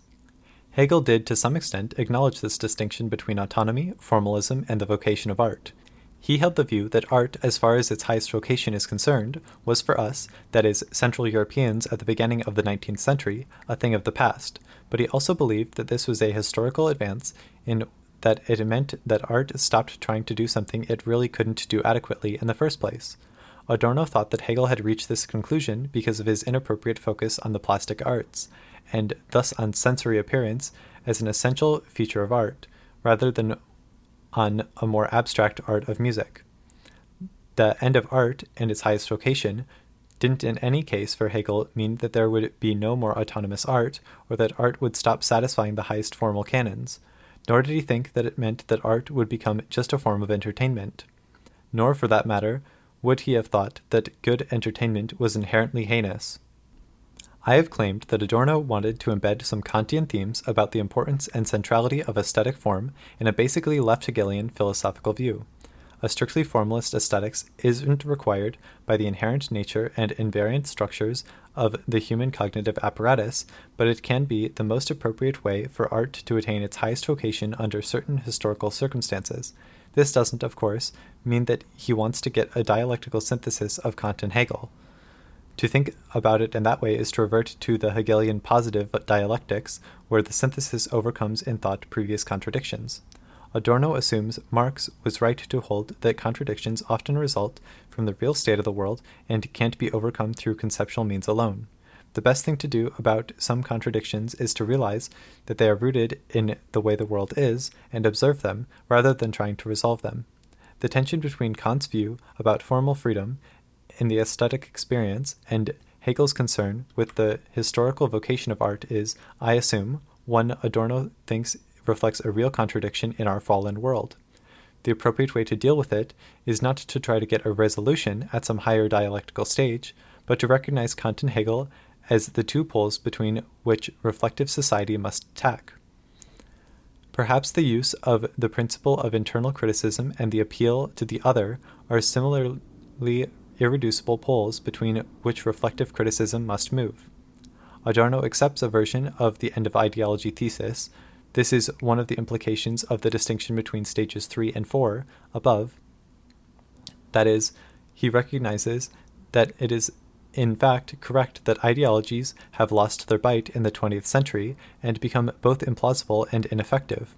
This would be a good thing if it resulted from the fact that we had succeeded in constructing an ideally free utopian society, but as things stand, it is a regrettable development. No matter how distorted some past ideologies were, and no matter how much real oppression they legitimized, they did at least provide some resources for forms of radical criticism of society. Perhaps Christianity was a racket that taught people to accept social oppression, but it did so through reference to certain standards of justice, love, brotherhood, etc., and these provided at least the possibility of a critical view of society. What he fears most is the aesthetic equivalent of the end of ideology, the total elimination of the autonomy of art, of a kind that threatened it when Adorno was writing, i.e. in 1950, was that of the systematic reduction of all art to entertainment. Since any art that does not attempt to satisfy its highest vocation by criticizing our society in an appropriately radical way is morally reprehensible, destruction of the autonomy of art would be an unmitigated bad.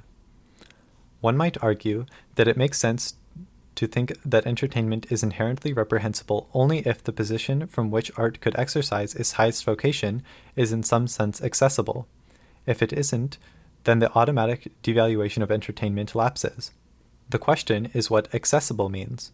For Adorno, as I have said, in the study of cultural phenomenon, impossible aspirations are in some sense just as important as realities. Art may reach the kind of uniqueness it would like to attain as a fully non-communicative autonomy, etc., even if those ideals are inherently unrealizable. I assume Adorno would apply a version of this doctrine here. Art is a necessary failure. It can't fully occupy a high ground from which it could realize its highest vocation, but the vocation is nonetheless important, and as such gives us good grounds for the denigration of mere entertainment. That Adorno recognized the impossibility of this project perhaps explains the hopelessness of his position in the last years of his life.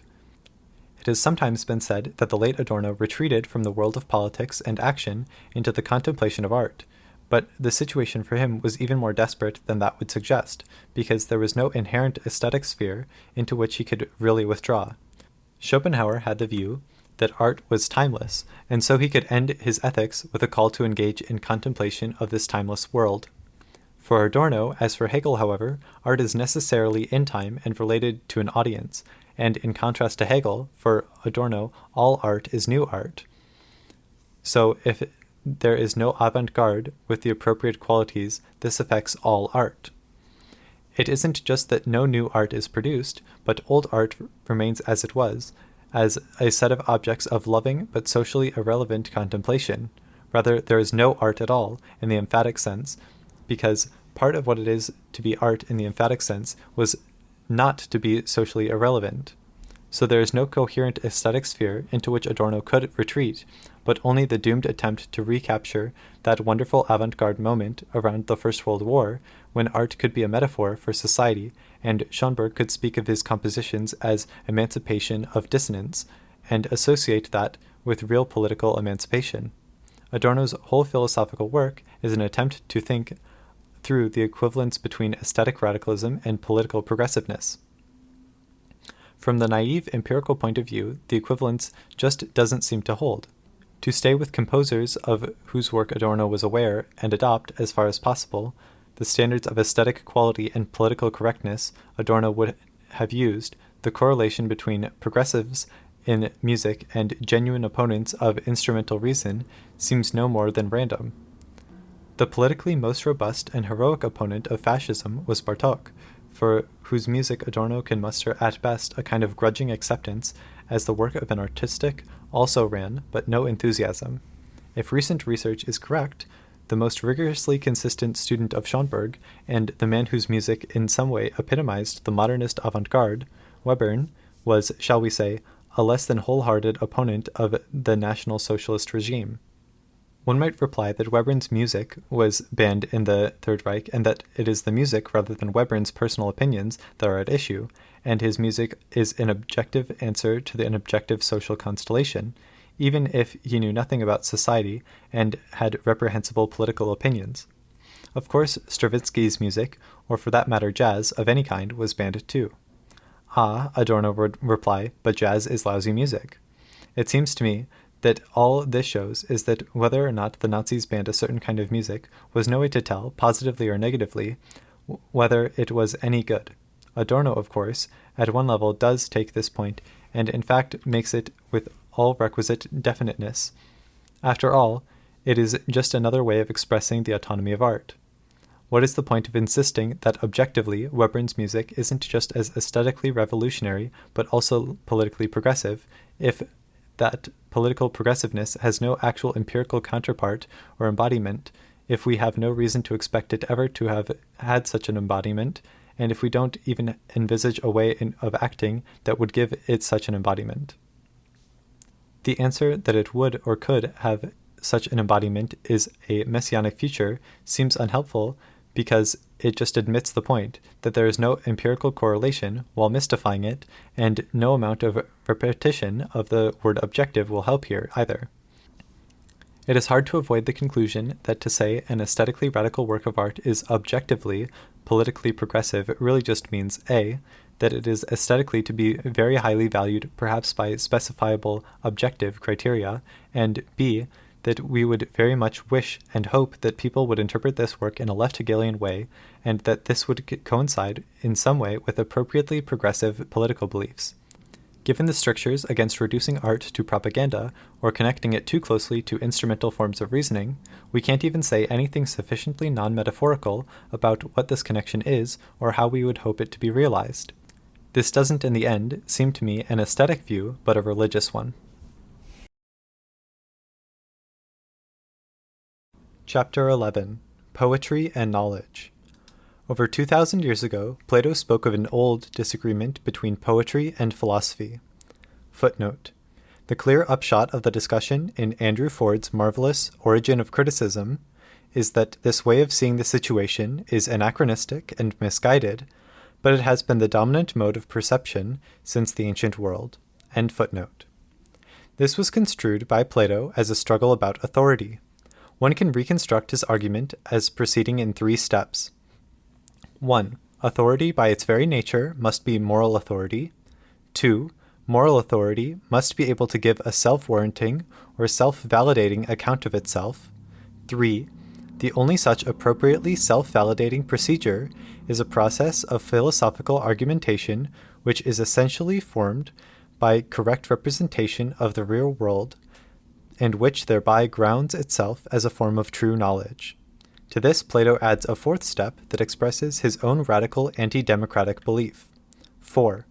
Only a small group of people with a special intellectual talent will be able to attain correct representations of which they will be able to give adequate account. Therefore, he concludes, a small group of philosopher kings should, in an ideal world, be invested with all moral and political authority. Poetry, like everything else, could count as being inherently important if and only if it gave a self-validating, correct representation of the real world, and only then would it have an automatic warrant to continue to exist. The poet, and the expert on poetry, however, Plato claims, cannot provide an adequate account of his activity. Since then, poetry isn't a vehicle of knowledge, it can be no more than a knack for giving pleasure, or, as we would say, a form of entertainment. Footnote.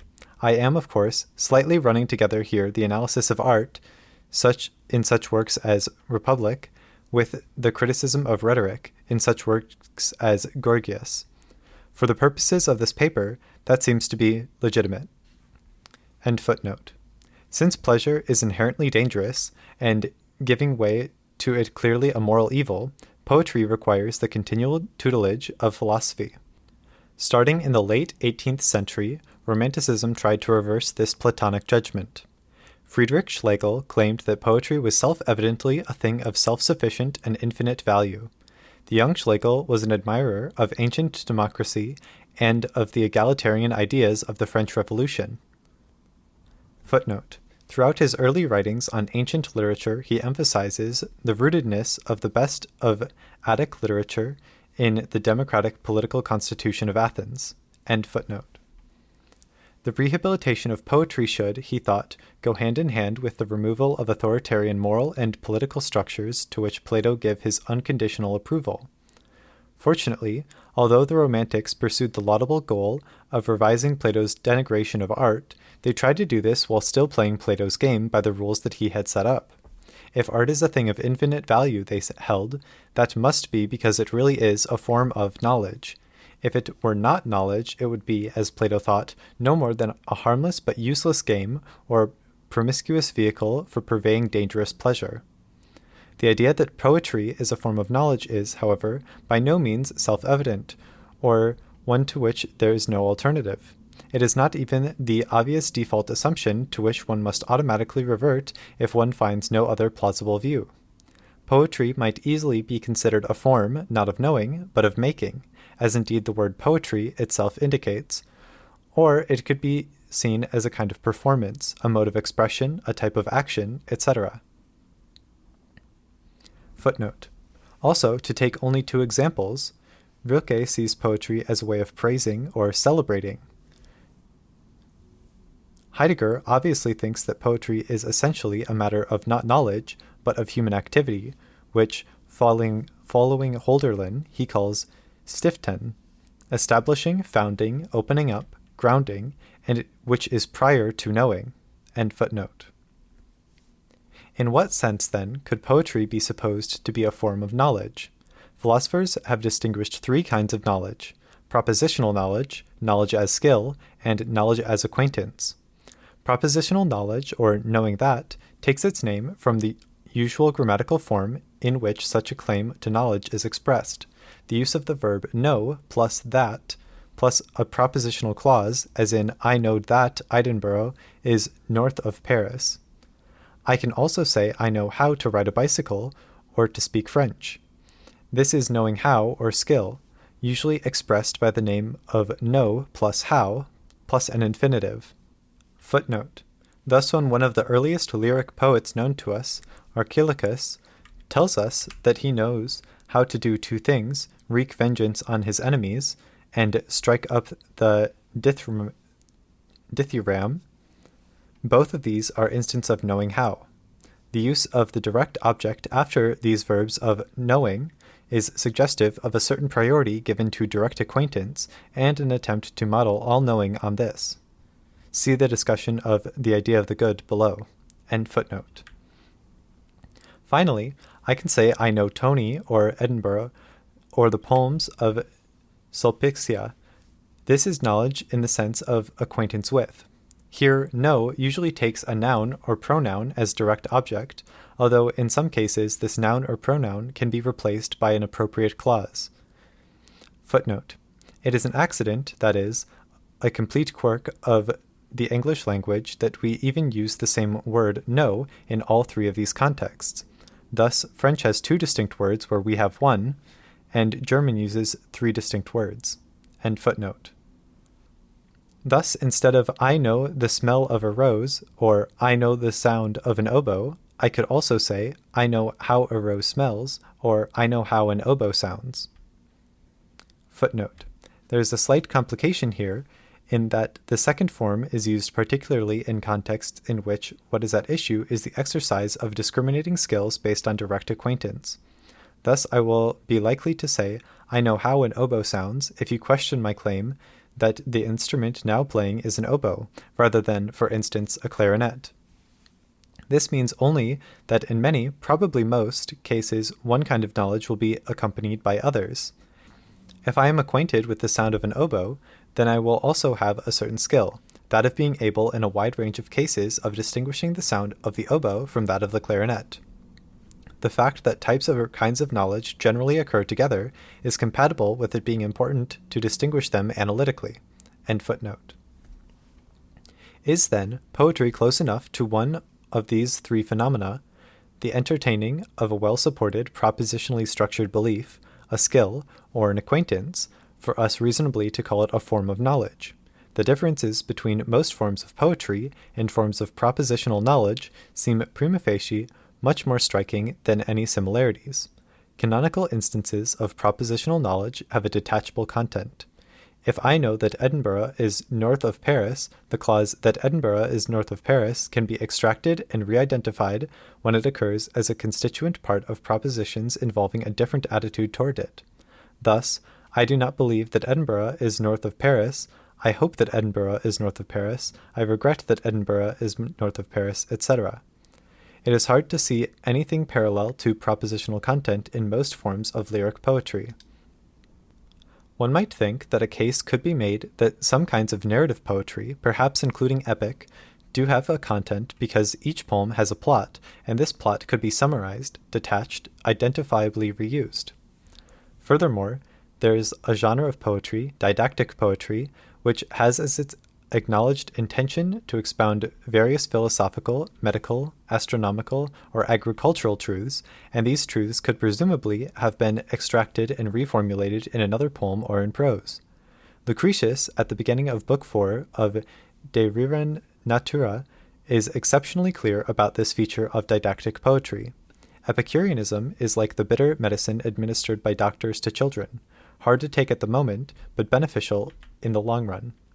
Lucretius is like a doctor who smears the rim of a cup with honey to make the bitter medicine more palatable.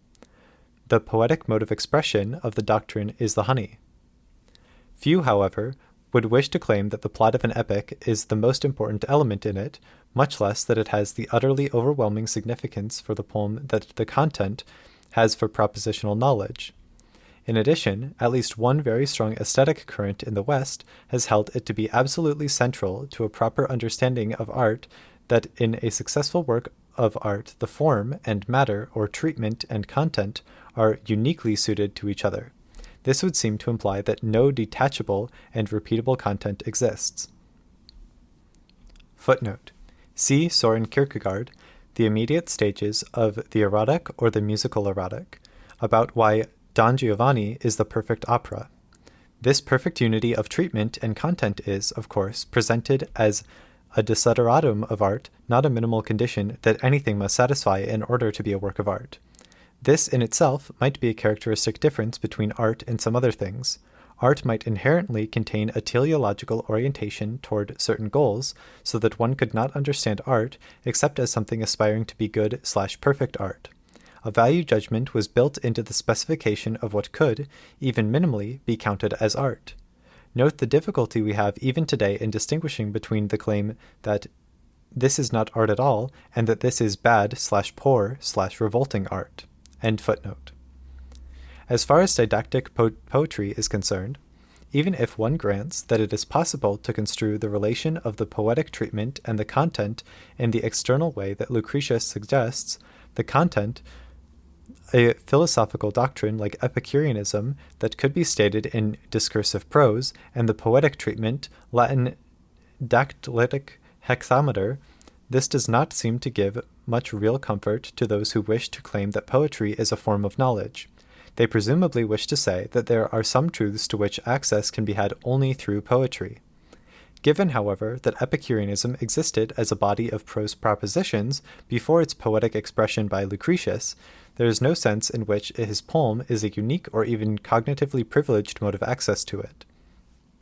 Propositional knowledge is inherently connected with a whole apparatus of objective assertion, representation of reality and truth, etc., which Western philosophy and science have developed during the past 2.5 millennia. To claim to have propositional knowledge is to assert the content of what one claims to know. When what I assert can in principle be true or false, better or less well supported, more warranted or less warranted. Poems, however, don't necessarily make assertions about the world of any kind. Thus, the whole point of Pound's poem, In a Station of the Metro, the apparition of the faces in the crowd, petals on a wet black bough, is precisely not to make an assertion. In fact, the haiku is a whole poetic genre, the point of which is to fail to assert, or to refrain from asserting. It is as if the haiku were trying linguistically to operate below the level at which assertion takes place. Footnote. It is thus a Kantian art form par excellence. End footnote. What proposition is being asserted in one of Apollinaire's calligrams or in various of the poems of Jondal? Are questions of truth, falsity, or evidence even relevant to them? Propositional knowledge is connected with objective assertion. Speaking and writing, however, are actions, but objective assertion is by no means the only possible function or goal of these actions. Footnote. See J. L. Austin, How to Do Things with Words. There has been a certain discussion of literature as a form of acting rather than asserting propositions. Sartre seems to think that this is a special property of prose rather than of poetry.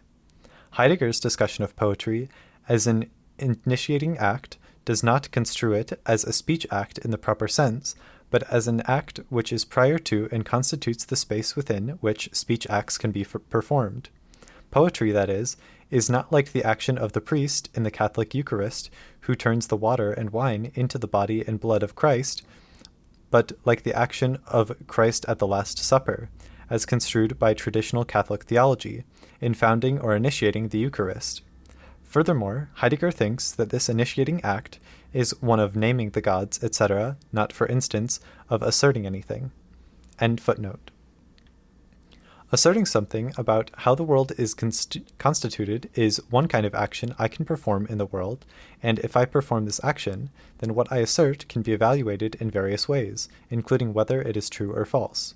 However, in addition to making assertions about the world, I can use language for a variety of other purposes, such as to make requests, ask questions, or issue orders. Philosophers call these activities speech acts, different things one can do with words. If I say to you, down with Perrault, or please close the door, or do you take sugar, or if only I were home in Cambridge, or if I say about a child, in the right circumstances, I name you Tom, I am not asserting anything about the world, I am performing the acts of execrating, giving an order, asking a question, expressing a wish, or naming a child, respectively. To be sure, in each case I may be assuming various things about the world, such that in the case of please close the door, or do you take sugar, there is a door or cup of tea in front of us, but that is a different matter. There are at least two kinds of questions I can ask about a given speech act. First, I can ask what assumptions the speech act makes, and whether or not these are true. If the assumptions are not true, the act may not make sense, but to say that an act makes no sense in a particular context is not to say that it asserts something that is false. If I make a false knowledge claim like Edinburgh is south of Paris, you may reply, no it isn't.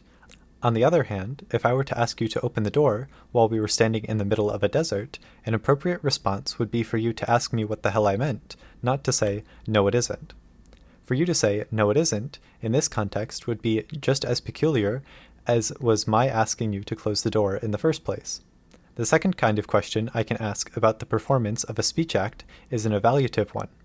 I can ask whether or not it was polite, or a good idea, or morally or legally permissible for me to tell you to shut the door.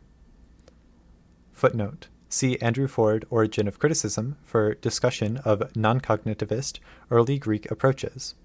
End footnote. If I try to name the child, do I have the power and authority to do that? In saying the polite thing, such as, how do you do, when I meet someone, I may be expressing or exhibiting a knowledge I have of what is appropriate or polite, but that is not the same thing as claiming that what I say is a form of knowledge. The polite thing to do, after all, might be to shake hands, but shaking hands is surely not itself a form of knowledge. Poetry is most plausibly taken to have its origins in such things as children's games, riddles, spells and incantations, rhythmic work songs, lullabies, invective, religious chants entreating aid from the gods, panegyric, and hymns in praise of dead heroes. In none of these would the expression or transmission of knowledge be likely to have a high priority, or even much relevance. Does the rhythmical lullaby, la la la la, have to be composed of statements that are true? Many poems seem to be virtually pure speech act with no asserted content at all, such as one of my favorites. Twang! Yea for Hercules, the king, the champ. Twang, the champ. You, the Ioless, what a pair of roughnecks. Twang! Yeah for Hercules, the king, the champ. One should resist the temptation to say that this poem is a form of knowledge on the grounds that, if I've read it with comprehension, there is something I come to know, namely that the poet, or those who perform this poem, approve of Hercules. I don't know this at all. Poets, after all, often write to commission in praise of people and things they in no way think are especially praiseworthy, and performers are sometimes professionals who, within reason, will perform whatever they are given. A further example is the so-called Carmen Arvale. Help us, Lars. Marmar, do not allow pestilence and catastrophe to fall on the people. Be sated, wild Mars, jump on the boundary mark and stay there. Call in turn of the Simones. Marmar, help us. Hooray, hooray, hooray, hooray, hooray. This song also has the property that, as far as we can tell, it contains no assertion at all, only exhortations and entreaties. In addition, we have reason to think that the collegium of priests who had it inscribed on a piece of stone in the 3rd century AD and who performed it regularly had only the vaguest idea of what it meant. To cite the luminous words of one commentator, this ritual text had become mere gibberish to those who pronounced it. So what did those priests who had this poem inscribed know about it, and what did they know by knowing it? What might we be said to know by knowing it? Was Mars the same deity as Marmar or Marmor? Would the priests have known that? Up to what period in Roman history would they still have known what the song meant? Is any of this terribly important?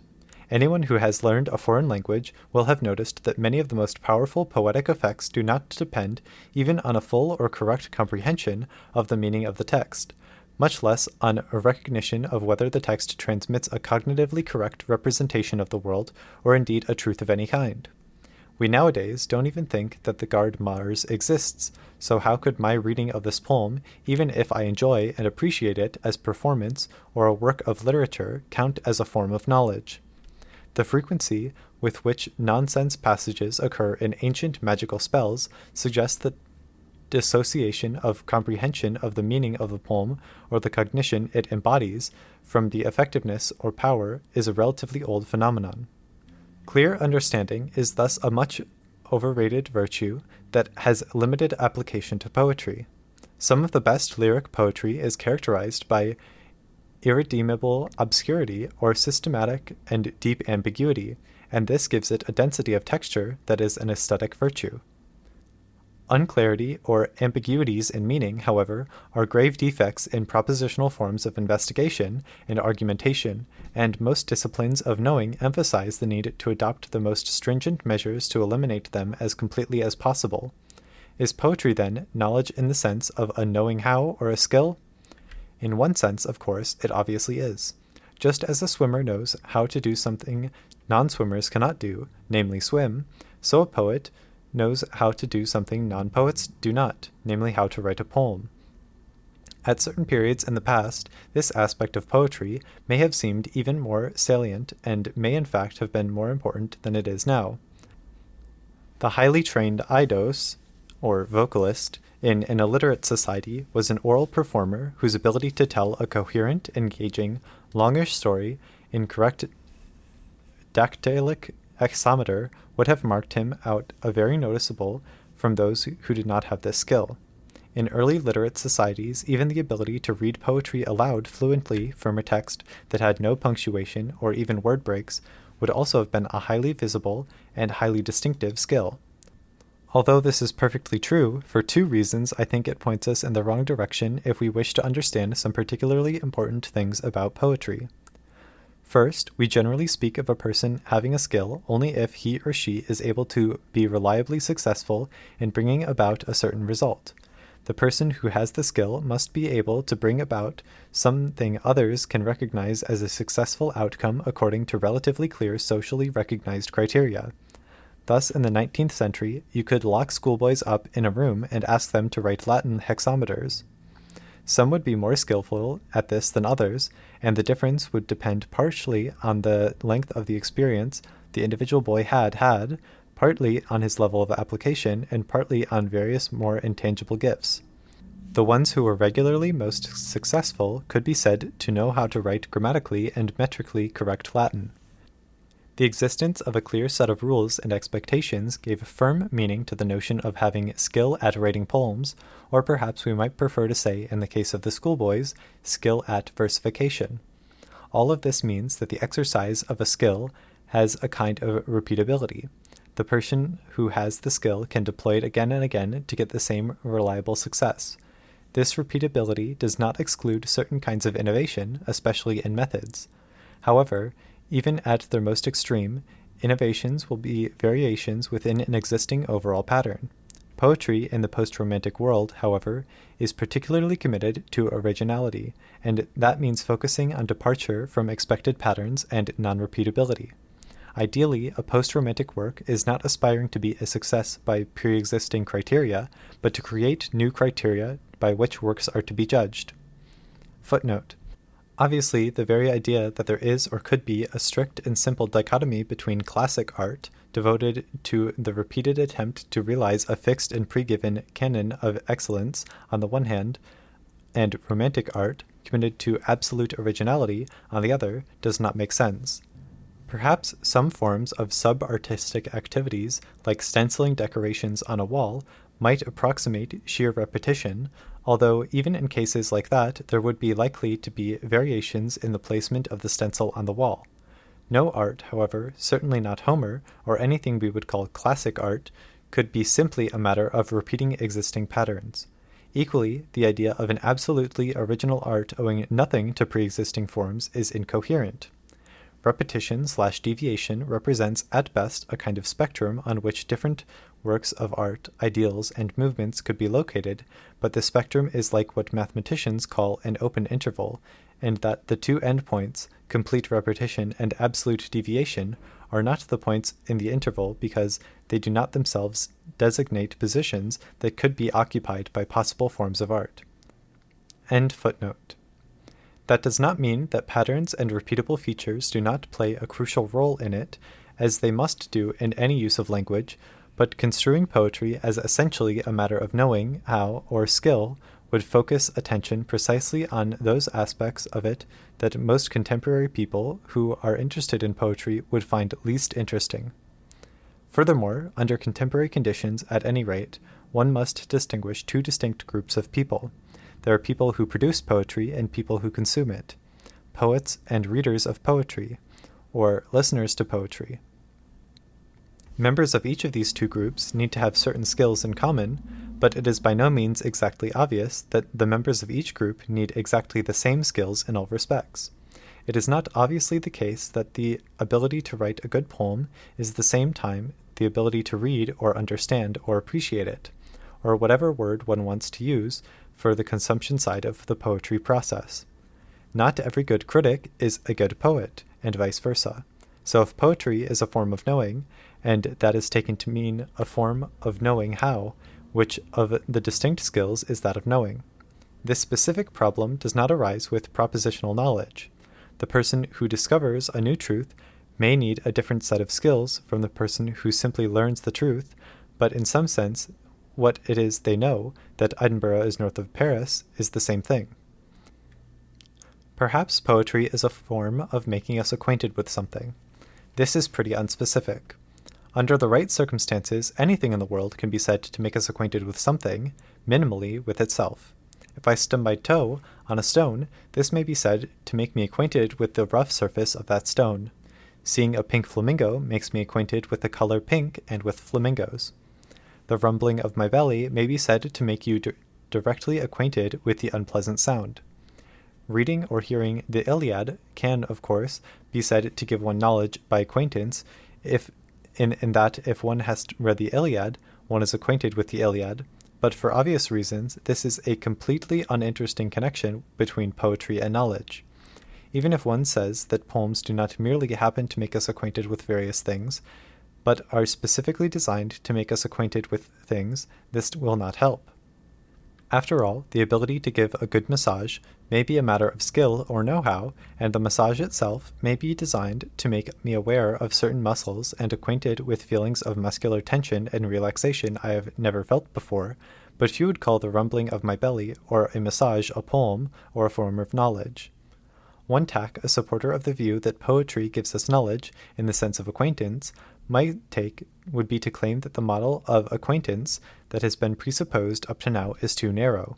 It has been tacitly assumed that what someone can know, in this sense, is either a simple sensory quality, as in, I know the smell of a rose, or an object or person, as in, I know Edinburgh, or I know Tony.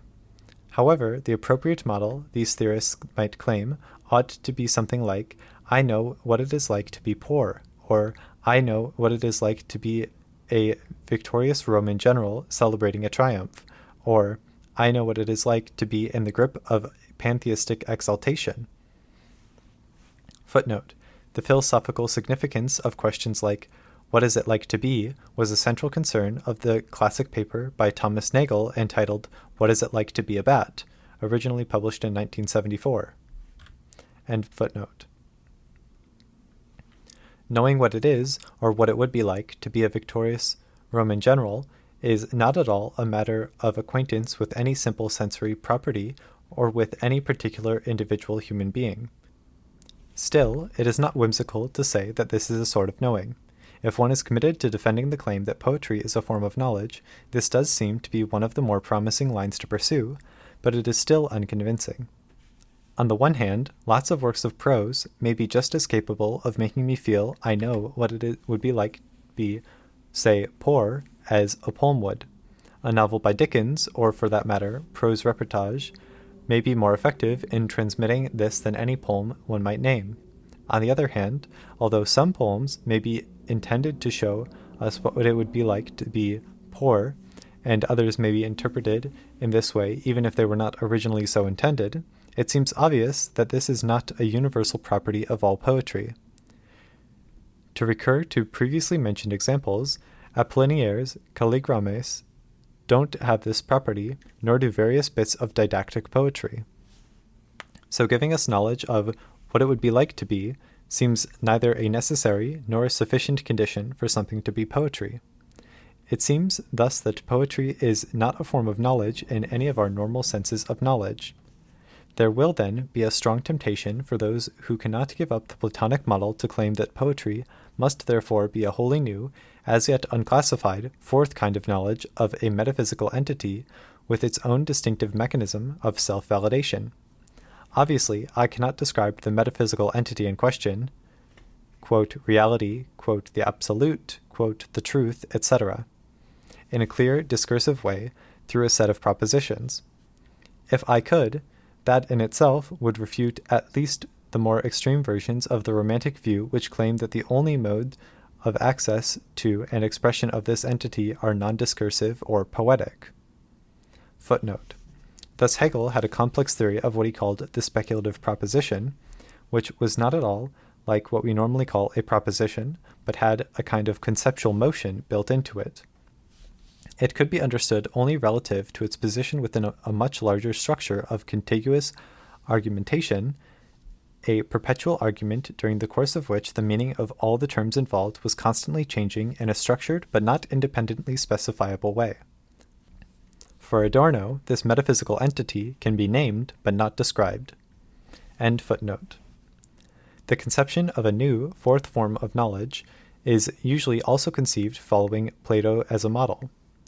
The knowledge of the idea of the good in the Republic seems to be a kind of direct intuitive acquaintance, which both requires and makes possible propositional knowledge, and which gives those who have it skill at being a good person. The knowledge to which the Romantics aspired was also a type of intuition, which in some way put together acquaintance and propositional knowledge, or was perhaps the common ground of both. It was usually also thought to have strong moral dimensions. The mechanism for the self-validation of this romantic knowledge, which paralleled the Platonic iagon diadonai, was feeling, or to use the currently more fashionable term, emotions. Those who take the romantic view generally make 2 points. First, they emphasize the role that feelings or emotion play in usual processes of perception and cognition. Emotional responses focus our attention, and our feelings influence what we decide to pursue cognitively, what questions we ask, and, to some extent perhaps, also the direction in which we choose to pursue the answers to questions. This, I take it, is intended to soften up the Platonic distinction between strict perception/cognition and emotional response. Second, they introduce notions like appropriateness or fittingness or suitability, and claim that they can play something like the role for feelings that true/false or warranted/unwarranted play for propositional judgments. If I am stroking a cat and look at it very carefully, this very strikingly fails to warrant the knowledge claim, this is a toothbrush, but it does warrant, this is a cat. Similarly, the Romantics claim, under most circumstances, hilarity is not an appropriate reaction to encountering a large predator in a forest unexpectedly. Fear is. Feelings should be considered to be self-validating on this view because one cannot tell whether or not an emotional response to a state of affairs is appropriate by reference to any form of propositional cognition.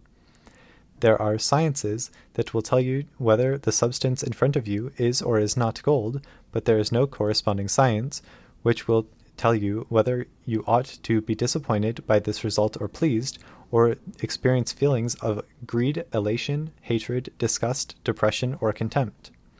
Footnote.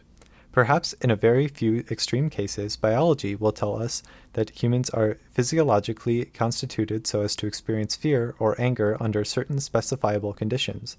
These, however, so runs the argument, are at best only the basic constituents of truly human emotions, not the emotions themselves.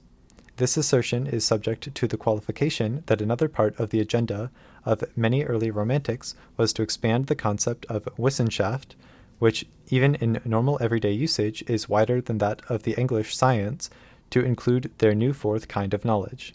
End footnote. Whether a response is or is not appropriate or fitting is a matter for second-order feeling. It depends essentially on having a particular positive or negative emotional reaction to the original reaction. Being afraid is an appropriate reaction to some situation because I feel it to be appropriate. In most sophisticated versions of this view, it is accepted that these feelings cannot be trained or educated, and much of that training may well consist in imparting bits of knowledge. It is not appropriate to fear this type of snake because it is not venomous, but the knowledge employed here is distinctly subordinate to the structure of feelings and the way it reflectively and autonomously organizes itself. Eventually, all of these elaborations come down to a final emotional reaction. Emotional responses are responses to the world as perceived, not as it is. I am not afraid provided I do not see the tiger, even if it is to pounce. To be more exact, in one sense, fear is or would be appropriate. The tiger is there, while in another it is not, because in an obvious sense, given that I didn't see it, I have no subjective reason to be afraid. That emotional response is appropriate to that perceptual state, whether the perception is correct or not. Thus, at the beginning of the Pisan Cantos, Pound writes a theratony for the death of his hero, Mussolini. Many might think that, although death is always a dreadful thing, Mussolini was not a hero, and his life was not one that should motivate anyone to think of his passing deserves special mourning. Nevertheless, the Romantic might claim, even if one disagrees with Pound's view of Mussolini and his career, one may still agree that the theratony was an appropriate reaction to the death as Pound saw and evaluated it. Footnote. I merely note that this argument is highly condensed. Actually, one would have to begin a full philosophical discussion by distinguishing at least three things. A. Pound's perceptions or prepositional beliefs about Mussolini. He did this and that at this and this time. B. Pound's evaluation of Mussolini. It was a good or bad thing that Mussolini did this or that. C. Pound's emotional response to Mussolini. It is an open question whether these three are all distinct or whether they are all inherently connected, and if so, how. I can't pursue this philosophical issue here, and only hope that my further claims about emotion and poetry will survive whatever the truth of this matter is. End footnote. If we disapprove of Mussolini, we presumably engage in a bit of make-believe ourselves here. If Mussolini had been the heroic and tragic figure Pound took him to be, then this would have been an appropriate response to his death. One can see how, extending this analysis even further, one might arrive at something very much like the Platonic view in some respects. There might be a state in which a person had the correctly appropriate feeling-based response to a platonically correct set of perceptions or representations of the world. An ideal work of art would both express and generate these feelings in response to these true representations. This could still be a romantic view, because it could give priority not to the correctness of representation while tacitly assuming, as the Platonist would, that if one had the representation right, one would also automatically have the emotional reaction right. Rather, the Romantic would claim that one had to have the feelings and emotions right in order to obtain the correct representations of the world, and that feelings, therefore, in some sense can be said finally to legislate themselves, independently of the antecedent correctness of the perceptions. Footnote. This is a Christian motif. In Augustine, one must love God in order to know anything. End footnote. Another way to put what I am getting at in the last paragraph is something like this. In his study of Descartes, Bernard Williams describes Descartes' commitment to an absolute conception of the world. There is a world out there which has the properties it has anyway, i.e., independently of our contingent and context-dependent modes of access to it or our modes of knowing it. In principle, we can get a correct representation of that world, and when we do, we represent it non-relatively. This absolute conception has been the object of some discussion, and so it is not universally admitted, but let us for the moment assume, for the sake of further discussion, that this is the right way to think about the world and our knowledge of it. Making this assumption, there seems to be three possibilities. First, there is a view attributed to Plato, which is roughly that if one attained correct knowledge of the world, that in itself would restructure one's feelings and emotional reactions so that they would be correct, appropriate, and absolute too.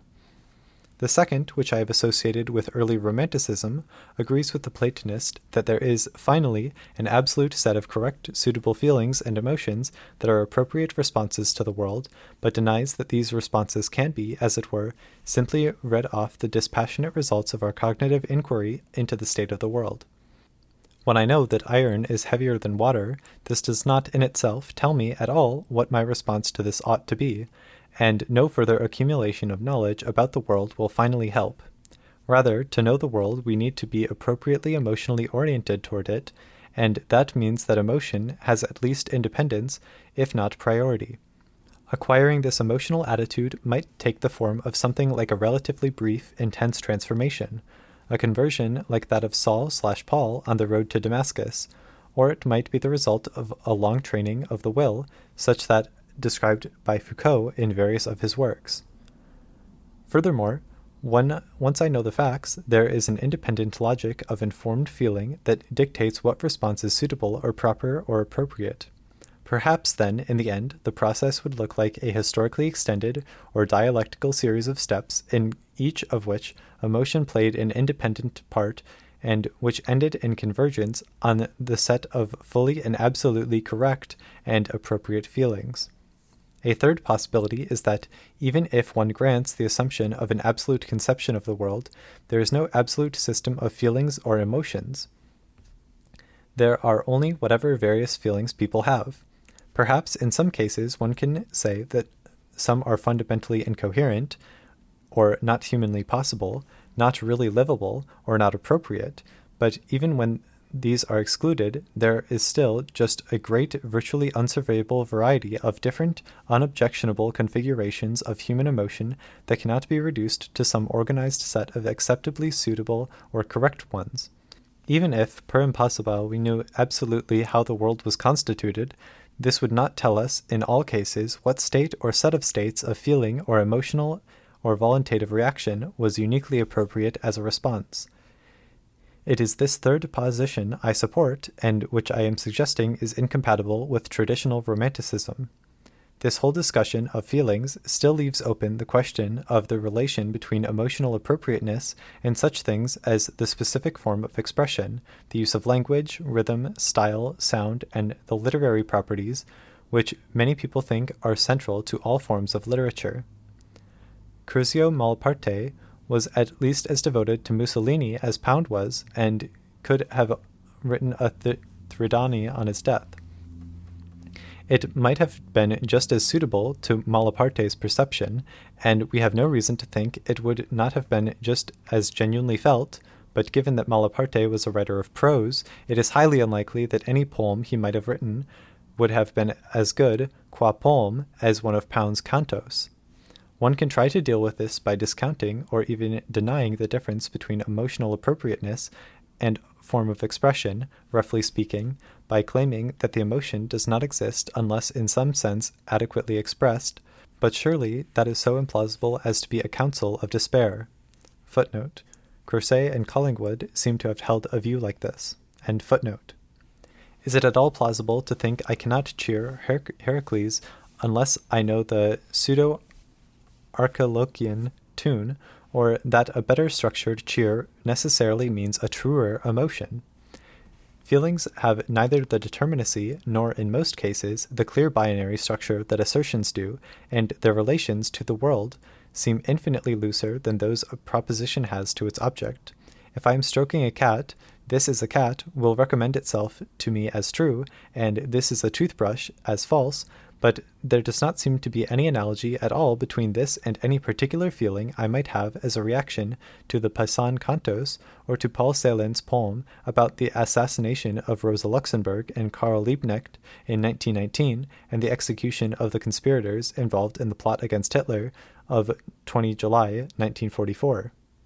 Celan's poem reads, You lie in the ample listening place, surrounded by bushes, by flakes. Go to the spree, go to the havel, go to the butcher's hooks, to the red apple steaks from Sweden. The table with gifts is coming, it curves around in Eden. The man turned into a sieve, the woman had to swim the cunt, for herself, for no one, for everyone. The landward canal won't rustle, nothing stands still. In fact, in this poem, Celan seems to be using some of his usual strategies of minimalism, condension, superimposition of one motif or another, and extreme compression to put together as many diverse elements, historical, geographic, seasonal, mythic, that can be expected to call up contradictory emotions as possible, and almost surely not the same emotions in all readers. The Eden in line 8 is the Garden of Eden, but also the former Hotel Eden in central Berlin, which in 1919 served as the headquarters of the cavalry unit whose members took Liebknecht and Luxemburg prisoner. The two of them were executed in the hotel and their bodies dumped into the Landwehr Canal.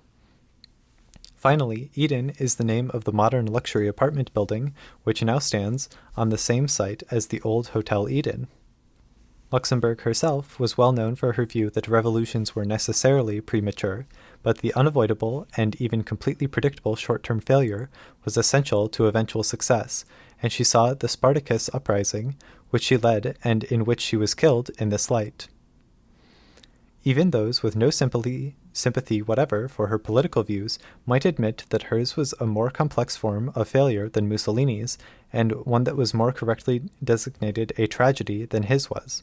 Celan's friend and interpreter, Peter Snosdy, provides some further biographical information about the trip to Berlin, during which Celan wrote the poem.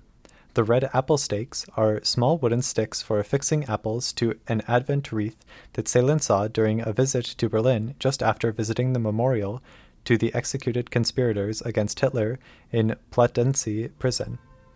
That is, these sticks are part of the decorations for Christmas. However, they are also the stakes on which the decapitated heads of some of the conspirators against Hitler were stuck, and so they are made to rhyme with the meat hooks, butcher's hooks, from which other conspirators were hung. Footnote: the biographical details are provided in Snosdy's essay Eden in his Celanstudien. This set off an extremely vigorous discussion about the role of such extraneous biological information in the interpretation of poetry. End footnote. To say that some determinate, coherent, or for that matter, incoherent feeling, or even range of feelings, is fitting as a response to this poem is like saying that there is one proper emotional response to human life in the 20th century. The poet might, to be sure, have had a reaction he felt or thought was unique. It might be important in some context to understand that, although not necessarily to agree with or endorse it. Pound, who, as we know from his biography, was a supporter of the extreme political right, may have felt that his feeling about Mussolini's fall were in some sense the only fitting and correct ones. Celan, an anarchist, or perhaps a communist, at any rate a man of the left, perhaps also felt that his own complex reactions to Luxemburg's death were fitting, although, as we will see later, probably not uniquely fitting. Abstracting from what are called the personal or private feelings of Celan and Pound, a certain uniqueness of affect may be built into the poems themselves. Some poems might be structured in such a way that they seemed to assume or presuppose that some reaction was the only fitting one, or even that they presented some reaction as if it were the only one suitable. First of all, however, this need not be true of all poems. Second, as I've already said, the uniqueness of reaction would not, in general, be something the poems in question asserted in the way in which I might assert, for instance, that this is the only copy of the Iliad I possess, or that 7 is the only whole number between 6 and 8. Finally, even if a claim to uniqueness or special appropriateness were made more or less directly or explicitly, that would be a particular claim that a particular poet made in a certain context, perhaps a certain particular aesthetic effect, and may be no more. It would not follow that the claim was true, or had any kind of binding power over me, even if I am fond of the poem in question, feel moved by it, and judge that it is a good poem. Even if one were to accept for the sake of argument that Homer in the Iliad tacitly claimed that violence was admirable and celebrated it, I can love the poem and reject the sentiment. In the real world of politics, the fascist Mussolini and the Spartacist Rosa Luxemburg exclude each other. If one is right, the other is wrong. If one is in power, the other is not. Various of the knowledge claims Luxemburg made, for instance her theory of capital accumulation, are either true or false. Footnote. This, of course, is slightly more complicated in reality because many economic theories are models that show themselves to be more or less useful as representations rather than determinate assertions. I cannot pursue this any further here. End footnote. If the Romantics are right, one poem is, or at any rate some kinds of poems are, true, or even good, and others false, or bad, one a vehicle of knowledge of the world and others errors, deceptions, or lies. I suggest the if clauses above are false, but that, in turn, does not mean that Pound and Celan are both right. Rather, the notions of being right and its dichotomous opposite, being wrong, either do not make sense at all in this context, or at best crude, unhelpful, and misleading, because if we want to explain what sense they do make, we must construe them so differently and so idiosyncratically that they lose all significant touch with binary distinctions like true/false. My choice of Celan as an example might be thought to be disingenuous, as indeed it is. I find Celan's poetry especially congenial to my views, but do not see that as in any way discreditable or problematic. Celan's friend and interpreter, Peter Snosdy, suggested that Celan intended specifically to combine in his poems as many disparate and conflicting associatingly charged semantic elements as possible, Eden as both paradise and the gates of hell, because for Celan the moral world was not divided into good and evil, nor into a set of transitions between the two, but the good is at the same time evil, and the evil, one way or another, always had its good aspect. If Celan had an attitude toward the world, it was, as Snosdy is suggesting, one of indifference, a fundamental non-distinguishing. Footnote. Snosdy says this twice on page 123, using both Gleichgültigkeit and indifference. The notion of indifference has a dense set of historical and philosophical uses in the German philosophy of the early 19th century, especially Schelling, but I cannot pursue that here. End footnote. This presumably does not mean that Celan was not willing to make any distinction between Rosa Luxemburg and those who killed her, nor presumably does it designate a kind of stoic imperturbability, a stable state of mind based on a clear understanding of the rationality of the universe and an active embracing of it. It may be no accident that another of Celan's most powerful poems deals with the 19th century poet Hölderlin, who went insane. At the end of his life, Hölderlin's favorite word was one of his own invention, Pelach, which, according to observers, could mean either yes or no. Celan's poem on Hölderlin ends with the suggestion that the only possible comment on our time would be a series of broken, compulsively repeated, half-articulate noises and then Pelach, Pelach. Is metaphysical moral indifference, or no/yes, and or yes/no, to the world, and to every element in it, the repetition of a nonsense word invented by an insane 19th century poet, the only suitable response to human life? Footnote. Perhaps this is what Celan means when he writes, "There are still songs to be sung beyond the human." End footnote. I have myself very considerable sympathy for this view, but I don't think that it is the only one anyone could properly take. I hope Celan did not think so either. One can analyze a poem like Celan's and say various things about the elements of which it is composed, about the use of rhyme, language, history, verbal and syntactic structure. One can also discuss the various emotional responses people have to these elements, to their synthetic or paratactic conjunction, and to other aspects of the poem. One can analyze the cognitive or propositional beliefs with which various emotional reactions are contingently and inextricably intertwined in the given case, presupposition the poem seemed to make. From the denial that poetry is a form of knowledge, it need not follow that a poem is a completely closed semantic entity, a self-enclosed little world, which can be understood without reference to anything else. Footnote. Hans Georg Gadamer makes a series of characteristically fatuous remarks along these lines in his book on Challan, which Bollock refutes elegantly in his paper Eden nach Snosdi. End footnote. One can look to the embeddedness of poems in history and politics, the biographies of poets, to the extent to which they are accessible, their roles in the development of genres, etc. Sometimes poems or parts of poems have referential properties. Sometimes they make assertions or have truth values, and when this is the case, one can study these. The truth values of such assertions may be more or less relevant to other aspects of the poem, or to the various ways in which we might wish to use or relate to the poem. Footnote. Thus, in a famous poem by Sappho, she describes watching a girl she was in love with flirt with a man and the effects this has on her. Among other things, she says it causes her to turn greener than grass, or perhaps this means paler than grass, the use of the color words in ancient Greek being notoriously peculiar, at least to modern European sensibilities. Longinus, who transmits this text to us, praises it for its accuracy of observation. Perhaps it might be of some interest to know from chemists and physiologists what hue the skin really takes on when a person is in the grip of a combination of lust and jealousy, and this might not be strictly irrelevant to an appreciation or evaluation of the poem. If people really did turn the color of grass when the grip of certain acute passions, this might show that the poem really was, in part, the result of especially close observation, especially if this fact were not a matter of common knowledge. This might be thought, in turn, to accord well with the emotional intensity of the situation being presented.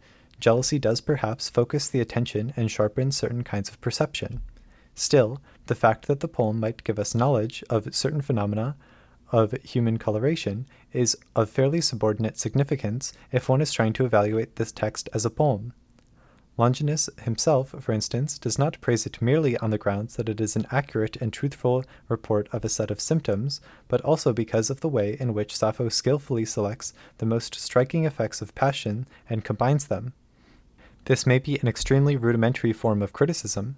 Page is caustic about it, but it already goes beyond treating the poem simply as a transmitter of true propositions. End footnote. Finally, one can moralize about how a person with these reactions would be likely to act in the world, whether having these emotions and beliefs is a good thing or a bad thing for the person concerned, or for others with whom that person is likely to come into contact. This is a highly complicated and very useful task, but it does not seem best understood according to some purported reductive logic of the appropriate/inappropriate, which is claimed to parallel that of true/false. The more one enters into any serious poem, the less useful such a simple binary framework becomes. Much of the rhetoric of Romanticism is one of expanding human capacities and releasing the restrictive grip purportedly exercised by systematic forms of empirical and rational cognition on the human psyche. Romantic poetry, as one of its earliest programmatic statements puts it, was to be an open-ended and progressive universal poetry that positively encompassed everything poetical, from the most various systems of art to the kiss that the poetically active child breathes out into artless song.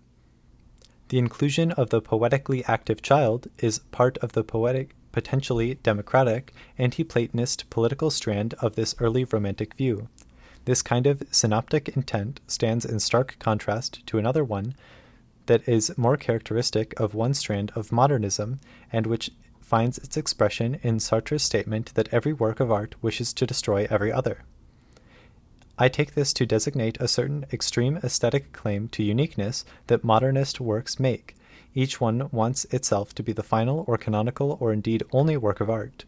It encompasses everything by destroying all competitors, reducing them to mere pale reflections or approximations of itself. This is a striking phenomenal property of much modernist art, but one should see that it is a specific aesthetic gesture which is constitutive of art of a particular kind, not a universal property of all poetry. There are, that is, other gestures poetry can make.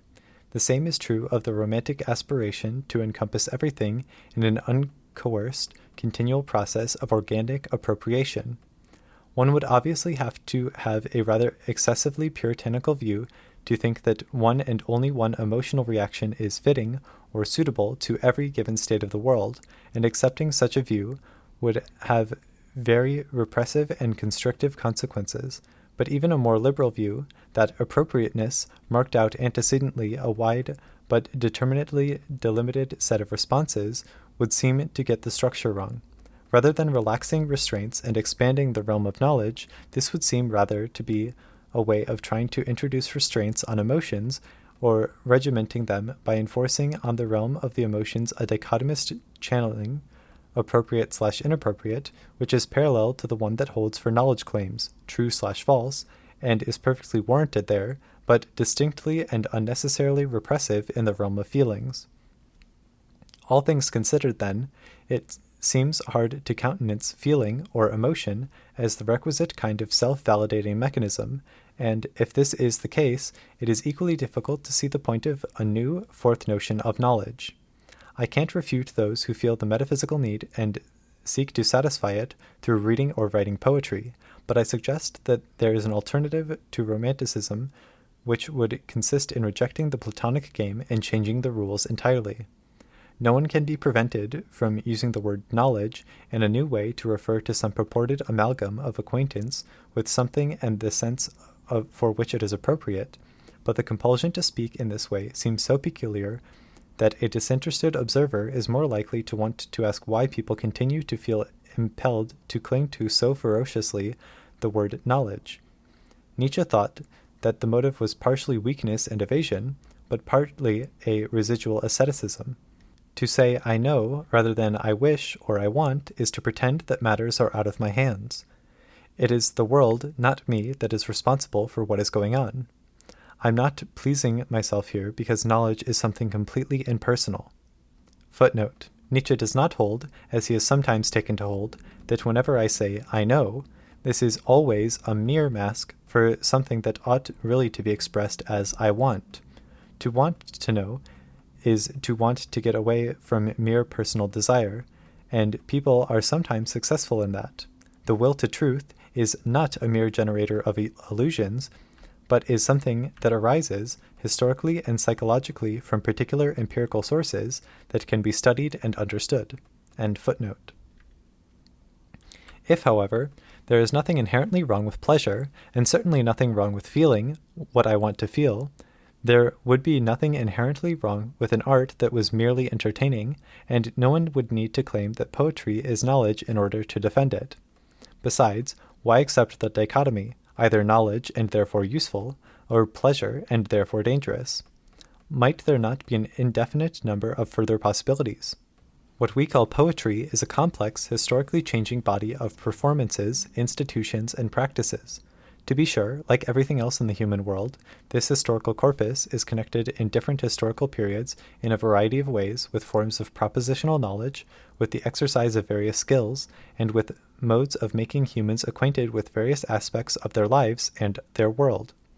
The modern world is deeply immersed in and devoted to the acquisition, testing, transmission, and application of bodies of propositional beliefs in a highly self-conscious way, and it would be extremely strange if modern poetry, too, were not implicated in various forms of propositional knowledge. Some poetry may contain straightforward assertions or knowledge claims, but not all poetry does, and even in poems that do contain such claims, the cognitive aspects of the claims may not be the most important thing about them. The corpus, or field, or family of practices which is poetry, is also complexly related to forms of pedagogy, the exercise of social power, religious practices, regimes of pleasure, the cultivation of regional, national, and international solidarity, the expressions of human aggression, etc. Obviously, poetry is an important part of human life for many people, and we can learn a lot from studying it, as we can learn a lot from studying virtually any form of human behavior, any institution, or any human artifact. Saying poetry is a form of knowledge, however, is no more informative than saying that it is a form of social control, or, for that matter, saying that massage is a form of knowledge because it requires skill to administer and can make the receiver more aware of the world.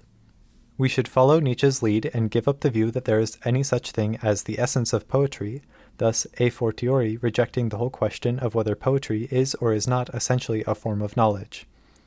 Footnote. Heidegger, that is not giving a correct or incorrect answer to the right philosophical question when he asks what the essence of poetry is, but is asking the wrong question, a question that presupposes that there is some single essence of poetry, rather than a historical variety of practices, some of which are sufficiently similar to others for us to group them together. End footnote.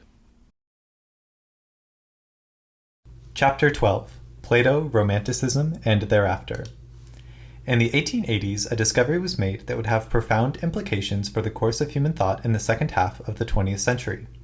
A virtually blind, syphilitic, petit bourgeois Swiss rentier who led a peripatetic existence in a series of pensioni, cheap hotels, and furnished bed sit-ins in southeastern France, northern Italy, and Canton Graubünden began to see through a set of interconnected and highly constricting illusions that had dominated Western thinking for over 2 millennia.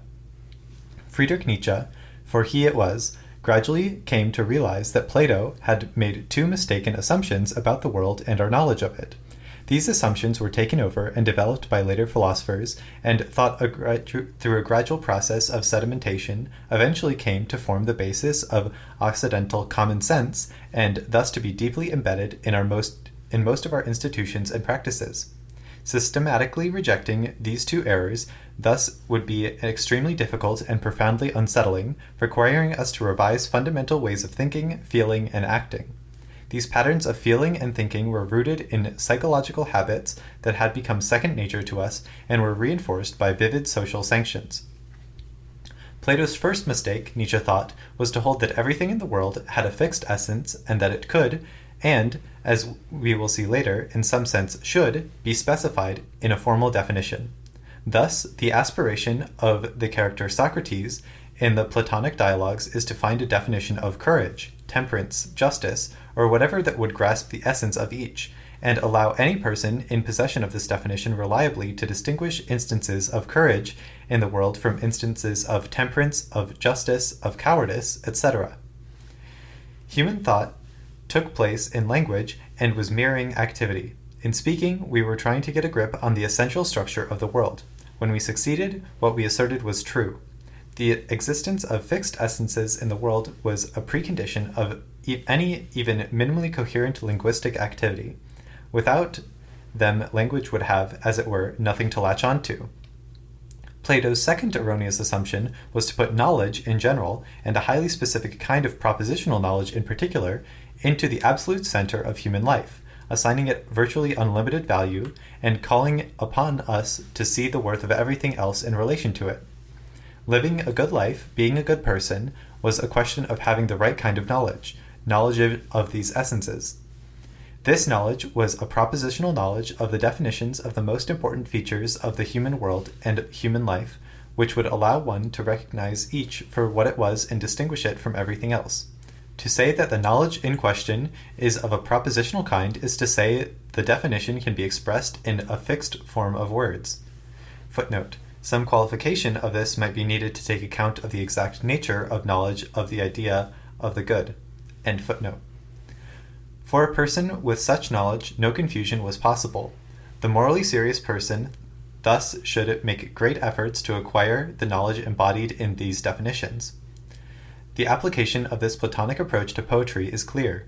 One must seek a formal definition of it that gives its fixed essence, and one must investigate the relation in which poetry stands essentially to knowledge.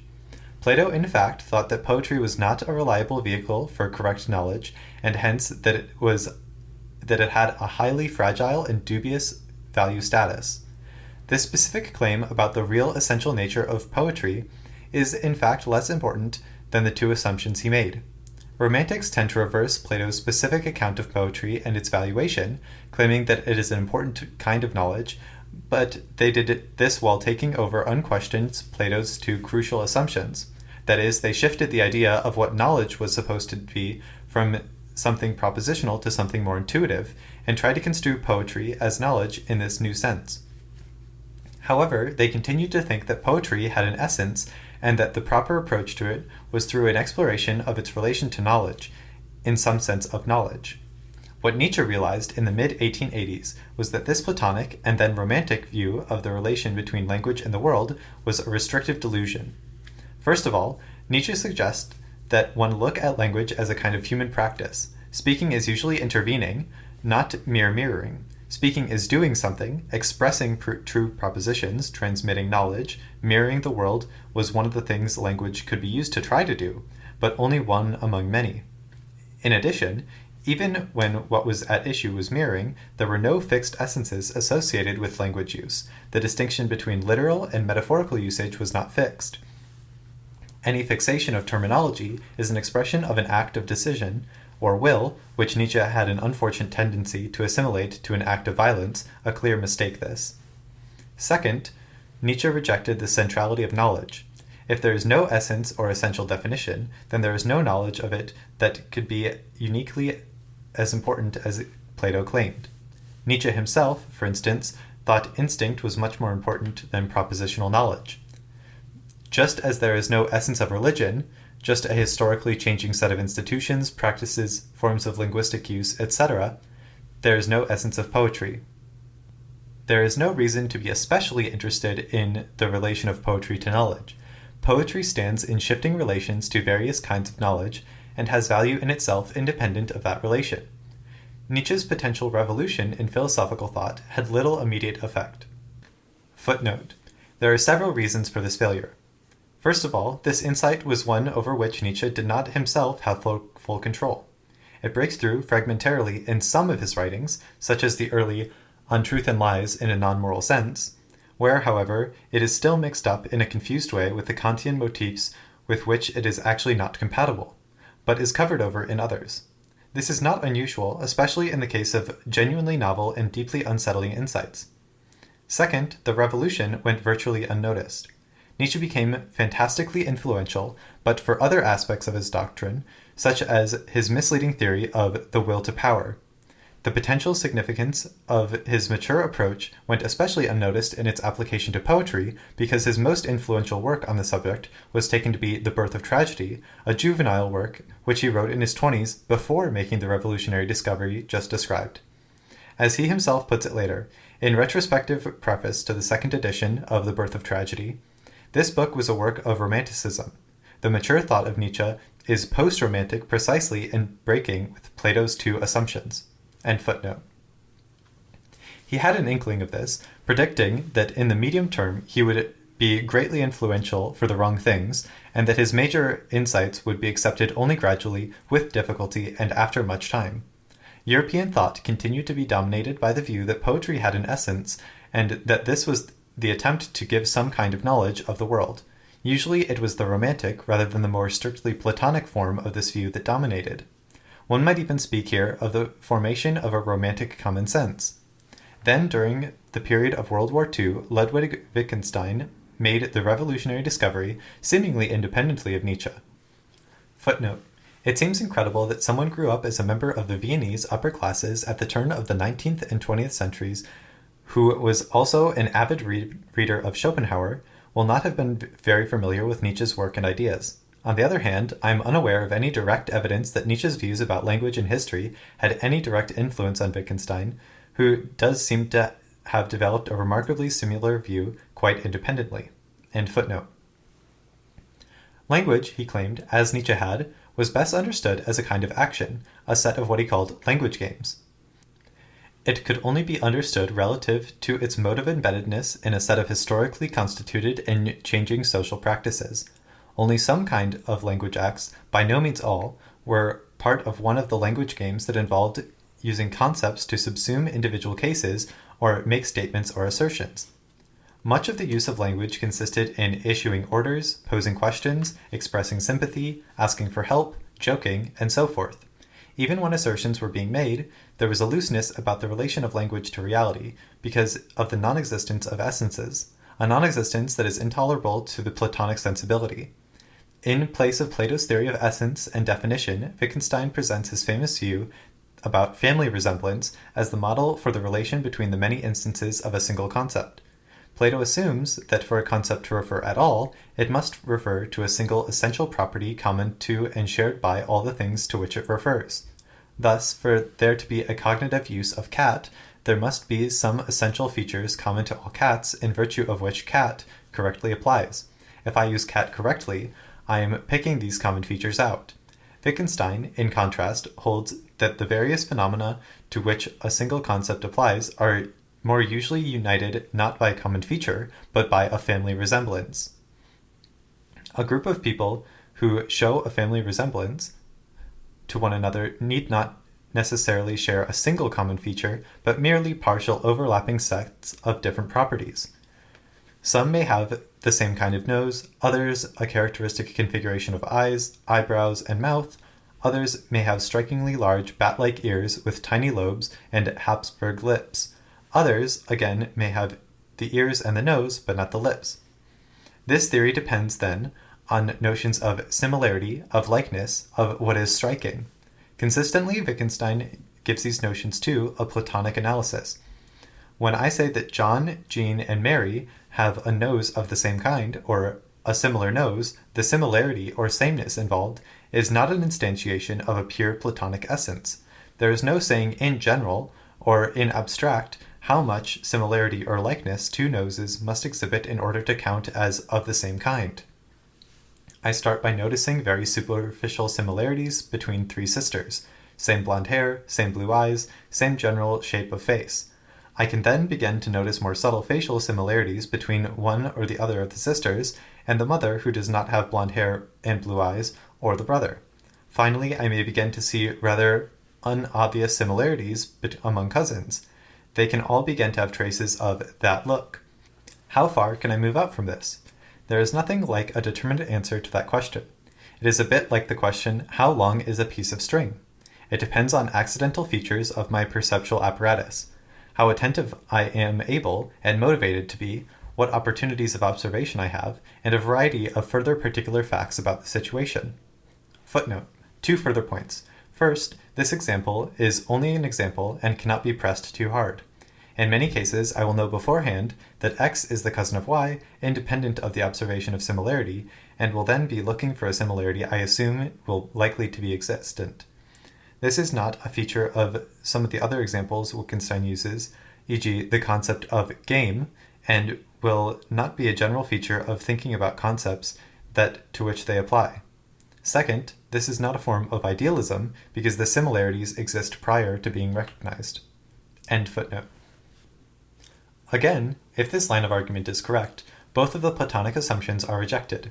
The right way to approach poetry is not to look for essential definitions, but to immerse oneself in the practices of listening to, reciting, reading, and writing poems. One will no doubt have very likely to start with readings most commonly accepted as poems and gradually learn how to go on. Which new poems one will add to the corpus of those one already knows will depend on a variety of factors, including in particular whether or not one is able to recognize some new phenomenon, text, performance, etc., as sufficiently similar to what one already calls poetry for it to count as poetry too. How much similarity of what kind something has to the existing things that form a particular canon that we call poetry is a matter of history, social practice, and decision, not of ontological compulsion. My paper, Poetry and Knowledge, in the spring/summer 2003 issue of Arion, was an attempt to draw some consequences from this philosophical revolution for the way in which we think about poetry. I assumed that this Platonic romantic conception still dominated thinking about poetry among a wide swath of opinion, so I decided to start from it, adopted it for the sake of argument, and gave it the best run I could for its money. I try out various ways of giving this claim substance and find them all wanting. At the very end, I sketch briefly a non-Platonic/post-romantic approach found in Nietzsche, and the sketch of an analysis of why this incorrect view could have persisted, human weakness, the metaphysical need, etc. Professor Glenn Most has recently expressed a number of reservations about my account. Footnote: Professor Most also objects to a number of inconsistencies in my account. I suspect that the impression of inconsistency may arise from my procedure. For most of the essay, I am arguing from a position which I don't myself hold, but which I have adopted for the sake of argument, the romantic view. I am trying out a variety of very different possible strands of argumentation, all of which I think fail. Many of these strands and the various interpretations I try to put on them are inconsistent with each other. As it were, that is not my problem, but an artifact of constructing a discussion which is dialectical, that is, taking over and presenting positions and arguments others might present, and following them out as far as I can. End footnote. I found his article puzzling because his main reservation depends on attributing to me a position I don't hold, namely the view that reading a poem provides no knowledge whatsoever, but is purely a source of pleasure and entertainment. In my original essay, however, I was concerned to make 3 points. First, contrary to what a number of philosophers from Plato to Heidegger believed, there is no fixed essence of poetry, but rather a shifting variety of practices in which different elements are present in different combinations at different times. The best approach to poetry, then, will be one that is similarly encompassing of diverse aspects. Sometimes poems make assertions or have truth values, and when that is the case, one can study these. The truth values of such assertions may be more or less relevant to other aspects of the poem or to the various ways in which we might wish to use or relate to the poem. Second, why accept the dichotomy, either knowledge or pleasure? Might there not be an indefinite number of further possibilities? Third, there is something repellently puritanical about the obsession some theorists have with the claim that poetry is essentially a form of knowledge and not mere entertainment. As against this, I claim that there is nothing inherently wrong with pleasure, and there would be nothing inherently wrong with an art that was merely entertaining. I am unable to see how any of these points, or the conjunction of all 3 of them, could be taken to imply that poetry is, or should be, a source of pleasure and entertainment only, which provides no knowledge whatsoever. Professor Most, in his reply, ignores most of my second and third points completely, so in what follows I will concentrate on the first. Because I have the strong suspicion that resistance to my thesis arises from confusing it with a number of other claims, let me try to clear the air. In saying that poetry is not essentially knowledge, I am not committing myself to any of the following highly unpromising theses. 1. Poetry can never be used to transmit knowledge. 2. Poetry never contains any true statements. 3.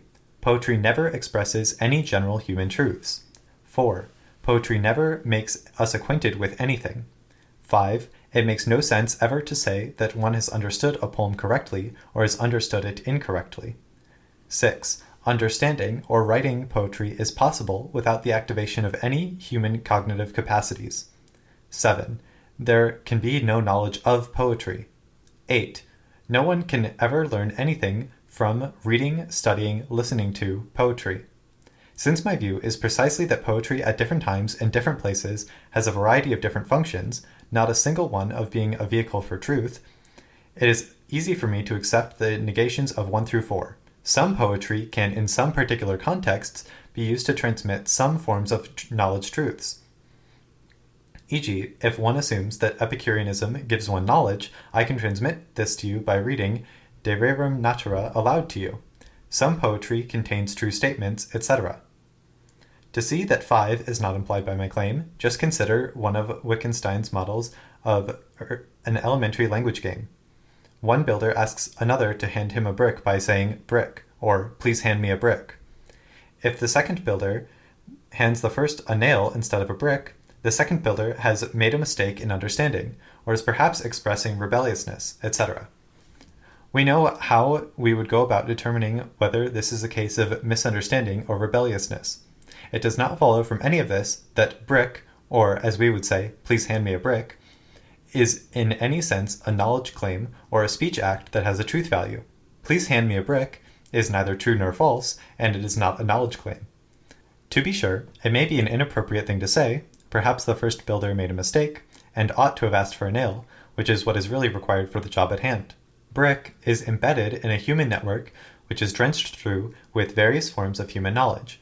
The knowledge of the language on both part of the builders, their knowledge of the trade, tacit knowledge they have built up about what to expect of each other. None of this amounts to saying that, please hand me a brick, is an assertion of a bit of knowledge rather than a request, which may, of course, be correctly understood or misinterpreted by the person to whom it is directed. Footnote. Of course, it can be an expression of the knowledge of the builder has of what is needed at the moment. Expressing something and asserting something are 2 different things, as are asserting something and presupposing something. See Raymond Geuss, Poetry and Knowledge. End footnote. Similarly, from the fact that I can understand or interpret a poem incorrectly, it does not follow that it is a vehicle of knowledge. Footnote. In the example of the request of the brick fails to convince, think of a question. In ordinary parlance, the sentence 2 plus 2 equals 4 is distinct from how much is 2 plus 2. In the first is an instance or a vehicle of knowledge in the way that the second is not. This issue is completely distinct from A, the issue of whether both of these do not presuppose certain forms of knowledge, of course they do, knowledge of English, and B, the issue of whether it is possible to say one has understood each of these two sentences correctly or incorrectly. I can understand how much is 2 plus 2 correctly or incorrectly. That in itself tells me nothing about whether it is itself an instance of knowledge or an assertion of truth. If one says it is assertion of truth because it presupposes various bits of knowledge on the part of both the questioner and the person to whom the question is directed, for instance, knowledge of the English language, then that is correct, but one has changed the original terms of discussion in such a way as to make the whole issue trivial. End footnote. As far as theses 6, 7, and 8 are concerned, it is important, I think, to see that the issues they raise are also completely distinct from the traditional issue of what poetry is and how it is best to be understood and evaluated. Let me start with 8. In the course of his account, Professor Most formulates a fundamental tenet of the Romantic common sense. He writes that for several thousand years, very many readers of poetry have been convinced that they have learned something interesting and important from it, and seems to take this as some kind of argument for thinking that poetry is a form of knowledge. There are at least two difficulties with this. First of all, and trivially, the fact that many people for thousands of years have believed something does not make it true. For over 1,000 years, large numbers of people have believed they learned something interesting and important from the doctrines of Christianity, such as the Incarnation, without, despite the views of certain Protestant theologians, that being grounds to hold that these doctrines were true or that their apprehension of the doctrines was knowledge. Footnote. One might, of course, want an explanation for the persistence of a false belief. That is what I try to provide at the end of my essay with my references to the metaphysical need or in various Nietzschean doctrines. End footnote. Second, and much more importantly, from the fact that I can learn something from studying X, it in no way follows that X is a kind, instance, or vehicle of knowledge. It is a form of inference that I wish most vehemently to reject, because otherwise it would cause infinite confusion. Reading/studying Hamlet gives me knowledge, therefore Hamlet is a form, a kind, an instance of knowledge. This seems parallel to studying mathematics give me knowledge, say, of numbers, therefore mathematics is a form of knowledge. Why, though, assume that this is the relevant parallel rather than studying beetles gives me knowledge of bugs, therefore beetles are instances of knowledge, or studying the palms of people's hands gives me knowledge, say, of the variation of human pigmentation, therefore the palms of people's hands are knowledge. To move on to 7, not everything that can be an object of knowledge is thereby shown to be an instance of knowledge. I can have knowledge of rock formations, the meteorological conditions of a certain country, etc., which is as objective as anything is, without rock formation itself being in any way knowledge.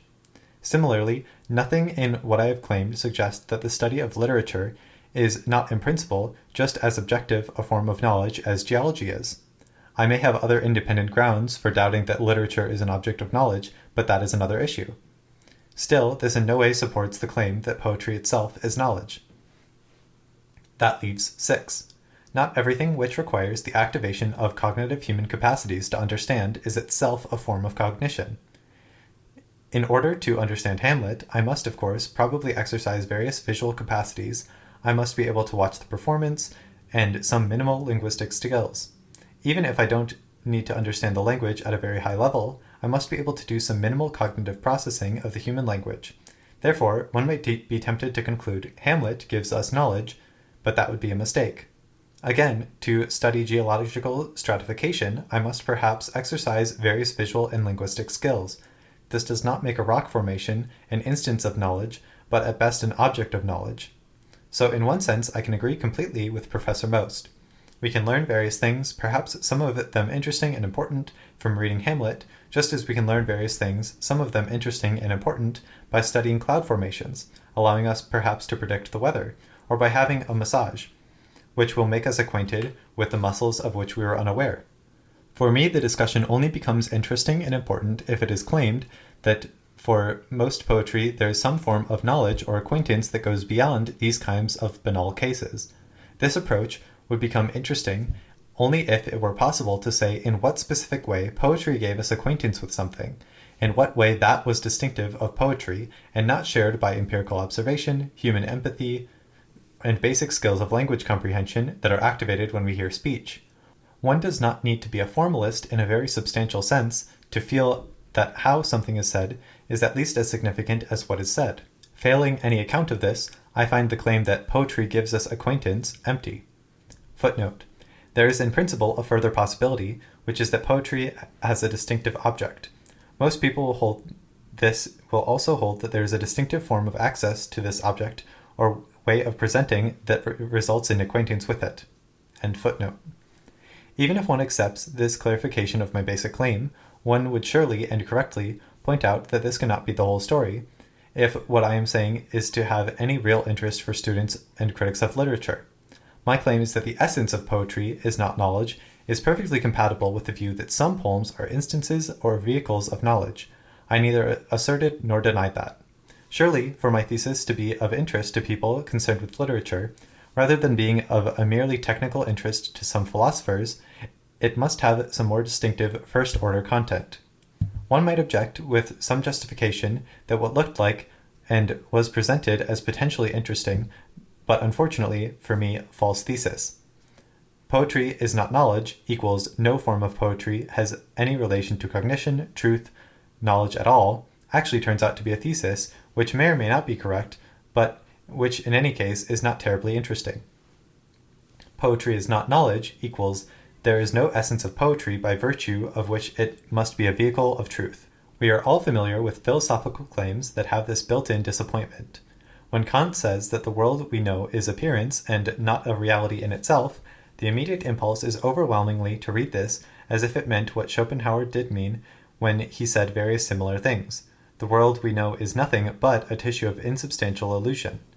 Disappointingly, it turns out that appearance is a Kantian technical term, which means roughly located in space and time and subject to categories such as causality, substance, and so forth.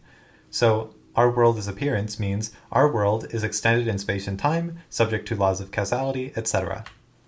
Wittgenstein at one point says that philosophical problems arise when language throws a party, i.e. when it steps outside the practical, everyday contexts in which it has a clear use and meaning, kicks over the traces, and begins to do silly things. This leads to errors and confusion. The only positive task for contemporary philosophy is to point out this fact and reduce language use to its practical context, a context in which it functions perfectly well. Philosophy, then, leaves everything as it is. I very explicitly do not wish to endorse this aspect of Wittgenstein. Why, though, should these apparently scholastic concerns about the definition, or the impossibility of giving a definition of poetry, matter for actual literary criticism? There are two related reasons. First, I think that there is room, in some cases, for distinguishing between correct and incorrect philosophical views, and whether one has a correct or incorrect general view should have an effect on one's actual practice in writing, interpreting, and performing poetry. Second, the issue of definition is the traditional locus of engagement for various evaluative issues. Part of the Platonic model is that the value of something consists in the extent to which it realizes its essence. If the essence of poetry is knowledge, the best poetry will be that which is truest. A good poem was one that did well what its definition prescribed, that is, was a good vehicle for knowledge. If the first of these reasons is right, I will also be calling on people to change their practice of writing, listening, reading, thinking, and speaking insofar as it concerns poetry. It would be too simple and completely uninformative to say poetry is not essentially knowledge, but in any given case you care to mention it is perhaps accidentally, but extremely important, knowledge. I am suggesting a turn away from the traditional practice of looking for a truth about the world or the self purportedly embodied in poetic works. I think that the search for truth in poetry distracts from much more significant things, the study of the expressive, formal, rhetorical, and pragmatic features of poetic language, including meter, rhythm, syntax, and figuration, the study of the social context, the study of genres, etc. I also hold that the reasons that arise from the search for truth tend to be exceedingly thin, etiolated, uninspiring, empty, and boring. For those who feel pained by the denial that poetry is knowledge, in any special or interesting sense, it will perhaps take a bit of the sting out of the claim to note the parallel with music. Traditional Western music is a possible object of a highly articulated science. One can explain what a diminished seventh chord is in such a way as to distinguish it from a minor third. One can recognize a certain progression as Dresden Amen. One can analyze the number of voices present in a piece, locate strenti, etc. From the fact that there is a highly structured quasi-scientific knowledge of music, it does not follow that a given piece of music is itself an instance of knowledge of the world, or of anything else. Schopenhauer was wrong to think that music gave us quasi-cognitive, immediate access to reality. Similarly, I can give a highly technical account of the metrical structure of certain kinds of poetry, even discovering things about it of which those who practiced the form were probably not themselves consciously aware, such as Porson's bridge in iambic trimeter. Music, however, is not knowledge, although there is knowledge of music, and the understanding and production of music requires activation of highly complex human cognitive faculties. It does not follow from the fact that music is not knowledge that it is not of great importance. Footnote. Note, I am not saying here that poetry is just like music. See Adorno, Fragment about Music and Language. End footnote. Precisely the structured release from linguistic discursivity, the practical imperatives of action, and acquaintance with real or imaginary people and things can be experienced as pleasurable and significant. In conclusion, let me explain my basic intention in a slightly different way, which may make it easier to understand for those who have had difficulty with the first formulation in poetry and knowledge. Imagine a very pious Protestant scholar who wished to write a history of visual art in the 20th century from the point of view of a theology based in the literal interpretation of the New Testament. Footnote. The account I give here is deeply influenced by Max Weber's discussion of meaning and interpretation in the study of history. End footnote. Every artist, movement, and work should be discussed in relation to the Christian good news. Of course, one could do this. It is not impossible. Such a work might well contain a lot of highly interesting, insightful analysis, perhaps for instance of paintings by Rolt, and it needn't contain any errors. However, much would be liable to be left out.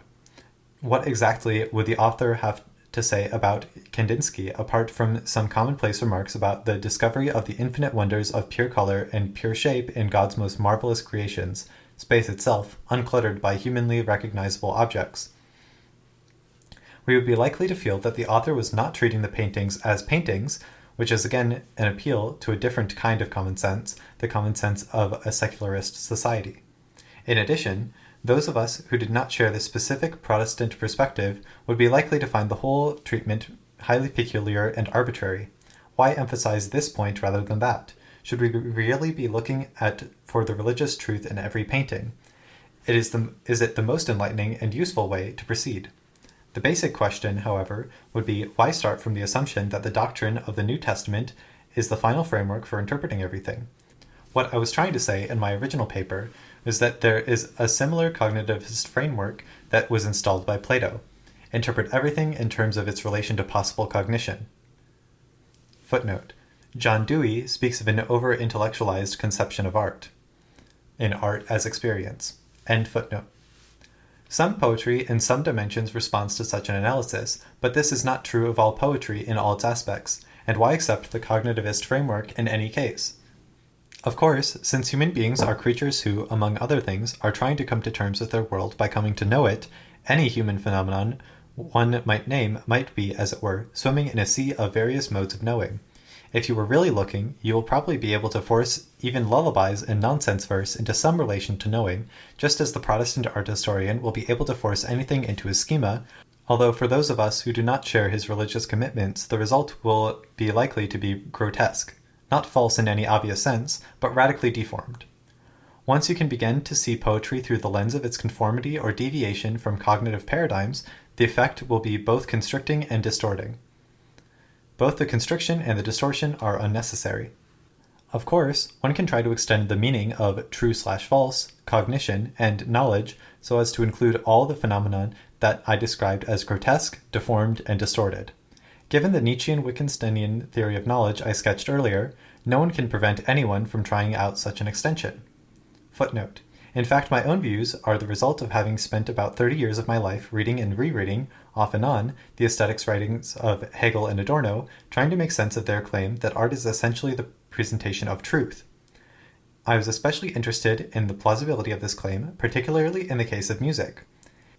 In two papers, Art and Theodicy and Form and the New, in Adorno's Vers und Musik informelle, both published as chapters of my Morality, Culture, and History, I tried to explain this claim as plausibly and sympathetically as I could. My present view is that one can torture the terms true, cognition, knowledge into shape so that the required statements, art presents the truth, art is a form of knowledge, come out true, but 1, they have then departed so far from ordinary usage that these statements are uninformative, and 2, using them requires accepting an enormous metaphysical apparatus that one can have strong reservations about on other grounds. For a good introduction to the strand of aesthetics I have in mind here, see Max Patterson's superb Adorno's Aesthetics of Music. End footnote. There is no clear ontological boundary between day and night. There is not, that is, a particular moment at which day ceases and night begins, but it does not follow from that there is no difference between day and night. At a certain point in the past, people might have argued that the correct extension of bridge reaches exactly thus far and no farther, so you can't call the piece of wood on a cello its bridge. The OED gives 1607 as the first occurrence of the word bridge in its specifically musical usage. This argument might, then, have been plausible in the 15th century AD and no longer plausible in the 17th. The reasons for this change will have been very complex. The Nietzschean Wittgensteinian theory of language does not imply that in language usage anything goes, or that any extension of the usage of a term at any time is realistically possible and illuminating. Rather, it implies that argumentation about the usefulness of such extension is contextual, and boundaries are unclear. We understood very imperfectly the conditions that must be satisfied for a new extension to establish itself. Social habit most likely plays an important role. What I find striking is that we have a social habit among a large group of people professionally interested in the study of art, who in the wake of Romanticism have had an interest in this extension, and yet we can see that it hasn't worked. It adds nothing and sows confusion. Nietzsche and Wittgenstein invite us to expand our horizons and throw off certain puritanical and constricting illusions. I know that this freedom can seem terrifying. There can be gripping, imaginative constructions that cannot be disciplined into structures of knowledge. But if we can face down this terror, that can lead to genuine liberation of the human spirit. I invite all those who hold on to the more repressive forms of the poetry is knowledge ideology to free their minds instead. Chapter 13. Thucydides, Nietzsche, and Williams. Who is a better guide to life, Plato or Thucydides? Given this choice, virtually all of European philosophers for the past 2,000 years would have chosen Plato. Indeed, one might almost say that to exhibit this preference defines what it is to be a philosophically minded person in the traditional mold. Plato has fascinating things to say about the human soul as an entity composed of parts that can conflict, about the nature of knowledge and the authority it should have in human life, and how human excellence is related to the demands imposed on us by the necessity of living together. Even more significantly, Plato has presented all philosophers since his time with the model of what it is to have a philosophy at all. It means having a systematically interconnected, abstract overview of and position on all the important features of human life, which is argued for and justified in, purportedly, absolutely general terms. How could anyone think that the narration of a highly specific sequence of events that took place very long ago involving small groups of technologically rather primitive people squabbling in an obscure corner of the Balkans could conceivably compete with Plato's glorious project? In the late 19th century, Nietzsche broke radically with this founding assumption of Western philosophy. He did this not by developing one line or another of argument against Plato, but merely by raising the question about Plato's presumed self-evident superiority over Thucydides in a way that revealed that there was an issue of real philosophical substance and significance in the relation between the two on which it was possible to disagree. One way in which a philosopher can be original, Many would say the most profound way in which a philosopher can be original is not by giving an ingenious or particularly well-grounded or especially convincing answer to a pre-existing question, but rather by asking a novel question or finding an issue where no one before has seen one. Thus, Nietzsche thought it was one of his strongest claims to originality that he, for the first time, explicitly and persistently asked questions like, "What is the value of our morality?" or "Why do we assume that truth will always be of greater value than error?" and did not simply presuppose that the value of truth and morality was self-evident. Nietzsche found Thucydides more illuminating about human life than Plato for two reasons. First, he held that Thucydides had an unprejudiced theoretical sympathy for, and hence understanding of, a much wider spectrum of possible human motivations than Plato had. All the characters in his history are allowed to exhibit the highest possible intelligence, clarity, and rationality in pursuing their respective enterprises, regardless of the judgments representatives of conventional morality could make on them. Socrates, however, dragged moralizing into science, and Plato followed in his wake. Such moralizing, Nietzsche thought, was a result of weakness, of a deep-seated inability to bear looking at the facts of the world in the face. It crippled Plato intellectually and prevented him from ever developing that most highly prized of Nietzschean traits, Tatsachen, a sense for facts, that steely realism that is so abundantly evident on every page of Thucydides. Footnote. I note in this passage Nietzsche does a little rhetorical counter-moralizing himself, calling Plato not merely a weak and unable to face the facts, but a coward in the face of reality. Needless to say, for reasons some of which emerge later in this essay, I do not think there is anything incoherent about this. At least one very important strand in Nietzsche is by no means opposed to any form of morality, but rather seems devoted to constructing a more realistic morality than that of Plato and the philosophical tradition. End footnote. Characters of whom Plato ethically disapproves, such as Thrasymachus or Callicles, are always shown in his dialogues to be confuted by Socrates. Vicious people, however, as we all know, do not always lose the argument. What Plato takes to be morally reprehensible behavior must, he thinks, finally be a form of irrationality that is self-defeating, and this puts such narrow limits to his ability to understand humans that it renders him unfit to be a serious guide to the world in which we live. Another way of putting this might seem to be the claim that Plato could not have written such a characteristically clear-sighted, analytically rigorous, and uncompromising Thucydidean text as the Melian Dialogue.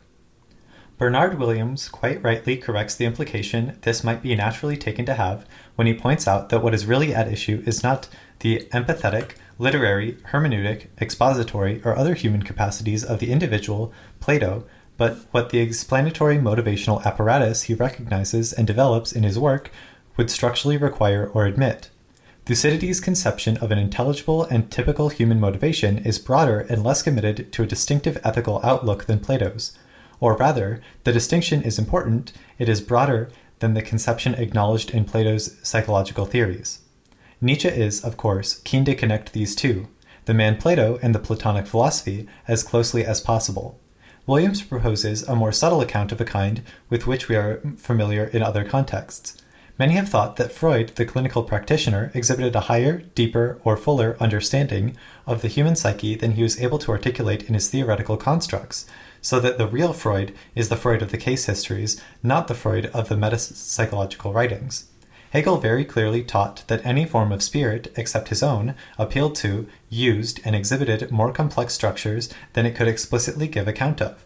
So similarly, one might try to claim, Plato was, after all, an extraordinary literary and philosophical genius who was capable of even apparently deeply unplatonic performance of depicting Alcibiades in Symposium as attractive. It may be well the case that he exhibited in his dialogues, although he could not articulate, a much more subtle, flexible, and insightful practice of philosophy and understanding of human nature than his theories would have allowed. It was, of course, Plato's theories that were historically more influential than his practice, so in one sense, it makes perfect sense to focus on them. The situation here is further complicated by Nietzsche's claim that he had a low opinion of Plato's literary and stylistic gifts. This, however, is such an extraordinarily obtuse or willfully perverse judgment that one suspects it must be a pose adapted for some strategic purpose or simply for effect, as when Nietzsche claims to prefer the music of Bidet to that of Wagner. If Nietzsche really did find Plato boring, then perhaps there is simply nothing more to say about this particular lapse in his part, but there are clear ways, or at any rate the germs of ways, in which one could come to a very different judgment of Plato within a basically Nietzschean way of looking at the world. After all, in The Birth of Tragedy, Nietzsche emphasizes that tragedy in some sense killed itself. Euripides was the main executioner with some help from Socrates. Tragedy, however, one could argue, was only really dead when it was replaced by something else. In one sense, what replaced it was Socratic rationalism and its extension, what came to be Western philosophy, but the process by which the replacement was effected requires a deeper account of how it took place than is often given. Excitable Hellenistic youth did perhaps turn its back on the theatre because it had become boring, but this does not yet explain why it chose to embrace the chaste and austere delights of linguistic analysis, logical argumentation, and potentially the life of reason instead. As Plato clearly realized, see the Symposium, the erotic fascination Socrates exercised during his life had something to do with this, but Nietzsche adds to this observation about the important role the image or the picture of the dying Socrates played. Plato was enchanted by Socrates and threw himself down before this image, and this quasi-erotic, quasi-religious bondage had significant historical consequences. As Nietzsche puts it in Human, All Too Human, it is by no means an idle question whether Plato, if he had remained free of enchantment by Socrates, might not have found an even higher type of philosophical man, which is lost to us forever. When one looks at the period before Plato, one seems to be gazing into a workshop of forming such types. While the emphasis here is on Plato finding a type of philosopher, as if it were like a block of stone already roughed out for a statue in a mason's yard, simply needing to be discovered, this almost certainly underestimates the active shaping that would be required if the rough-hewn original were to be finished off, taken out of the shop, and set up so as to attract the appropriate continuing attention. There is a sense in which the image of Socrates is a fetish which Plato himself is at least partially created. Socrates' impact, Nietzsche tells us, was in fact so overwhelming that in order to tolerate him, Plato had to transform him to produce a very free portrait, a picture of Socrates that suited Plato. To present Socrates, whose life was essentially devoted to conducting private conversations with individuals, as a figure who dies in some sense heroically because of his commitment to the life of reason, requires at least minimal artistic structuration and stylization of the material of a human life provides. Only when this image of the death of Socrates supplants those of the deaths of Patroclus, Ajax, and Hector can reason really take over from myth, and Western philosophy succeed tragedy. Philosophy, as we know, it established itself as a continuing presence in Western culture partly because of his dialogues. Plato was able to embody the erotic charge of Socrates in a striking image that transmitted it down the ages and hooked successive generations on the dialectic. This can be seen as a kind of artistic creation, a skilled production of highly and long-lastingly effective shine, and it would, then, seem perfectly possible to find this achievement neither boring nor lacking in artistic merit. The antecedent moralization of the basic categories in Plato's theory of human psychology vitiates his own positive ethical proposals. If he really has merely smuggled a set of tacit moral assumptions into his basic psychology, then it is not surprising that he can victoriously draw them out again as conclusions. To the extent to which Plato, and most philosophers after him, have done this while pretending to be engaging in some kind of disinterested inquiry, they are violating their own ostensible standards of good faith, truthfulness, and non-circularity of argumentation. Nietzsche's second reason for preferring Thucydides concerns the issue of optimism or pessimism as the appropriate human attitude towards the world. Nietzsche correctly diagnosed the philosophical tradition as deeply optimistic. Footnote: Nietzsche thinks this is part of the legacy of Socrates. End footnote. This optimism had several related aspects. First of all, traditional philosophers assumed that the world could be made cognitively accessible to us without remainder. It is in principle possible to come to know any part of the world as it really was. Second, they assumed that when the world was correctly understood, it would make moral sense to us. Third, the kind of moral sense which the world made to us would be one that would show it to have some orientation toward the satisfaction of some basic rational human desires or interests, that is, the world was not sheerly indifferent to or pervasively frustrating of human happiness. Footnote: Note that there are three distinct ideas here. A. The world makes some kind of sense. B. The world makes moral sense. And C. The world makes a kind of moral sense in which human needs and at least some human aspirations have some standing. End footnote. Fourth, the world was set up so that for us to accumulate knowledge and use our reason as vigorously as possible will be good for us and will contribute to making us happy. Finally, it was assumed that there was a natural fit between the exercise of reason, the conditions of a healthy human individual development, and the demands of individuals for satisfactions of their needs, interests, and basic desires, and human sociability. Nature, reason, and all human goods, including human virtues, formed a potentially harmonious whole. Footnote. One of William's principal teachers, Isaiah Berlin, was a subtle analyst and highly outspoken critic of precisely this strand of traditional moral thinking in all its forms. See his 4 essays on liberty. End footnote. There was one human state and one course of human development which was correct, or as Aristotle put it, natural for us. Natural human development would lead to a full development of human rational capacities. This, in turn, would make humans disposed toward socially desirable forms of conduct and also individually and collectively happy. Over the last 2,000 years, there have been different accounts given of what correct or natural means, and there have been any number of minor reinterpretations of and deviations from the above scheme. But the basic structure of philosophy is centered around the claim of a harmonious fit between what is rational, what is good for us, and what is good for our society has been widely retained. If one excludes a few Gnostics, the odd skeptic, the marginal figures like Schopenhauer, few philosophers or religious thinkers in the West have not been guided by it, at least as a tacit ideal. In one respect, the rationalism of Socrates is, however, peculiar.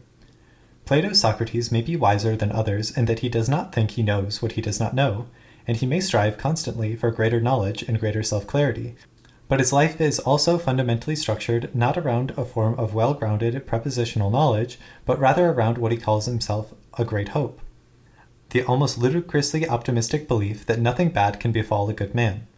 If Plato's account in Apology, Crito, and Phaedo is to be believed, in the last days Socrates refused to save himself by availing himself of existing possibilities, of avoiding conviction and the death penalty, and then of escaping from prison, and succumbed to bouts of preachiness during which he exhorted his companions to be of good hope.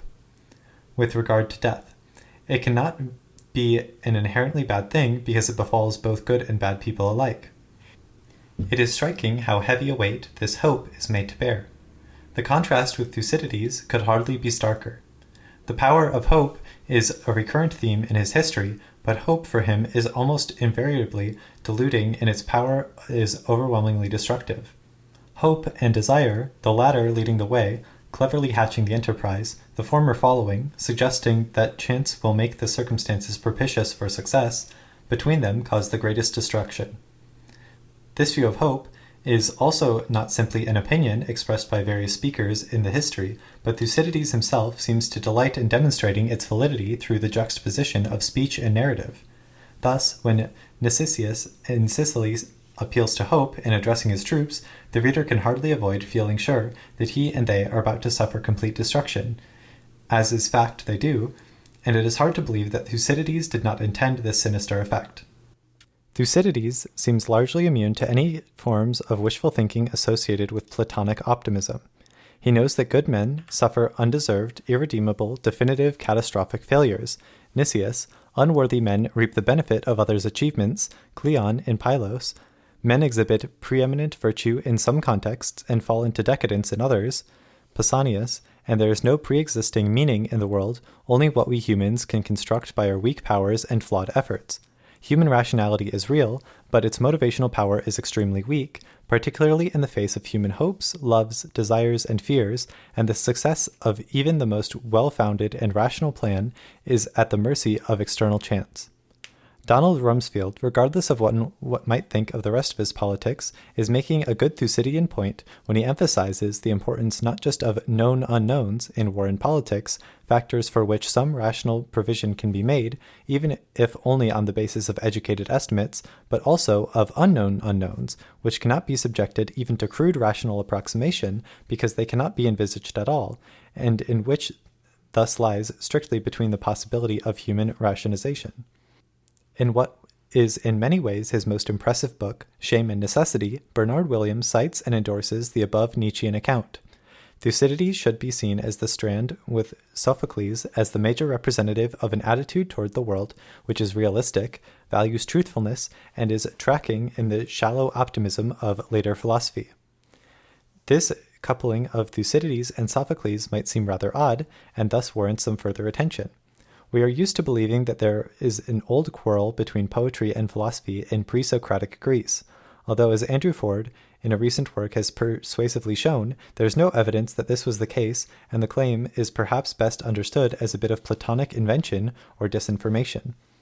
In the original published version of The Birth of Tragedy, Nietzsche accepts this bipartite structure of the argument, although, of course, he wishes to reverse Plato's valuation and argue for the superiority of poetry over Socratic philosophy. Thucydides, who might have been thought to represent a third option, is not even mentioned in Nietzsche's text. After the publication of The Birth of Tragedy, however, Nietzsche does seem to have gradually become aware of reading the history of Greece simply through the lens of the struggle between Homer/Sophocles on the one hand and Socrates/Plato on the other, leaves out something important.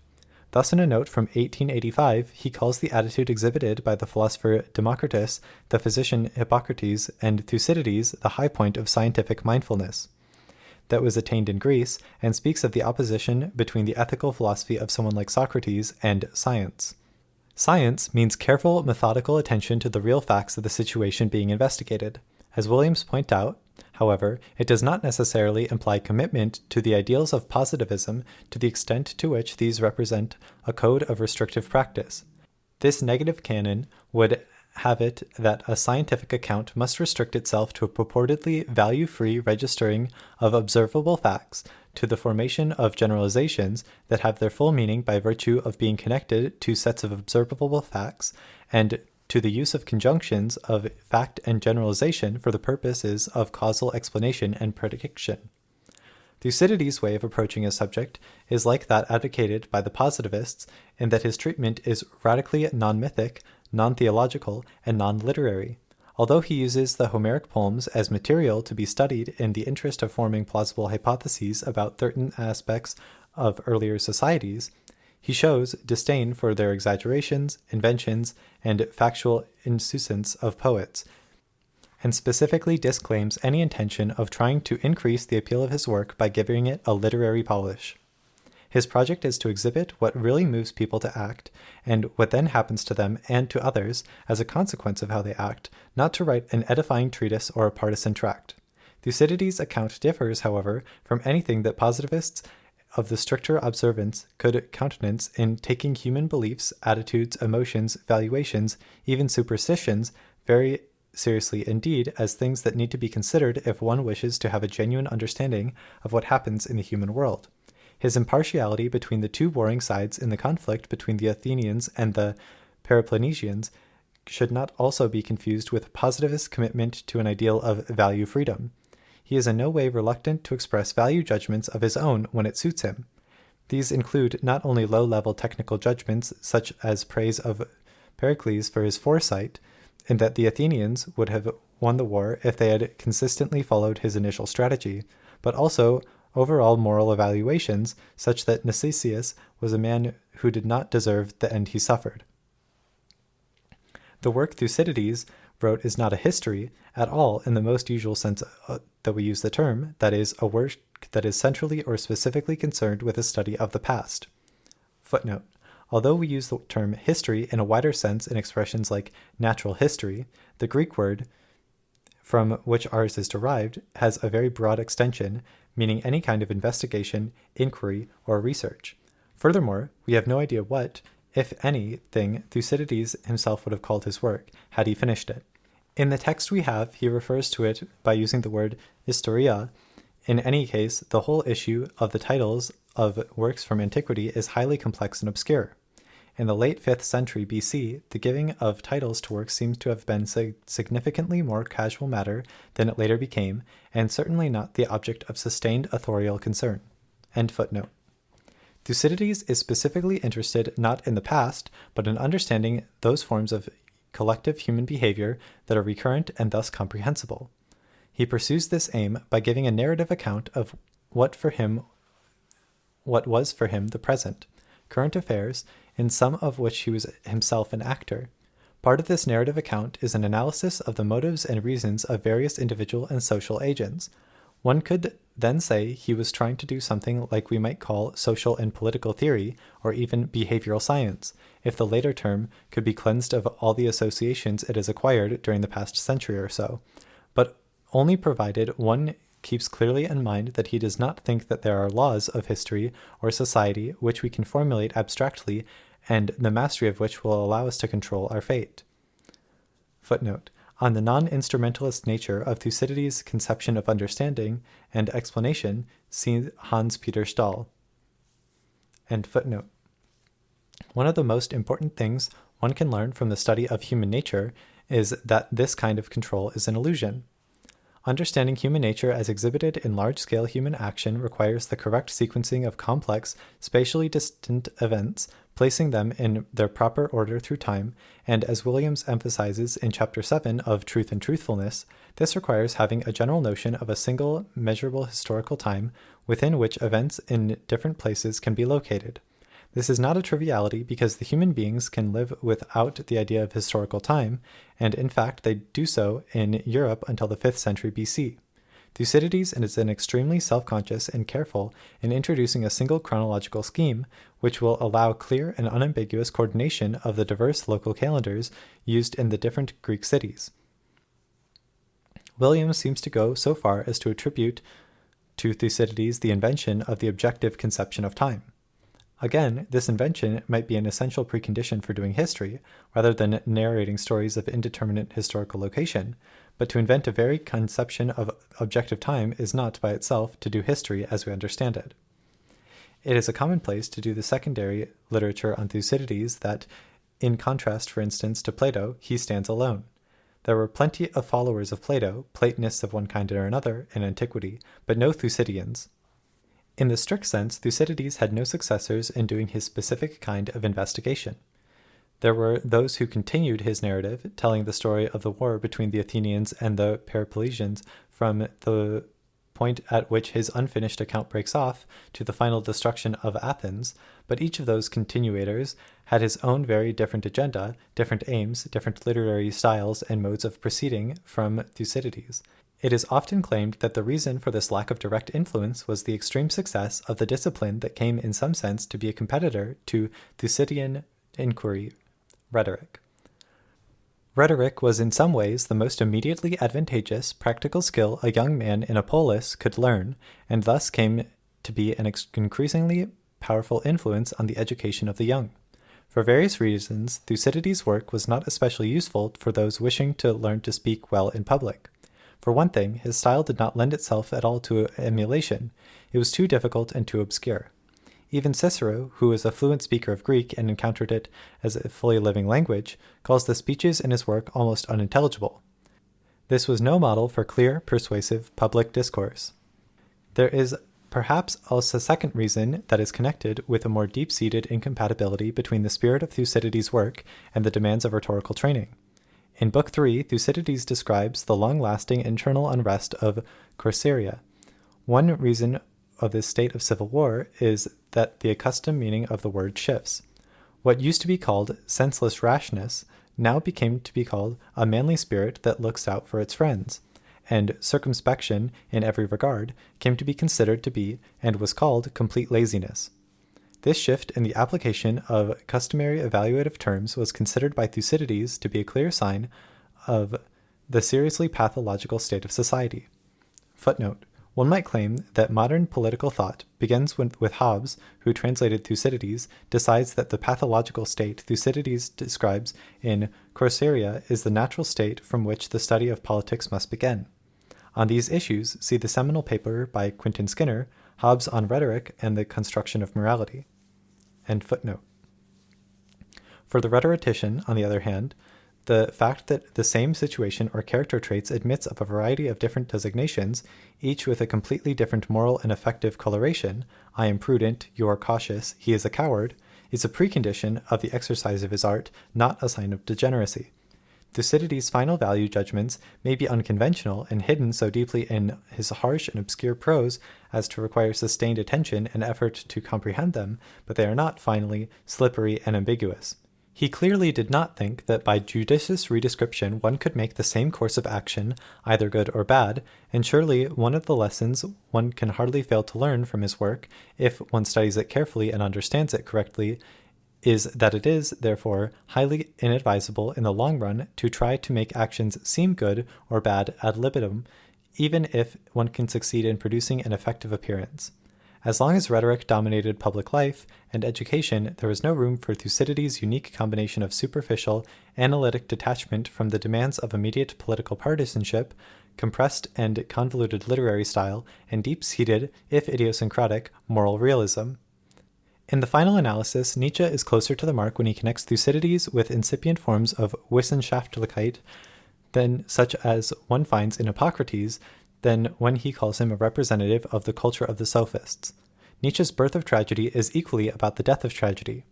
One might think a more complete account of the crucial period between the middle of the 5th and the middle of the 4th century BC, when so many of the most characteristic European modes of thinking became visible, would require, as a supplement and pendant to the Birth of Tragedy, a treatise on the murder by starvation of early Greek Wissenschaftlichkeit.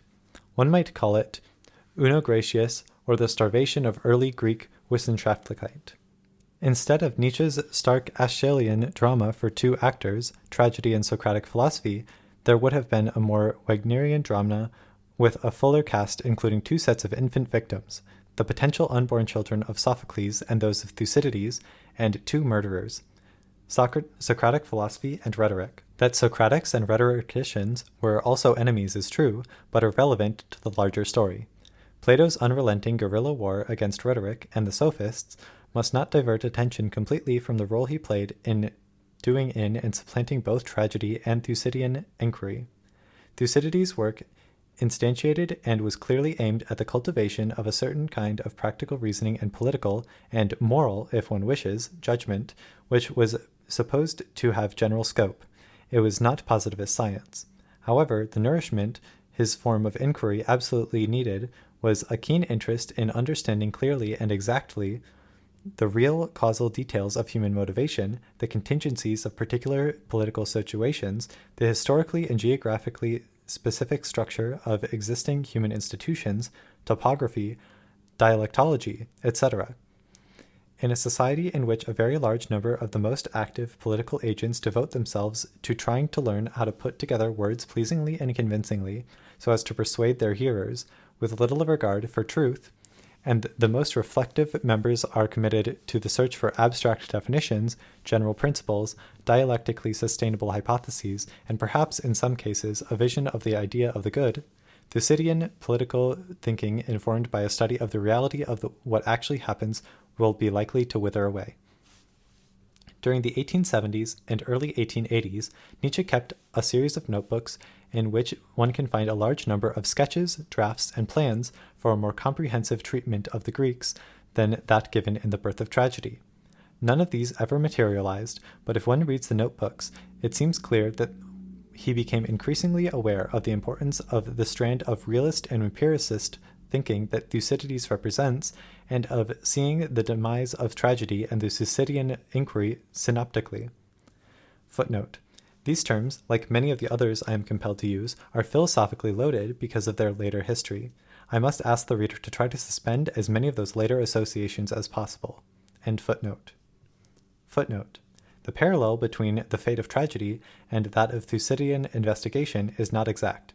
For instance, tragedy was a long-established institution with religious roots and an important civic aspect, which was supported by public funds.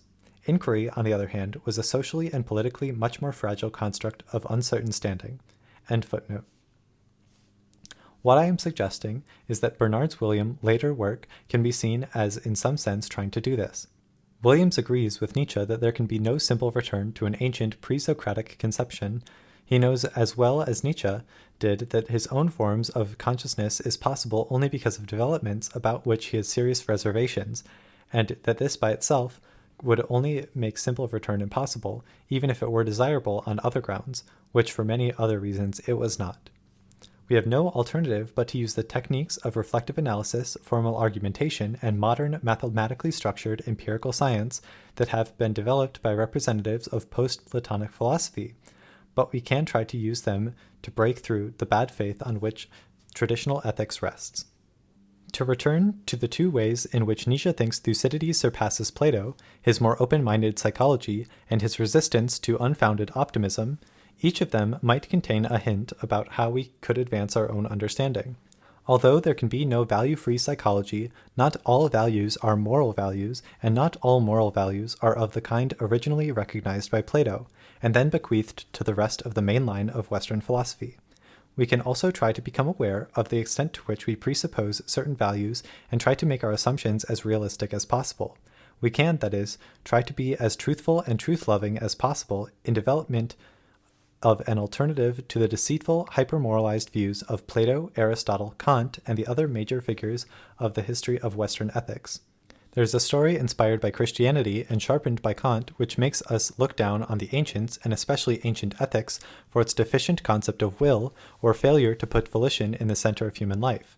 A complementary story, presented in a classic way by one of William's predecessors as Sather's lecturer E.R. Dodds in his book The Greeks and the Irrational, denigrates ancient Greek culture as one based on shame, the highly primitive reaction to the loss of faith vis-a-vis one's compeers, rather than on guilt, which is considered to be a more sophisticated and morally sensible reaction.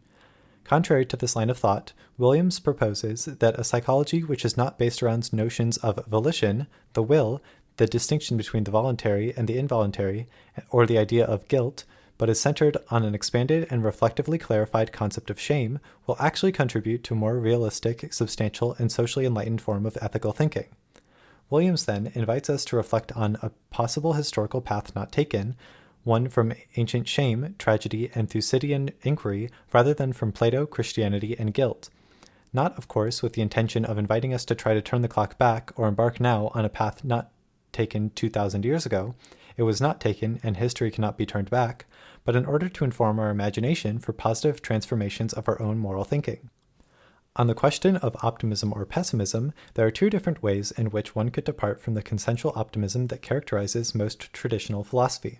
First, one could think that the world has a positive structure, perhaps imposed on it by a malicious creator god who delights in tormenting humans or who set it up in order to thwart essential human aspirations. The second view is that there is no inherent, discernible purposive structure, sense, or meaning to the world at all, and no guarantee that the items in the optimist package, rationality, individual happiness, natural human development, socially desirable action, are all compatible. Do you think either that these items are set up as to cohere, or that they are, by nature, ineluctably fated to conflict in an unresolvable way? To be either an old-style philosophical optimist or a dogmatic pessimist is to be prey to notions that are theological in their origins and implications. When Nietzsche wrote that Hellene was neither an optimist nor a pessimist, this is what I assume he meant, and no Hellene could illustrate this more exactly than Thucydides. As Williams puts it, the world is not intrinsically shaped to human interests, either for good or ill. This is a bleak view only relative to a set of exaggerated expectations about how the world ought to make sense that are themselves highly questionable. None of this at all suggests any serious form of Cartesian skepticism about our knowledge of the world, the existence of truth, the importance of truthfulness, or our ability to make sense of our world and our lives as opposed to discovering a pre-existing meaning in the universe. This is the burden of Williams' final book, Truth and Truthfulness. Of course, we can know all sorts of things, and the very project of criticizing Platonic Aristotelian Kantian tradition in ethics would be impossible without the apparatus of systematic inquiry and the evaluation of cognitive claims which philosophy, and latterly also science, have done so much to develop. There are some universal materials out of which particular human ethical conceptions are constructed, and Williams believes that there is no special problem in claiming that we know this or what those materials are. However, he also holds that, contrary to what Plato and Kant thought, investigation of these universal materials alone will not throw adequate light on any particular concrete form of human ethical thought, because there is no unique path from these materials to any particular historical conception. A more traditional philosopher would be inclined, I think, to suggest that this is merely a limitation, not an invalidation of the claim to preeminence of strictly philosophical analysis. Abstract philosophical accounts give only an outline, which of course needs to be filled in empirically, but this outline is a delineation of what is essential. Williams, I think, would have rejected this suggestion.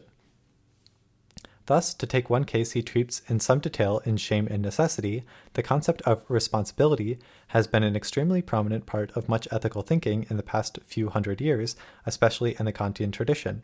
This concept puts together a number of different elements which refer to universal features of human action, facts about causation, human intention, social needs for predictability, etc. There is, however, no unique way to put these elements together into an ethical or legal concept of responsibility. There is not, and there could never be, just one appropriate way of adjusting these elements to each other, as we might put it, just one correct concept of responsibility. In different circumstances, we need different conceptions. The particular way in which the elements are connected will depend on a substantive, or if one wishes to use the term, an essential way on the particular social structure, political institutions, and vagaries of human history of the society in which the concept has arisen and is used. The history, sociology, and politics of the case do not simply fill in the details of the picture, they are the picture. This is the most important thing we can learn from Thucydides, and we can perhaps learn it more easily from him than from Plato. Given that our main source of knowledge about Socrates is through Platonic dialogues, it is not surprising that there is a tendency to treat Socrates-Plato as a single unitary philosophical personality. But, of course, in their better moments, everyone knows that this is incorrect. We have seen that Nietzsche accompanies a recognition of the duality throughout his account of the way in which Plato transformed Socrates. In Ethics and the Limits of Philosophy, Williams claims that the genuinely philosophical impulse is the Socratic impulse of questioning, in particular asking the question how one should live. This is presumably intended to imply the possibility of distancing oneself philosophically not merely from Socratic optimism, but also from the Socratic form of rationalism, especially as these are developed by Plato and the Western tradition. How then can this impulse be prevented from running away with itself and dissipating its energies in the sands of excessive abstraction, as it did in traditional forms of post-Platonic philosophy? At various points in The Birth of Tragedy, Nietzsche appeals to the ideal of a Socrates who makes music. In this essay, I have been trying to claim that Williams' later work is similarly inspired by the ideal of what we might call a Thucydides who philosophizes.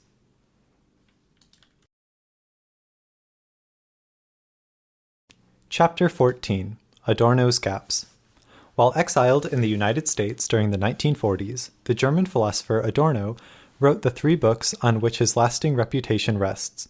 First, The Philosophy of New Music presented a remarkably Whiggish theory which set the terms of all his later and very extensive writings on art. Adorno believed that musical techniques developed historically more or less in the way in which industrial techniques and forms of scientific knowledge did. Over time, musical forms became more complex, more sophisticated and flexible, and more suited to their task of representing the truth about the world. He also believed in the convergence or parallelism between the historically progressive and aesthetically satisfactory. The only way to comprehend and evaluate a particular piece of music properly was to understand it formally and also to locate it in the history of music, and this history had to be read backwards, starting with the most advanced contemporary practice. Adorno had also been trained as a composer in Vienna by Alban Berg, and so it comes as little surprise that he thought the most advanced practice was instantiated in the Schönberg school. In particular, any form of neoclassicism, such as that represented by Stravinsky and his followers, was historically retrogressive, aesthetically deficient, and politically suspect. Given this general view, it would not be strange if Adorno had little interest in the ancient world. If, as he claimed, serious music starts in the 18th century, with perhaps an exceptional honorable mention for Bach, because that is as far back into the past as the reflected insight of Schönberg's music reaches out, one should not be surprised to find Adorno writing essays on Proust, Beckett, Stefan George, Valery, and Kafka, but exhibiting no equally detailed engagement with Heraclitus, Sophocles, Virgil, or Cataclys, or for that matter, with Walther von der Wolkenkeit, Dante, Rebeklas, Shakespeare, or Racine. The second of Adorno's major works, Dialectic der Aufklärung, written jointly with Max Horkheimer, to some extent, then, seems to violate this expectation in that it contains an extended interpretation of Homer's Odyssey. To be sure, this is systematically interpreted in a way that must be intentionally anachronistic as one of the earliest documents of bourgeois Occidental civilization, in which Odysseus is interpreted as the archetype of the bourgeois individual. But this kind of anachronism is the integral part of the basically Hegelian framework Adorno uses. All of Western history is a single story of increasing technical control over nature and concomitant enlightenment. Such control, however, is purchased at a very high price, which we have come systematically to underestimate, at the cost of self-repression, alienation, and the exploitation of inferiors in a social system divided into classes. In particular, the story of Odysseus and the Sirens is an image of the process of enlightenment. Odysseus gains knowledge, controls over nature, and aesthetic satisfaction, concretely, the ability to sail by the island of the Sirens while hearing their song, by virtue of self-repression, being bound to the mast, and by virtue of reducing his sailors to the status of temporarily mutilated slaves who must row with stopped ears. The title of the third book, Minima Moralia, recalls possible pseudo-Aristotelian Magna Moralia. Footnote. Adorno seems to have had a distinct penchant for this form of title. One of his last completed works uses it again, Onhe Lenbed Parva Aesthetica. End footnote. Although in the case of the pseudo-Aristotelian writing, Magna almost certainly does not express a judgment about the contents, moral writings on topics of great importance, but is a bookseller's or librarian's term referring to the sheer physical size of the rolls of papyrus or whatever, writings on ethical matters, format large. Footnote. Prima facie, it seems odd that of the three treatises on ethics in the traditional Aristotelian corpus, Eudemian Ethics, Nicomachean Ethics, and Magna Moralia, by far the shortest in total length, could have acquired the name The Large Ethics, but this has been plausibly explained by the fact that although the Magna Moralia is shorter overall, it is composed of only 2 books, each of which is thus over twice the length of an average book, e.g. of those books of Nicomachean Ethics. Adorno exploits the possible ambiguity of the Latin form of expression because he specifically intended this to be read both as tiny moral writings and writings on moral minutiae. Minima Moralia is tiny because it is a collection of just over 150 extremely short disquisitions, most of them only 2 or 3 pages long. In addition, the ostensible topics are not the grand topics of academic theorizing, the concept of a moral obligation, the goal of good life, or the role of universal rules in action, but such apparently trivial matters as whether doors have handles or knobs, publishers' advertising, the discovery of a well-preserved dinosaur in Utah, why one does not need a dictionary to read de Sade if one is a German speaker reading it in French, occultism, film, running, gift-giving, house guests, etc. The cultivation of the fragment or aphorism as a literary or philosophical form has a reasonably long history in German, and the idea that what Adorno calls mycology, the study of the seemingly trivial details of life, could be of great philosophical significance is one he took over from his 2 older colleagues, Ernst Bloch and Walter Benjamin. The best way to avoid the ideology-laden world of abstractions, they thought, was to cultivate sharp observation and spontaneous reaction to concrete objects and situations, to the apparently most banal and indifferent things, and Adorno, for the most of his life, tried to follow this policy. This is connected with Adorno's attempt to break with many of the traditional ways of doing philosophy.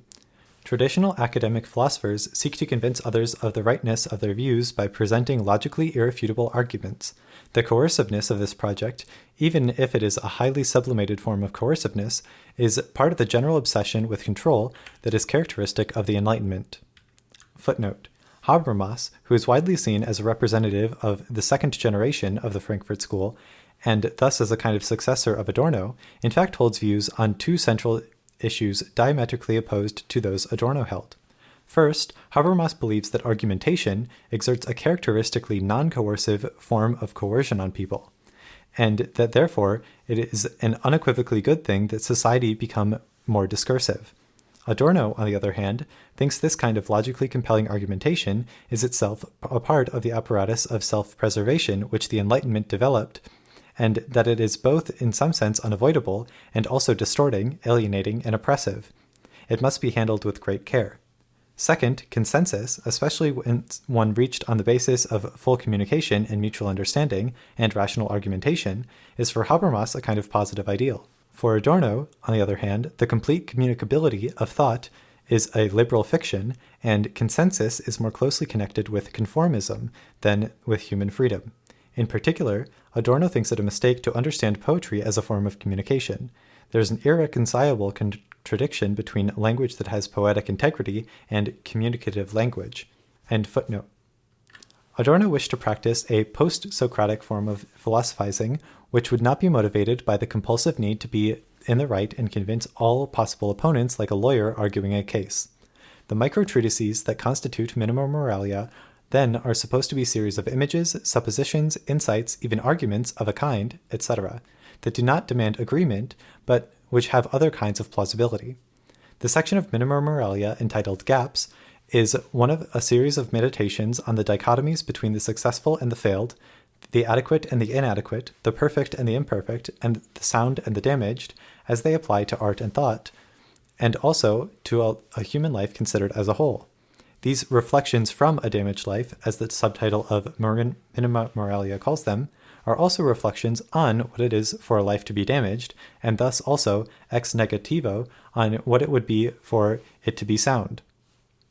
To put it this way is not incorrect, but suggests a more detached and even-handed attitude towards the success or failure of a human life than will survive a careful reading of any of Adorno's works.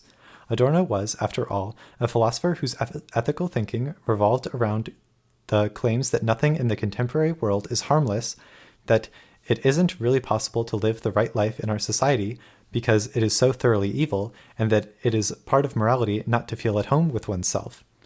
When Adorno describes the relation of mutual envy that existed between Schönberg and Berg, Schönberg envying Berg in his public successes with Wozzeck, and Berg envying Schönberg in his numerous public failures, there is no doubt that officially Adorno stood with Berg on the side of the prima facie superiority of failure.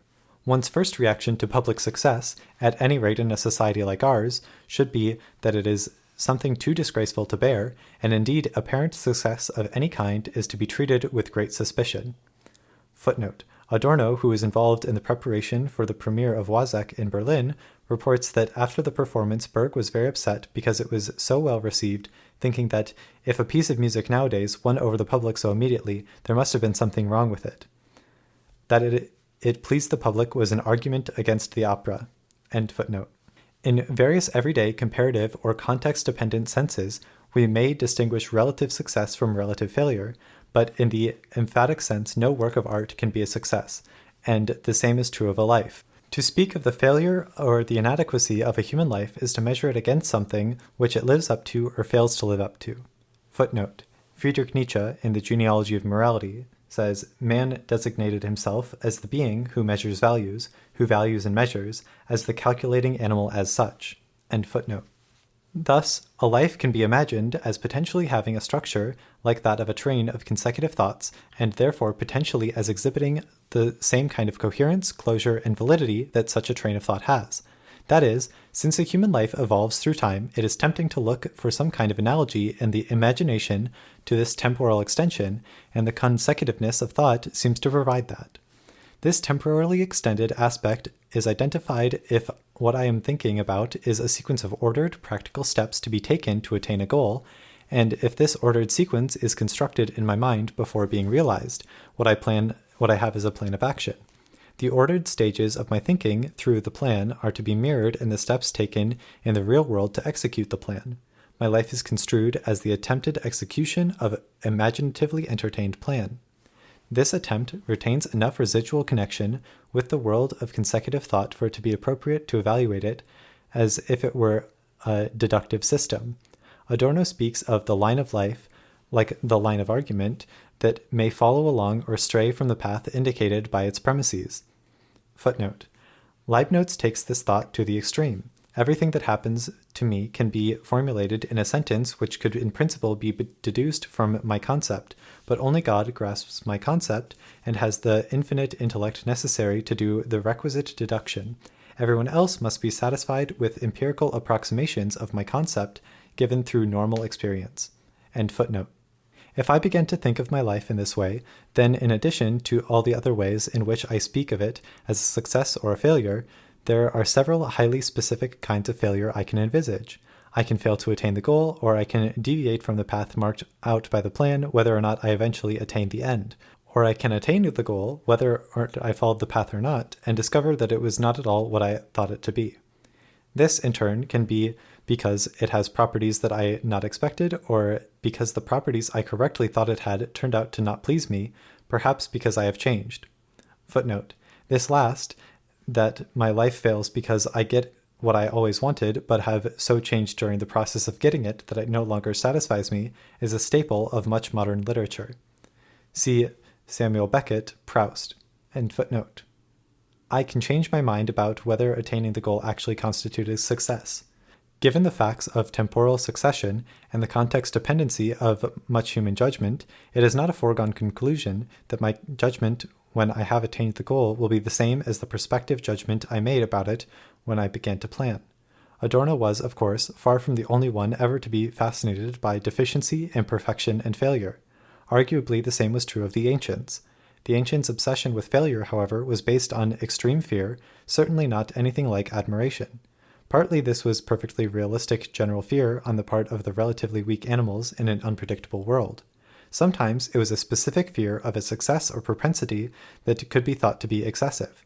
This kind of fear, too, can be empirically well grounded because in small face-to-face societies, the envy visible prosperity can provoke among the less fortunate is a serious danger, but in the case of the ancients, it is also partially took a form of paranoid fantasy that the gods would begrudge humans any signal successes that they might have.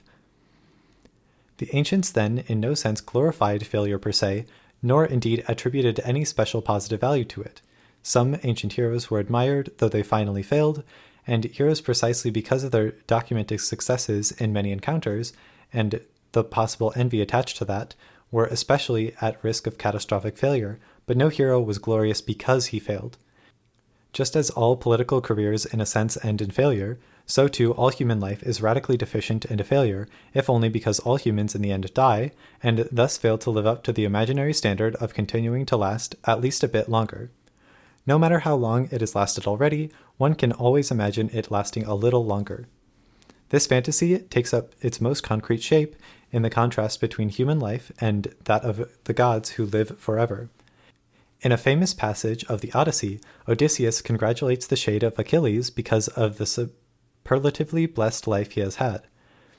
He was supremely honored while he was alive, and now in the underworld he is powerful among the dead. Achilles does not deny that his life on earth was all that Odysseus says it was, but now he is in Hades, and virtually any life on earth is better than the best life possible after death. Not only, however, is the end a certain kind of failure, death, common to all humans, but life and prosperity are highly precarious and unpredictable while they last. Croesus and Priam are the non plus ultra of success and happiness, wealthy, established, politically overwhelmingly powerful men.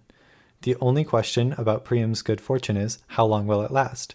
Croesus has various proactive plans for increasing his prosperity. Will they work? Priam's good fortune does not last to the end of his life, and Croesus' plans backfire. Crossing the river hills to attack the Medes lands him on a heap of faggots waiting to be burned to death. Both suffer startling and sudden reversals of fortune. What can happen to them can happen to anyone, so even while you live in prosperity, never trust your luck. Achilles' problem was not that he trusted his luck or his ability to plan cleverly when he ought not to have. That is not the point in his life. Achilles, Priam, and Croesus represent three slightly different variants on the general theme of the imperfection and inadequacy of human life. Sophocles' Oedipus represents a significant increase in complexity over the other archaic conceptions and is perhaps an even more appropriate point of reference for this Adorno text, because Gaps begins with a discussion of an intellectual honesty and what it requires. Oedipus is overwhelmingly a man of rational plans and intellectual honesty. He knows the line he wishes his life to track, and he thinks this is very much on that track, and his plans all go awry for him in a way that is both spectacular and partially self-induced. As Aristophanes' Hecules points out, it would not be exactly right to call Oedipus happy, even at the beginning of the play, about his discoveries of his own identity. He is married to a woman old enough to be his mother. She is his mother. He had to flee from his home in Corinth because of fear of a horrible fate that was predicted for him. He had bad feet, etc. Nevertheless, he is famous and is trusted to be competent by the citizens of the Thebes. There is a plague, to be sure, but Oedipus has dealt with seemingly insoluble external situations before, most notably by removing the Sphinx, and this time, too, he has a plan and everyone seems moderately confident that he will manage again. Will the plan work? In one sense, it works only too well. This is part of the problem. According to the poet Holderlin, King Oedipus has one eye too many perhaps. Footnote. Holderlin's highly idiosyncratic view takes Oedipus's tragedy to consist in his trying to totalize or go beyond the boundaries, as it were, trying to be a Hegelian philosopher. There is, Holderlin thinks, no reason for Oedipus to jump to the conclusion that the oracle is referring to the murder of Lysis. The oracle merely says to purify the land. Oedipus interprets this in a too infinite a way that becomes naphas. End footnote. He does find exactly out who killed Lysis and is put in a position to end the plague. On the other hand, discovering who killed Lysis turns out to be a less satisfying outcome than he imagined, and precisely the success of that project, success, if one construes it in the limited terms in which it was originally envisaged, retrospectively demonstrates the apparent success of his life was never substantial and real. Footnote. Although it would probably not be compatible with a widespread shift in human sensibility of the type suggested by Brecht, in which failure of plans had no effect on us except to motivate us to make better, technologically superior plans, an audience of thoroughgoing human engineers could not understand, much less love, tragedy. The continued availability of ancient tragedy depends on it being easy for us to accept the unavoidable failure of human plans, that is, not being engineers. End footnote. The events of the play show that his initial state was a complete illusion and that he was never really leading a successful, adequate, sound human life. The ancient world was haunted by double pessimism. A relatively shallow pessimism concerned the brevity of life, the general mutability of human affairs, and the particular fallibility of human plans. This form of pessimism is often associated with the paranoid fantasy that great successes actually attracts failure. The second and more deep-seated pessimism is the one that finds expression in what Nietzsche calls the wisdom of Silenus, the view that human life, correctly understood, is, even at its best, never worth living.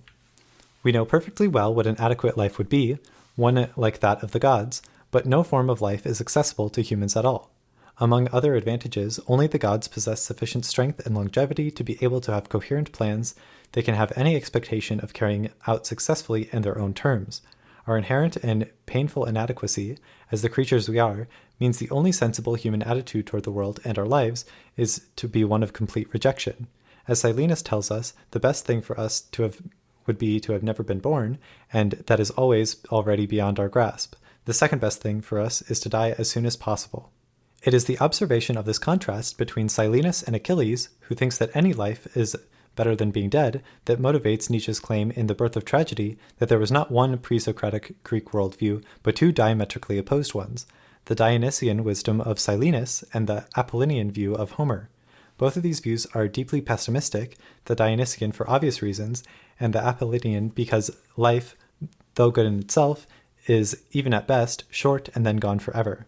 Christianity, of course, brought a change to all of this. Its main historical significance lay in two paradoxical claims. First of all, the Christian claims that life in this world is generally less vivid and substantial than something else which is to come. Our life in the everyday world is a mere pale shadow of the life to come. It is like a watercolor whose paint colors have faded, but which will be restored to its original state after death, or like a faded photo of a person whom we'll eventually meet face to face. The second claim is the one of the most striking kinds of definitive failure, a particularly humiliating form of public execution generally reserved for slaves, could be seen in some sense the greatest successes, thus opening the door to form a cosmic optimism that must otherwise seem demented, or as St. Paul called it, folly. What seems complete failure in every respect here is in this life can be seen or can be made to be, a success there in a life beyond. It becomes possible to think a radical reversal of valuation. This, of course, is a potentially extremely subversive element in the Christian synthesis.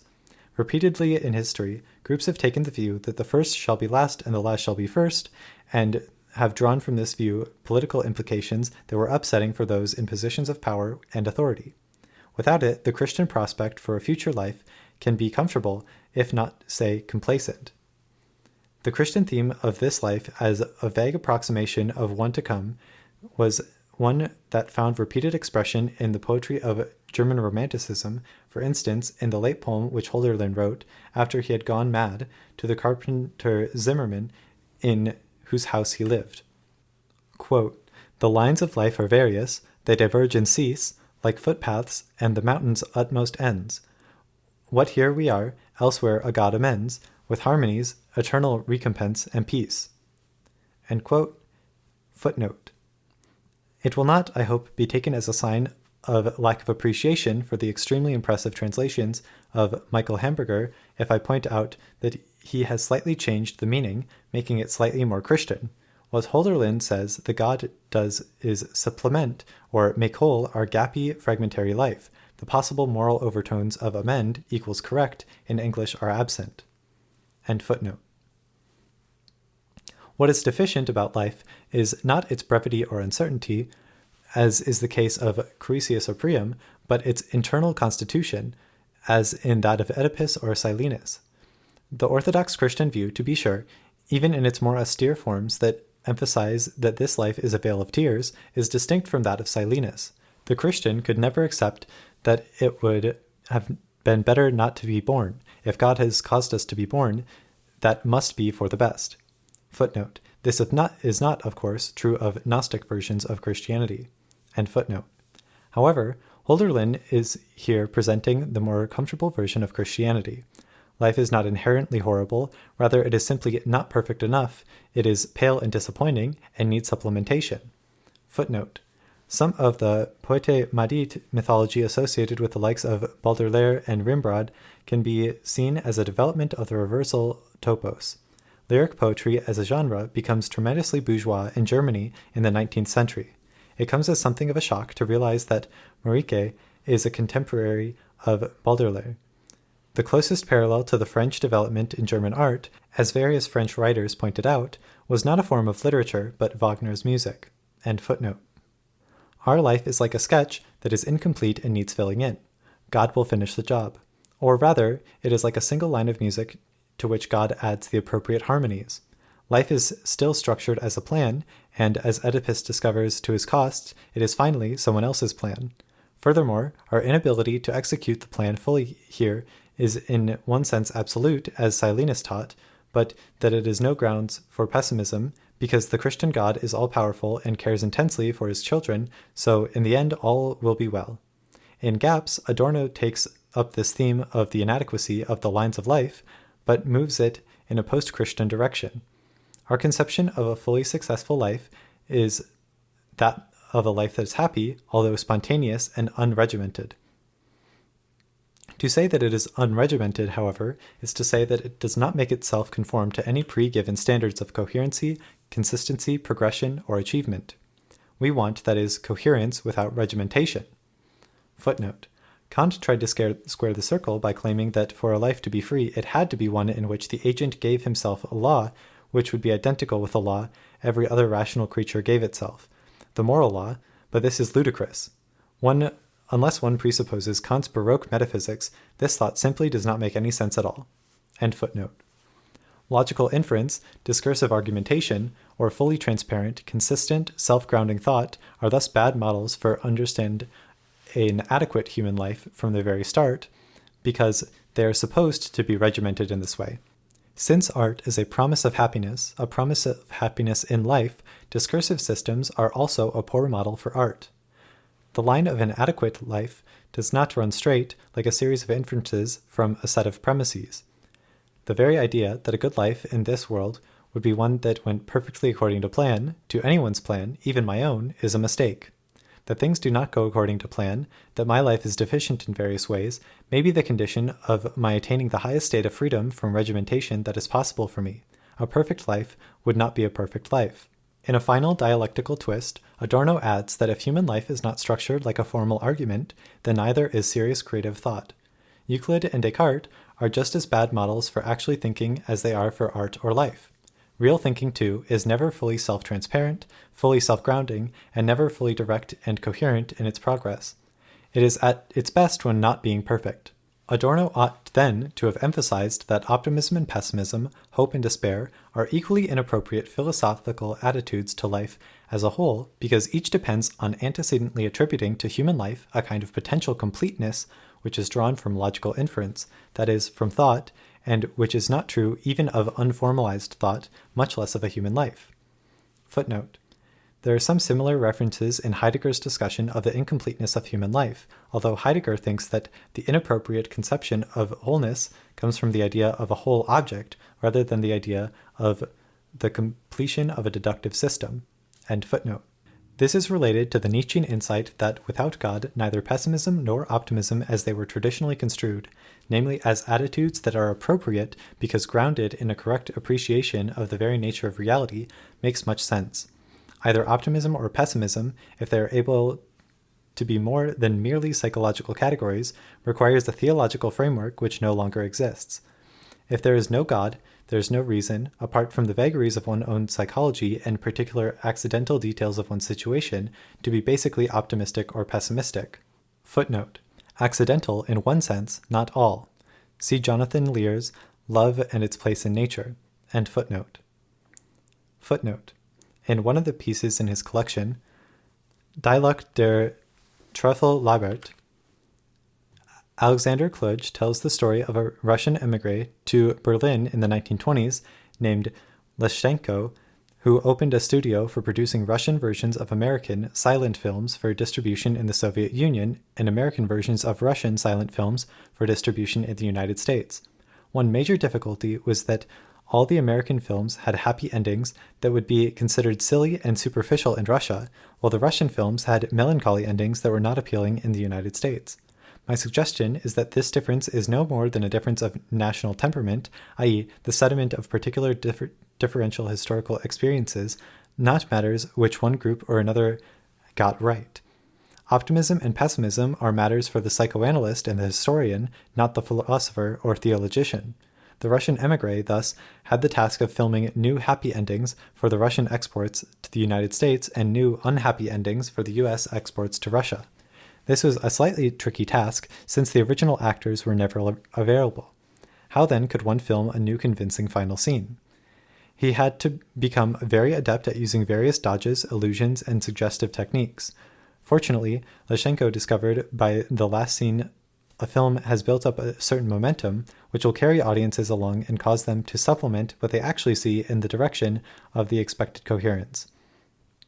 In fact, the audience would do almost anything rather than find their expectations for a happy or sad ending, as the case may be, disappointed.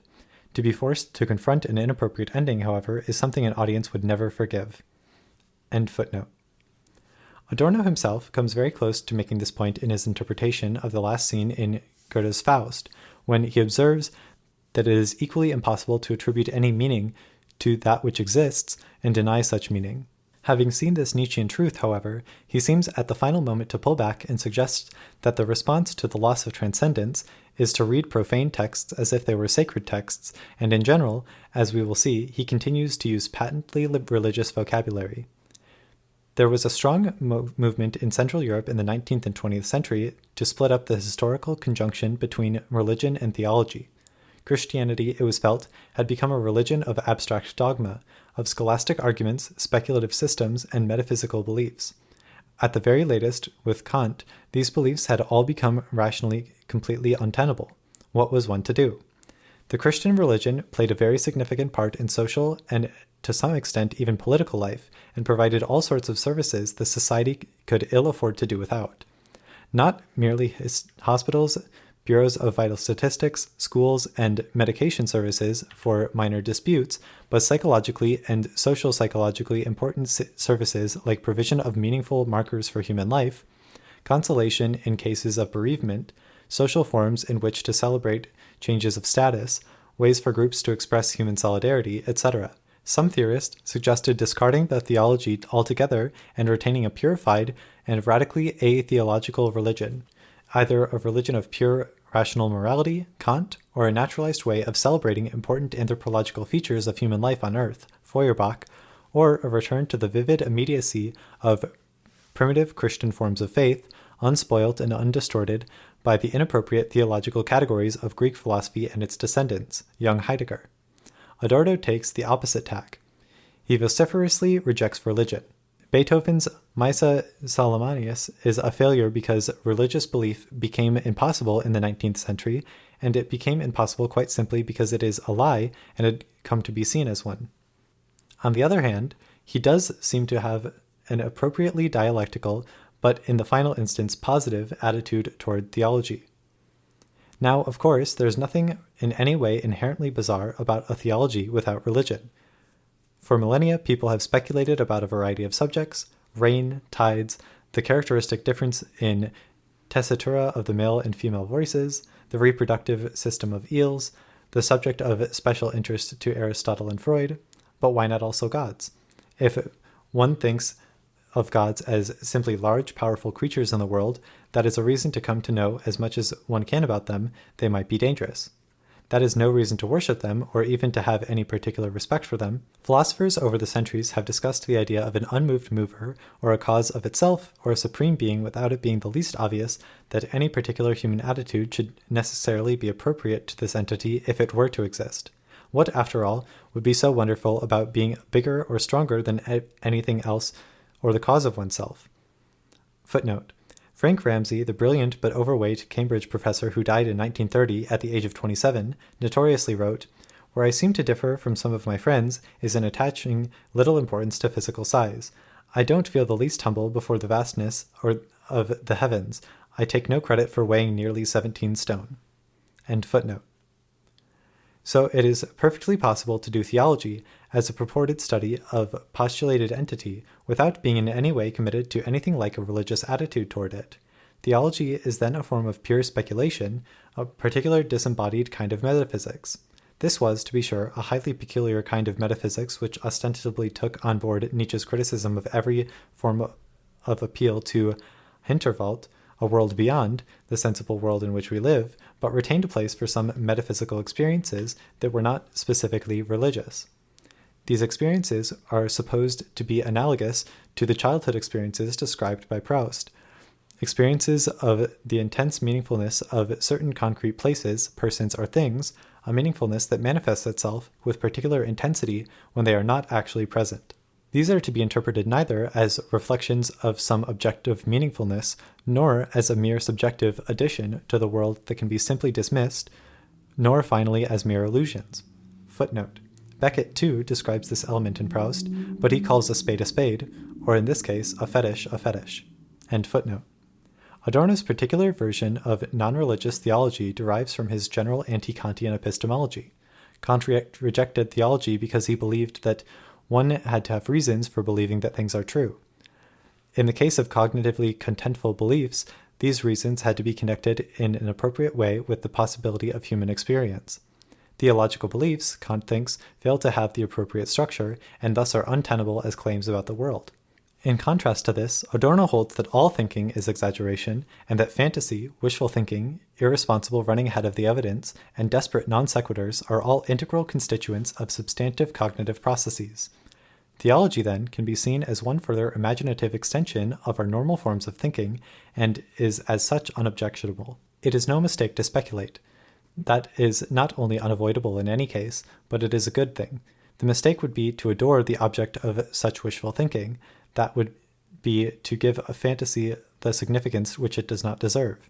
If the model of the metaphysical experience is the child's imaginative projection of a quasi-paradisical state unto which is designated by certain names of places, Amerbach, for example, then what the child discovers when he arrives is not a town that is literally out of this world, but a real place which he has qualitatively transfigured in the imagination. Gaps has a highly ambiguous ending. No serious thought can avoid bearing on itself the marks of its own partial groundlessness, its lack of full legitimation. Equally, however, every thought is waiting to be awakened by a recollection of what is missing from it, which will turn the thought into lere, a doctrine which has apodictic certainty because it follows from absolutely certain premises, as in mathematics. The use of recollection alone ought to rouse suspicions because of its association with the metaphysical elaboration of Plato's epistemology, which was of such importance in giving form to later Christian views on an afterlife. Adorno probably took over this use of the term lere in an empathetic sense from his friend Walter Benjamin, who held the highly implausible view that our intellectual life should be directed at attempting to formulate a lere. For Benjamin, the archetype of the lere was the traditional Jewish law, a closed apodictic body of prescriptions that can be detached from any justificatory argument and presented as something simply to be followed, if necessary to be followed blindly. Footnote. This is, of course, the exact reverse of Adorno's usual view. End footnote. In the case of Benjamin, the religious motivation for this view is clear. The question is how we are to understand the notion of lere in this passage by Adorno.